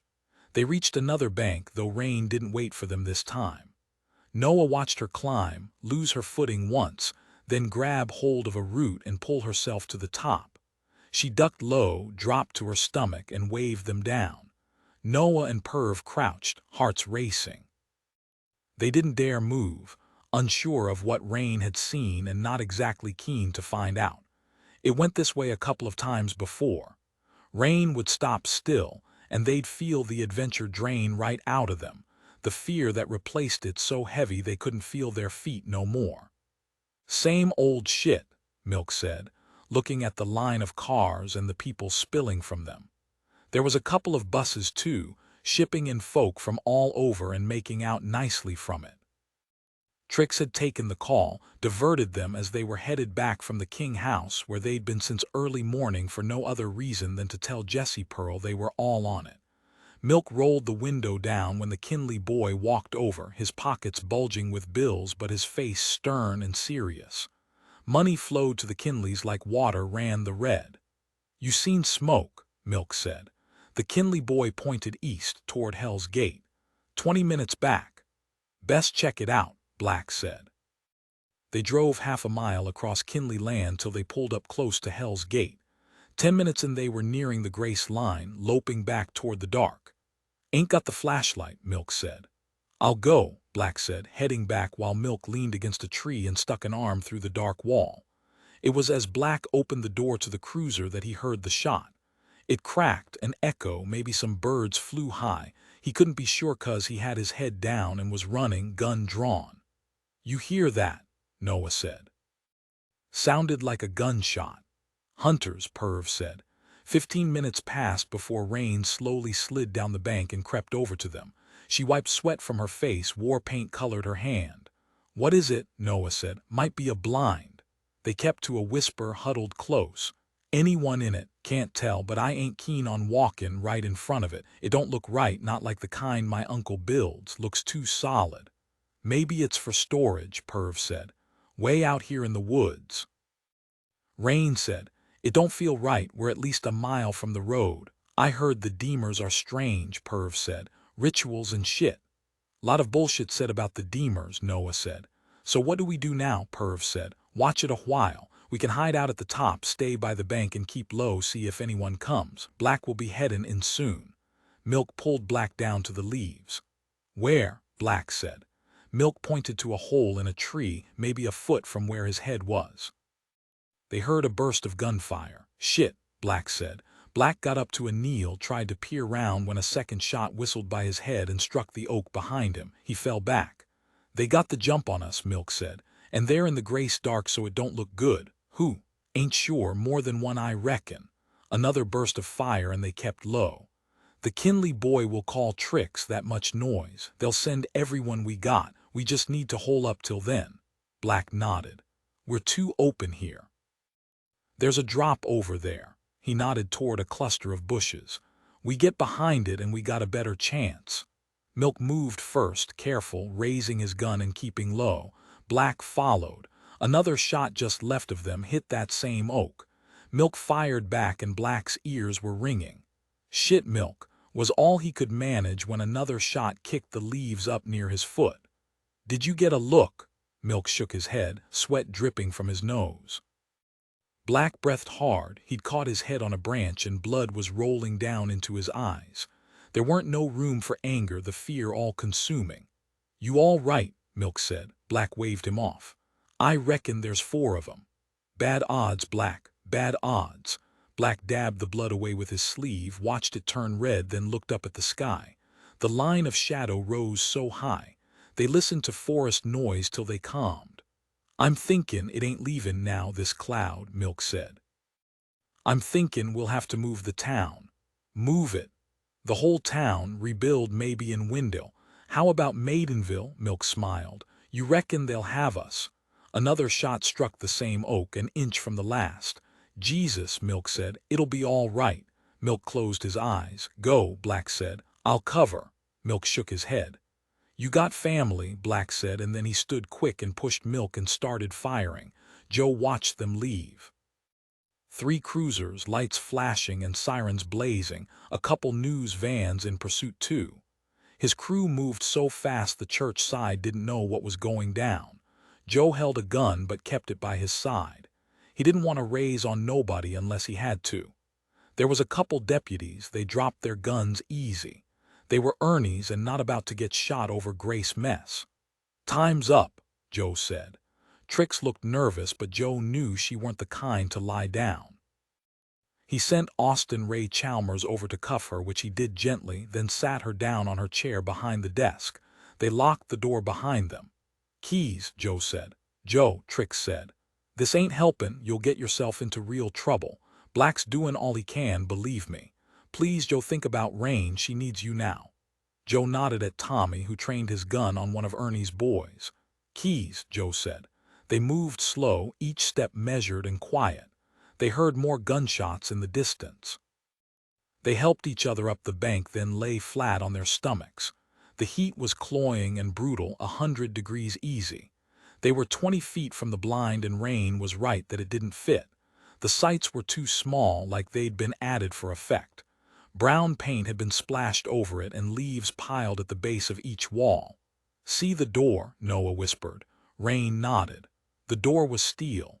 Perv glanced at them. "If they find us here, we got a gun," Noah said. "Yeah, and what do you reckon the Deemers got?"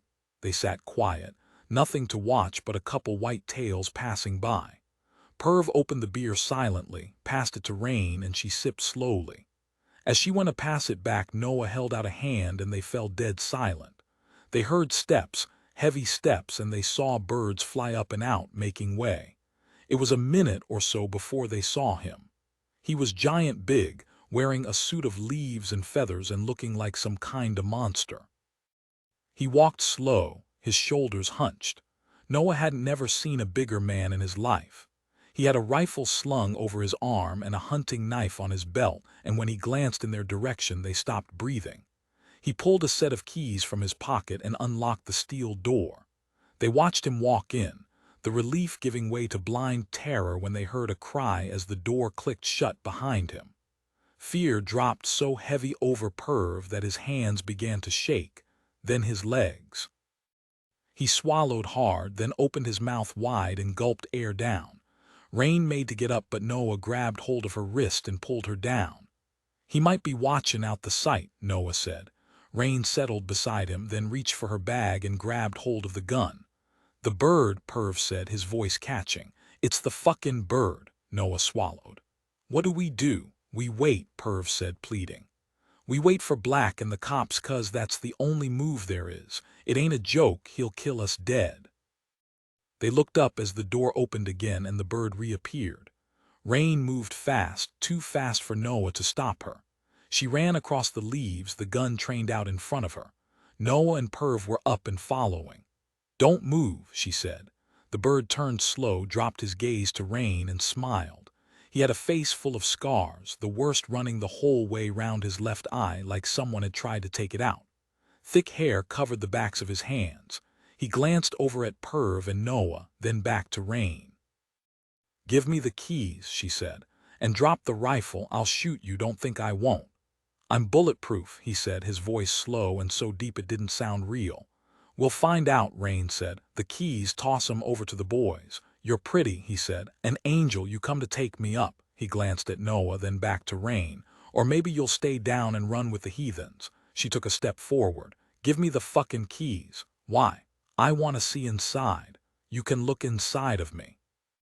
Take out my rib, make me another of you I can keep a while." She gripped the gun tight and raised it higher, aiming at his face. He dropped the keys and kicked them toward Noah. "Over there," she said. The bird walked slow and settled back against an oak, still smiling at Raine.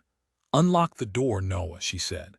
Noah walked over to the hide, struggled for a moment with the lock, then heard it give. Perv was standing still, his eyes locked on the bird like he was watching a ghost. The door swung open. Noah peered into the dark and listened. "You'll have nightmares, boy," the bird said. "Eyes like yours. There's demons down there. They'll rob your soul before you get a taste of what's next." Noah stared at the bird. "Go on, boy, leave. Come back once you're prepared. The Son of Man is coming at an hour you don't expect, but I'm ready. I've been ready." Noah wanted to run, but he thought of Summer and beat back his nerves. "We're fierce," Raine called. "We're fucking brave and we're fierce." He heard fear there, but anger driving it back. It was dark inside, the air so hot and heavy it dragged on him. There was a small table and a stack of rifles on a rack in the corner. He tried a light switch, but it didn't work. He heard the bird laughing outside. He took another step, felt a board give beneath. He spun, sweating, and panicked. There was an old rug on the floor, dirty and stained. He dragged it back, knelt, pulled up a loose board, then another and another. And then he saw the steps. Sunlight streamed through the door. The steps were wood. He took them slow, ducking his head. It was big down there, dug out high and wide. He held his father's badge tight, his thumb tracing the eagle. The smell was strong. He brought a hand to his nose. He stood in the center of the room. Fear kept his breaths quick and shallow. It took a while for his eyes to adjust, and when they did, he saw her. In the corner, curled away from him on a low camp bed. "Summer," he said. She spun, stood, and stared at him. She took a step. He heard the chain clamped tight around her ankle. She wore a shirt, maybe the bird's 'cause it swamped her. Her hair was dirty blonde, greasy and long. She was barefoot and bleeding from a fresh cut on her knee. "It's all right," he said. "We'll get you out." She grabbed him tight, so tight he couldn't breathe. "Where is he?" she said, trembling. "Outside. Don't worry, we got a gun on him." "He'll kill you," she cried, a quick, painful cry that came out raw. He tried to calm her. She wouldn't let go of him. "Is there anyone else?" he said. "There ain't no one else, it's just him." He reached for the keys, knelt down, and undid the lock. Her skin was torn beneath the cuff. She hung on him as they crossed the dirt floor. He held her as they climbed the steps. She squinted hard, a hand over her eyes. She stopped for a moment, held her face in her hands, and palmed her tears away. "What's your name?" he said. "Amber King." Her voice was dried out. They walked out slow and careful. Raine looked over quick, then back to the bird. He was still smiling, watching Amber and smiling. "Don't look at him," Noah said. Raine spit in his direction. A flash of something lit his eyes. "This is Amber," Noah said. "Amber King," Perv said. Amber nodded, her shoulders up and her head low. Noah took the chance to look at her in the light. Her lower lip was puffy, each eye blackened but healing. Her arms and legs were a mess of cuts and bruises. She was still holding Noah, a hand tight in his. "There anybody else in there?" Raine said. "No, there was," Amber said. "He said I weren't the first." Amber doubled over, retched, and puked. Perv gave her a bottle of water. Noah watched the bird careful, the way he breathed nice and slow, the way he clenched his fists and looked Raine up and down. "I don't like this," he said. "We need to get Amber back, get Black and Milk." "We will," Raine said. Noah glanced at Perv. "Y'all from Grace. Then you know about it. What's common down? Ain't God but something purer. You heard the dragon chains. Hydra's watchin'. Did you take my sister?" A tear rolled down Raine's cheek, cutting a clean line in the paint. "I took my own sister, hung her up and gave her over. Her name is Summer Ryan. Her name was Mandy Deemer." Noah stared at him. "Mandy Deemer killed herself. My hand or hers, the thief comes only to steal and destroy." He laughed loud, then he glanced at Amber. "You think you're a butterfly in the light." Then he turned back to Raine. "Tormenting storms mean she can't fly, her wings ain't strong enough." He laughed again. Noah glanced at Perv. The gun was shaking wild in Raine's hands. "Summer Ryan, did you take her? I ain't askin' again." "Shoot me," he said. He beat his chest with a hard fist. "Shoot me where you think my heart beats. You'll see what bleeds out of me. Your sister came to me in the night. She asked me to show her the sights." "He's crazy, Raine. Black will find out what he knows. Or your father will get Joe to come here, and your Uncle Tommy. Both of 'em, they'll make him talk. Send them. I like to be in company. I'll hollow out their fucking heads, though." The bird made a gun with his finger and thumb and aimed it at Noah. And then he ran at Raine, and he was fast for a man his size. The gunshot echoed. The bird dropped to one knee, his right ear gone, but then he was up and he reached out and grabbed hold of her. The gun fell from her hand. She screamed. Noah moved fast, grabbed Raine, and threw her toward Perv and Amber. The bird roared, then went for the gun. Noah beat him to it, picked it up quick and fired. The bullet buried deep in his chest. Noah fired again. The bird fell back to sitting, raised a hand to the hole, and grinned at Noah. Blood emptied from his lips. Then Raine was on him, punching him and kicking him and screaming at him. He was gone before they dragged her off. That was stupid, Black, fucking stupid. They sat silent. They'd heard more shots, but they were far off. You should have run. Milk shook his head. Ain't what we do, and you know it. Yeah, there was a time I questioned you. I wondered if a call came, I wondered if I weren't better with somebody else, just 'cause it's all right. It ain't, Milk said. In the distance they heard sirens. Black listened out. 3 cars. They'll hear 'em too, make their move or leave. I know which I'm hoping on. It's over, Milk yelled. Off to the right they saw the last smoke of a small fire. Black rolled his sleeves back and felt the hot sun on his arms. He checked his gun. It was a long while of nothing but forest noise before they heard the rustle of steps. Black hoped Rusty was leading. Ernie had sent his rookies, no way of telling what they'd do in a gunfight or who they'd end up firing at. Black caught sight of him. Rusty was crouched low, more or less hidden from sight. He locked eyes with Black. Black held up 4 fingers, then signaled toward the dark. Rusty nodded. Black and Milk moved together. Rusty and Ernie's men crept forward, guns aimed at the shadow. They repeated the procedure a couple of times till Rusty was near enough to cover. Took your time, Milk said. Rusty flipped him off, but Black could tell he was worried. They were tight, the 3 of them. They moved back a couple of steps, keeping the trees between them and the shadow. Any ideas? Rusty said. Milk shrugged. Crazies. Ernie's men fanned out. Maybe they've gone, Rusty said. Why, what was it all about? Milk said. Something ain't right, the fire, the way they were shooting, and the cover they got. They could have finished us off no trouble. Black looked around, counting the men, 10 in total. How many officers back at the station? A couple and tricks, Rusty said. Hell, Black said, breaking into a run. Samson was praying when they came for him. Joe Ryan picked him up by his throat, clean off the ground, then dropped him onto the bed. What's going on? He said, frantic. Joe slapped him with an open hand, just hard enough for his ears to ring and his face to sting. Black asked you about Summer, Joe said. Samson backed to the corner of the bed, knees up and holding them. You didn't tell him everything, Joe said. He could hear Trix yelling upstairs. I'm sorry, I'm sorry. I pray for her. I ask God where she is now. There ain't a God. It's just me and you. Tommy passed Joe the gun, then stepped outside, closed the door and stood watch. Joe gripped Samson's face and forced the barrel into his mouth. Samson coughed and gagged, but Joe held strong. You walked my daughter home. You hung round her at church, followed her like some fucking puppy dog.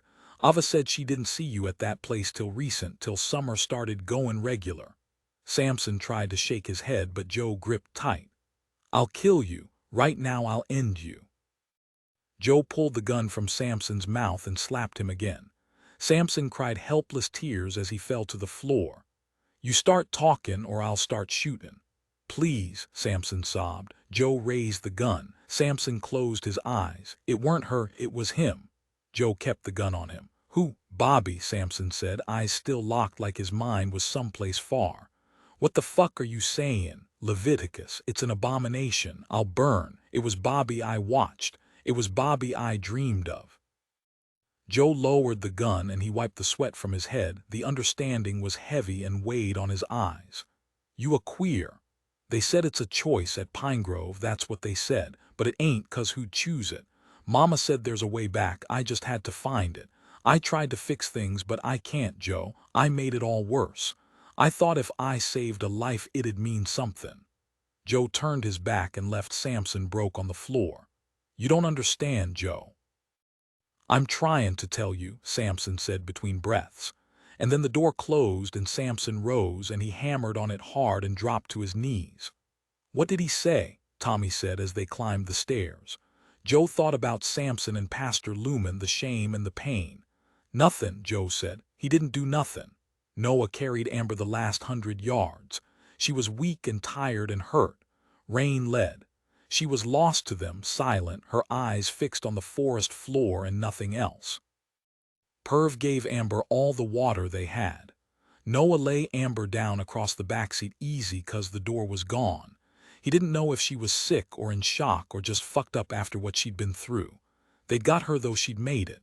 Raine got in the back with her, lay Amber's head on her lap and stroked her hair. Noah started the engine.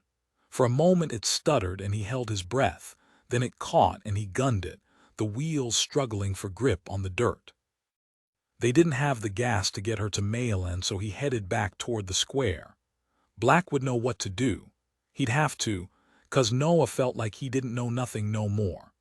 Black kept his foot to the floor, watching the needle climb as the sky darkened. He could see Rusty and the other cruisers in his rear view, lights and sirens all the way. He passed the Kinley boy and the tourists who watched and took photographs like they was part of the show. Milk kept his gun in his hand, must have checked it was loaded at least a half-dozen times. Black radioed Trix again and again, but she didn't answer. They drove down Hallow Road, overtook a couple of sedans and switched the high beams on. As they were turning into the square, a Buick came from the Jackson side and nearly ran right into them.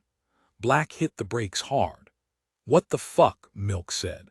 They followed behind as the Buick mounted the sidewalk and pulled right up at the bottom of the stone steps. Black climbed out and ran over, followed by Milk. Both had guns drawn. The cameras were aimed at them, the reporters wide-eyed. Black saw Noah get out, and then the girl in the back jumped on him, nearly knocking him off his feet. She held him tight. She wore a long shirt and her feet were bare and her legs were cut up. They couldn't see her face, but they knew who she was. "Amber King," Milk said.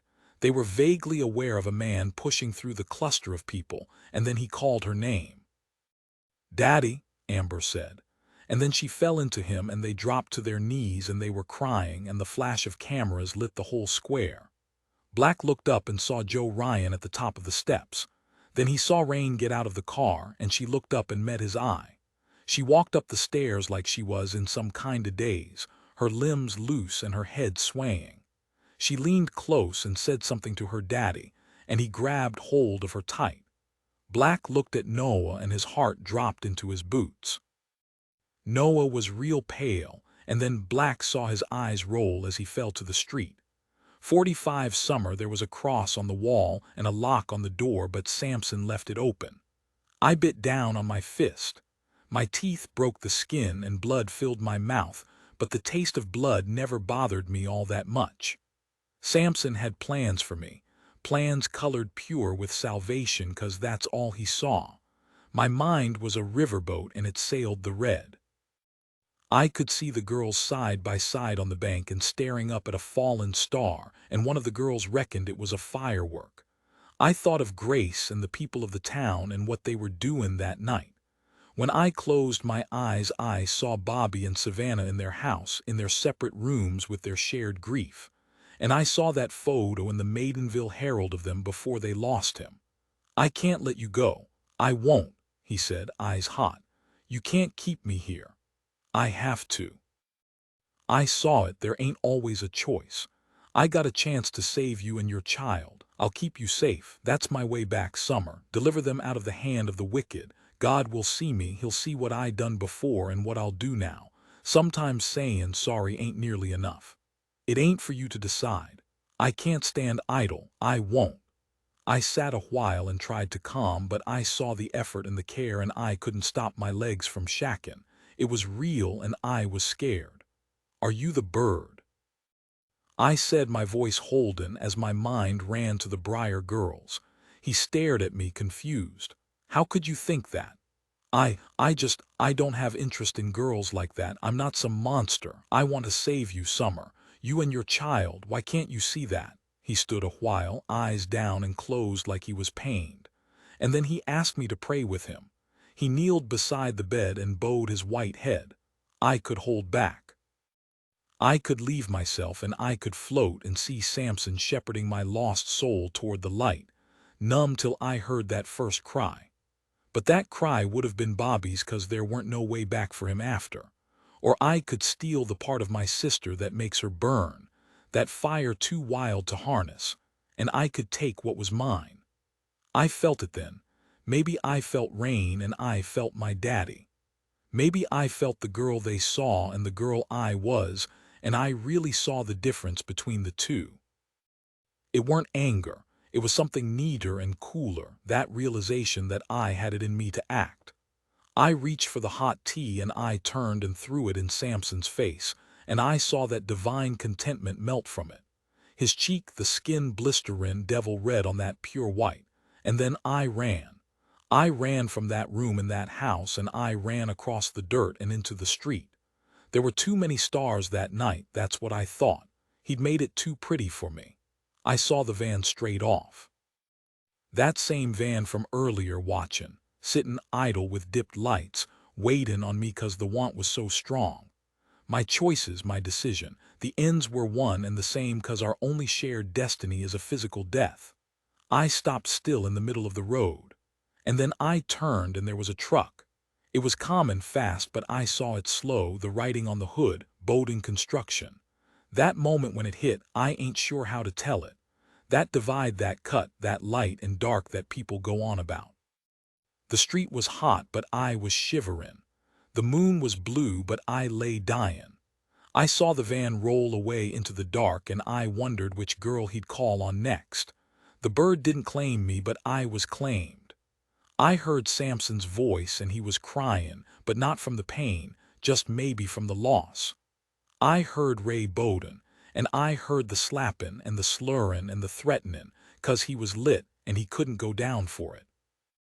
And he told Samson he'd been in the attic and seen what was hid in the file cabinet. Maybe it went on quick, or maybe it was hours. Maybe I felt my clothes come off and my ring come off, but by then there weren't nothing left anyway. It played like an opera, and I was Violetta, resigned and broke, drifting through nightmares and daydreams till the end found me. She can't be alone 'cause there's no one to hold her hand. My sister, I thought. I'd miss my sister most. 46 motherfucking badass cowboy Samson Lumen walked out of the police station at dawn. He chose to leave the back way, head down and moving fast, fear hotter than it had ever been. When word reached the pastor and the church people, there were nods and handshakes and nothing more. Black arrested Joe and Tommy Ryan and Austin Ray Chalmers, then let them free. Charges could be brought later. Black didn't know what the next days would bring for Joe, but no way he could face them from behind bars. Black guessed Jimmy King was one of the shooters in the woods. He was a sniper in the Army for a dozen years and could hit a nickel from a quarter mile. He also guessed Jimmy left Hell's Gate via one of the slips and beat them back to the square. He knew Jimmy could have shot them dead, but that weren't ever the aim. Joe had waited long enough. It was always coming. Black was just glad no one was hurt, and that Amber King was still alive. If the circus was bad the day before, it grew out of control following the photos of Noah and Amber in front of the station. The image of them and the flag behind, and that sky so tough. The circus moved from the square to the wall on Hallow Road. They aimed cameras at Hell's Gate and spoke of the grisly discovery inside. The crowds were reeling 'cause all that talk and all those rumors had turned to facts so hard people could barely face them. Black stood in the hanging shade of the trees watching the team work. He was so beat he saw in tunnels like there were hands cupped around his eyes. The FBI arrived in heavy numbers 'cause there might have been more girls from out of state. They left black sedans and tech vans parked at the edge of Hell's Gate while they cleared a road. The area was sectioned off a mile in every direction. There was another team up at the main house, sifting it on their hands and knees. "You been in," Milk said. Black nodded. "Must have taken him a long time digging it out so deep." Black nodded. "Anything else?" "Not yet, it's early. They'll take their time, could be a graveyard under our feet for all we know." "You thinkin', Summer?" "Yeah, I am. She left that note, Black, she did. But you still reckon?" "Yeah, what he said to Raine, he could have been lying, but..." He trailed to silence. Black and Milk walked out of the shade. Milk wore sunglasses, Black just squinted. It was a quarter-mile to the Deemer house, one of them. There were 3 in total, wood lodges built up and out. They'd cleared a large part of Hell's Gate, flattened the land and planted grass. There was an old slide, red with rust, and a couple chicken coops that stunk bad but didn't have any birds in them. They heard the low rumble of a helicopter in the distance. They couldn't get close 'cause the cloud weren't far and covered some of the Deemer land, the dogleg that crossed the border. There was a narrow track that led to an access road that came out in a hidden spot off Highway 125. There was a couple of trucks dropped around the land. One had Virginia plates, another had a Georgia Tech bumper sticker. A lot to look into. The FBI had picked up Dollar's Oval from the West End mission and she was talking. Whatever she had to say didn't change much of anything now. They ain't hustling like they're searching for live girls, Milk said. Black sighed, nodded, and closed his eyes. They heard noise. The digging had started at dawn after the dogs had been brought in. They wandered over slow 'cause neither really wanted to. They stopped short of the hole, fresh dirt piled beside and men all over. There was a red flag planted. "What you got?" Milk said. One of the agents turned. He was young, too young. "Girl. Summer Ryan," the agent shook his head. "This one's been dead a long time. Got a necklace, nameplate Della." Black nodded. Milk reached a hand out and grabbed his shoulder. "Let's get out of here for a while," Milk said. They walked back to the cruiser and drove back into Grace. Lights burned bright in homes, trucks passed by with low beams. Noah sat alone in the dialysis ward. The transit bus had been bad. He'd stood the whole journey 'cause folk had taken to riding it just to pass through the dark wall. There'd been reporters at Mail-In when he got off. They'd seen him and started yelling and scrambling. A Bryer County deputy kept them away. Missy had sat with him and told him how stupid he was, how bad it could be been skipping dialysis. But she'd seen the news, so she kept her tone soft and held his hand. She told him he was lucky and he smiled at that. He watched the television and saw news reports on every channel, cutting from the square to Hallow Road to aerial shots of the edge of the Deemer land. They showed a photo of the bird, grainy and faded, but Noah felt cold when he saw it. His name was Harvey Hale Deemer, and reporters had it he was sent to live with an aunt in Odessa shortly after his sister Mandy died. There were missing girls in other states, so they were trying to piece Harvey's movements over the years. Despite the talk, he was the only Deemer living on their land. What happened to the rest was still being worked out. The press cooked up old reports of panic events, ran a timeline like it was even close to being linked. They showed a shot of Richie Reams from way back, then a shot of Franny Vestal and her devil house by the woods. Then they showed Mandy Deemer, and Noah stared at her smile and was glad he was a believer 'cause that was the only way it could be all right. Heaven. They were all in heaven now. When he was done, he left the ward and took the elevator to the 3rd floor. He saw another deputy who smiled and nodded and told Noah he'd done good. "Can I go in?" Noah said. "Sure," the deputy said. Noah opened the door careful in case she was sleeping. Amber was sitting up in the bed, her parents either side. Jessie Pearl got straight up and lunged and nearly knocked Noah off his feet. She squeezed him so tight. "Jesus, Mom," Amber said. "Thank you," Jessie Pearl said into Noah's ear, then kissed his cheek and held his face in her hands. Jimmy King stood, locked Noah with a serious gaze, and nodded. His eyes were red. Noah extended a hand. Jimmy shook it, then pulled him in and hugged him quick. "You need anything, ever, you're family now." Noah smiled and didn't know what to say. Jessie Pearl made eyes at her husband. "We're going down to get some coffee." Noah waited till they were out the door, then pulled a chair back and sat. "I'm Noah, by the way." Amber nodded, then closed her eyes tight. Noah took her hand. They sat like that till a nurse looked in and asked if she was all right, and she said yeah, like she was. "Raine, her sister," Amber said. "I ain't sure." He hadn't seen her since her mama led her from the station. "I would have died." "You don't, I just want you to know." Her voice cracked. "That man, he said he was waiting on a full moon. He would have done it like the other girls." They sat quiet for a while, both realizing they were perfect strangers. Noah looked down at his father's badge. He thought of TV cops and all those bright colors and how long and far they lay from the outside. They want me to talk to a shrink, she said. Oh. They look at me different. Who? My parents. They reckon they want to know what went on down there, but they don't. All that shit he was saying, that man. The cops want to know about the other girls. She stared at the sheet covering her, her voice flat and quiet. I ain't got nothing to say. The things he said, it didn't make no sense. That's the way it's been. Ain't nothing neat 'cause life ain't like that. Questions ain't always answered. None of it matters now. He's gone and you're here. Yeah. You can come hang out when you're feeling better maybe. If you want to come to Grace, or maybe we can come see you. She nodded. Is everything else okay? He said, 'cause he knew. She placed a hand on her stomach. The baby is still there. My parents know, but they ain't said nothing 'cept that it'll be all right, that it'll all be all right. I'll let you get some rest.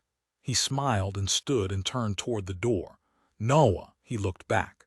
You're brave, you know that. Most boys ain't, they just think they are. You're brave too, he said. She lay back. The halls were quiet, the strip lighting bare.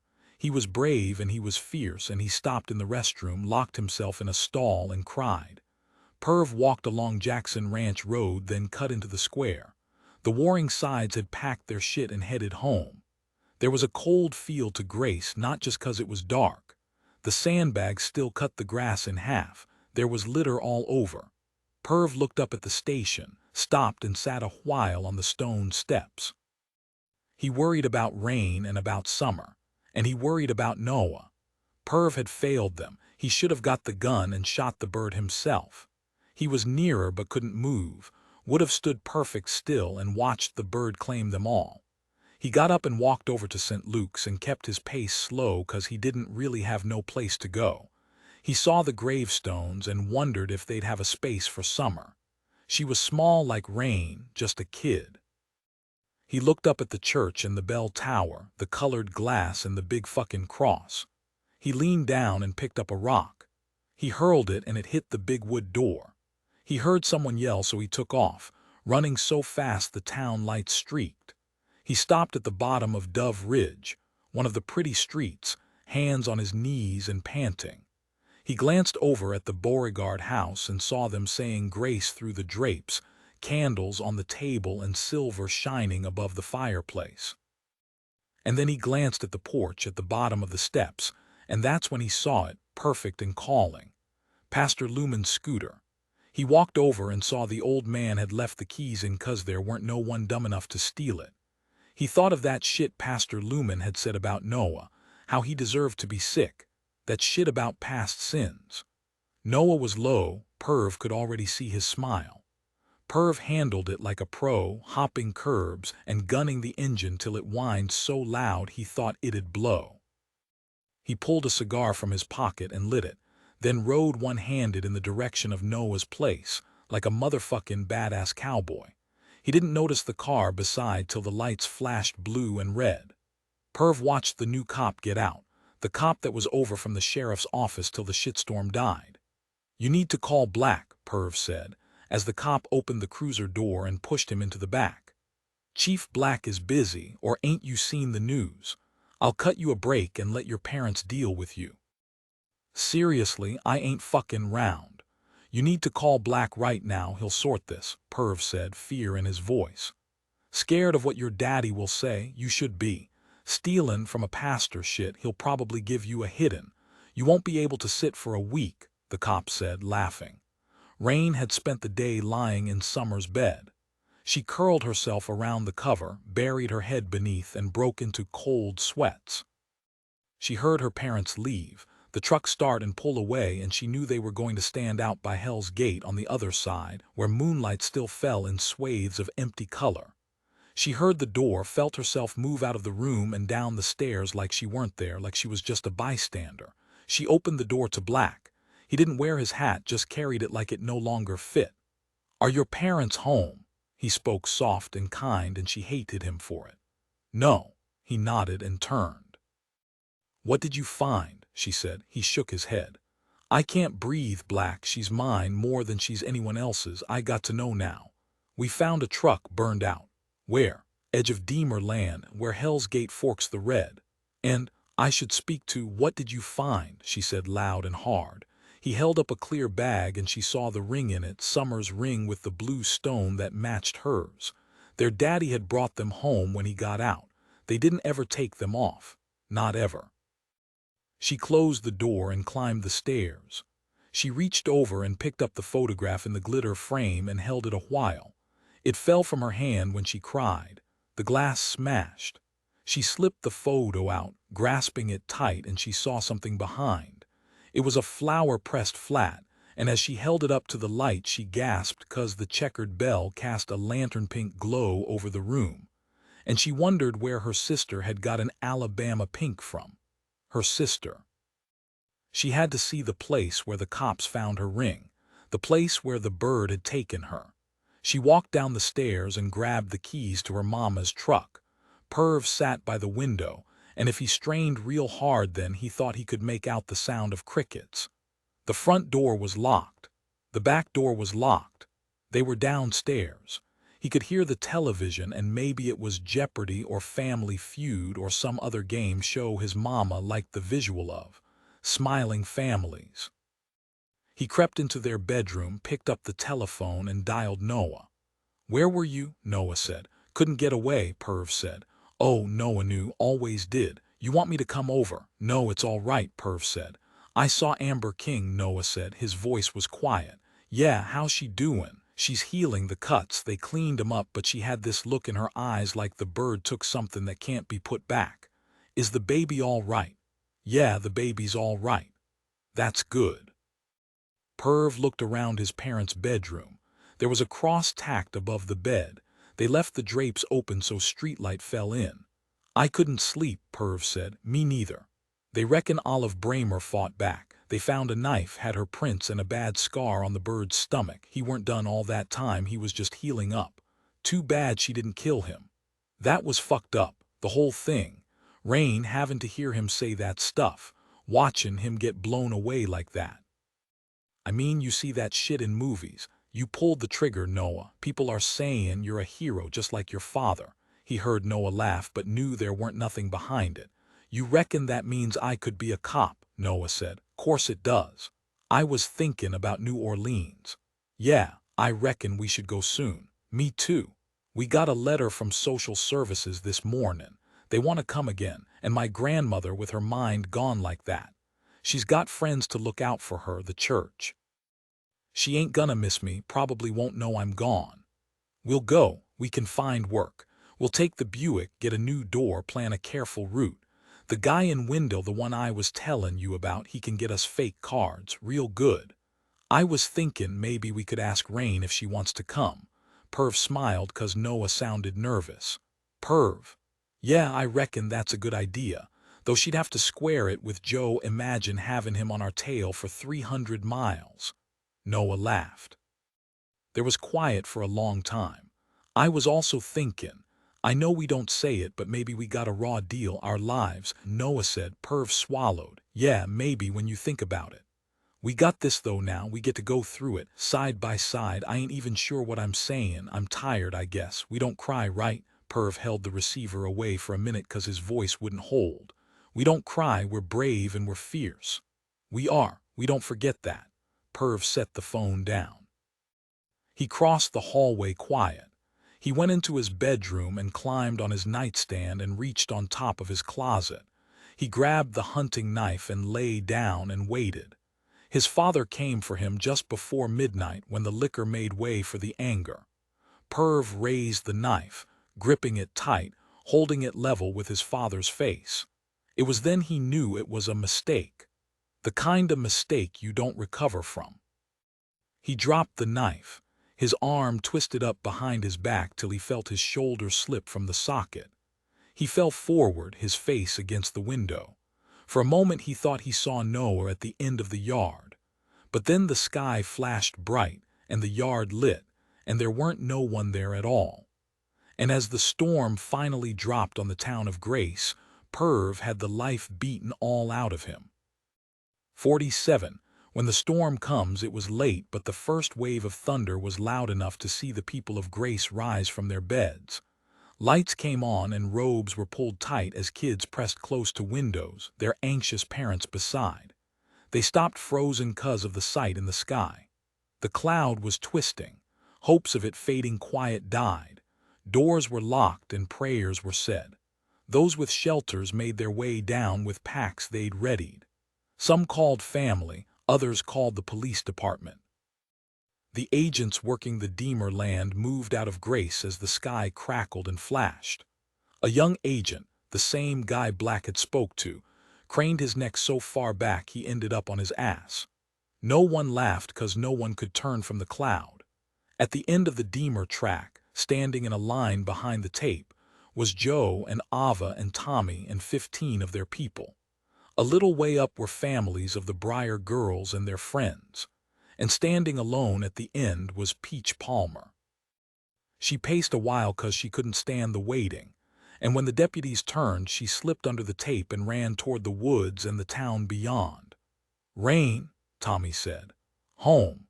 Safe," Ava said. They looked over at Grace lit under flashes of fire in the sky. Raine kept the high beams on and her speed down till she got to Lot, and then she floored it. She didn't pay mind to the storm 'cause she didn't much care if the whole sky fell onto Grace. She kept to the back roads 'cause she reckoned Hallow Road would be tight with visitors and cameras and cops. She tried to follow the red, but the tracks didn't hold a true line, so she crossed from Wendell to Grace and back, from rattling thunder to easy starlight. A couple miles up from the spot where Richie Reams's cock had once washed up, she saw a line of police tape reflecting back at her. She parked in the grass and looked out the windshield at the deep tracks in the mud where they'd come and taken the truck away. There weren't rain yet, but the wind had picked up fast and it whistled around her mama's truck, rocking it from side to side. She climbed out and moved slow, her head bowed low and eyes locked on her feet as she walked the woods. She carried a heavy flashlight and shined it a couple of feet out. Her throat was sore and her arms were heavy, but she kept moving, beyond the cut of the truck beams and into shadow. The wind whipped so loud she couldn't make out the sound of the red, but she knew it was near. She came to a spot where black burned roots and leaves spread wide, and she knew that was where the truck had been. The calm that took her was so sudden and total that she almost smiled, 'cause she couldn't feel it, not at all. She was close to certain her sister hadn't been there. She held out her hands wide and she heard nothing but the sweep of tree branches above as they moved together. The wind rose and died and rose again, but when it dropped away to nothing she shined the flashlight out far and drew a sharp breath, 'cause glowing back at her were the light eyes of 100 Alabama pinks. When she was small she'd wondered if they were real. The flowers so rare a lifetime of searching weren't enough to find them. She reached down and picked one, and she shone her flashlight through the bell and watched the pink glow fall. And now summer had won, and Raine thought hard about where she'd seen another. When it came to her she turned and she ran the trail back to the truck. Noah eased the Buick down Lot, the wind slamming it so hard he fought to keep the wheel straight. He tried to sleep, but he'd turned and rolled in shallow dreams. He'd woke sweating and thought maybe he was sick. But then his mind had run to Perv, so he'd picked up the telephone and tried calling him, but the line was out. He jammed the brake pedal when a trash can dropped from the sky and landed beside the hood. Then a cop car swerved in front and Black jumped out. Noah watched as he bent low and ran over, then climbed into the Buick. Noah expected Black to yell but saw nothing but sad in his eyes. "Where you headed, Perv?" "I think something's happened, Black. I can't explain it. I should have waited.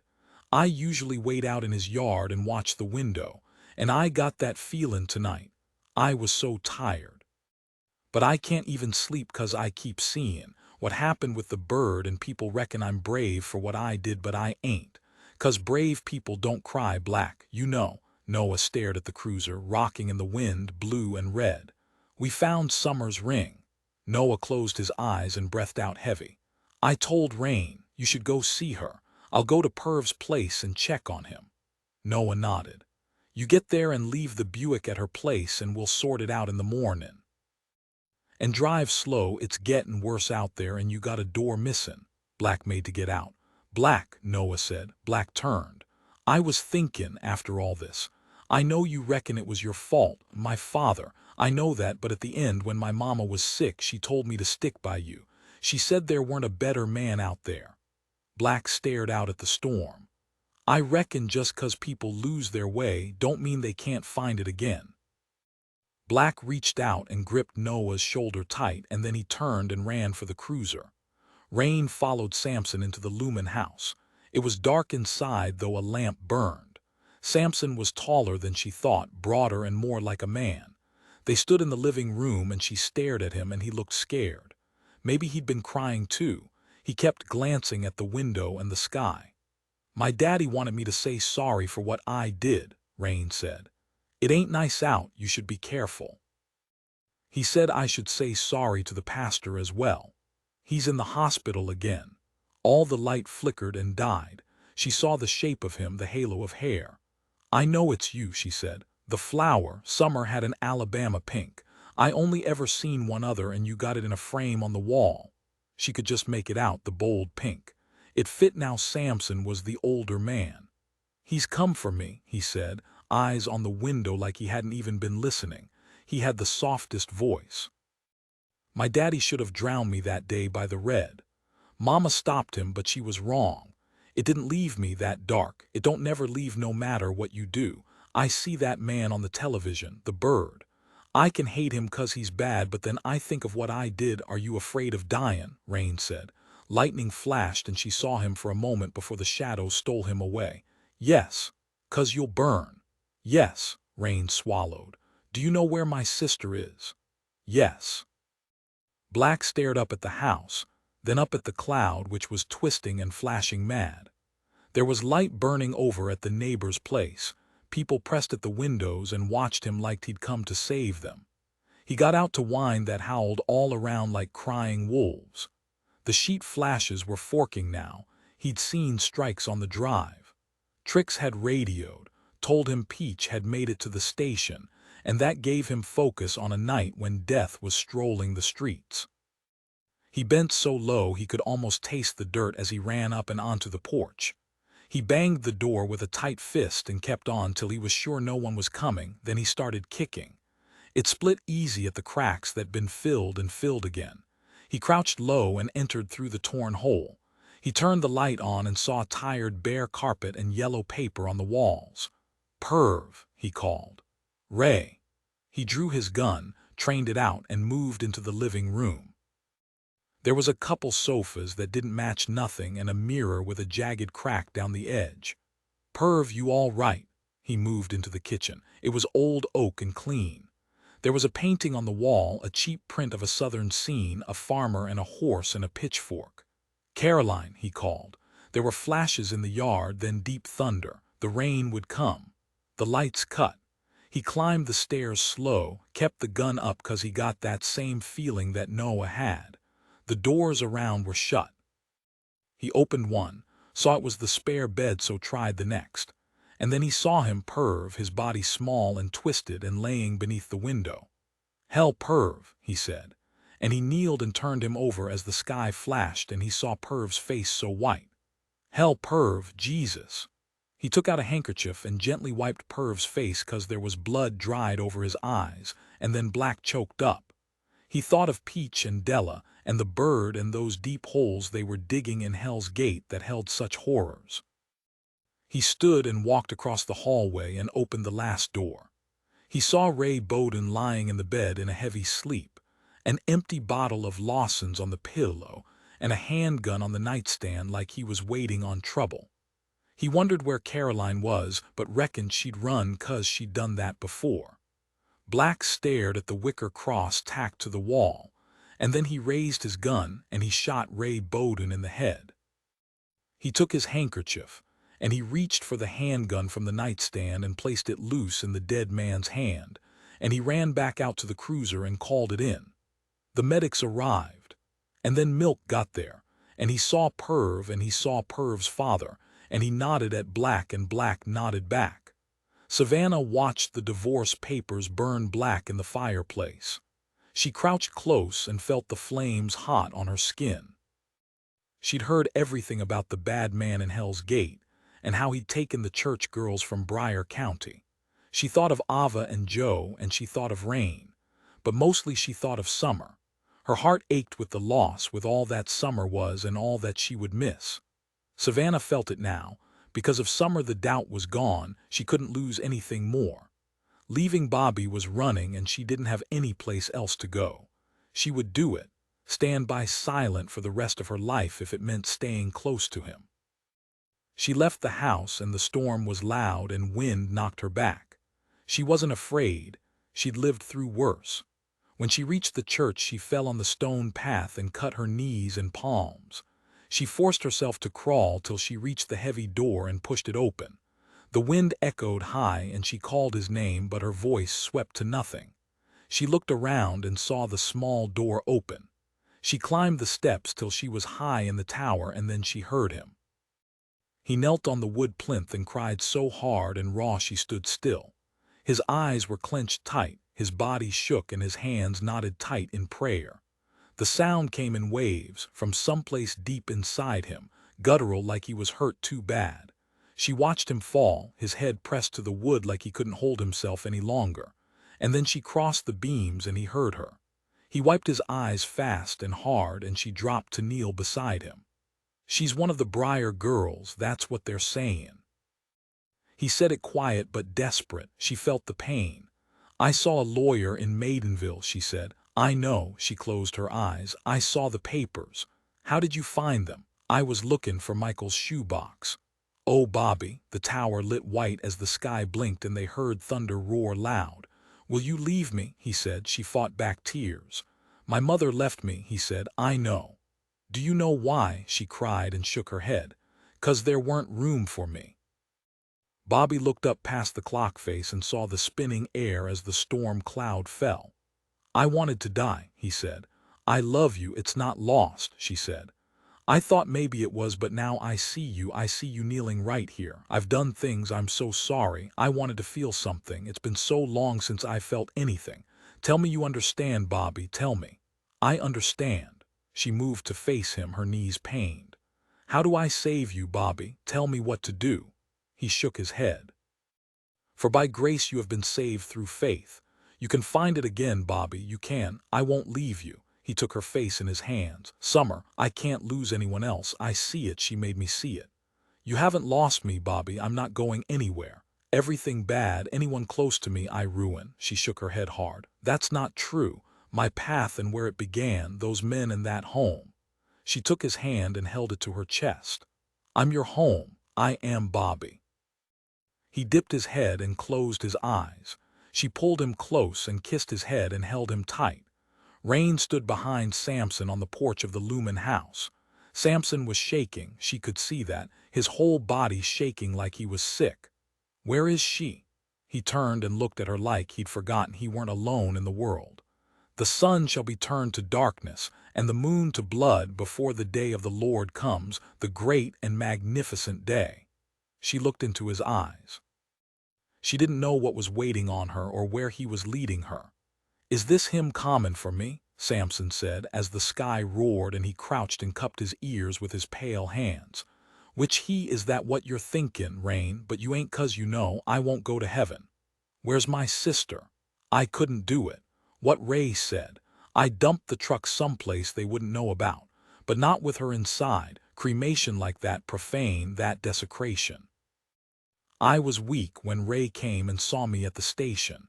He told Black it was just about the money, but he held a blade against my throat. We'll run to the truck." He shook his head. "She's near. I couldn't move her. I couldn't do it." "What did you do to her?" "I tried to save a life before it was taken. Redemption for her and for me." Raine swallowed. She had the gun in her bag and she kept her hand on it. She'd kill him after, not tell Black or her daddy. If Summer was hurt, she'd shoot him dead. "He talks about forgiveness, but some things shouldn't be forgiven or they kill the hopes of many to absolve the few. Does that sound right?" She stared out across the plains, at the tall crops folding and ripping from the ground and flying into the darkness. Lightning fell and burned the land. "Take me to my sister," she said. "Don't be afraid, Raine, you'll keep safe." He stared at her, tears in his pink eyes. He ran then. She tried to follow, but he was fast and clear on his land. She fell when the blue light dropped from the sky and struck him dead in a flash of fire, like he was damned. She got to her feet and moved close and saw his body. The white burned black and his eyes locked in eternal fear. And she screamed at him and against the wind drew her gun and threatened him, but he'd always been a ghost. So she spun and looked around 'cause he said summer was near, but there weren't nothing near. Then she saw it. Merle's farmhouse with the caved roof standing ruined. Raine felt it so strong she could barely stand. Wind hurtled in through the window she'd broke.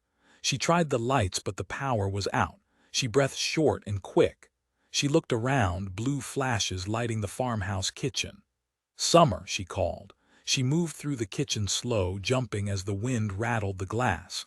The smell grew stronger in the hallway. Raine coughed, fighting for breath. She entered the living room. It was grim and dark, and she looked up where the roof bowed. The carpet was wet beneath. She reached out, touching the painted wall, feeling it slick. Another flash, she saw a picture above the fire. Could have been a boat, but it was lost to the dark. She stared out as another bolt struck the ground outside and cratered the dirt. And then she heard it, another sound close behind her. She spun. There weren't nothing there. She stepped back, heard the sound again, this time loud. It was creaking. Her mouth fell open, but the scream didn't make it to her lips before the ground fell from under her. At the dark wall, a crowd of hundreds gathered and stared into Grace. Reporters stood in front of cameras trained at the sky, most struck mute by the sight playing out behind them. Rollers from White Mountain had shown, and they watched from their knees, certain the end was close, that the Lord had come, and the powers of the heavens were shaking.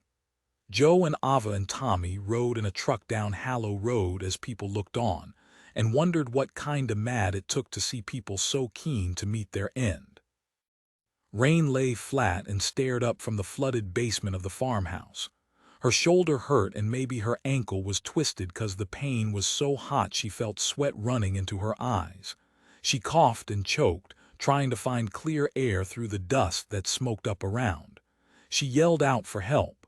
She pushed at the heavy wood on top of her, but the pain stole her breath. She could see her bag but couldn't reach it. "Summer," she called. She ran her fingers along the cement and tried to push and kick but couldn't do nothing. The water was cold and black and a few inches deep, like it had been flooding in over months. There weren't calm to be found 'cause the pain was searing, but she closed her eyes tight and she searched for Noah and Perv, and her sister and the photograph, and the glass globe with the falling snowflakes. She heard the wind and the storm. She heard the roof tear from the farmhouse and felt the first falling rain. The water rose quick and climbed her. She thrashed and she screamed and she fought. Black made it back to the station, and he rolled the cruiser into the lot as the rain hit hard on the windshield. He sat a while and thought of what he had done, and he looked at his hands, but there weren't room for no more blood on them. When he opened the door, he stopped still and let the rain push him down. And then he looked up and he saw her, and she ran at him. "Della," Peach said, and he nodded and tried to hold her as she dropped to her knees and beat on his chest. He kneeled with her and smoothed wet hair from her face. Did you know about the baby?" "I couldn't let him see it," she said, desperate. "What, me and her?" Black swallowed and nodded and didn't say all that he could have. He held her tight as the rain washed her tears. The Grace roads turned to rivers. The red filled and began to spill over. The rain fell with a weight that left people believing the glass in their windows would shatter and the storm would fight its way into their houses and claim them. They hid in closets, under beds, and in basements. They huddled together and closed their eyes. Prayers were spoke loud 'cause maybe God couldn't hear over the thunder. The crowd on Hallow Road grew to 1,000 as word spread to the towns around. They stood dry. A stark line of rain fell 10 feet in front. The winds had eased, but the rain fell harder, and the cloud still drenched the land with its shadow. Merle was the first to notice the break. the thin line of blue moonlight that cut through as the cloud began to crack. He hollered, but no one looked 'cause maybe they reckoned he was lit. Then he grabbed a newsman and pointed. There were cries. Noah stared through the windshield at moments of clear that swept with the blades. He saw light in the distance, and it stretched from the sky to the ground. He didn't know what it was, but he headed toward it 'cause he didn't know where else to go. The Buick struggled for grip, but he kept his foot on the gas. It was only when he passed the yellow fields and the Kinley house that he realized where he was headed. The Lumen house. The light had fallen by the Lumen house. Light flooded the basement bright. The water had risen to Raine's neck, and she lifted her head back, trying to breathe slow. The rain fell relentless, and she was so cold nothing hurt no more. The black water weighed heavy, and it shifted the wood enough for her to reach a hand out and grab hold of her bag. She found the gun and raised it high, and she fired till the clip was empty. And then the water rose over her head. She fought hard 'cause she always had. It was what she did. She fought and she struggled and she got no place at all. It was quiet beneath, light and quiet, and she stared around the basement floor with wide eyes. She saw broken wood and cans of food and an old mattress and papers that floated like water lilies. And then in the far corner she saw strands of gold hair fanned and beautiful. She cried out for her sister till her lungs burned and hope died around her. Maybe she saw Noah dive down, and maybe she felt his hands on her, but she closed her eyes tight and she asked God to take her. She woke on the bank of the Red. She turned and saw Summer laying beside her. They were 8 years old. Above they watched a distant star tumble through the night sky. This time Raine remembered what to do. She turned to Summer and took her in her arms and held her tight as sobs broke her small body, 'cause she knew she was too late for her wish to come true. 48 Summer I played my cello during the early service at St. Luke's one Sunday morning. I didn't want to. I didn't like the thought of people watching, because there weren't no way they would have got it, what it meant. I couldn't sleep the night before. I lay there thinking about everything and nothing. I wondered about Descartes and impossible certainty, what I thought I knew but didn't never. I made Savannah play piano alongside 'cause I said I wouldn't sit up there alone. Mama bought me a new dress and she fussed with my hair while Raine kneeled in front and painted my lips. I saw Daddy watching us, and he wore this smile like maybe he knew something we didn't. "My girls," he said. As I waited for everyone to take their seats, I let my eyes drift to the stained glass. I thought about sitting there when I was small, when white was white and black was something nearer to gray. I wanted to cry but held it. That feeling, when something you reckon you've got a handle on rears up and faces you, makes you see it for the first time. 15 ain't old enough to hit reset. I played The Swan by Camille Saint-Saëns 'cause Savannah said I could choose anything. I played it even though I knew it was tough for her and for Bobby. I knew it was their song and maybe Michael's, but that didn't mean it weren't mine too, 'cause in the end we are all one, and we are all the same. I reckon maybe that was the only time I got it, what they saw and what they heard. My fingers found the strings with a grace I ain't never sought before. My fiberglass bow glided over them in the way I guessed a Pernambuco might. I closed my eyes and breathed deep. I let my shoulders drop and my mind run far from the church and the people and the earth that carried them. I ain't sure what I believed, God or something like him, but at that moment I felt if there weren't a roof on the old building the music would have soared high into the sky and maybe those in the heavens would have smiled down on me. I didn't count notes. I didn't search them out. They found me. I played away my decisions, good and bad. I played away my sister's hurt and my daddy's loss and my mama's misplaced pride. I played away Bobby's touch and whatever it meant to him and to me. When I reached the final note, I listened to it melt away into the kind of quiet that only visits once. I dipped my head and clutched my bow tight, scared to look up in case they saw it, that there weren't nothing left of me to give to anyone. They had it all. The silence stretched long and wide, and maybe the birds fell quiet and the red stopped flowing. I felt something shift in Grace that day. Nothing big, nothing no one would notice but me. I heard the first clap and knew it belonged to my sister. I ain't sure how I knew, but I did. And that first clap was joined by a second and then 100. I opened my eyes and saw my parents stand, and then Savannah and Bobby, and then everyone else. I saw people crying that didn't never cry, people that lost their jobs and their place, but their faith remained true. And for a moment they weren't even shamed neither. And maybe they did see me, and maybe that was all right just that one time.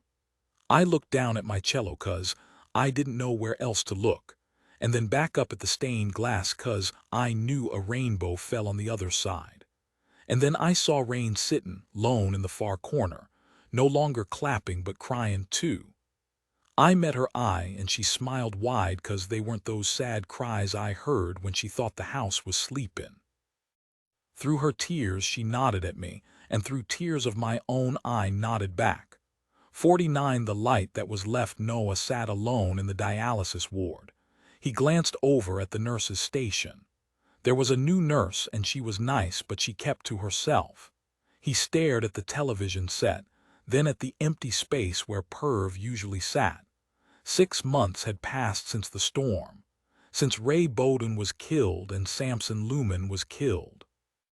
Folks said that maybe the Lord's work weren't as mysterious after all, cause and effect in its purest form.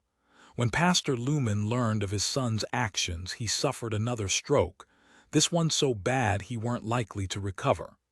Raine had been taken to Mayland. She was close to death that night. If Noah hadn't heard those gunshots, it might have been different. The newspapers said he was a hero all over again. The morning that followed saw Noah get up early and walk down the stairs and straight out the front door to stand in the yard. He stopped still and stared up at a sky fired with all the colors, a sunrise so beautiful maybe it slowed time a while. He'd looked across the street and seen Bud Grierson and his wife standing side by side and watching too. And then he'd heard the Dumans' front door open and saw them follow. The reporters had it that near every person in Grace woke early that morning, didn't even notice the damage the storm had done 'cause they couldn't see nothing but the dawn of new light. Noah was about to holler for his grandmother when Black pulled the cruiser up front. And then Black told Noah about Perv, and Noah had run to the Buick. Black had stood there beneath that open heaven and watched him go. The summer cloud had finally lifted from the town of Grace, but an even darker one remained. Summer was buried in the grounds of St. Luke's, beneath an Occam cherry that flowered so pretty folks stopped for a moment to notice it. Noah sat alone at the back during the service, watching Pastor Bobby talk, then listening to a recording of that same music Summer had played that day that everyone still spoke of, each note reaching a place inside of him that brought him closer to a girl he wished he'd known. Halfway through, when Ava was breaking and Joe had his eyes closed tight, the plastic sheeting blew from the large hole in the slate roof of the old church, and sunlight spilled in as the music lifted up toward the sky. Raine had left town with her parents shortly after. She hadn't spoken to him since that night. She hadn't spoken to nobody. Black said they had kin someplace near the coast, so when Noah closed his eyes at night, he saw her riding in the back of a truck down Route 65, passing the plains, her hand out the window like it was a bird. There was a new painting on the wall. Maybe he recognized one of the fields, but then again it could have been anywhere. He swallowed and his throat ran dry. He glanced at the blue machine and at the tubes, and he breathed deep 'cause he had that feeling like he couldn't take it no more. He pushed back in his chair, closed his eyes, and sat there for a long time, counting slow in his mind like his mama had once told him, but finding nothing helped at all. So there's this animal called a bearcat, and it smells like popcorn. Noah opened his eyes and he saw Raine sitting on the chair beside him. A bearcat, she nodded. And it smells like popcorn, she nodded. She crossed her legs beneath herself, tucked her hair back, and stared at the television set. He watched her for a while like she weren't real, and he thought maybe she looked a little different, but he didn't know why. "Will you come with me somewhere after this?" she said. "Anywhere," he said. It was a cold winter evening, though no one in Grace complained much about the weather no more. Though the sky was dark, it was lit by the shine of 1,000 stars. Black walked up the winding pathway and into the cemetery behind St. Luke's. He kneeled and laid a small bouquet beneath the headstone. He did that often. Though he was sad, he managed a smile when he read the perfectly simple inscription written at the base of her headstone. "Summer, my sister." "You all right, Black?" Perv said. Black looked up, only just noticing he weren't alone. "Yeah," he said, and then he stood. "You healing up okay?" Perv shrugged. "Noah reckons I'm strong." "Noah reckons a lot of shit," Perv smiled. "I was just paying my respects. I ain't sure why, but I keep comin' here." Black nodded. "You look different, Black." "How's that?" "Maybe your eyes are clearer or something." Black frowned at him. Truth was, he'd been to Pinegrove a couple times. The road was long and he didn't watch it close, but maybe it weren't as dark as it once was. "How come you're all gusset up?" Perv said. "I ain't. And that cologne. I got a date, not that it's any of your business." "With that lady staying at your place, Peach," Black sighed. "Small town. How's your mother doin'?" Perv shrugged. "You hear Amber King had her baby?" Perv said. Black nodded. "I also heard what she called him. Noah ain't stopped smillin' about it." They turned and began to head back toward the square. Perv walked with a limp now and probably always would. As Black glanced back at the church and at the clock tower, a light snow began to drift and fall. He didn't notice the two figures that stood at the top, side by side, hand in hand. "Acknowledgements, thank you, as always, to my beautiful wife Victoria. I'm really going to miss you when you turn 40 and I trade you in. 7 more years of heaven, though. Savor them. My dad for the endless plot discussions and for suggesting some of the creepiest titles ever. A Taste of Summer. So gross, man, so gross. Joel Richardson, though you broke my heart, I'll always be grateful for our time together. I miss you every day.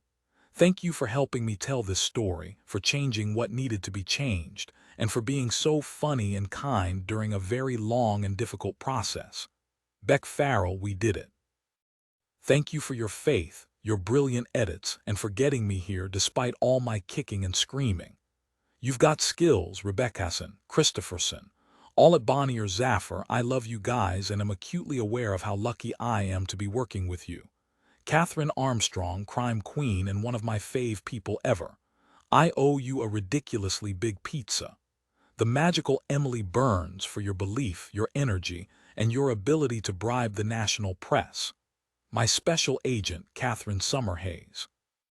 I found an old email where you said you'll be a published author one day, I promise. And now there's 2 books out there. Sometimes a thank you isn't enough, so I'll send booze.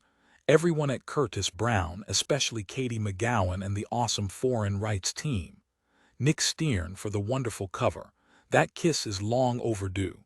Stop pretending you have a cold whenever I come in. Siobhan O'Neill for the early reads and amazing levels of support. I miss Jack and you. Kate Parkin and Mark Smith for being the total opposite of scary publishing boss people. Jeff Jamison for being so funny and charming whilst bullying the local booksellers. Team 27 love y'all. GJ, you deal your drugs, we ain't judgin'. Dominic Montalto for the masterful copy edit. Susan Gale, the most lovely and talented cellist. Claire and Tim for the penis consultation. Caroline Ambrose, Teamna. To the readers and reviewers that took Tall Oaks to their hearts, Manny loves you all. Liz Barnsley for taking the matches away, for seeing Summer as I saw her, and for supporting me when you were going through such a difficult time. You'll never know how grateful I am.